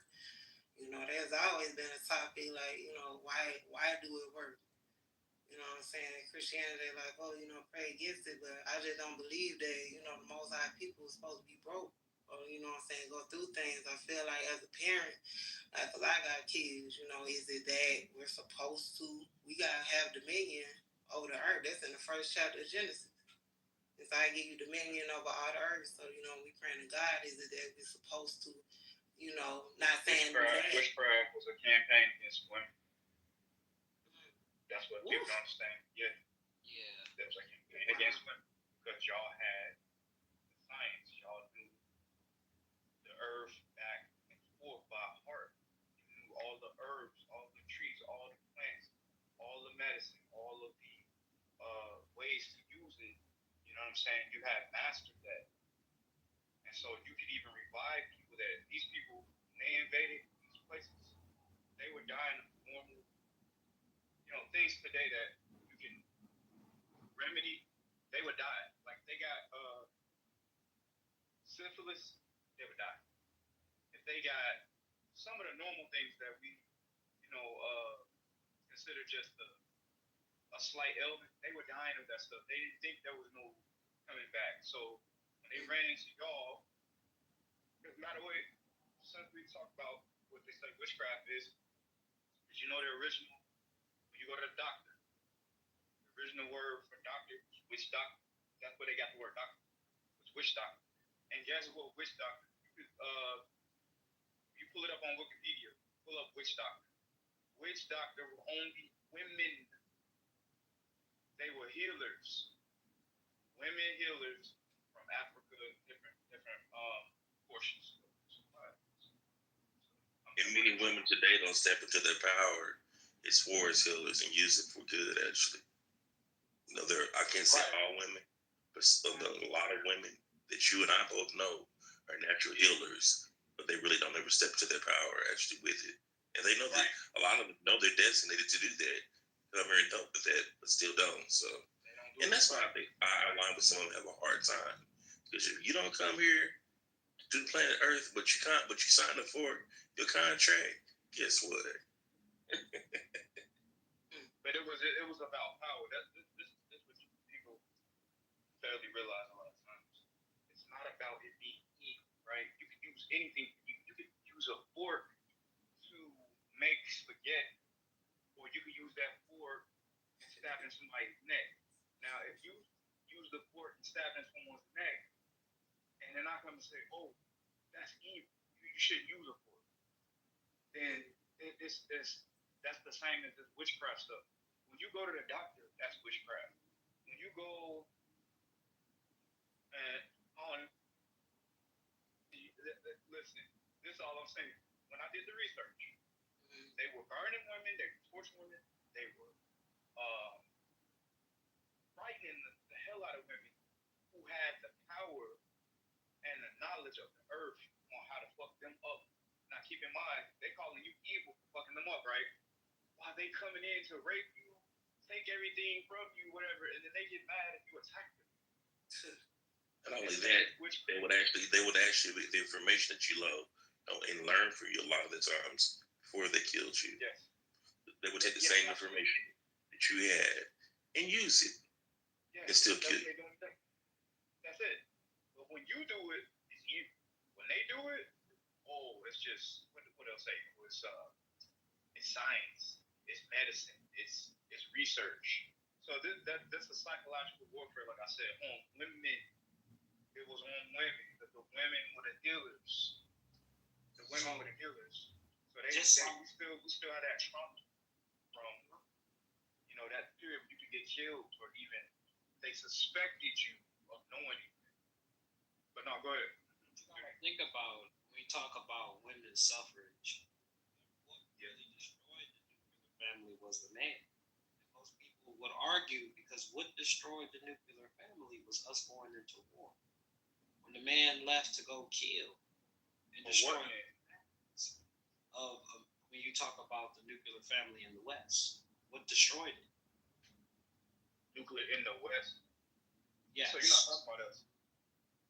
No, I'm talking about women's suffrage. Yeah, I'm saying it goes back to Eastern. It goes back to when you talking about the Salem child witch hunts. Yeah, I understand, but even when you even get to modern times, when you talk about certain revolutions, but it was like when they started to preach about sexual freedom, they didn't teach sexual responsibility at the same hand. It just was like, yeah, you do with any, and that's not even just for men to be sowing their seeds with just any old field that doesn't produce. It's crazy. It's crazy to me to sow into a field that is not going to yield fruit. And if you're a gardener, and that's your position, you don't know what your energy is or what your energy aligns with. And I really see that a lot of people are having problems with the masculine and feminine nature and knowing how to represent or knowing how to balance it. Because it's hard and balance. Yeah, but nature, I would say more people pray, they're gonna say Father. How many people you hear pray say Mother God? People will turn around like, what did he say? Right, they be offended by it. That's why I really appreciate this room, because I really, to myself, have, as a woman, been struggling with that. Like, like why? And I just been walking towards it, but I have to break that indoctrination to, like, you know what? I know what I'm going through in my life, and I don't feel like, I have to suffer. Like, I feel like I need to learn and just get more knowledge, i.e., why I need to gain more knowledge, because when I ask some questions, it's like, I did the things, I fasted, and I, did the Bible and things like that, and, and then I say this, a lot of people say, God, talk to them. And, I would kind of struggle with that. I ain't never heard God say nothing to me, directly. But the only thing I've ever heard, I remember I was fasting and praying, did good, but one day, like, something really upset me. I ended up getting super wasted that day, drink, smoke, all that. So I sat back in, like, my little smoke room in the back of my house, and I was just quiet. And then I heard, but then I heard a female voice. How your grandma get pissed off and she be mumbling up on her voice? Yeah. It shook me. I was like, oh. I was like, the bell. Yeah. Now you heard the spirit. I don't know what they call it, alcohol, right? Yeah. So Divine, you said no, you mentioned that you and Unity mentioned about the feminine. You were speaking of God in a feminine term. Actually, I just had to say it was said a lot. It's been a lot said a lot of music. One of the last times I remember being said in music was Tupac said, "God coming, you just taking that time." We all heard it in the '90s and kind of let it kind of go by. He said what? He said, "God coming, she just taking her time." Oh yes, yeah. Right. They say God coming, you just taking her time. It's very taboo to speak about this, and it's really like, even when I think about Jesus and like the story of Jesus, I'm like, okay, yeah, the father gonna be mad, but how much more so a mother, like her only son? She's gonna say, a mother. Here's a question: would a mother let her husband kill her only son? Immediately no, and I am a mother. So that's why when they talk about the father story, the Jesus story, it's always just he got a father. And I'm like, wait, where's the mother at? Right. Where's the mother at? You know, vacation. You know, vacation. Yeah, like He went to Peru for the weekend.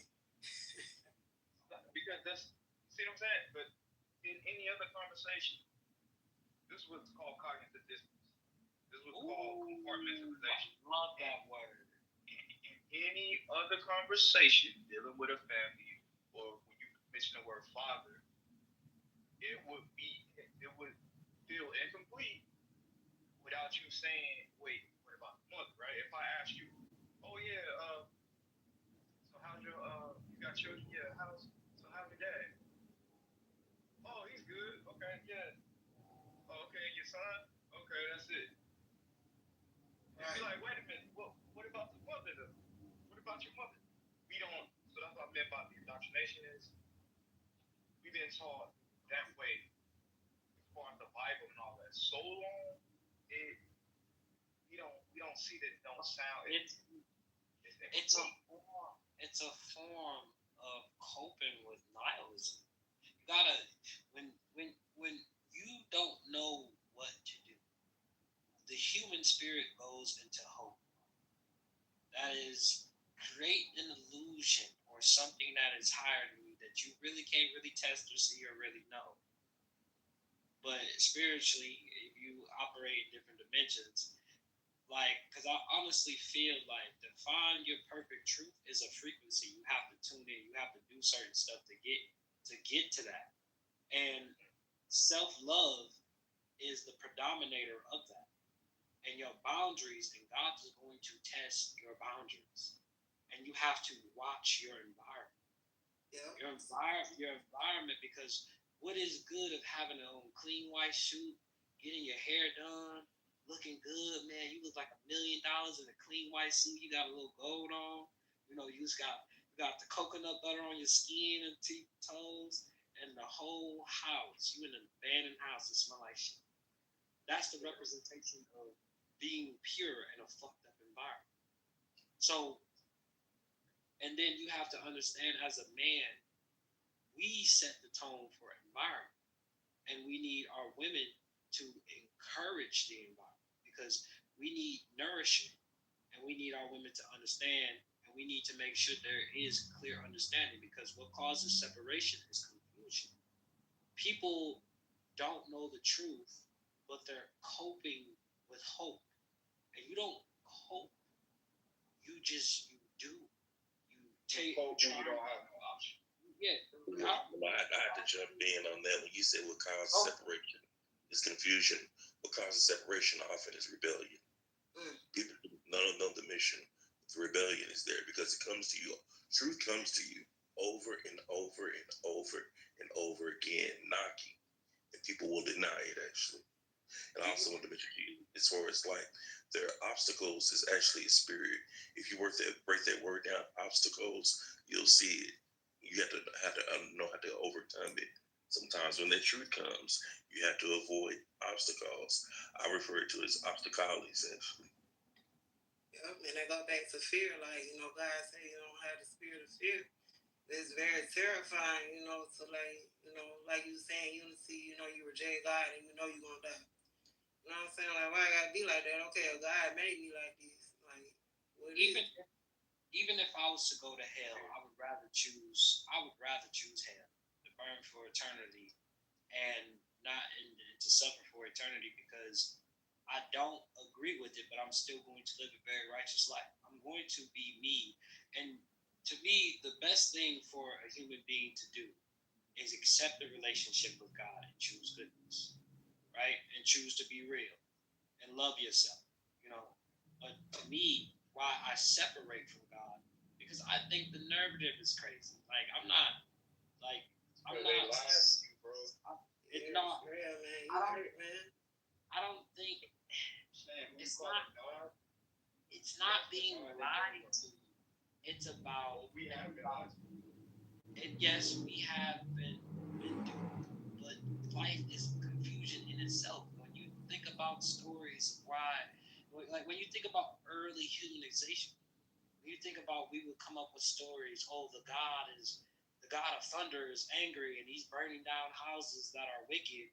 When it's really just nature just doing his thing, and Ben Franklin made the lightning rod to stop burning down churches because he actually, okay, let me understand this. Let me look at the environment. Let me see what this is. This is a type of plasma. Okay, these electrons act different on here. You get different feelings with this. Okay, we got electricity, we got current, we got all of these different things that are the fundamentals of electromagnetism. Okay, but yeah, no. I'm sorry. I don't mean to cut you off. Like, you breaking my heart right now. Like, you so young. You know what I'm saying? For you to have such a dark perspective, like, okay, even if you so power reject God, right? Do you understand that you are God, are a part of His creation experiencing? You know what I'm saying? Of the Creator, the beloved Creator's experience in this. You was made like this on purpose. You know what I'm saying? Like you say, yeah, it's predestined, yeah, it's messed up, life ain't fair, but what's fair is ain't fair for everybody. Everybody dealing with something that's not fair. So don't, you know what I'm saying, just don't feel, you know what I'm saying, don't have such an absolute thought about the Most High, like he ain't even live long enough. They can't say, you know, and the things that you've been through, you know what I'm saying, you gotta know that your thoughts and you know how you thinking, you so powerful, how you thinking is gonna affect what's going on around you. That's how much God you're a son of God. So how long that does he have to live? Devon, how long does he have to live? He said he hasn't lived long enough. How long does he have to live? He's 23. Okay, I know that. I heard him say it. How long does he have to live?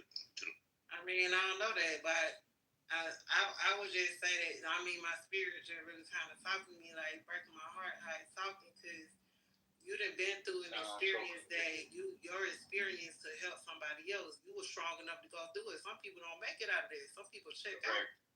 Yep. Right. Correct. Yep. See, I don't subscribe to as far as like knowledge comes. You come here preset actually. It's all about remembering actually, and that's what he's doing. Read means to do again. He's remembering, putting his body back, putting his spirit back, putting his soul back. That's all we do. For some of the statements he said, I get what she's saying. It's like he's saying he is already relegated. Right. That's it. He's not open to nothing else. He's not open to maybe there's a possibility there's more information. Right. He's saying, that's it. Like, right. Yes, you were talking about. You do yourself like that, you know. Right. You going back to self-love. You know what I'm saying? So you love yourself. You know that, you know, yeah, the things that happen to you, like, I ain't never been through nothing like that. Like, my heart broke, you know, just by hearing your story. And I'm sure that ain't everything, but you just went through that. You somebody, you know, you graduated and going through that with your family. Like, I know how family be. You know what I'm saying? I ain't went through nothing like that, but I completely understand that pain, because, you know, your family's supposed to protect you. But you gotta understand that, like, you know, your mom and your dad and like the family around you, like, they're trying to figure it out too. So don't count yourself out for feeling how you feel, because you don't know, you know. So offer yourself some grace. You know what I'm saying? Yeah. For real. When I this is the sentiment that I came to. I used to pray a lot. Like, usually when you talk about deep psychosis, when you are in a deep state of psychosis, you are in a deep state of coping. What you mean by psychosis, though? Like, how you put into a psychosis? When God, like, you know how monks meditate all day, every day? It's consumed by their mindset. They practice, they praying, they using different language or secret tongues to get to a certain energy. When I tell you, that is all I did, all I cared about, all I wanted to do, and all I knew. But there was still a search for the truth. I'm like, man, I need to figure out who created evil, because you gotta remember when I was 5 years old, and this is where you can get, you don't have to have the full evidence to understand the full story. You know what I'm saying? But if you could break it down, and you're the only witness of your story. So when I learned, like, okay, my energy, it's just deeply rooted in who I am. My energy is a unifier. I'm just a unifier. What does unification come? What do you have to do and know about unification? You have to know. You have to know a lot. You have to be a man of peace, but also a man of violence. You have to be a man of curiosity and a man of thinking things to solve different problems that the world is facing. Well, who told you that you came to that conclusion of your own life, right? So it's not who told me that? It's the experiences of life, because I am shaped not by my sense of self. I'm a collection of experiences and stories. See, but now you contradicting yourself, right? Because you're saying on one hand that you're a collection of all your stories, but then you're saying it's not you. So or you don't have an ego to understand yourself, like it don't matter. So this is basically what I'm saying about the sense of self. The sense of self is not there to boost off confidence or act like I know it all, or I'm greater than, or I have no sense of self. You can't destroy the ego. The sense of self is just an innate stage of this three-dimensional body. It's always going to be as long as you have the body, because you're programmed to be sense of self. Even if you get into a car accident, how do they train SEALs to forget about death, forget about dying, and go and kill people and do it at such a profession and such a tactical level? If they're trained to be that way. Some people are trained so much because the training indoctrinated them so how they cannot ever be in society. They cannot ever be in society. It's the training, and you have to understand your mind is a program. Whatever you're feeding it, whatever you're feeding your body, whatever frequency you're tuning in, whatever you're watching on TV, that is influenced by you. And you have to actually take the time and sit back and think about the things that you're actually reading, consuming, and doing. But I would tell you that here are the core values of what you need to do to face indifference, to face reality, to face when you cry out, there's no voice coming to save you. To understand that is, you can have your relationship with God and choose goodness because you have the internal compass, but you need to respect your boundaries. You have to have self-love in order to reach a higher frequency that you're supposed to experience with your life. And then I'm experienced with my life, I'm dead and gone. My job is to be the unifier that I know that I am. And it's not flexing in saying that. It's just I realize it through the experience that I faced. And now that I love myself, I'll tell you, there is such a difference. There is such a difference. There's such an energy that comes with it. And I also wanted to tell you, personal story. I used to struggle very much with loneliness, and I used to say, women are going to be my only advice, because I never think that I could defeat my lust. Every time I would try to quit porn, every time I would try to get control of my sexual urges, but I didn't know the root of it. I didn't understand the root of lust. And when you look at things from the root of it, when you get at the core of things, your thoughts, your words, your actions become almost seamlessly. Have you ever heard of the state of flow? Yeah. So it's when it's like when you're present, but you're not really present, and that's like I'm in a deep flow state.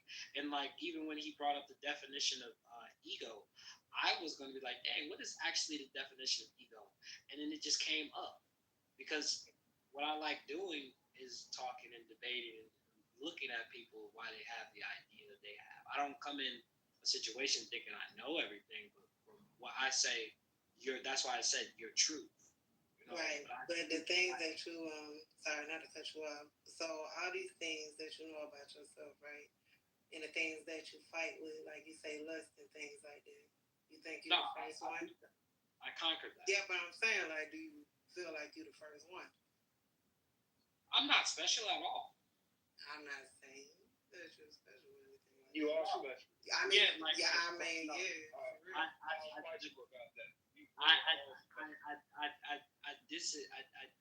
and this is why I disagree, because when I die, like when I die, and the things that I do, hold on, I'm not saying, like, most people say they're special because they have a sense of purpose, right?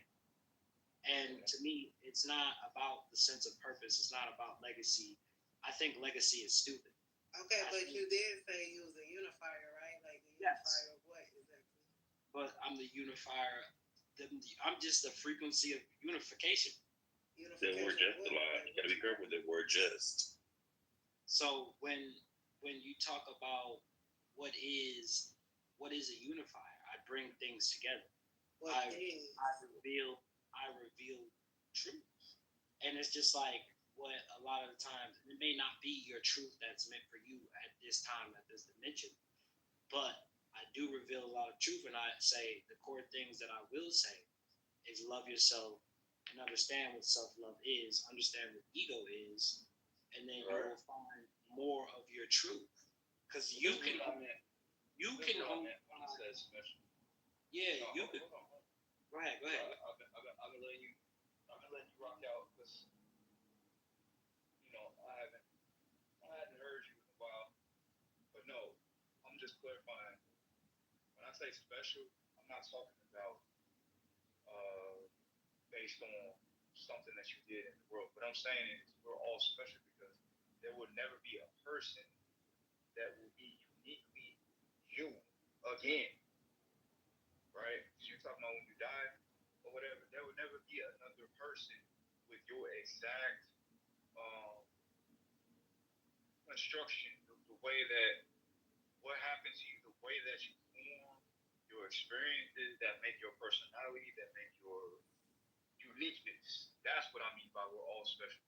Because if it wasn't that, we would all be like robots. We would all have the same personality. We would all have the same idiosyncrasies. We'd all have the same capabilities, and we don't. We all have unique things in us that make us different. So that's what I mean by special. Not, oh, you got a lot of money or whatever, or you got a bunch of accomplishments. That's the bullshit that don't matter. But I'm just saying, it's good to know that what you went through actually shaped you to be different. That you may not see the end result. So, like I was saying, a caterpillar, right? It feels like it's dying when it's in the cocoon. That's death. That's what it feels like, right? But it doesn't know that at the end is going to be a transform. It's going to be a whole different thing that can fly now. When before that, it was on the ground, right? It was just a slug. So I'm saying, what sometimes feels like death is just preparing you for the transformation of your next form that you will become in the future that you don't see yet. So I'm saying, don't be so negative on yourself because, like I said, you don't even know the next year how you'll feel. You know what I'm saying? That's the interesting thing about life. You also mentioned the word just. Sorry. Yeah. You mentioned the word just. Actually, we're all part of a peaceful puzzle. If we're truly designed off rhythm and vibration, then this is just what has been shown to me. Actually, we're all part of each other. Just like some of the words that you said, you had no idea. Like this, I tell people all the time. We get into this space, we go into this.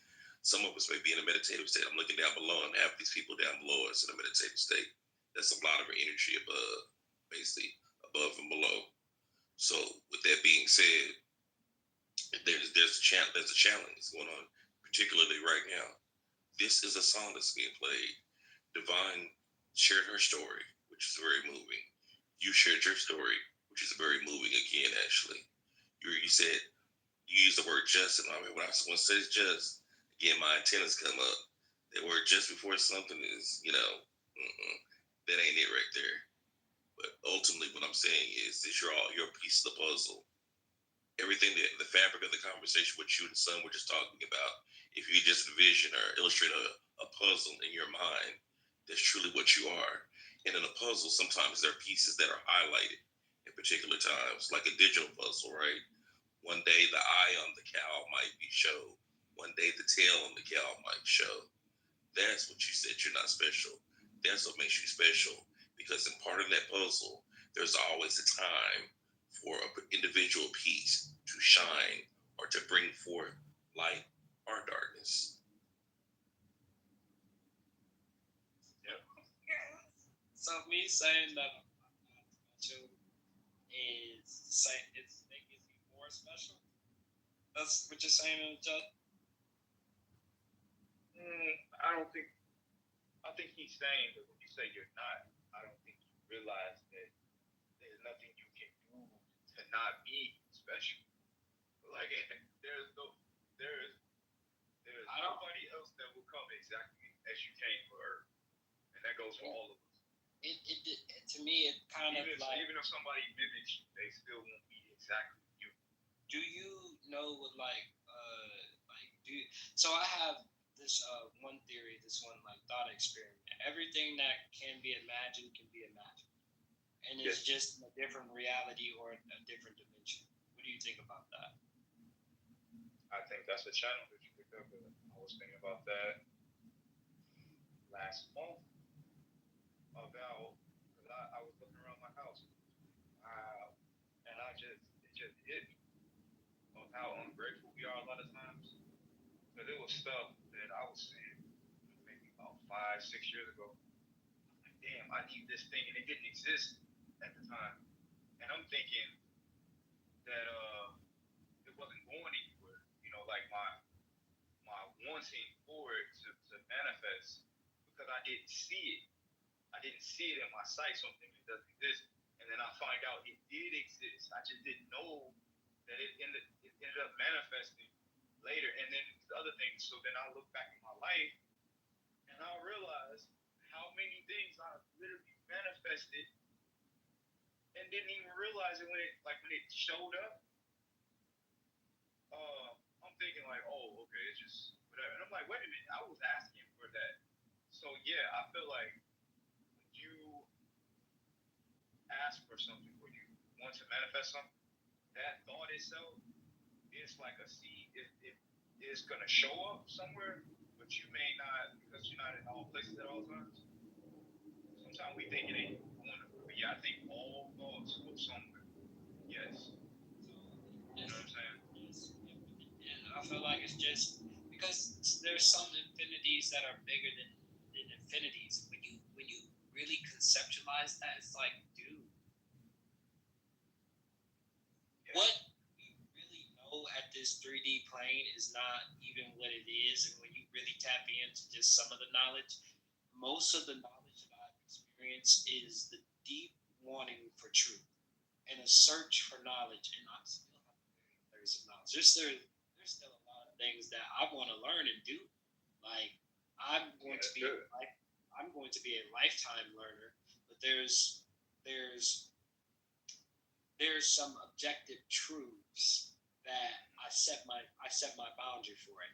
My relationship with God, the creator of the imagination source realm, right? And he is the imagination itself, and the imagination wants to have a relationship with you. Yes, it does, because he likes the narrative, he likes the story, and sometimes right in the middle of the story, he'll change it, depending on where your energy is.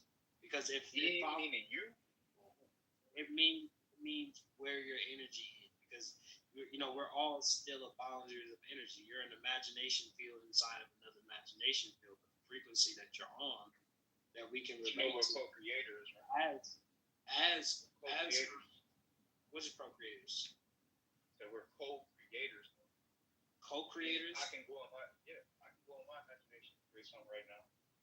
You can as well. It's not controlled. But the thing about it is we don't know as much as about like some people are still struggling with physics, and I think I figured it out. They don't. But it can be learned. Yeah, there is a solution, and the trueness of what I've learned that when you start to deal with imaginary numbers, you excel at infinite levels of stages of math. And then you go into also because I've learned that my kind of intelligence is in philosophy. I have a very high intelligence for that, and when I'm just going, I'm going in it. And so the biggest question is it something or is there nothing? Right? It's And nothing. It's the concept from something and nothing. Something and nothing and everything and nothing is paradoxical when you think about it at its philosophy roots. But because none of it exists. That's a concept. I'm sorry, son. Can you repeat that? He says it's something or nothing. Something and nothing is a paradox, because if something is truly something, then it's something. But can something be nothing? And can nothing be something? What I'm saying. Nothing is not a real word. That's what I was trying to say. We've been taught the word nothing, but there is nothing actually you can show me that is nothing. Right, but the thing about it, what you call nothing is going to be something. I'm about to blow your mind. I'm about to blow your mind, son. Are you ready for this knowledge? Yo, check this shit out. So, what I figured out, breaking the laws of, damn near fucking up the laws of physics. There is actual nothing.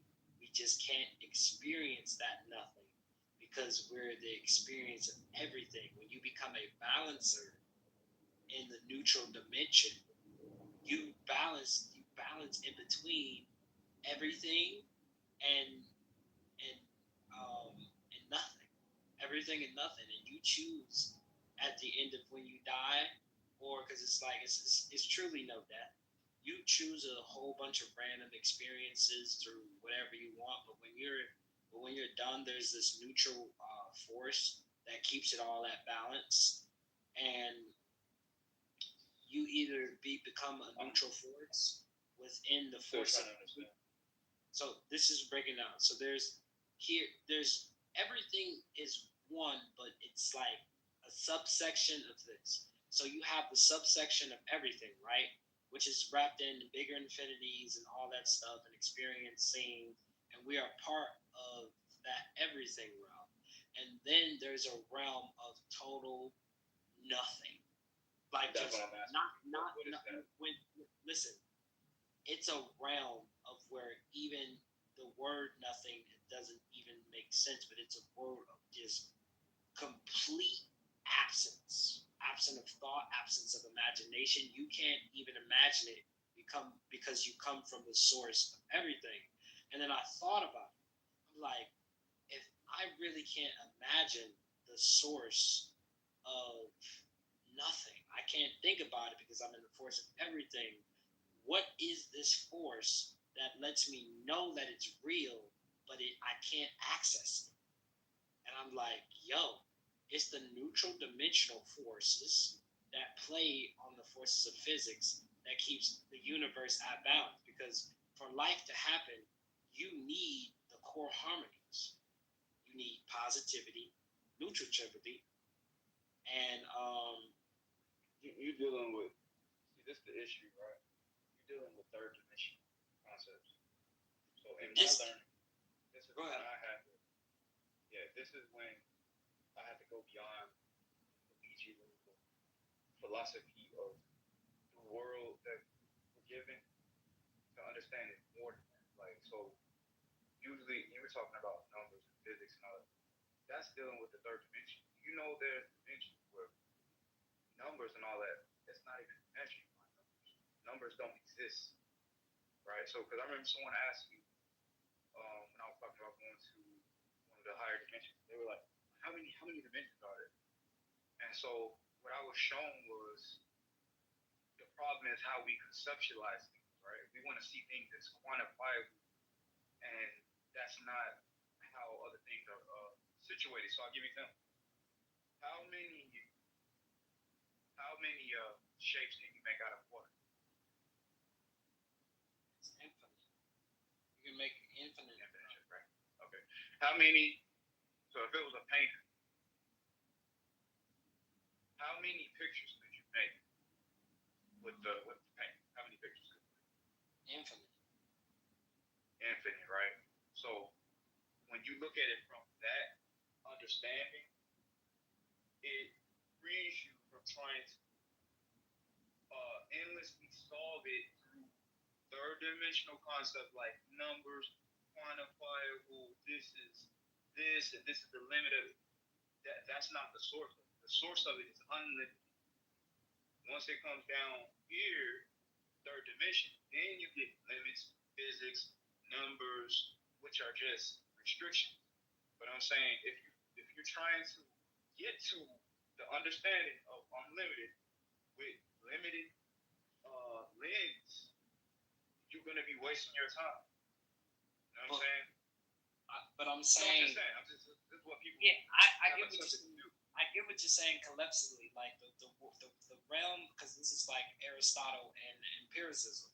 When you empiricism, whatever, however you call it, Aristotle is pointing. Aristotle is pointing. I think it's Aristotle and Plato. Is his name Aristotle? I think no. Plato.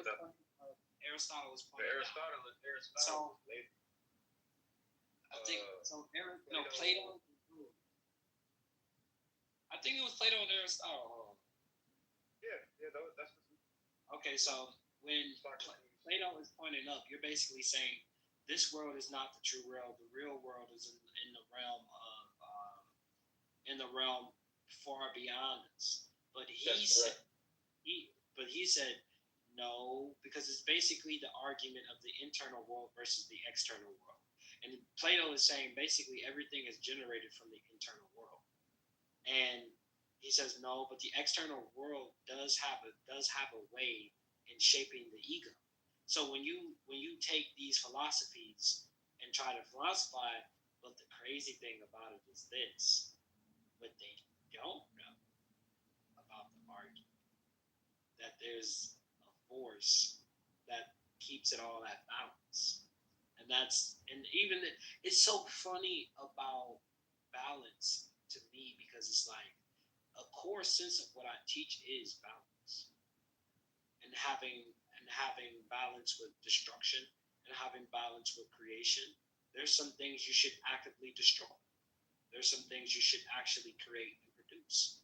But if you don't have the balance, because there's a thing called applied knowledge and the knowledge of knowing. Like, we could already know that we don't have to already be told that porn is bad for. Some people do have to be told and convinced that it's bad for them. Some people naturally know that it's bad for them without actually knowing the reason, because their heart, which is the emotion, energy and motion, is guiding them, and they're not listening to their heart. That's why they say listen to your heart, listen to your heart, but navigate with your mind. And not other times, if you see the path in one way, you can see the path in all ways. And so it's like, you are freer than you could ever be free if you truly believe and you wield that power of what they talk about God and don't really let it get to you. Just because you have a God power doesn't mean you flaunt and you don't have any humility to you. And just because you have humility doesn't mean you're any virtuous. It's optional. It's just about how real are you, how honest you can be. And that's where the humanity comes in at. Like, it's just like, you know what, instead of, because you can be like, you know what, man, you know what, man? I'm just jealous of you because you're doing so well. You know what, man? As versus somebody openly saying that versus them just being like, "Oh, fuck that nigga! I'm about to up on him. I'm about to rob him for his shoes. And we as a society, we as human beings know that these people are losing their mind because they're fighting. Because what you think about a psychopath? What does he fight for? He fights for control because he wants to be God, and he doesn't even realize that God is not even in control of this dimension. This dimension is exactly how it's ruled to be. But that's what I was getting at when you said earlier about imagination. You understand? Most people don't understand the imagination. Your imagination is unlimited. Your imagination is unlimited. So now, show me your imagination. Can you do it? Can you tangibly see your imagination? I'm saying, is the imagination tangible? Our thoughts tangible. and then I can display it, but it's not tangible unless I use. And yes, I use our internal world to explain it to you, because we can talk like language, right? The language is a frequency. You tune in.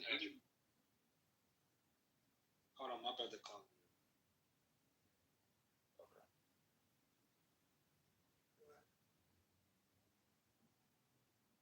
Yeah, because I was gonna get to a point with him. Because he made a good point, but I'm just showing him how we've been taught a certain way from the Western man who don't know shit, who just still figuring it out. And yeah, we're more powerful than we can imagine. The only thing that limits us is this body. Your mind, your thoughts, ain't none of that limited. Besides when you limit it. It's not limited, you limit it. That's the issue. You say stuff like, "Oh, I can't do it." All the shit you saying you can't do, somebody is doing that shit right now. While you saying you can't do it, or it's impossible. So, and the word impossible, by the way, is you just saying I'm possible.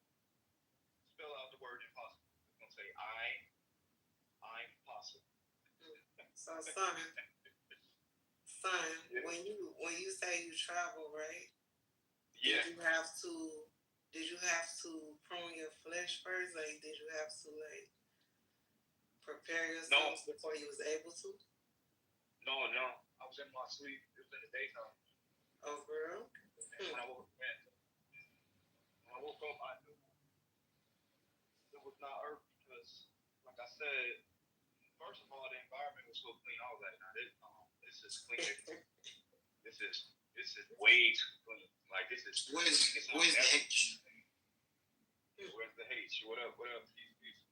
Sorry. Yeah, I was like, hold on. When I looked, by the way, because I could see the front of me, like I couldn't see how I looked from the front, but I looked down, and my arm, my chest, my leg, everything was made out of crystal, like crystalline. Red. Yeah, like layers. Like imagine somebody, you know how an onion is like layered on top of each other? Yeah. Imagine crystals, but they're not crystals like we see them. It's like imagine layers of crystals, but they're like. You know how muscle tendons look, where it's like layers of, right? Mm-hmm. It was like that. My whole body was like crystalline, and I was like, man. And then I thought I was breathing air, but like I said, it was cleaner. It was cleanest air. I was like, this can't be air. The shit was too clean. Like it was cleaner than anything on earth. I'm telling you, it was the cleanest thing, and I'm like, is this air that I'm breathing? But the air also had a tone to it, a frequency. So it was like music, but it was air, and then it was like you could kind of like taste it a little bit, like it had like anyway. Oh wow. It's hard to even describe, but we're like this. Where I was at, shit was so neat. it was the neatest neat. So like, you know how we draw a straight line here or whatever, shit like that. This made everything.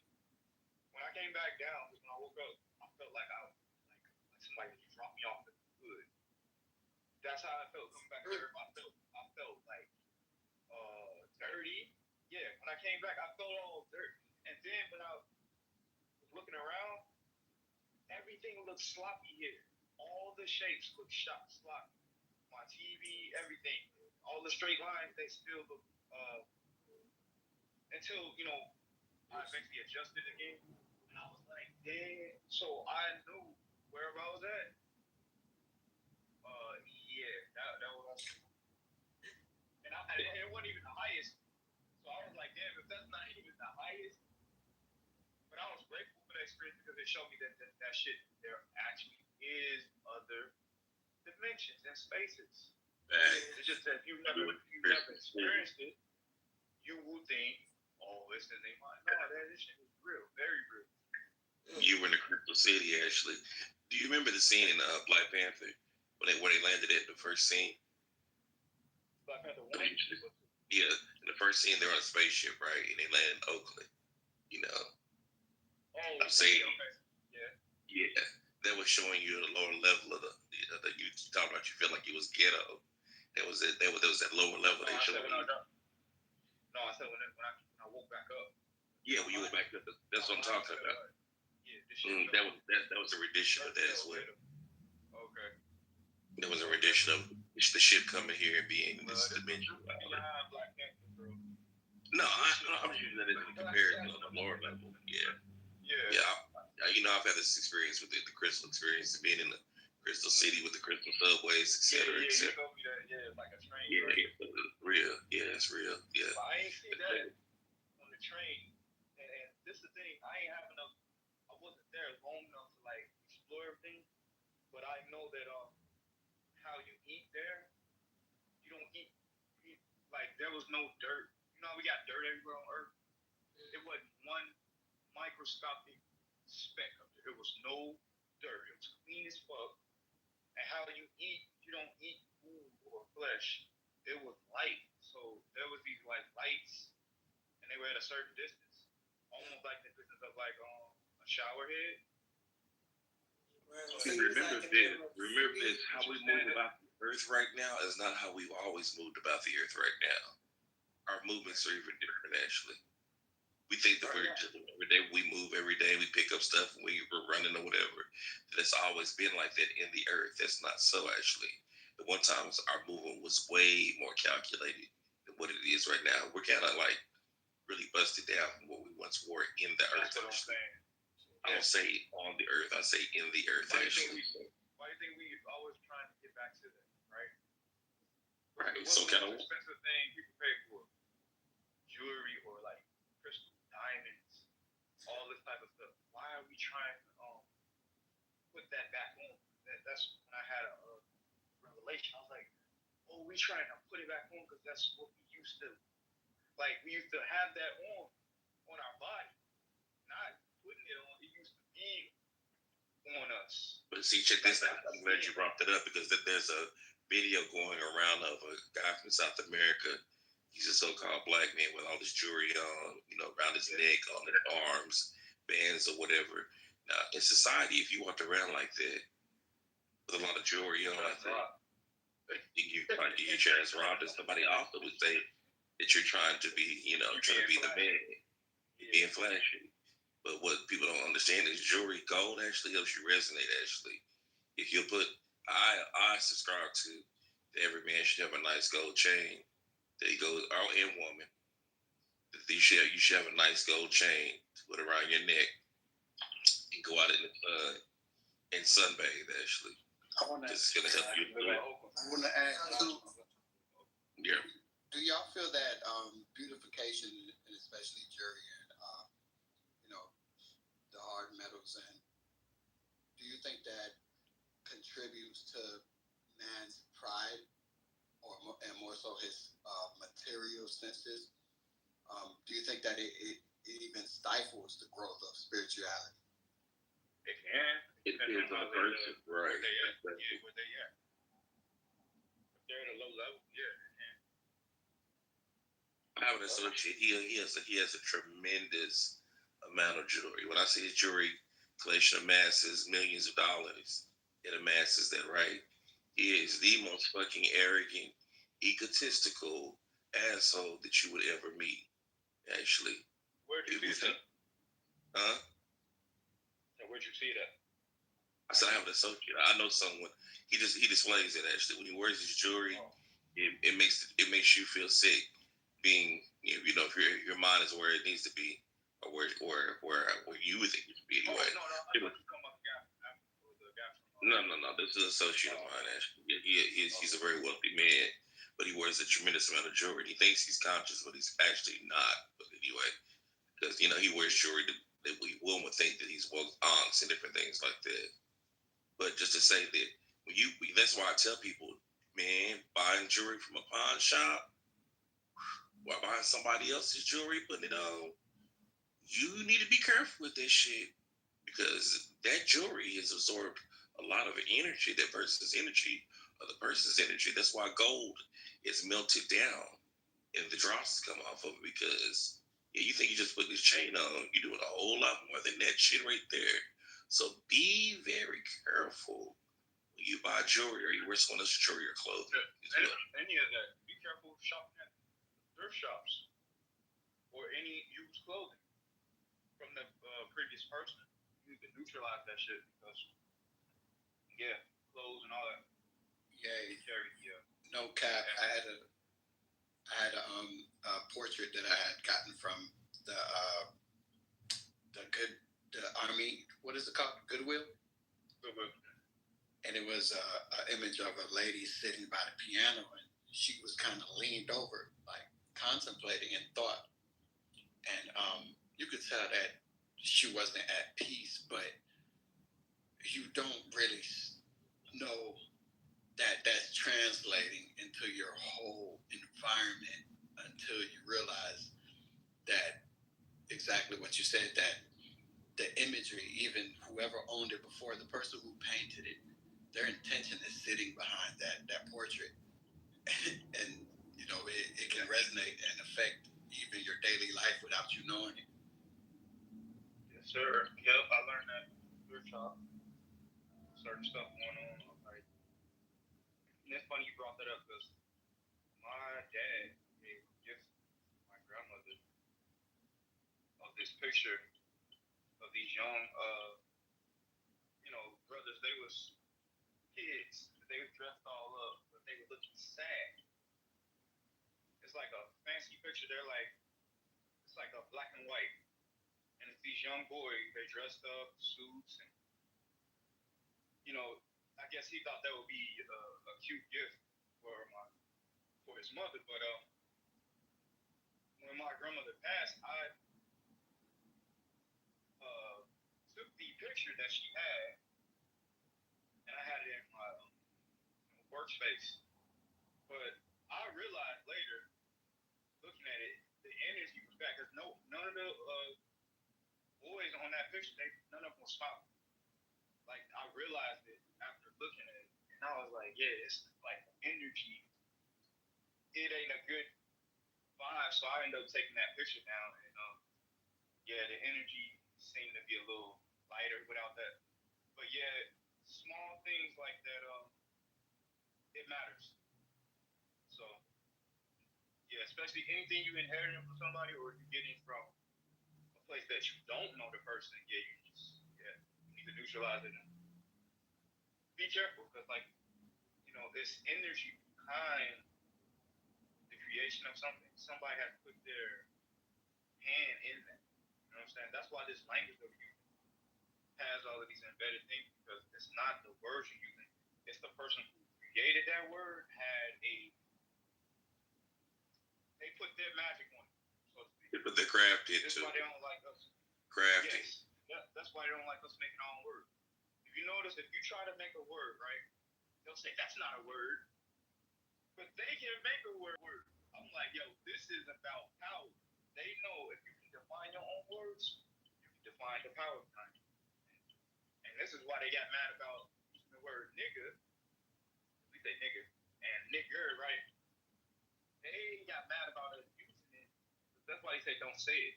No, they said don't say it because you're taking the power out of my saying. See, they wanted it to be like negative. So when you use it casually, you are reversing the spell. You get what I'm saying? So yeah, it's a lot of science in that. But yeah, with inheritance stuff. That's a fact. That's why we do like different accents when we talk English, because our spirit wants to change it a little bit. Yeah, we don't really, and that's not our mother tongue either. I know. Like my mom, she's been in Australia for like 20 years. She cannot speak English properly. She always talks in her own accent because her spirit is strong. Who wants to talk? Who wants to speak this English? The proper sense. I play with this shit all day. I'm nasty. I like the cuss. I like fuck shit. Goddamn. Fuck. Get that shit. What's your only dad was a curse word. Get this is what I know. Yeah, no, I told y'all what the first words are. Didn't I say what the first words are? Anything can become a curse word with the right intent. You're right, but fuck is fornication. Yeah, fuck is curse word. This a curse word. Damn. Like words that you say against yourself. That's the cuss word, right? Somebody saying fuck and bitch and all that ain't got nothing on a person saying, oh, stupid. Yeah, I'm dumb. I can't do this. Okay, that's a cuss word. I don't know, son. I think you're simplifying it, because if I tell a kid, I don't think you're capable of doing that. That sounds nice as hell, don't it? But no, I said when you say no, this yeah, is but capable right now doesn't mean. I heard what you said. The first word is when you say it. No, when you say it about yourself. To yourself, I get it. I heard what you said, but I'm conveying that you're simplifying it. That's what I'm saying. To where, if I did say, "Get mama," I'm from Haiti, right? And a lot of niggas know what that means, right?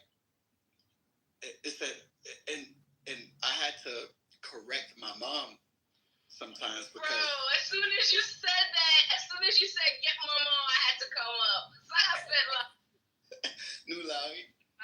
It's on me. Get by, put it on my twins, so my pet. Family, tell mom I had to come up here. Oh my God. Good morning, guys. Good morning. So my mom. Good morning in this. We rising though. We rising and shining. Let's go. That's lit. Grand Rising. So my mother. Grand Rising. When we're in conversation, she whenever she as a matter of fact, she uses so casually she doesn't even understand how impactful it is to even have heard it. And she say like tête chargée. And tête chargée is a Haitian word to mean like charged up head or problems. Oh, that's a problem. Or problems altogether, right? How she tried to describe it when I say, hey, mommy, don't say tête chargée. Say something else. Say tête éclairée, or which means enlightened mind. I told her, hey, say that instead, because I don't want to hear that when we're talking. Because most of the times you'll find out that Haitian women worry so much. But they're sometimes, because of the Haitian culture too, certain words like that, they say so much. And then she say, well, it means that it's a problem that I don't want to deal with.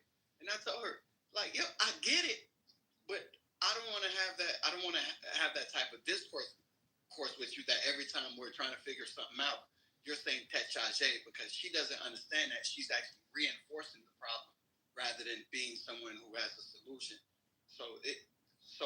I heard what you said, Brody, and I respect it, but I think it was just a little oversimplified, because even if you're talking about yourself or just putting something into the air, and you know how that shit go, right? Just putting it in the air sometimes has an effect on other people without you even knowing it. So, but I mean, of course, maybe I didn't elaborate all the way what I had made, obviously, but I was saying first meaning, no one can make you use your own tongue against yourself. When you say, I'm saying we say this stuff character. I've heard people say stupid shit like, "Oh, that'll be the death of me," or that kills me when they. I'm like, no, that's the worst. Like that's the worst thing that you can say. Or somebody will say, if such and such happened one more time, I swear. I'm saying that's worse than bitch and fuck and all the rest of that. That was just the point I'm making. And people take that lighter than if you say fuck. They'll say that all day. They say some shit like, "Oh my children." I'm like, no. Why would you why would you put your kids in harm's way about something that you might be wrong about? They be like, yo, that's for my kids. That's for my It's all about it. Can I add something, guys? Yeah, sure. So, here. It sounds like you're breaking up. It sounds like you broke up. He's underwater. We'll be quick. Okay, yeah, you broke up. Is it better? Yeah, you're better now. Sorry about that. Okay, so what about in the cases where like your knowledge is given, right? Because like right now we're talking like in a way where it's like very much free thought, people are who are fully aware, but what if like, okay, so what if like your knowledge isn't from you? And I don't want to go too deep because it's super early, but like let's take like the slave Bible, right? Like you have a group of people who were given a specific book and that was meant to be read in the way that they were told it was supposed to be read. And even till this day, we still have people who believe that they're not meant to be wealthy, they're meant to be obedient, they're not meant to talk back to their, you know what I mean? They're not meant to protect themselves, right? As an overall. So it's like, what if the information you're given is also skewed, so therefore you don't even know that the words that you're using, like, okay, one example, I'm gonna just give one more example, and I hope this one makes more sense, which is like the terms that we use in our modern language, like in regards to like a home, we still call the main bedroom a master bedroom. We still pay our mortgages, you know what I mean? Which all, to be honest, when you break down the words, a mortgage is a debt that has to be paid until death, and then a master bedroom, you know what I mean? Y'all know what the hell that means. So like, what about subconsciously? Huh? What'd you say? With a master, the bed with a master slept. Right. So I'm like, what if subconsciously, we're doing it now, I think, but what if there are certain things that we're not aware of and we use it on a day-to-day basis? For sure. Go ahead, Farrah. I'll go after you. No, I'm just listening. What are you saying? Yeah, Melissa. I think that's what symbolism and even like Kabbalah being so coveted, because it's like the foundational structure of language, and other languages too that they carry symbols, and through our evolution we broke it down to where to divide them, but at the basic level, it's almost like numbers became words. You feel me? And I think just that concept within itself, it puts people who study that at an advantage, because you can perceive the underlying layers of when a conversation is being had, or when someone is walking in the esoteric frequency, that you can perceive every layer of transparency or every layer of understanding when they talk. And the Bible too, you're able to read on a deeper level when the symbolism of the words actually draw pictures in your mind, and they're not just words. You're starting to see geography. You're starting to see correlations. You can see the parallels when the conversation, or when you're reading the text, or any esoteric text for that matter. So yeah, Melissa, I think you're right on. Yay. Right on. Check this out. Nobody fucks up words like us on the South. I'm from the South. You know, South. We say when we don't say South, we say South. You know what it is? Cuss and curse. Two different, totally different things. To curse oneself and to cut somebody the fuck out is two different things. You know, we talked about you know, words. Words describe something. They describe a place, a time, a description of something. And something the son has brought up in this space many times actually, and I applaud him for that. It's kind of off topic, but on topic. We're talking about you mentioned photographs and paintings, different things like that.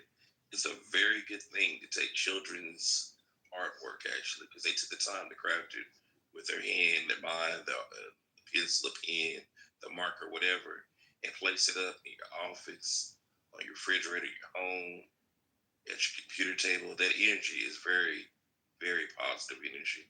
I want to say that.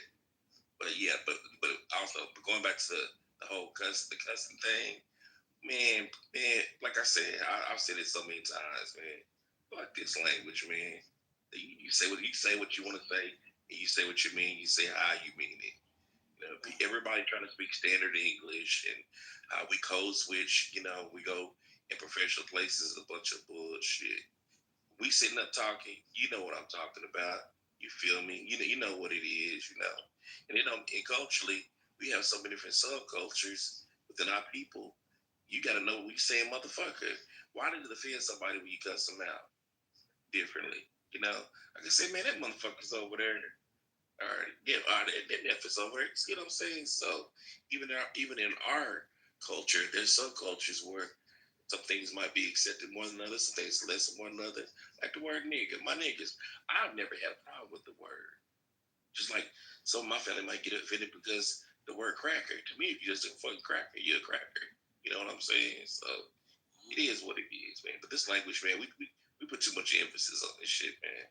It was really interesting for the brother and sister to jump in and tell him what the Haitian culture is, and also to give us meaning. Because I hate for a motherfucker to do that, and it's fucking. That's one of I think the most wicked things a motherfucker can do is speak a language around you that you can't understand. I don't even like for a motherfucker to speak Spanish around me. And I'm the only one there. Yeah, I know that you speak fluent English and you can elaborate and speak to me, but you want to speak in fucking codes. And I know you talking about me just by your nuances and your body language. Yeah, that's some old shit right in my land. Because you can feel the intention. Intention is the first language. Yeah, And you never know. You feel it, right? You don't have to even know. Because that's how I learned the languages quickly. Like, I went from Sudan, I learned Dinka and Arabic, and then I had to move around to Ethiopia. And I just hate it because I don't like people talking around me without me knowing. I learned the language so quick. I started speaking the language. Then I learned Swahili when I moved to Kenya. Then I learned English. English is like my fifth language. So anybody can learn languages quick. You have to just pay attention. Just be calm and just try and repeat what they're saying. Like listen to songs. Songs are a very powerful way to learn languages. Mm-hmm. If you could find 3 or 4 songs right now from any language you like, learn those 4 songs very well. Like break them down and then be able to pronounce every word, find out what every sentence means. You literally learn 20-30% of that language already. Like that's how easy it is to learn songs. So I went to go see Godfrey about a month ago here in OKC. He said he's been to 40 countries. And he started acting like he was speaking Japanese. We were all just sitting there like, damn, okay. He said, I don't know what the fuck I just did. So I'm just... I was in Japan recently and I started to learn it. I was there for 2 weeks and I started talking I would ask questions. Anybody that could speak English a little bit, I could translate. But within 1 week, I could speak the basic hello, goodbye, this the simple shit hey, where am I going? You just ask questions. So people are actually willing to help. Just ask. Just like the title of the room, man. You have not because you ask not. So, have you guys seen what's happening? Hold on real quick before you change the subject. So I'm in a predominantly Hispanic community right now, and there was a Presidente, and it's called the Presidente. Hispanic people on the inside, they all speak Spanish. You walk up to the register, they're speaking Spanish, bro. They don't give no shits about no English. They don't, ain't none of that. Just, yeah, gracias. Look, you just gonna have to figure it out. And I had took the initiative, or I put it on my bucket list, like, okay, cool. If I'm gonna be here and this is where I'm gonna do my work, I'm gonna have to learn Spanish. So that's my intention, right? So just earlier this week, bro, I go to buy some chicken. You feel me? Because I'm a bachelor. I got my gaming studio, and yeah, everybody who know me, I make music. I got all my shit. You feel me? I'm all my work stuff here. But I go and buy some chicken so I could have my food for the week. And they changed the name, and it was like save something. Very English, very American, and it said it's under new management. When I tell you, when I go inside and I get my groceries, prices didn't change much at all. But when I went up to the register, guess what that lady said? She said, "Hello, how you doing?" Oh my God, no. Wait, hold on, black people. Wait. Now, do you know what that really is, though? Do you know what that is? Because do you know it's not? No, that is them waking up, and I think that the black community also needs to understand their power financially. These people know they can make a bag if they open up their doors to black people. Now, I have a Chinese. Yeah, they not that whole the protests and the riots with the raids, the ICE stuff, and all that situation. That woke them up to the fact that we are not in alliance with them. But if we really stop buying from them, don't get me wrong, as a community they could survive, but no community will thrive without the black dollar. Like, you're not going to build massive wealth.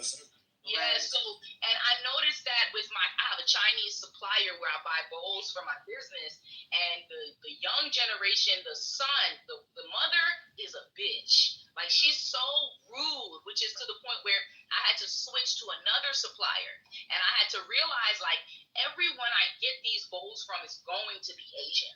Now, I just have to pick the one that's the least racist and the best pricing. So the first company realized that I stopped buying bowls. When I came in, the young man, the son was at the register. He's probably maybe like 35, and the mother is in her 50s, 60s. The son realized that the mother was being rude as hell and had to take her from her position because they're losing business. They're not able to grow their business because they don't serve black people. And I live in Atlanta. There's nothing but black restaurants here. You're losing so much money.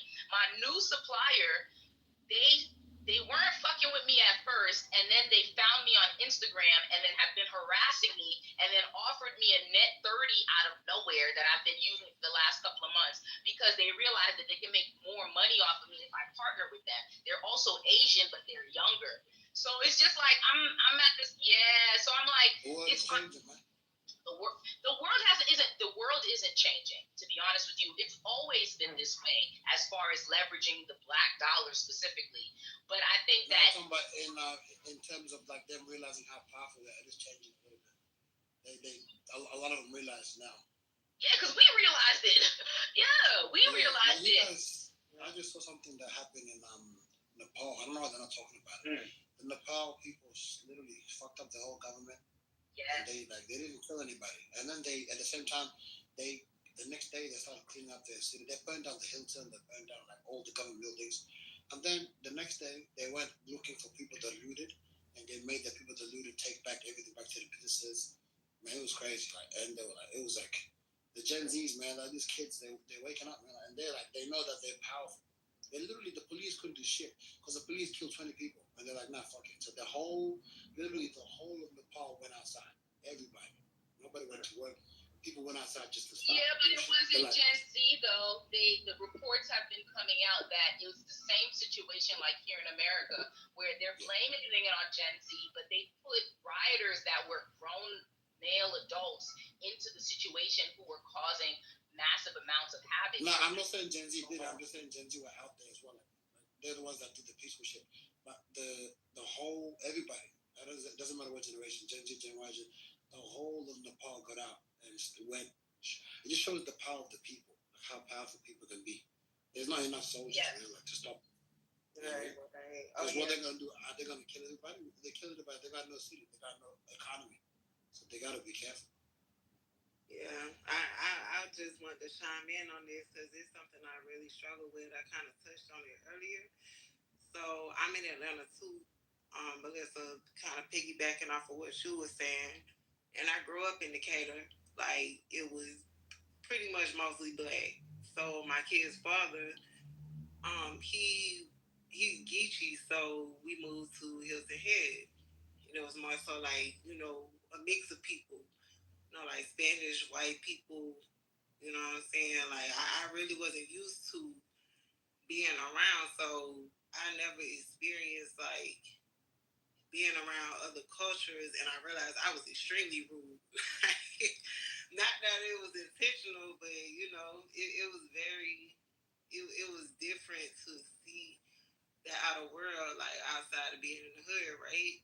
So I saw a video on YouTube today with this Spanish lady, and she was talking about like how her mom would tell her like ever since she was a little kid, like a young toddler, like young child, that her mom would tell her to like stay away from black people, like they do violence, you know what I'm saying, don't associate with them, they're bad influence and things like that.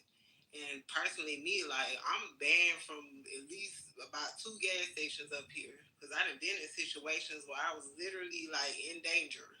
Like, I was going through something coming from the club, with my kid's father, and, like, he was intoxicated. So I had $10 to my name. I go to the gas station. Like, all the businesses around here, like, none of them are black owned. We might got, like, maybe 1 or 2 soul food restaurants in the area. No gas stations for sure. Not that I know of. But I end up going to this gas station. I'm like, look, I didn't say anything about when to go get gas. My card declined. I'm not even sure why. I'm like, okay, I know I got $10 on here. Try to buy the gas once. Didn't work. Try to buy it twice. He started getting irritated with me. I'm like, look, I'm on E. I got to get some gas and I got to get up out of here because this man following me. Trying to get gas the third time, it declined. He like, get out of here, you blow. You know what I'm saying? You broke, you don't have no money. So I started blowing like, look, you know what I'm saying? I gotta get gas, I gotta get up out of here. I see Buddy pull up. I'm like, oh my God, like this is not happening to me right now. He tell me, get out of here, you don't have no money. Like, I started tearing the gas station up, like I'm pissed, like man, I'm really in danger. Like, you're not even, y'all have y'all businesses in this area.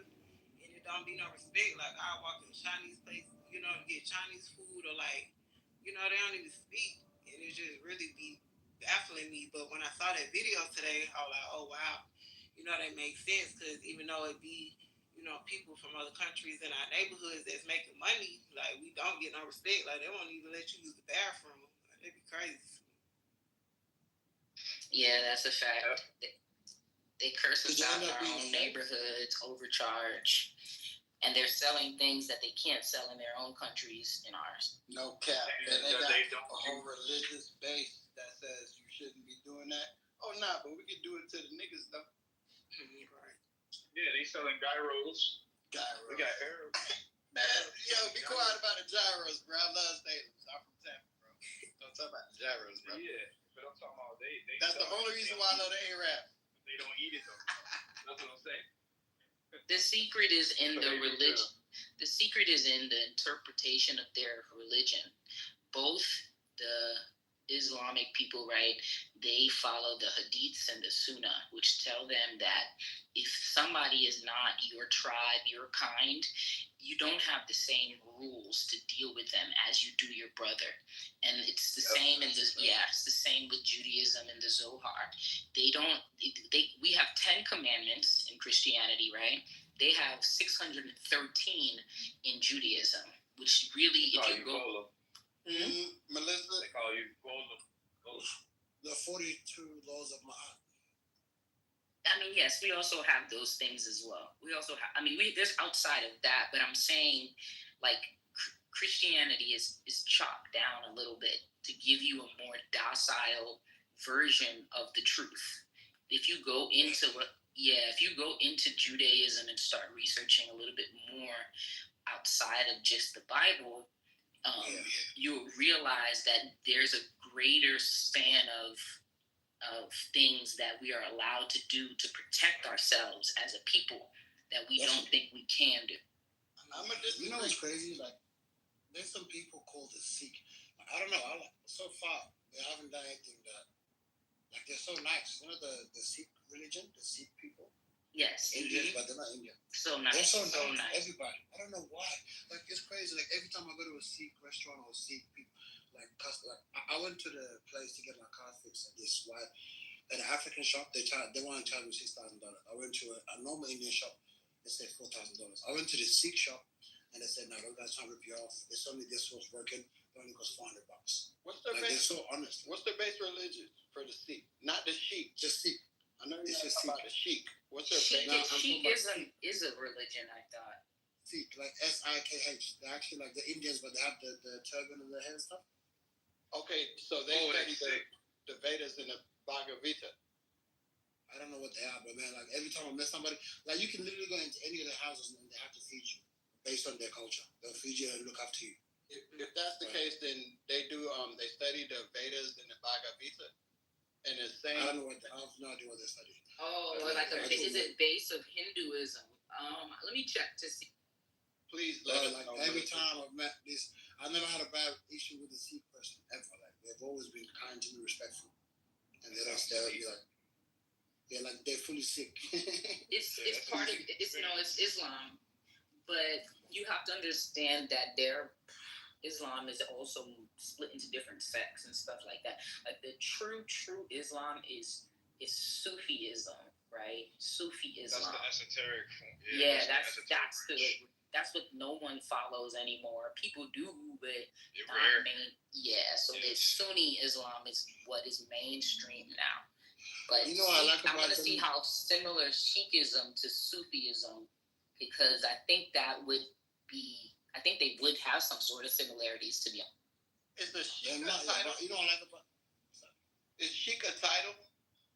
Yeah, Sikh, SIKH. It's like that's their religion. They're called Sikh people. But if someone can clarify that it's not the Abu Dhabi Sheiks. No, Sikh, like the Indians. Yeah, and sorry, I'm wrong. It is a separate religion from Islam. Yeah. It is. That's what I'm saying. It's very different. You know, you got to be close on that because I really tried to download that. They're very different to our religion. Very similar to in South Sudan. Like everybody was treated with respect and love. And everybody was trying to be the people who still practice that cultural stuff. But the ones who don't, they're very rude, respectful, bitter. Some people are just. What's the H though? What's the H? The H is in the heterosexual. Son, we need clarification, bro, because we're not tiptoe. I know, Pharaoh, you're so wise that I've heard where you started a fire, but nobody really caught to it. But I was over here like, yo, I see where he could have started a fire, and it's like, okay, good thing nobody, lit it up. I wanted to ask. You're talking between lines, bro. Wait, what you talking? Starting a fire in what way? Oh no, we got an inside joke about the guy who why are you gay guy? You ever seen that clip? No, I'm talking. What's his name? Quantum. Yeah. Why are you gay? You are gay. Yeah, we was joking about that. So he always. It's a part in the interview where he said, "Well, where's the H? Where's the H?" Because she said, "I'm an activist of all." He said, "No, I don't." He said, "I don't see I only see LGBT. Like H for heterosexual." Yeah, he's like, "Where's the H?" So we joke with each other and say, "Where's the H?" Yeah. So I don't know who he might not have knew. I don't know what he was reading into that, but no, that's what we were saying. Okay, cool. Because he said something earlier, and as you say that, it's like, yo, is the B silent? Right. I was raised Christian, and particularly very deep Christian. And I realized hatred has a way of blocking education on a lot of things when it even comes to the sexual aspect, because most doctrines try to control a narrative that has influence on how people behave and act. And so when I thought about it at the core of it, like, what do we get when we have men masquerading as females? And what true masculinity is in the essence is true masculinity and your ability to dominate biologically wise, or is the epistemology of masculine energy about psychology wise? Let me give you perspective, Unity, and it's ironic that your name is Unity. What I'm finding out, being a game dev student, and I would call myself a junior developer. I just did a junior marker at Full Set after switching from SimViz, is that I found out that there's a lot of gay people in the gaming industry, bro. That shit, it blows me. You're a gamer? Wait, No, hold on, bro. That's an interesting way to transition with what you saying about. You say it's a lot of gay people in the gaming industry. Yeah. That blows me. Yeah, bro. I thought you said gaming. You might want to change that. Yeah, no, go ahead. Yo, I thought you said gaming industry. My bad. You said gaming industry? Yeah. Gaming. Oh, I'm done. Yeah, No, gaming. Not gaming. And you know, the niggas so intelligent that they could, flip anything upside down, like the hermetics, and still find what they looking for too. Yeah, but that's one thing I found out. And Unity, I think it's like if we were to say, okay, if Lucifer fell down from heaven, that's because I'm from a Christian background. This is the lens that I can read from, and that he wants to disrupt man's ability to rule and be dominant as a natural masculine man. Why? Because being fruitful and multiplying is not in the will of the who was the prince of this earth. So what I'm conveying is that the industries, especially the democratic industries and the parties, have made it their business to superimpose the confusion onto the idea that these certain groups have agency and these can't in certain industries. So they may gatekeep, is what I'm finding. They are gatekeeping certain people for coming into different industries because even sexuality, bro. I just experienced this last month in my group. Thank God the group that I have this month, they're straight. Everybody ain't, you feel me? Everybody in our group understand, we all men, we here to help support each other to do great shit.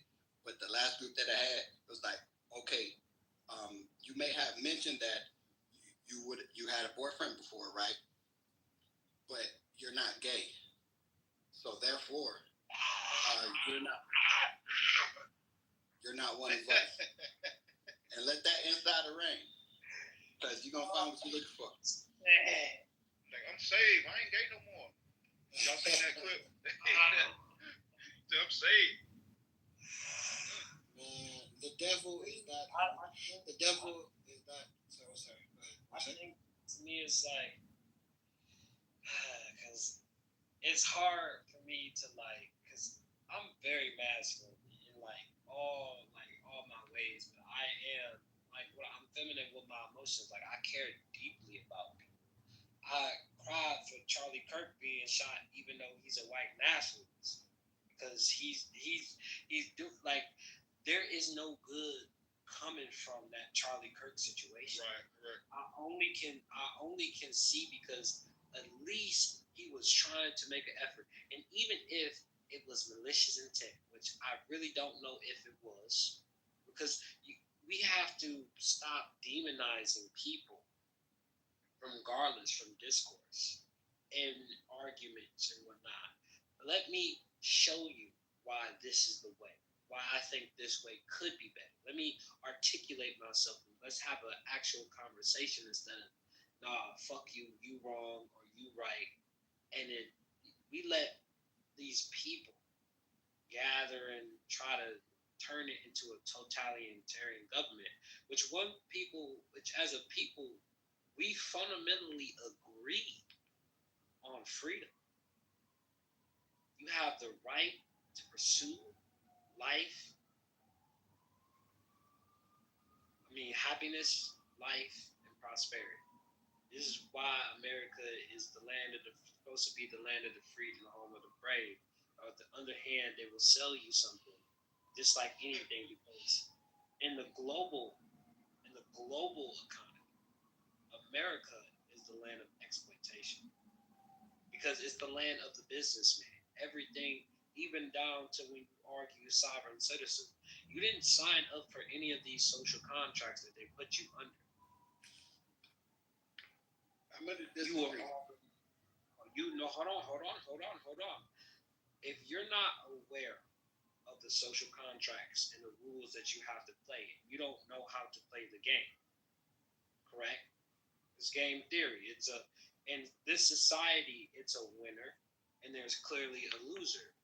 Losers have to work at McDonald's, while winners have to work. It's mixed in with meritocracy. But in the world, how you gotta look at it, how billionaires look at America. Oh, this is the land where they enslave dumb people, and we use them as fodder to make our things, and we pay the engineers to design what we want to design because we got money. We don't have to fucking work. Let me tell you the one thing that billionaires hate. They hate giving people money because they have to work so hard to convince people that money is important. So, go ahead. You want to say something? I do, bro, and I respect your view too, and I just can identify a couple flaws because you're going off the premise that because this administration has had made a decision to bring the rings in on certain aspects that other administrations really let go over generations, and addressing it directly that it must be a totalitarian state, or that the papacy, not the papacy, but the POTUS has too much agency or too much power. That the executive branch is maybe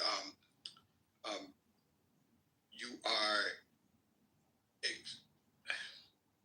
you're doing something that is out of the range. You're doing something that's out of the range of your office. The reason that I'm disagreeing is because there's a Bible story about a king called Cyrus. And the King Cyrus was not known unto God. He was not one of the saved. But God spoke to the King of Cyrus and said, hey, I know you don't know me. And I know that I'm not the one that you grew up knowing.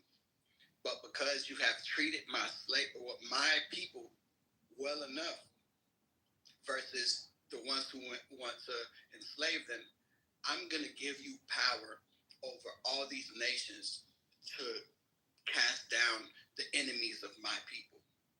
Now, this is a narrative where God calls someone who we wouldn't say that is someone of God, but uses his office in order to clean the ranks, to clean out the swamp, to clean out the trenches, to clean out the land. And I hate it as a Haitian man. I hated that Charlie was killed. Wow, knowing me being a Haitian man, he said so many fucked up shit about Haitians, and I can't have any remorse. Yep. You hear what I'm saying? He created a narrative, and even to where Trump ran with it. And I don't even hate Trump for having the perspective that he had, because one thing that I gotta understand, that he doesn't come from the fold that I did. And I have to validate what he's doing based off of that parallel on God calling Cyrus. And a prophetess had basically showed that Trump right now, bro, he's not a dictator. He's not an authoritarian. He's like Cyrus, where God is using someone who is unlikely in order to clean up house. You hear me, Brody? No, I would definitely disagree with you. When you look at the world power, what Trump is is flexing his power, flexing his ego. He's actually trying to run from a third term, which is unconstitutional. This man gets in front of life, like the pursuit of happiness and liberty. When you look at influence, right? Because your ability to influence is more the power than your ability to get money. He's in control of the whole fucking executive branch, and he's in control of the military. And he won the way to political to influence because that's the real currency. The real currency is influence. People that have influence get more money than people that work 9 to 5s. People don't understand the context and what people are doing. Now, if you're saying that God is a person that brings uncomfortable truth that you have to sit on and eat and gnaw on, and you may not even get the knowledge of what God is trying to say, but I don't think God is separate from the truth. Terracing everybody, right? If I'm just, let's put it in relationship wise. If I got this business, right, and I say, I've been dealing with the same price, but I say, look, I want to create some new boundaries because I feel like we've been putting in a lot of work for what we've done, but you've been punching them in the face for years and globally terrorizing everybody because you're using fearmonger tactics. Then you use your mentality to whoever group. You use your militia groups to fund whatever extremist groups and extort people. And so it's the same thing with Nigeria and what happened to them. Why Nigeria is so weak, even though they're rich in resources. Poverty is not based upon. Is not based upon. Poverty is based upon organization. You can tell how well organized a country is by their poverty level. India has rich resources, poor. You know why they're poor? Because they use slaves. It's the places where you get the cheapest labor, but everything is manufactured there. But the high class elites rule it, and they will do anything. They will kill, steal, destroy, because at the end of the day, people are not people to them. When you talk about saviors, villains, heroes, when you think about it, you have to have the perspective when you think about good or bad. Where is the gray area?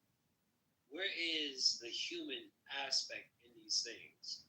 And when you look at that, you can get more truth and more honesty in what they're doing. And it's all out of ego. It's never about, you know what, we need to do things for the planet because we've been stressing the planet out and raising hell and causing global warming, which is at the end of the day is going to fuck us up because if we fuck up nature, our planet Earth going to be here. How hostile do we have to make it for us? And who is making it more hostile? Who profits off being divided? Who profits off not having a nuclear family? There it is. But they say that they want a nuclear family at the same time, but they will take a black man and put a black man in jail even if he's innocent. So they're not for the nuclear family. Thank you, bro. And thank you for also allowing me to interrupt you, because that was the other point of contention with what you were saying is when you said, hey, the elite knows that the United States is divided amongst these guidelines. And they don't give a fuck about no niggas, so we just gonna come in and shit, we gonna use them too. I would say that about other nations. I think the Chinese and the Arabs have showed a very clear exhibition of how they're just going along the lines of what we're acquainted to as Black Americans, quote unquote. But to think that the elite themselves have made an observation and they're acting on an observation rather than the ones who actually formulated the condition, that's where I have my disagreement, because who creates society? We know the Masons have a strong hand. The quote unquote secret societies have already, been telling us what it was through movies and certain symbolisms that who's in control and how it operates. That would be my one disagreement, to say that I don't think that they're observing it, but they're manufacturing it. And this is why we're falling privy, and that allows them who have the power to continue to take advantage. because they thought this shit out. You hear me? People are failing. This is what they don't teach you law in school. The school education system we could easily have a utopia. It's so easy to have a utopia. Tell me, if there's no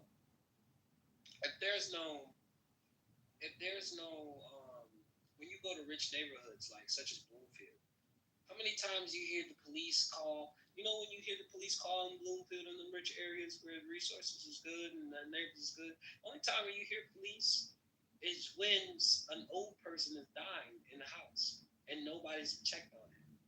That's the only time when the difference between these rich communities versus these other communities, because they're not going to fuck up their shit.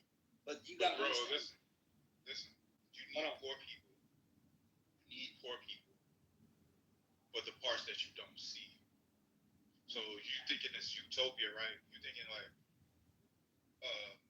it's just because things are out of control and this and that. No, they need poor people to do the shit, the undesirable stuff. Because if everybody had everything, those people wouldn't want to work this shit. They don't want to work the jobs now that they're doing. People, yes, I understand that, but this is where my contention is for that whole statement of there are duties and obligations. People will do duties and obligations not for money. It's just the economist plays it on, and then it's like if you don't play the game, then you're who will do it for? I'm talking about in a capitalistic society. Who will do that? The whole globalization. Let's stop. Everybody in the world plays this game, and if you're the man to not actually the same though, not the same way. But when you talk about majority versus the individual, right? When me as an individual, they can easily kill me just because I don't. It's like the devil, but it's like unlike the devil. When you talk about God and when you realize you don't have to believe in a religion and full autonomy, it's the same thing, but you're under a contract and you need certain things. And they know human psychology and human nature, and they will use the clinging of your mother, the dopamine of being addicted to relationships, the dopamine of being able to be addicted to God, the dopamine that you get in high reward and low risk, and why people will give their lives to some things. But if people aren't educated enough, and this is the power of intelligence, right? When you get to a certain IQ, a certain level of awareness, you see it and you're like, yo, that's some bullshit. Yo, this is not how society should function, but that's the core of it. They're going to always share a narrative, push a narrative. They have a script and a contingency plan for everything. Don't think that these people for one instant and it's not just, oh my God, it's not just about politics, especially good politics. It's not about what you say. It's family. They have black families in Africa that rule over Africa that do certain things. Oh, these people, and they don't believe none of the shit. They'll go out there and perform. Why do you think that most of these people are inactive? And all the people that actually have money, you will never know. You will never even be able to talk. You never know. So it's like when I look at reality and I still oppose. That's like what I was talking about, having the relationship with God. And I'll explain this to you. Having a relationship with God and still not choosing and still not doing good. But at the end of the day, I'm still not choosing God. There it is. I'd rather. You mean doing good? I thought you said. Yeah, not my bad. Yeah, doing good. But like, and that's. Go ahead, Quantum. It's Quantum. Thank you, bro. Unity, you can go for that. I'm the same way, and leaders also are learning to make room for others because we'll also find out we can build on each other's thoughts. Just allowing each other room to build with one another is you had mentioned, and we're speaking on why there are people who would rather have cheap labor, and pay low wages and basically enslave somebody in order to have a product. And we now have slums, or we may have an impoverished community where they all go through the same pipeline to into the workforce. What I'm noticing, and I'm gonna throw my card out there as a 35-year-old Haitian man, is not that they want slaves as for labor, and that couples too, but it's that the bottom line says that a businessman is to pay the cheapest amount to get a certain outcome. And what's going to be required as Trump makes the decision to deport all of this free labor, seemingly free labor, for these people who live on the 5% or even smaller, is that when these people leave, you're going to have to pay a righteous wage to someone who a righteous wage to someone who actually will do it. It's not that no one wants to do it. It's that you're trying to pay this amount of money for me to do this. No, we live in this land. You feel me? So what you gonna do? You gonna circumvent my ability to have a living wage for my family by hiring someone who knows that they can't afford to let go of this opportunity. I think that's the crux of the problem with these low wage or low these positions that people are undesirable. It's not so much that it's undesirable. It's that you're trying to pay me this little to do this. Bro, stop playing with me, bro. I don't think it's when you talk about skill. When I would say I'm a genius level debater, and like when you talk about debates, I can form creative ideas, original ideas that are my own works, and like have it go through a level of process that I test, and then I formulate it and I think about it in more aspects than not. But when you look at it, when you talk about labor and then you talk about control, they already have patents. They already have inventions. They tell you when the cell phone is about to drop. They test a prototype. They're testing society. Oh, let's see if they're going to take this drug if I tell them to take this drug. How dumb do we have to play? What cards do we have to use? Because it's black elites is the same as white elites. It's a family of people that have money and status, and they all work together to keep regular people unskilled and say, oh, your job is to, that whole narrative of grow up, go to college, go to school, get you a wife, and people live by the script instead of asking themselves, like, yo, what is this reality? Do I actually even know what money is? Is this a belief? And then when you start to travel and expand your horizons and start to understand the restrictions, it's a skill issue. Farming, you don't pay to farm. You farm because you know that you're going to receive a harvest. It doesn't require any money to feed yourself from nature because it's given for free. But the work that you do is because you eat and you know that you want to survive and you want to experience. It doesn't cost anything, but services and goods require skills because this is the problem with trade. A doctor doesn't need, when you talk about just regular trading among humans, and humans are always going to trade with each other. Trade is another form of power. So humans stop needing donkeys.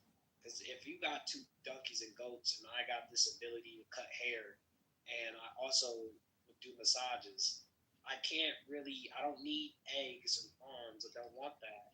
So what is a way that we can come up with a means of trade that I can take this and use this anywhere? And that's the power. That's in the power of influence. Because we're saying for time and energy, you're just using money, and everybody bought into the idea. And that's what everybody's doing. Everybody's buying into this idea of money, not actually what are they doing with their time, because that's not the most important thing. Money is not the most important thing. It's actually what you do with your creative time and extra ability. They already have free power, free energy systems, clean water systems.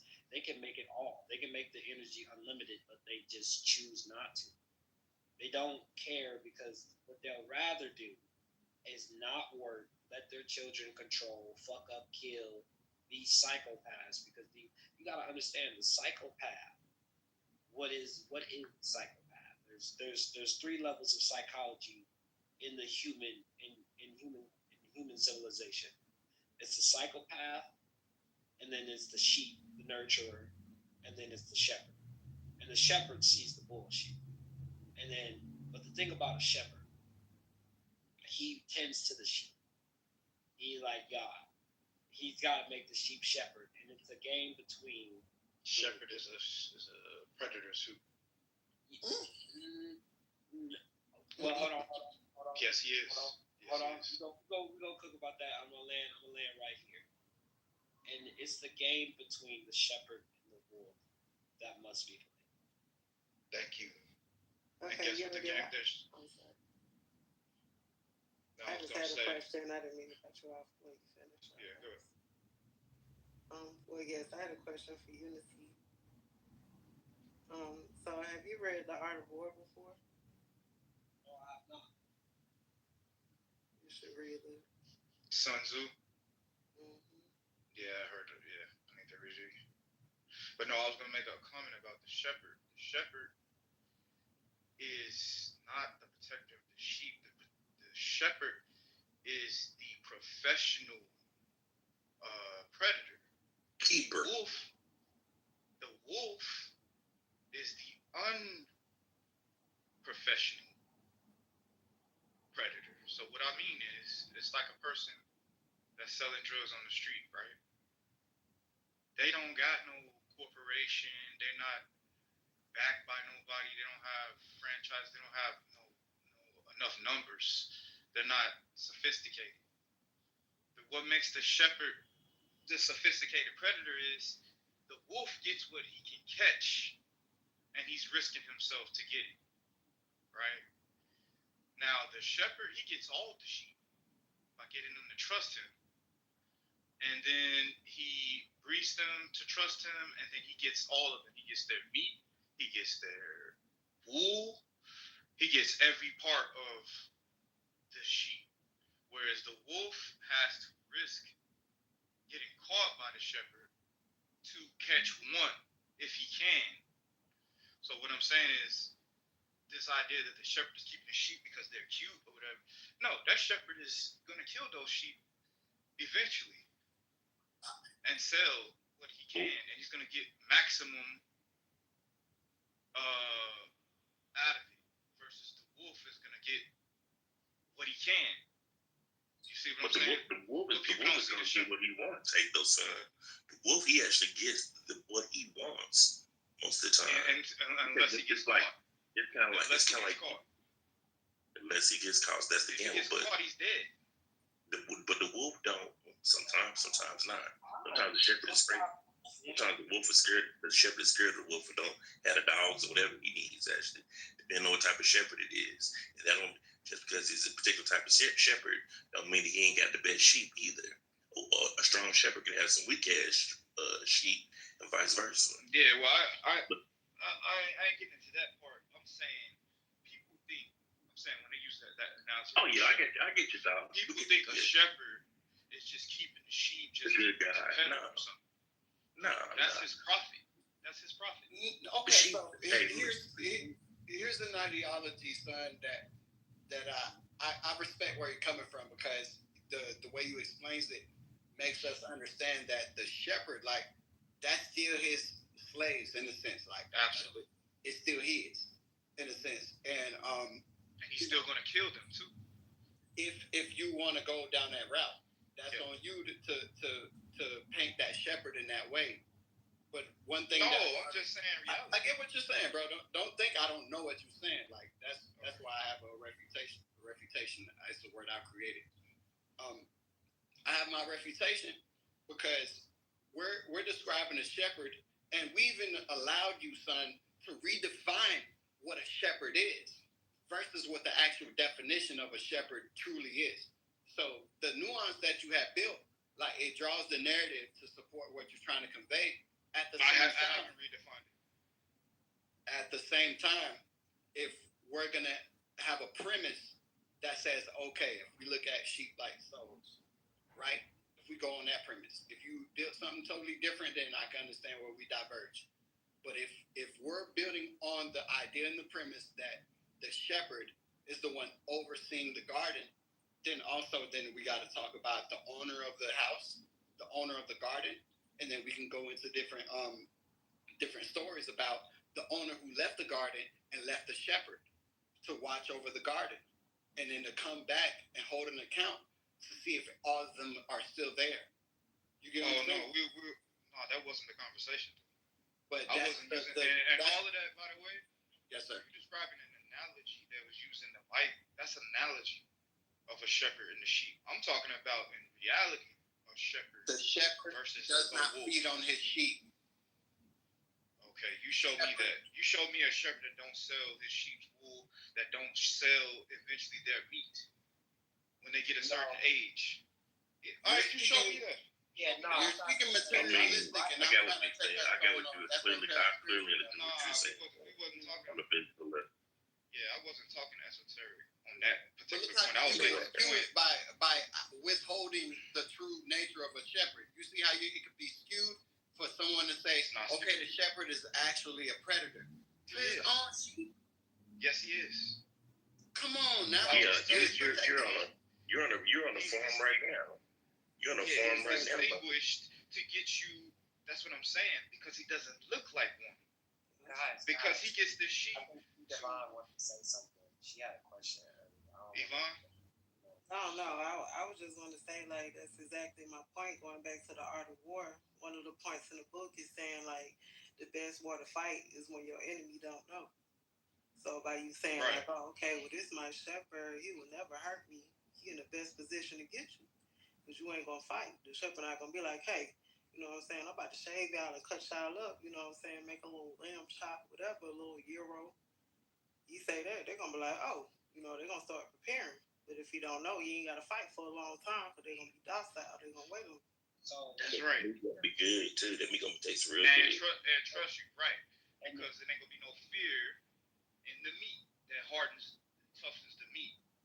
But the point I'm saying is when he kills those sheep, he's not going to kill those sheep in front of the other sheep. He's going to kill them in a separate area so that the other sheep are not aware. They're not even going to know what happened. I know about farming. So maybe you don't know that the shepherd kills his sheep. Maybe you don't know that, but I do. I get the physical aspect, bro. I don't get it confused that I don't understand where you're coming from. Okay. But right. You said I redefine what a shepherd is. No, that's what a shepherd does. And he doesn't do it for his health. He does it to profit off the sheep. That's what people don't realize. He's not raising those sheep just because they're cute and he want to keep them. It's not a pet thing. So I think it's my issue is that we're being circumscribed to the physical aspect of the shepherd and his sheep when we're clearly no. The conversation. Spiritual room. This is what it was relative to. The conversation was about how in society they're using people, right, poor people for cheap labor and all of that. So he described about a shepherd versus a wolf. And I was saying people don't realize that the shepherd is a wolf too. That's the context. Now, if you're talking about another topic, then yeah, I can understand. But that's what I was relating to. Meaning, because we trust the system, we don't see where they're slaughtering us. We don't see that. We trust education. We trust the church. We trust all these things that are keeping you. They're not giving you the maximum. Like when you go to school, they don't teach you how to start a business. They don't teach you how to be independent. They teach you how to work for somebody, and they teach you just enough to be efficient in the system. But they do not teach you how to be free. But we trust it, because we show our degrees and shit like that. No, the real degree is when you show that you are free or you in a top position to have a business, to have people work for you. Now, when you have people work for you, you're the shepherd. When you work for somebody, you're the sheep. It is what it is. So, that wolf, let's go back to the wolf, though. That wolf, he don't give a fuck about none of that. I know he's at risk. Yeah, he's at risk, but it's like gambling. You scared money don't make no money. You know what I'm saying? But that's why I To be said a I wolf. use that analogy of the guy on the street. The drug dealer on the street, that's risking. If he get caught, get it 30, 40 years. He risking that to make some money. Whereas the pharmaceutical and the hospitals who have certified doctors, right? They got the whole system. They don't go to jail. Exactly. So it's a Yeah, whole but that other wolf, side. but that wolf, sometimes that wolf don't. Sometimes that wolf don't. He come like the pharmaceutical company. He don't look like a wolf. He may look like he a pet. Like your pet, sneak out the fence at night, go grab the sheep and come back and jump over the fence. A wolf in shepherd clothing. You know, you jump in the fence. Nobody mentioned the orangutan. But this is what No, I'm just playing. Peace on peace. But this is Peace, what, God. What up? I'm saying. It's Peace, more Will. at the end of the day, it's more of an energetic battle, and like what I call myself is a neutral empath. And where I place myself in this world is to be I'm indifferent to it all. Like I'm indifferent to it all, but I honestly be just the realest version of myself. But knowing how to manipulate strategically well, I could do that shit better than the fucking wolf can. I can do that shit better than a lot of people and justify it and morally shape my emotions to be whatever I want to be. I could be a serial killer, kill people, and be like, yeah, I did it. And I did it for this reason. And have a moral background where I can tweak my emotions. Because it's just about the master of controlling yourselves and then what you do and the outcomes of what you do and how you do and how you know how to beat systems. Because the thing about system, when you become a hacker, right? When you become a hacker, right? You can disrupt society at a huge amount of level. But when you hack fucking psychology, when you hack your own psychology and your biology and your own moral framing and network, and it's not pre-programmed, and you can justify just about anything you do and still not have that voice, and you kill the ego or the conscience to where your mind is clear. Yo, it's super dangerous, but the authenticity of your heart, right? Pure of heart. Like, what kind of shepherd would I be? Still knowing deeply about evil and knowing deeply about good, and also knowing deeply about moral subjectivity. What kind of shepherd am I truly? But shepherd to yourself. No. So, because you are a shepherd because you know those things. That's the only reason why you were able to navigate in the first place. This is the best part about being the shepherd. When you talk about shepherd and sheep are just dumb people. Like, we're talking psychology wise, we're talking about the neutral empath versus the dark empath, because the empath are the people that feel emotions, but they still can do dark, evil things. The neutral empath is somebody that is, in the middle, but he's able to do good and bad and find a good way to justify it because he knows about manipulation and he can see bullshit and he sees kind of like the truth in all things in a way. But it's like when you look at what is a good shepherd, right? And you say, how does he kill the sheep? Or does he wait till the sheep dies to collect his wool? And, doing something without getting something in return. And you got to remember, when wolves come to eat that sheep, they're going to brutalize it. It's going to die in such a horrible way.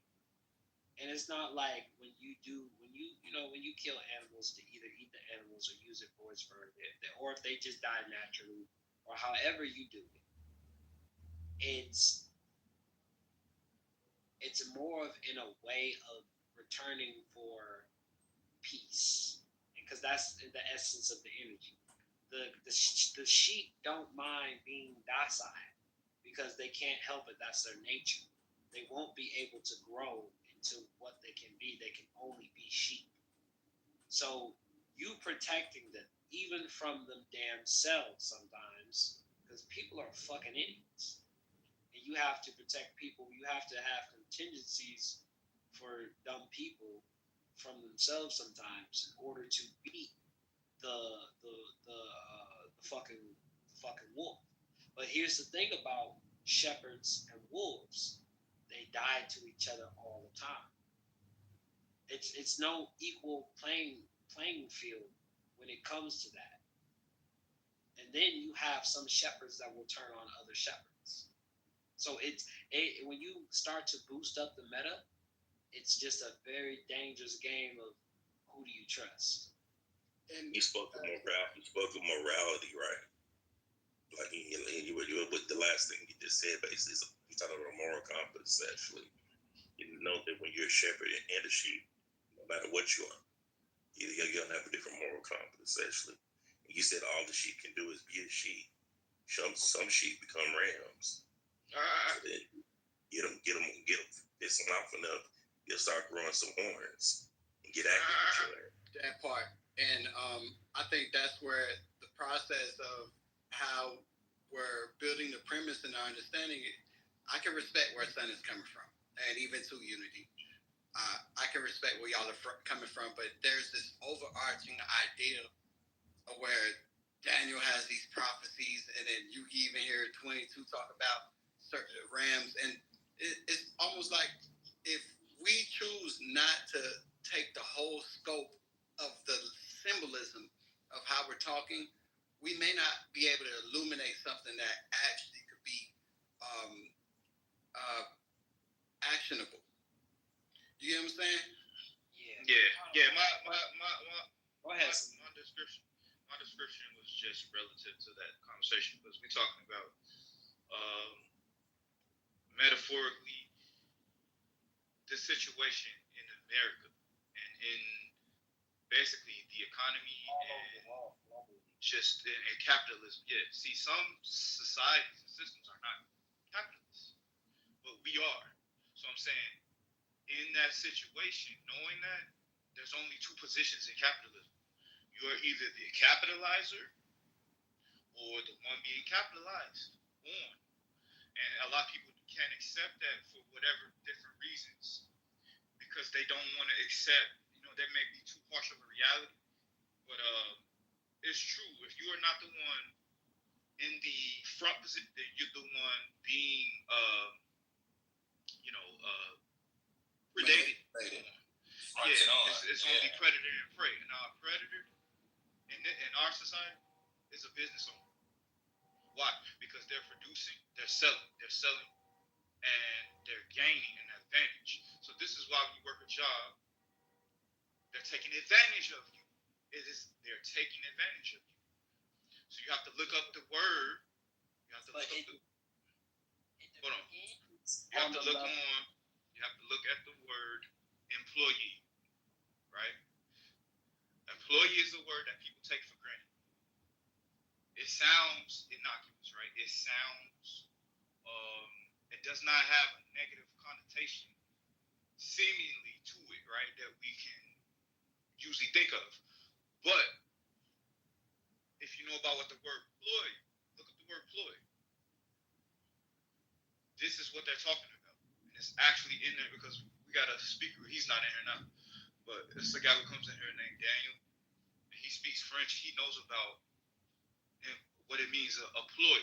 So when you're going to a job, trading your time for money, this is you're at a disadvantage. They're getting more value out of your time versus the money they pay you. Because you can get money back, right? Money is a created instrument. It's fake, right? You can get money back. You can print money. Time is an intangible, non-restorable asset. So you cannot restore time. You can't get a refund on it. You get what I'm saying? So somebody talking about human resources. Yeah, the people that never really don't be on the job. That's why they call it human resources department. Because they're saying they're using you as a human resource. You exchanging something of higher value for something of lower value. That's a ploy. Look at the definition of ploy. You see what I'm saying? Well, it's depending. You gotta remember. Depending on what? it's dependent because right now, this is the aspect when the masculine and feminine nature come in. As a man, right, I know it is my job to be constructive and build in ways that will do. And there's proper procedures and there's proper tools when you're dealing with the job. When you have a very skilled employee, and let's say you work for a guy and you're an independent contractor, more like a freelancer. You work for money, but you make sure that it aligns with your views, your values, whatever you're doing. That's not a business. It's not. Well, I'm not saying that people that work skilled jobs, right? Because it's also no. I said being freelancer or self-employed. That's not a job. I mean, that's not a business. Well, that's a job. That's a job you create for yourself. If like to me, I've always kind of been a freelancer, but I don't really like as a man in society. I'm just talking from the point. Business is when you got people under you. That's a business. You got to have multiple people. But also, you can talk about influence, right? Why does this person with a particular type of skill has influence? Because if I want to pay the best, because the root of it is skill, right? The more skillful you are, the more money, opportunity. Okay, let me ask this, because this is the point I was getting to. I don't want the point to get lost. The point I'm saying is, name me an employer that makes less than his employees. You will never see that. You get what I'm saying? The employer has to make more to pay you what you're making. He has to have those funds available to be able to pay you and pay other people. He's making the value he's getting, he's making way more to pay multiple people. So what I'm saying, I'm just saying, even in the NBA, that depends on the skill level. Because if you're if you're the most productive in your company, and other people, there's another company that wants you, but you're forgetting the risks of business as well, because you're taking on certain risks, certain litigations, and certain things. No, I don't forget that. You have That's part of it. Yeah. Their expectation is that because you can have a very skilled surgeon that works for a hospital, right? But the hospital administrator may make less than that skilled surgeon. So both of you coming up with a great analogy, but but that administrator ain't the employer. That administrator might be the manager or might be employer. When I say employer, he works at a hospital. He works for he's employed by a facility. That's the person. That's the person in position of hiring someone. I'm talking about when I say employer, I mean the business itself is employing people. The business, right? Hospitals employ people. So remember what I'm saying. The employer, but they can't exist without a third. Yeah, but the administrator is not. They don't own that business. That's what I'm talking about. So we remember that in this AI field, where Meta was poaching the other companies and offered them $100 million to come on board. Yeah. And what they did, they jumped ship. They took the money. And they went into Meta. And then 2 weeks later, less than a month, you get the report saying, yo, they all left and went back to their company. Why is that? The reason that is because we're still bound.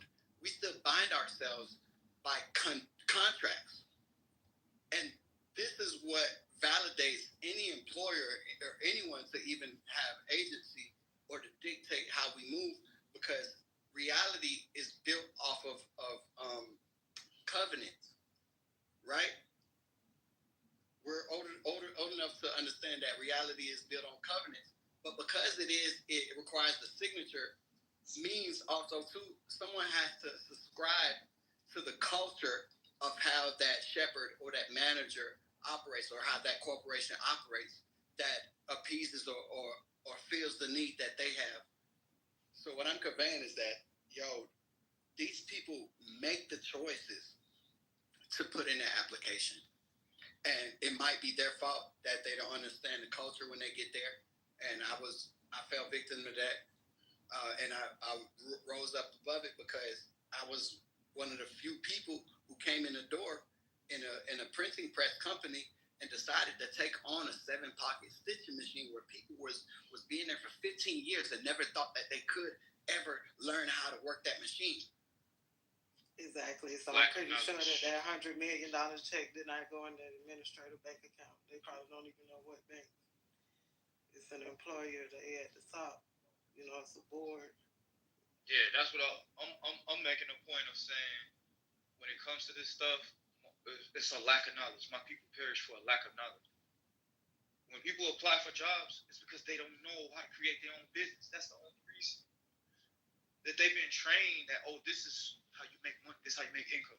You make income by applying for a job. I'm saying somebody trained them. They didn't come up with that on their own. Somebody gave them that information, and they thought that was the best way. If they knew a better way, they would have did the better way. So that's a knowledge thing, right? It's a knowledge thing. And so what I'm saying is, unfortunately, how this shit works down here in this dimension, it's already set up with predator and prey. It's not a human concept. Predator and prey is not a human concept. You have this in the animal kingdom. You have this in the insect kingdom. You have this in every form where there's a systems of life organisms. There's going to be a hierarchy just based on nature alone. So I'm saying, when we think that it's this human thing, like, we're the reason no, that shit is how it is. The lion is going to eat somebody when they get hungry. They are built to eat. Exactly, today. And they ain't using no seasoning. They ain't using no fork and knife. The fork and knife is in their mouth. You get what I'm saying? I gotta ask myself, because this is the new question ever since I quit porn. And this is the question I've been asking myself. Biology-wise, I'm an omnivore, and I know that I can eat fruits and off the trees. And I know I can just stick to fruits and nuts and all the rest of that stuff. And I know that I can eat chicken and animals, but how do I justify the killing? Because I don't like destroying life, period. Anything that's sentient, regardless on the level of vibration, I would say that I'm more of a benevolent being. Benevolent. Yes. I would say that I'm more of a benevolent being. And when I look at it, just because I didn't kill the cow doesn't mean that I'm not contributing to more cows being killed. But then I understand it's gonna get killed anyway. I understand too at the nature level that basically it's going to get killed. But if I'm opposing my will to eat something that I don't really have to eat that has sentience on it, but also too I'm supposed to be a stabilizer in nature. I'm supposed to be able to stabilize nature and say, you know what, this based off information and research and data, there's too many elk. And if there's too many elk, this is going to throw off the homostasis of nature. And I know I need to destroy and kill those animals, but I feel bad. I would still feel bad about doing it. And I think that's like... But then that's moral thing. I thought you said he wasn't moralism. But it's not... Hold on. This is the thing that I said. This is where I feel conflicted. Okay. And why I think about, is it morally just to kill animals and to regulate it to regulate and consume the product? Because I'm not actually killing the animal myself. And I think that's the biggest problem. I think I'm cheating my way into getting access to food that I didn't earn for and didn't go out and hunt. And then also too,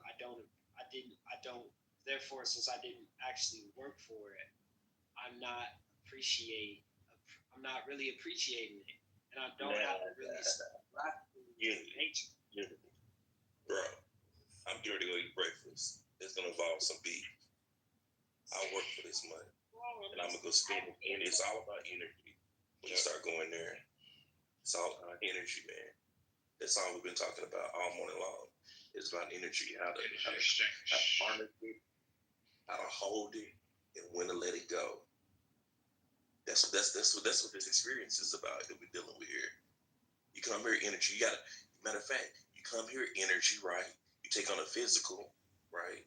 Then you leave here. You take on a spiritual, a different type of physical. You get back to where you want to get back from. So it's all about energy, how you use it. I like when people talk about morals because I was listening about talk about moral compass. My moral compass is a whole lot different. The more you get to know me, you know I come off as light, but I know I'm dark. But if you met me, you would think I'm like, oh, he's a friendly guy. He's a big friendly guy. Whatever. No, I'll fuck you up. So getting back to the whole energy thing, that I like, you can give off. Yo, really? I will fuck you up. That's a lion. Ain't that a lion though? We Leos. Yeah, exactly. But listen, Yeah. that's the nature of a Leo though. A Leo will play with you, whatever, when they fed, when they cool. I mean, Hell nah, bro. We don't rock like that, bro. We the most honorable motherfuckers on this earth, bro. Leos do not slime, bro. We dominate, and we show the dominance and hope you can see. That's it. The natural state, I said. Not a Leo, though. You talking about lions, not a Leo. Yeah, lion. Leo means I'm lion. a 1990s legacy Leo. Okay.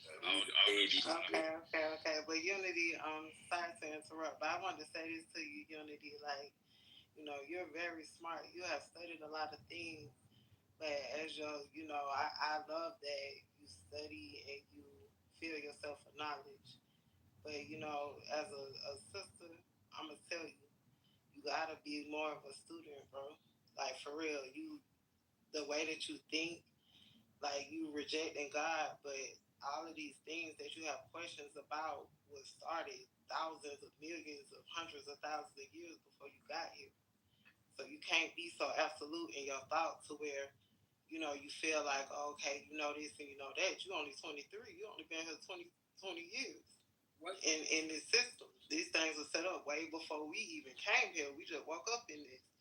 So just try to listen more, you know what I'm saying, and be more open-minded. I did hear your story, so I feel where you're coming from with that pain, but that was one of my downfalls. When I was young, like, I really thought I knew everything and, like, just even being conniving with people, not even understanding relationships and thinking I'm so smart and this and that. Like, that was one of my major downfalls and major lessons that I personally had to learn. So you really remind me a lot of myself in that, I'm studying this and that because I think, I feel going back to the ego, like you were saying. So even though that's something you don't believe in, that's what you displaying by a lot of the questions that you asking and some of the views that you having. So by you being young, you just be more of a student. You know what I'm saying? You don't know. You trying to figure. We all trying to figure it out. I'm sure. For some people that been here longer than others, but just keep an open mind. You know what I'm saying? You'll figure it out. Study you and yourself, but don't never be absolute because you don't know. You know what I'm saying? Yo, I think that was pure love, unity, and I don't think it's even necessary that you respond because, you could tell it was coming out of a place of love. And, to love on you, bro, I love your questions because the title of the room is what? You have not because you're not asked. And I think you're asking the right questions, to be quite honest. Yep. You feel me? And people respect it, especially when you do have your own thoughts and you can bring your own, what is it called? When you have, what's the word I'm looking for? Your scholarship. When you bring your scholarship to the table, other people can take you seriously and also lean in to when hey, I have all these thoughts, but I am still open, like T. Divine said, I'm still open to learn. And that's what I was trying to convey too when I say, hey, bro, you're a leader. Also, too, make room for the other leaders because you're going to find out you're going to build with each other. But if you're trying to get it all out in one go, what I learned also, too, getting it out in one go, people who got questions, people who are going to build with you, people who had different angles that you probably can't see, it's kind of hard to, like, chime in when, you are getting you do have time, bro. You have time. You don't have to rush it. Yeah.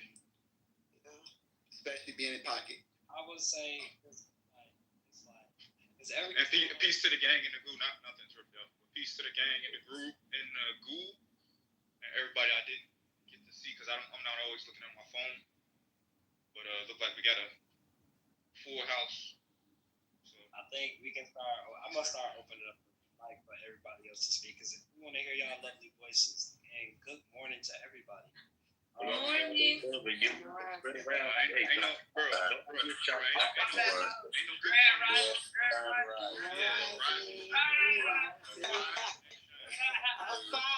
Y'all knew my heart. But Excuse me, can you tell me what the topic is about, or what are you talking about? Yeah, Unity is about to tell you right now. Okay, so basically, it's just like when I'm thinking about new things, I have my mind kind of. I think she asked about the title. Yeah. Oh, basically. Yeah. But I was still explaining something before we went into Grand Rising, but she can have the flow after. No, I think she was just at. I thought you were. Okay, Yeah, so let him do his part, man. Y'all let him do his thing. Y'all relax, man. I'll say real quick because I'm the one that wrote the title. So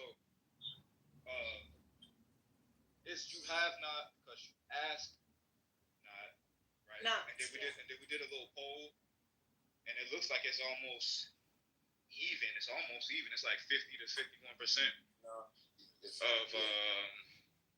people who think they need to ask more questions and people who think that they are asking enough. But yeah, we were just going over that because a lot of people say they want stuff, but they don't want to ask enough about it. You know what I'm saying?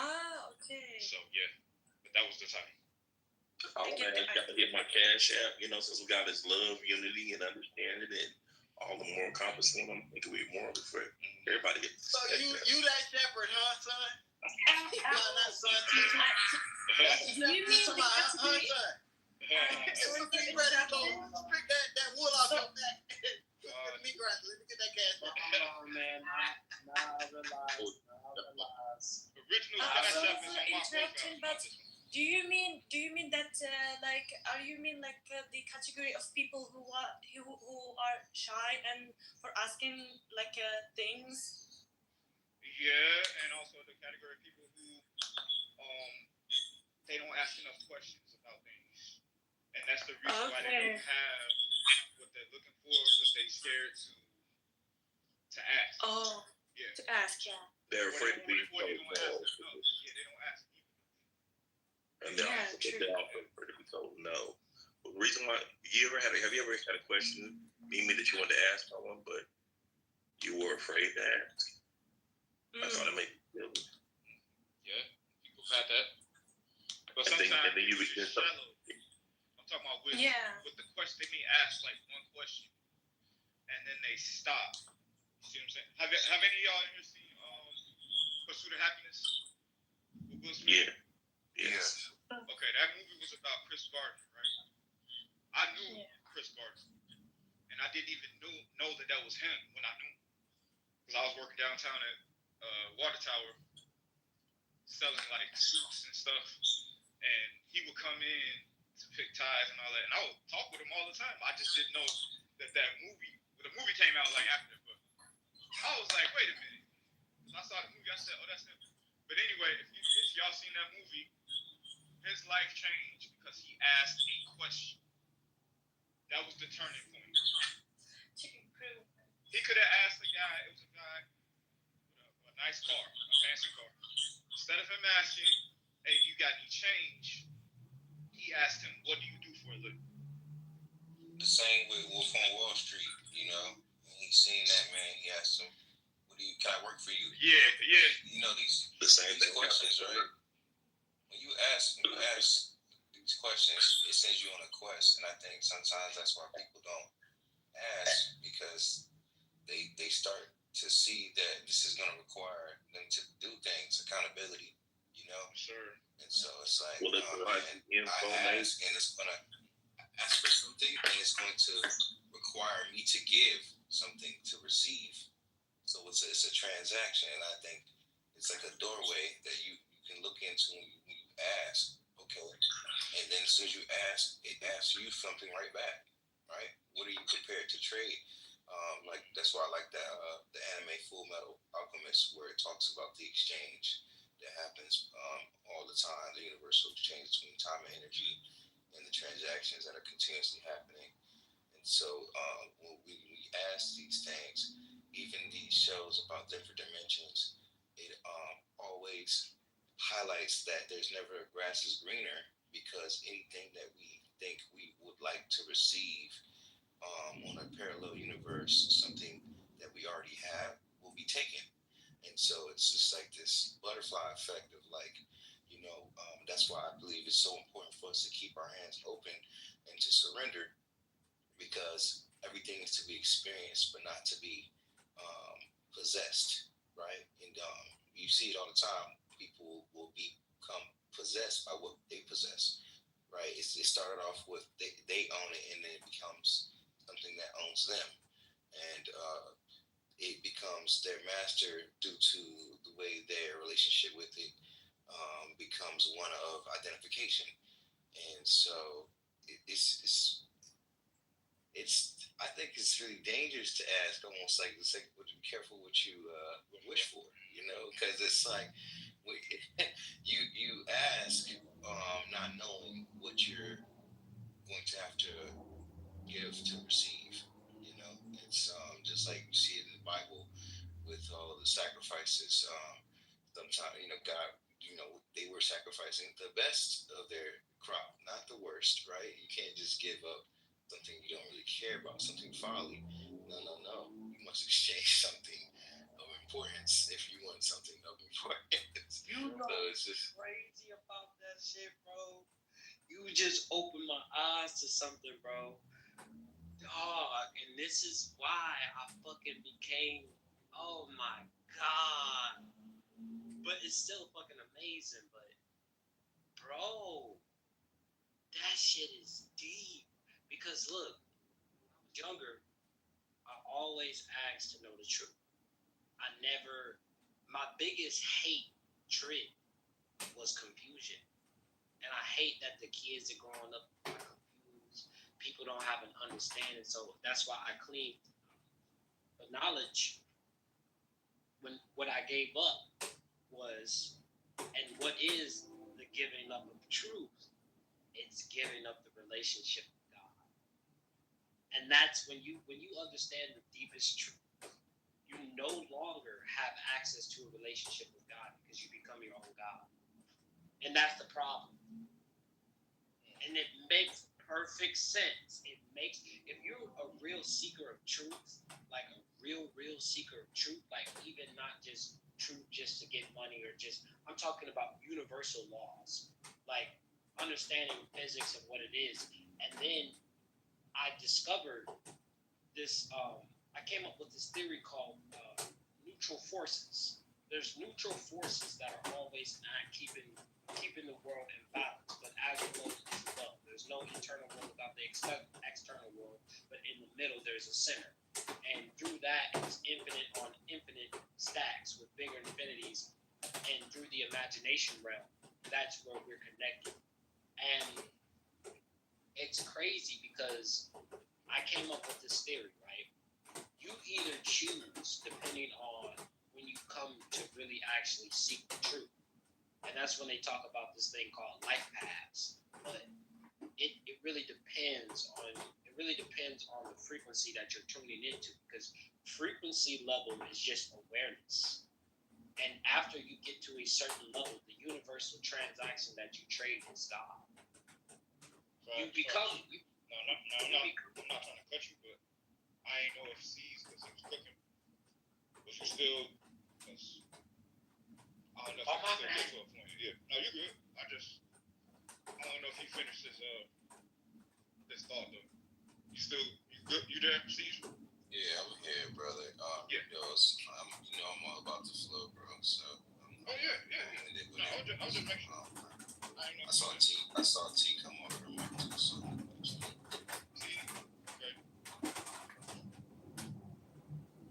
Okay. I do hear what you're saying, but still kind of just coming from a place of what you think. And even the things that you think, some of that stuff coming from the Bible. You said as above is so below. Do you believe in the Bible? Or you think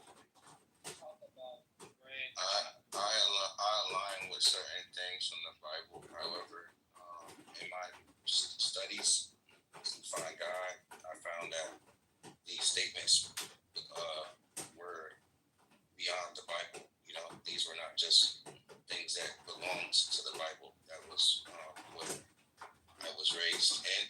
I was raised Baptist, but after I, like I said, started to study other religions, I started to recognize some of the principles that I was taught to them in different ways. So it was an interconnectedness. So for me, it's not, you know, like biblical, and I do understand that the thoughts that I have, some are, you know, connected to like other things, right? I'm understanding that, but I understand that it's also like a frequency or a vibe, you know, that you align with. Yeah, I completely agree with you. So, like I was telling everybody earlier, like I grew up Jehovah's Witness, right? Came to like not even acknowledging God, to came to a place so dark. I had to at least start with the Bible to get to the point of spirituality that I'm at now. So yeah, I completely agree with you now. It's like now I'm coming to a point where, okay, it's not literal, but it's definitely code, and I can't deny certain principles in the Bible help me to come to the conclusions that I'm at now when I was completely lost and had no idea. And I noticed that even like anybody from dope boys to politicians to people on the street, like, yeah, a lot of people know the Bible. At least start with that, you know, they get into higher knowledge. Like, to me, in my personal opinion, I feel like that's at least the first step, because we don't know, you know, what's going on here. Don't know. I think the Bible. Okay, so I'll give you my takes on when you talk about God and what I disagree with God. Right? To reject the relationship with God is to reject a certain aspect of myself, because I am God and God is you and God is me as well. And to me, to reject a certain part of your inherent nature, because I'm creating as I see. Magician. I'm creating as I see. Abracadabra. It's like when you see the illusions, and there was a point of time, because ignorance, there's nothing, everybody comes into this stage with great slave. And the thirst for truth costs something. And what does it cost you? Because you don't know the truth, because you become ignorant. You become what is programmed. And then you begin to fight the program, the institution, and the indoctrination of money, the indoctrination of God, the indoctrination of what people are telling you to understand your true nature. That's why I said the first principle is finding out your truths. What do you disagree with? Why do you disagree with something? And having an open mind to be changing it, but having a very passionate debate about rather if this is or if it's not. Therefore, it doesn't fit you. Something could be your truth. Like, if you believe that Christianity is for you and that's God is predestined that for you and you're supposed to minister and use that Bible, that will always be your truth. See, you can graduate, right? You can graduate, like I said, where you're able to see the interconnectedness between this truth and someone else's truth, and that's staying open-minded, which y'all just spoke about earlier, right? And I read a book called The Four Agreements, and that speaks about agreeing to certain things too, like being impeccable with your word, and always do your best and not take anything personal. But the agreement that I find to be the most fascinating is to not take anything personal, because as we have these interactions with others, person, this, and thing, sometimes when we experience their emotional vortex, we can get sucked in and internalize it and make it our conflict. And it was never ours to harbor. It was only for us to observe. And what we were supposed to be observing was us in the midst of their emotion. Because even though we might never have heard those actions, we have heard that feeling before. And you're supposed to say, what am I feeling here? and you're able to connect with it. And when you can see yourself and what you're experiencing, person, place, or thing, that's when you can truly have a sense of empathy. And it's easy to forgive, it's easy to understand, it's easy to love when you can see yourself in it.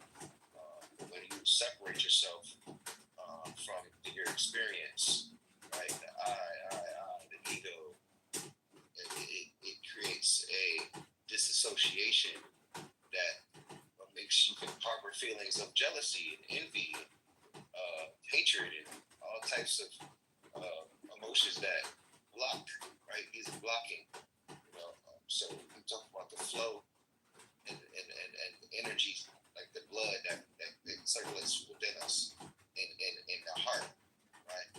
Having that heart that's pumping and it's open and these valves are open, right? So there's no blood clots, right? And there's no blockages because this whole planet is in flow. It's a water-based planet, right? Earth, water, the sea, and then got the blood that flows within us, and so there's this constant flow that is happening. And when we tense up from certain situations where it requires us to feel as if we gave trust or we gave certain things and we didn't get a direct receivement back, it can sometimes make us clutch our pearls, right? Like, I don't want to give again, right? Because last time I gave, it wasn't reciprocated or it wasn't appreciated. However, it's just like the word says not to throw your pearls to swine, not to throw your pearls, right? So it's like to continuously cast your gift and love out there and energy out there, because that's ultimately what you're supposed to do. And it's not supposed to be like a paid back, but more so paid forward, right? Trusting that the energy that we put out there ultimately will be given back to us, not maybe from the person we gave it directly to, right? But from a stranger, from a new situation, from a new thing, you know what I mean? But just understanding in that present moment that we can just keep choosing love and keep asking, right? Keep asking. Yeah, right. But it's like, we think about it, like all these things that we in this room contemplating, right? Things that we trying to figure out is human flesh and blood. I don't have to remember to like pump blood to my brain or beat my heart. That's because the body does. Yeah, but I'm saying like, somebody it's a design like this. Even you come here and you trying to figure out love and food and the trees growing and the birds like what's going on? Like, you're trying to figure it out. And that's how you know that's not you. Right, it's bigger than it. Yeah, well, I'm saying the true you is your consciousness and your soul that is inside of this one brain. And how I can prove that is your soul is made out of light. Any light fixture, any light source, what will you feel if you are exposed to like light? What does light produce? Like heat, sunlight, heat, right? So when a person dies, their body goes cold. Now the full body, so it couldn't be the physical body producing that heat because the physical body is still there when a person passes. So what is that heat? Why does the body go cold? Well, something you can't see. That's the soul that produces heat because it's light. That's you. That's in this thing. But yeah, we don't even control this. This is principle. Everything in your body, this is running. It's a vehicle. They should call it a ship, a vessel, a vehicle. So, like you said, we don't beat our heart. We don't make our lungs hurt. Your digestive system, all these things that's going on.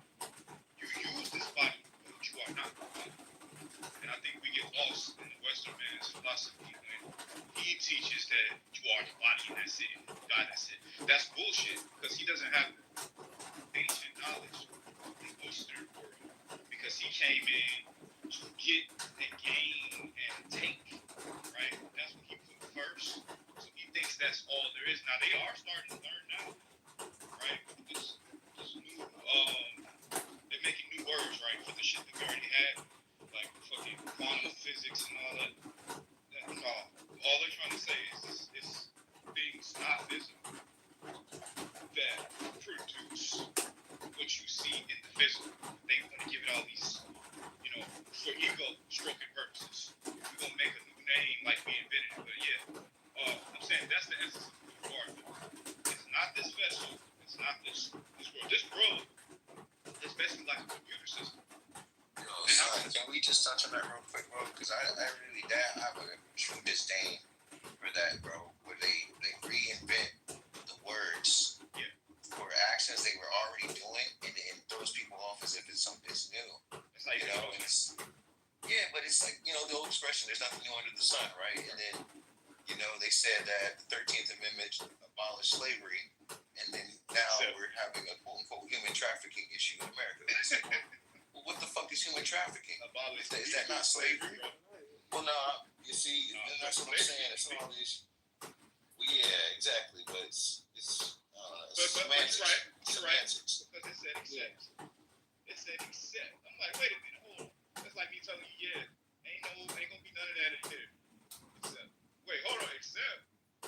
Did you say so they're saying that the new slavery, this is, if you could really read for yourself and comprehend, what they really said without saying it plain was they're saying the new slavery is going to be prison. That's what the 13th Amendment says. In so many words. It's like legalese the way they wrote it. But they're, in layman's terms, in plain language, they're saying the new slavery, the new legal slavery is going to be prison because they're saying we're not going to imprison you. We're not going to make you a slave out in the open for nothing like we used to. But if you commit a crime, if we say you committed a crime, we can make you a slave. And that's exactly what they're doing.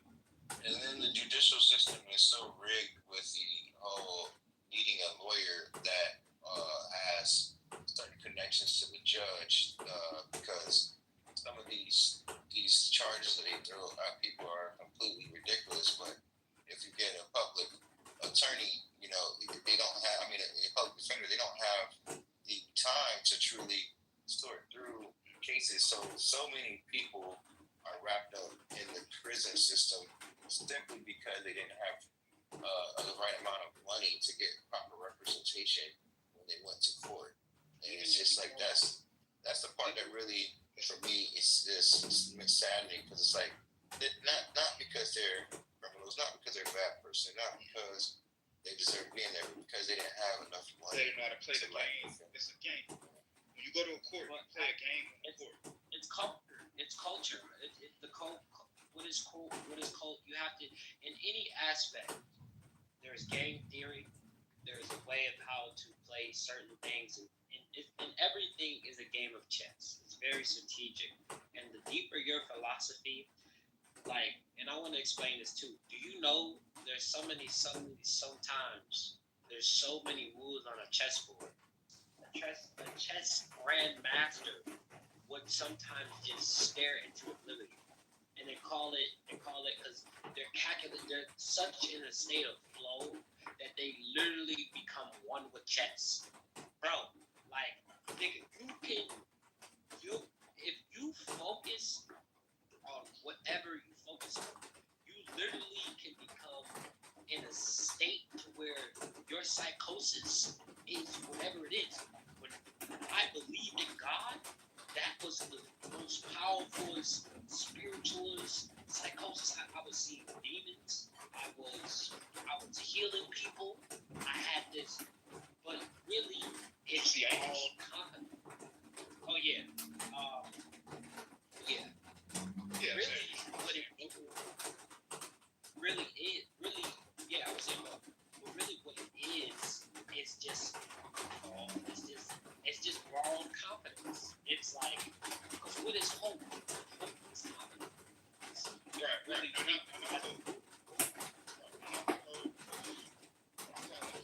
What you were saying about court and all that.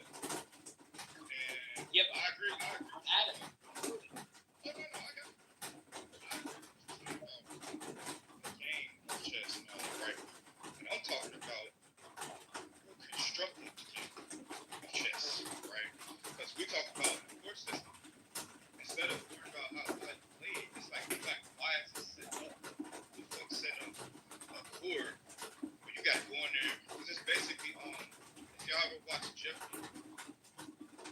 That's what court is. Court is Jeopardy. Look up the definition of Jeopardy. We say that for a game show. Do y'all know what Jeopardy means? Jeopardy is when you go. Jeopardy means a situation. Let me pull up the definition of Jeopardy. Because that's what they're doing. You stand at a podium just like the game show. Right? Jeopardy means.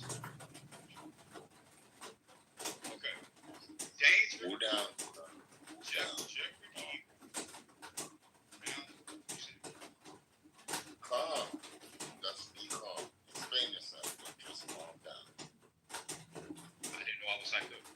Alright, Jeopardy. This is a noun. Danger of loss, harm, or failure. And then they even got a law definition. Check this out. Danger arising from being on trial for a criminal offense. So they literally call it Jeopardy in the courtroom. So what I'm saying is, yeah, now how do y'all know about Jeopardy game?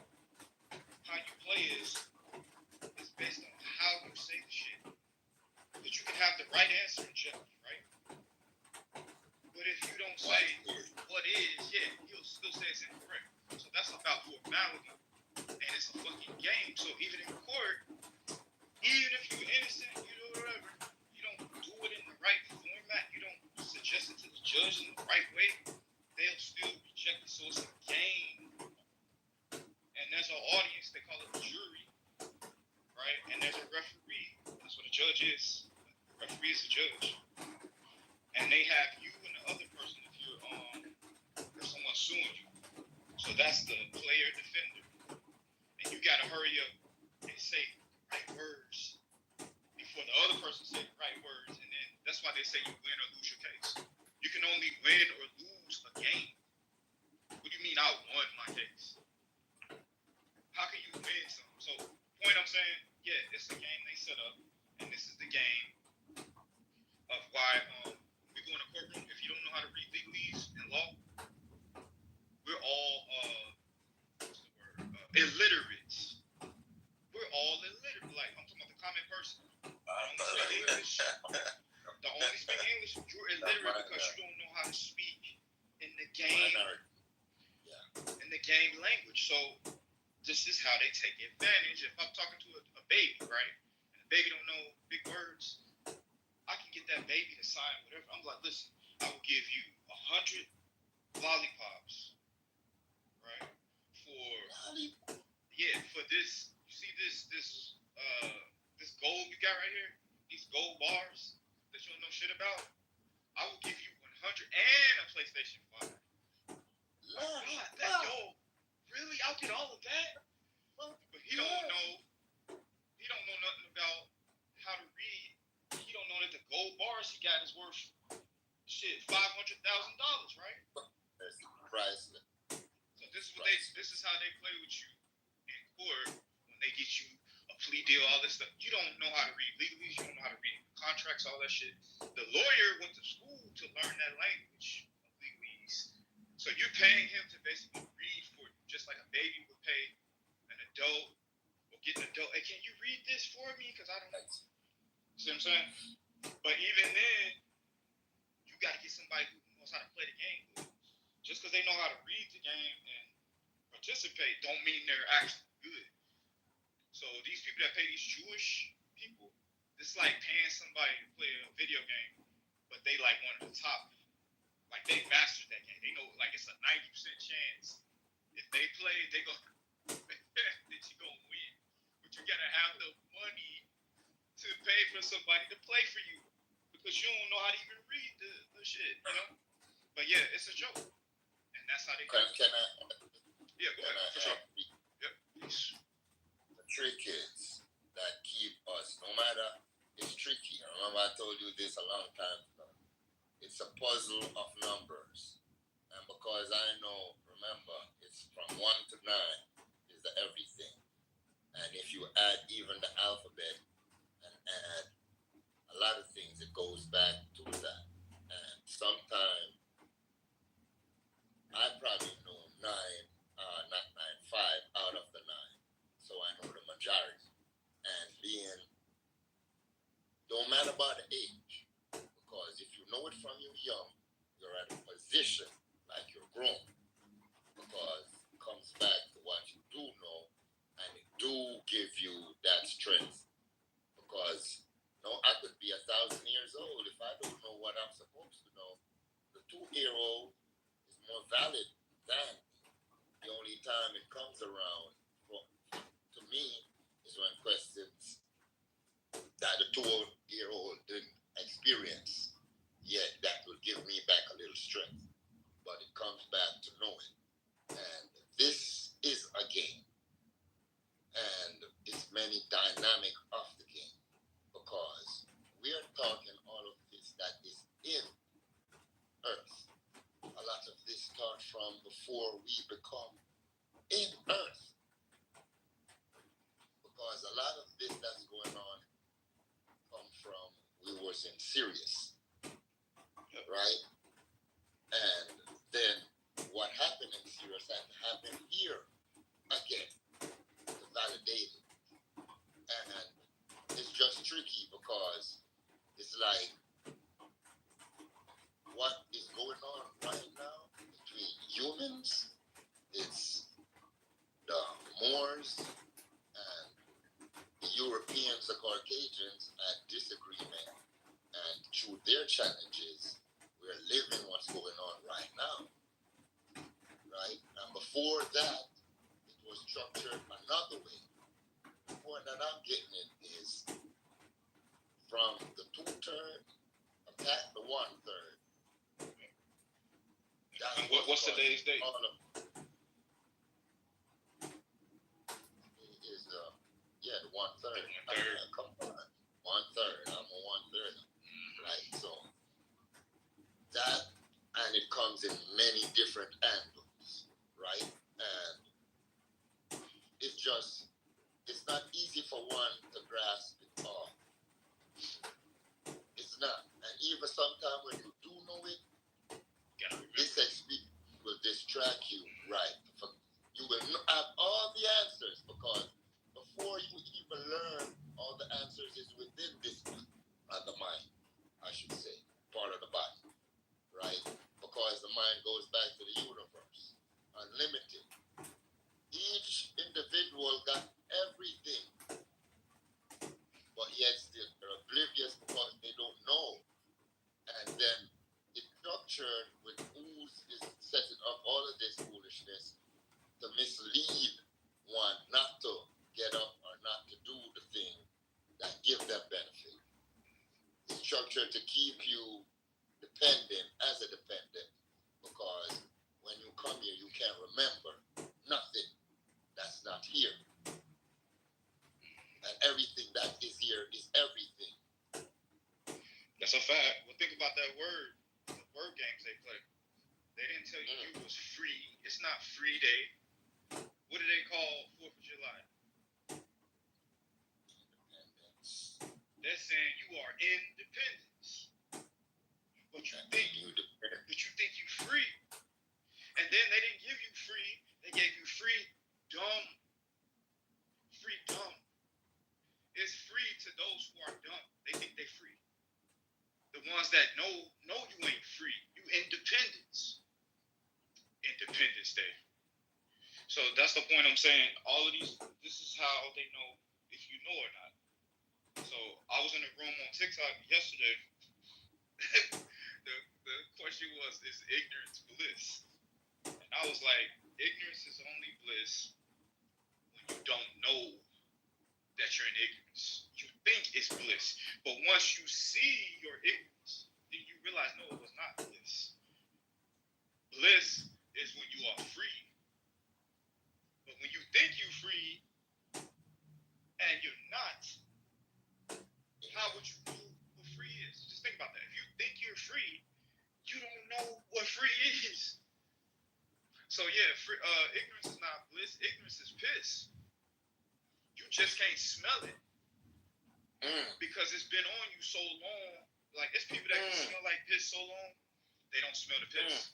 And then somebody come down, ooh, yeah, oh, ooh, man, it smell like piss.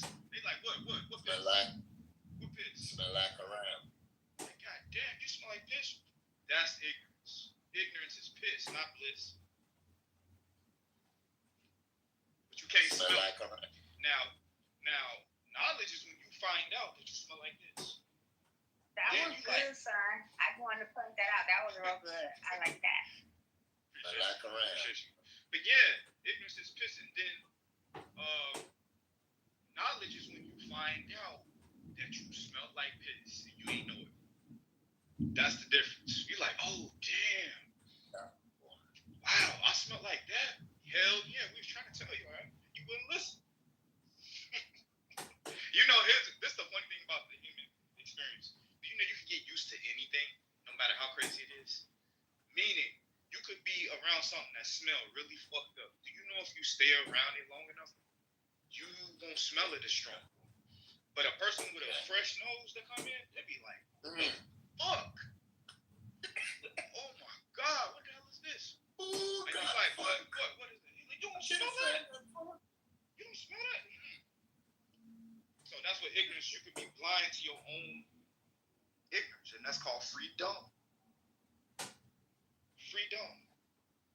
Why ain't it called Liberty Day? Because we don't have liberty. We think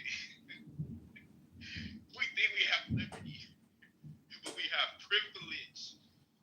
You know, there's people that think privilege is the same as the word liberty. No, it's not. Privilege is when somebody gives you, it's like a courtesy. Hold on, let me read the word privilege. Because people are privilege. They said, break down the epistemology of privilege in esoteric form and give me an analogy, please and thank you. No, the reason I'm making this point, I remember I had got a ticket, and I was just reading some of what it said, and it said something about if you get so many of this, blah blah blah, it can suspend your driving privileges. And it just something about that word. I said, wait a minute, I read it again. I said driving privileges. It's like they said, look, you don't have a right to drive. We letting you drive. Here it is, privilege. A special right, advantage, or immunity granted or available only to a particular person or group. Okay. Formal. To grant something regarded as a special honor. Third person. To grant a privilege. So it's not even what the definition is, but it's basically something that's granted to you, meaning someone, it's not in your own, it's not coming from you, it's coming from somebody allowing you to do some shit. So that's what I'm saying, that's not free. That's not free.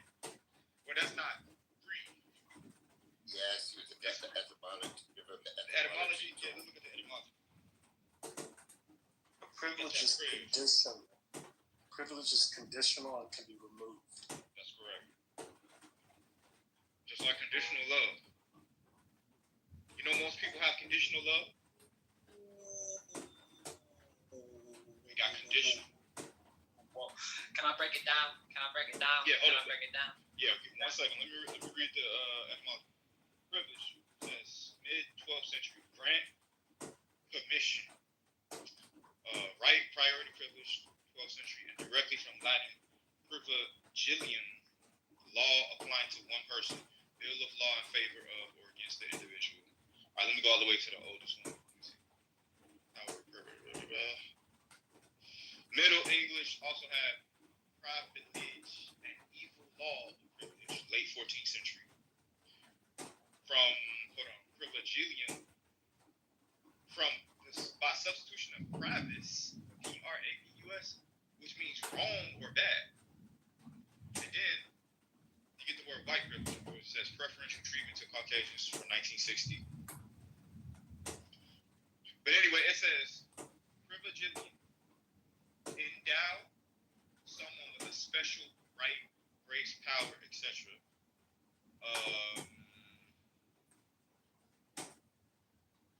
From privilegium, law applying to one person. So it just means that it's some shit that somebody's granted to you. It's not something that you have on your own. It's some shit they can take away. Like he said, conditional. So when you're under a conditional situation, you are not free. Because if you do whatever, they can take that shit away.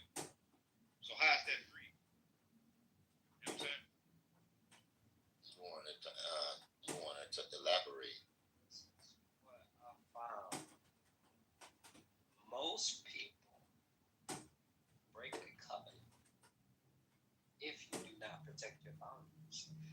How could you expect unconditional love if you don't unconditional?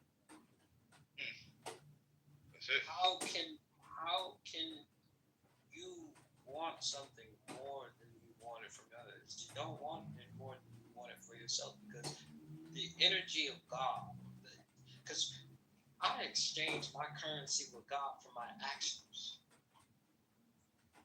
That's my currency. I don't need anybody's approval or an amen corner or a witness to take a stand for me, because God is ultimately analyzing, is this nigga real? Let me put this situation and see how far this nigga gonna get scared. Let me see. It's basically it's a training world, because God is me, and it's basically me facing my own delusions. And will I jump in, or will I actually seek truth and discipline myself? So a lot of times when I'm looking at it, it's like when you do unconditionally love God, when you try to love God, ultimately you're trying to love yourself. Because what does God require? Holiness. What is holiness? Separateness. Intimacy with God will cause you to look foreign to some people. And it's not loud. Love is not loud. It's actually very quiet. And it grows, but when it shows, it's there. It's never a guess. You ain't never gotta guess this person. Oh man, this person love me. It don't come to mind. Because then again, you become a child. Like, you know what I'm saying? So like unconditional love is totally different. And when you start to love somebody unconditionally, that means you want what's best for them, even if it ain't you. It requires love without possession. Yep. So you know how rare that is for people, because most people who say they got unconditional love, it's still conditional. Yeah, I'd say it doesn't exist. No, it exists, but it's very rare. It's very rare, but it does exist. I'm just saying, most people's even idea of love, they don't realize it's all on condition. Oh, if you do this, you do that for me. If you put out, if you sign a contract to stay with me, called marriage, you sign a fucking agreement to stay with me that if you want to leave, you gotta stay. Like, it's like, wait a minute, what? Imagine that, right? Imagine you hanging out with somebody. Let's just say y'all like to hang out. And you say, all right, look, I like to hang out with you so much, I need you to sign this contract, man. This contract? For what? Nah, this contract says you gotta hang out with me, even if you tired of hanging out, just so I can have a guarantee that you'll still hang out with me. All right, so even you'll sign this contract. That's what marriage is. What the fuck you gotta sign a contract? I'm saying, like, nobody thinks about it, but that's basically what you're saying. You're like, look, you agree that even if you want to leave, you're gonna stay. That's like, it doesn't make sense, but it's conditional. That's ownership. It's like I want to own you. Yes. I want to own part of you. Yeah, I want to guarantee. That you will not leave. And then they divorce anyway. So what's the point? What's the point? Like, y'all can have marriage besides formality. Y'all can make a marriage to yourselves without having to go. Like, ain't that what it's between? It's between two people, right? So why don't y'all make contracts to each other? But I'm just saying that's playing into the game, because you gotta go pay somebody that y'all make agreements with each other, and then have cake and all this other shit. So people come eat up your food. They don't give a damn. They gonna come eat your cake. Yeah, ritual. Eat your cake and clap for you and all this shit. Like, you paid $35,000. You wear a white dress when you're not a virgin. Yeah, that shit's hilarious. And because they don't understand. I'm just saying, that's what marriage, the white dress represents virginity. People don't even know. That's a whole nother topic. I'm just saying, to do all that shit just to get divorced 2 years later. So You know, I would have kept my virginity. I wish I would have. I said I wish I would have kept my virginity. I wasted it on the hoe. Right. Nah. And I want the curiosity might have killed you. Listen. When I was young, I truly, there was this one girl I fell in love with, and I only wanted to marry her. I swear to God. And I still think about it to this day, because, I love her, but I hope she's doing well if anything's going on. But I only wanted to marry her, and, like, the woman, like, I'm like, sex is for everything. That's the only woman that I really want to be with. And I'm like, I ain't really looking at nobody else, because I was in love, nigga. I'm talking about love. It was like, yeah, but I didn't know, and I think I could have kept it, but I don't think it was meant for me at the end of the day, because it's the way I thought about it. And at the time, I wasn't mature enough to understand a lot of shit that was going on. My naivety became Did you ever stand up? To stand out? No, did you ever stand back up? Yeah. Actually, You said you fell in love, so I'm just make sure you stood back up. Okay. Yeah. That's what's up. Because why everybody gotta fall? Y'all been just saying. These phrases we're using. Why you gotta fall? Well, it's kind of like slipping, I think. Not being I'm talking about just the phrases that they have. We fell for the illusion of love. You ain't fall for love, because love is one of the highest things. You can't fall. You gotta ascend to it. So you fell for the illusion of love. Or love. Deep care, intent. What's the definition of it? Because I feel like I want to talk about this. Separate. I think when you talk about love, you said what? It's separate. That's the problem. People say love. There's several definitions of it. So Yeah, the Greek side. Yeah, but even I'm just saying, even without going on what they system say, I'm saying it's different types. Like the love you have for your children, your family, it's not the same love as for your girlfriend, your wife, or the same love you have for someone that you do. Love that's called arrow, agape. You know what I'm saying? That's what I'm saying. Even without their titles, I'm saying most of this shit's conditional. So most people don't understand love. I got to do something. Right? True love is I love you. It don't matter, and I'm not looking for shit. In the capitalistic world that we in, they'll call you crazy. I want to say, but it does exist. You just have to find somebody. Evolve truly. I don't even like the word evolve. Truly aware, a truly elevated person. They may understand love because just when you find that love, it's not gonna be in another person. You can only find that love in yourself first. So if you're looking for that love in somebody else, you are going to spend years searching for it because you're looking in the wrong place.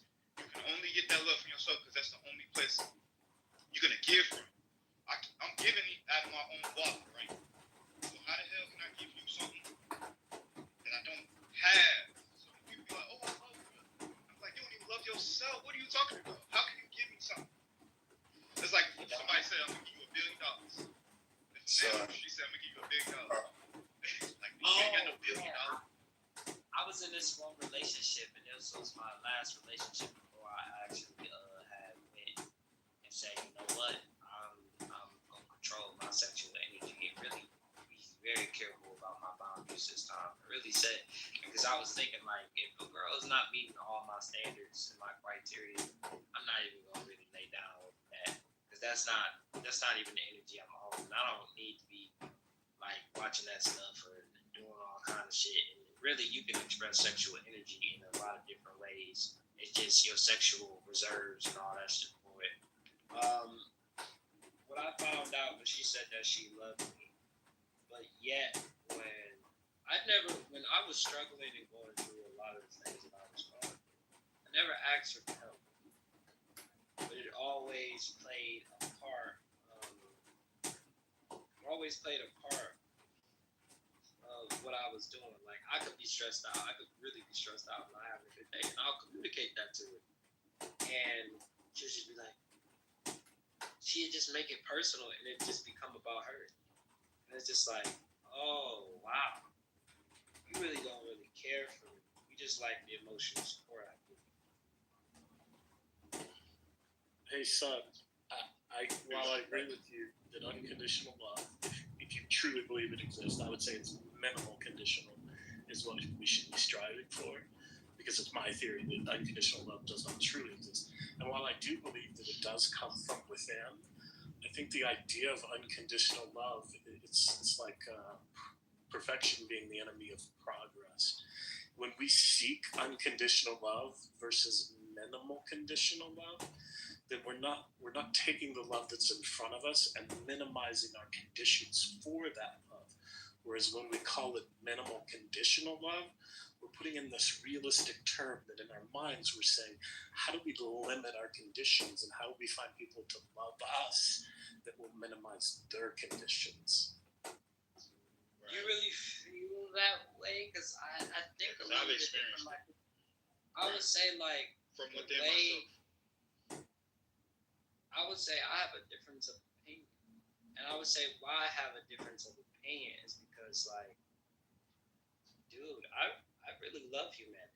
I love humanity for it all. But at the same time, like, I have a deep love, but then I have an understanding why I reject certain things.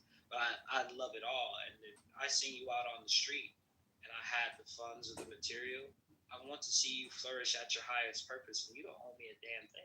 I don't want anything for you but goodness and love and hope that you get what you get. Like, I'm a coach to anyone, but I see a person as very destructive, very chaotic.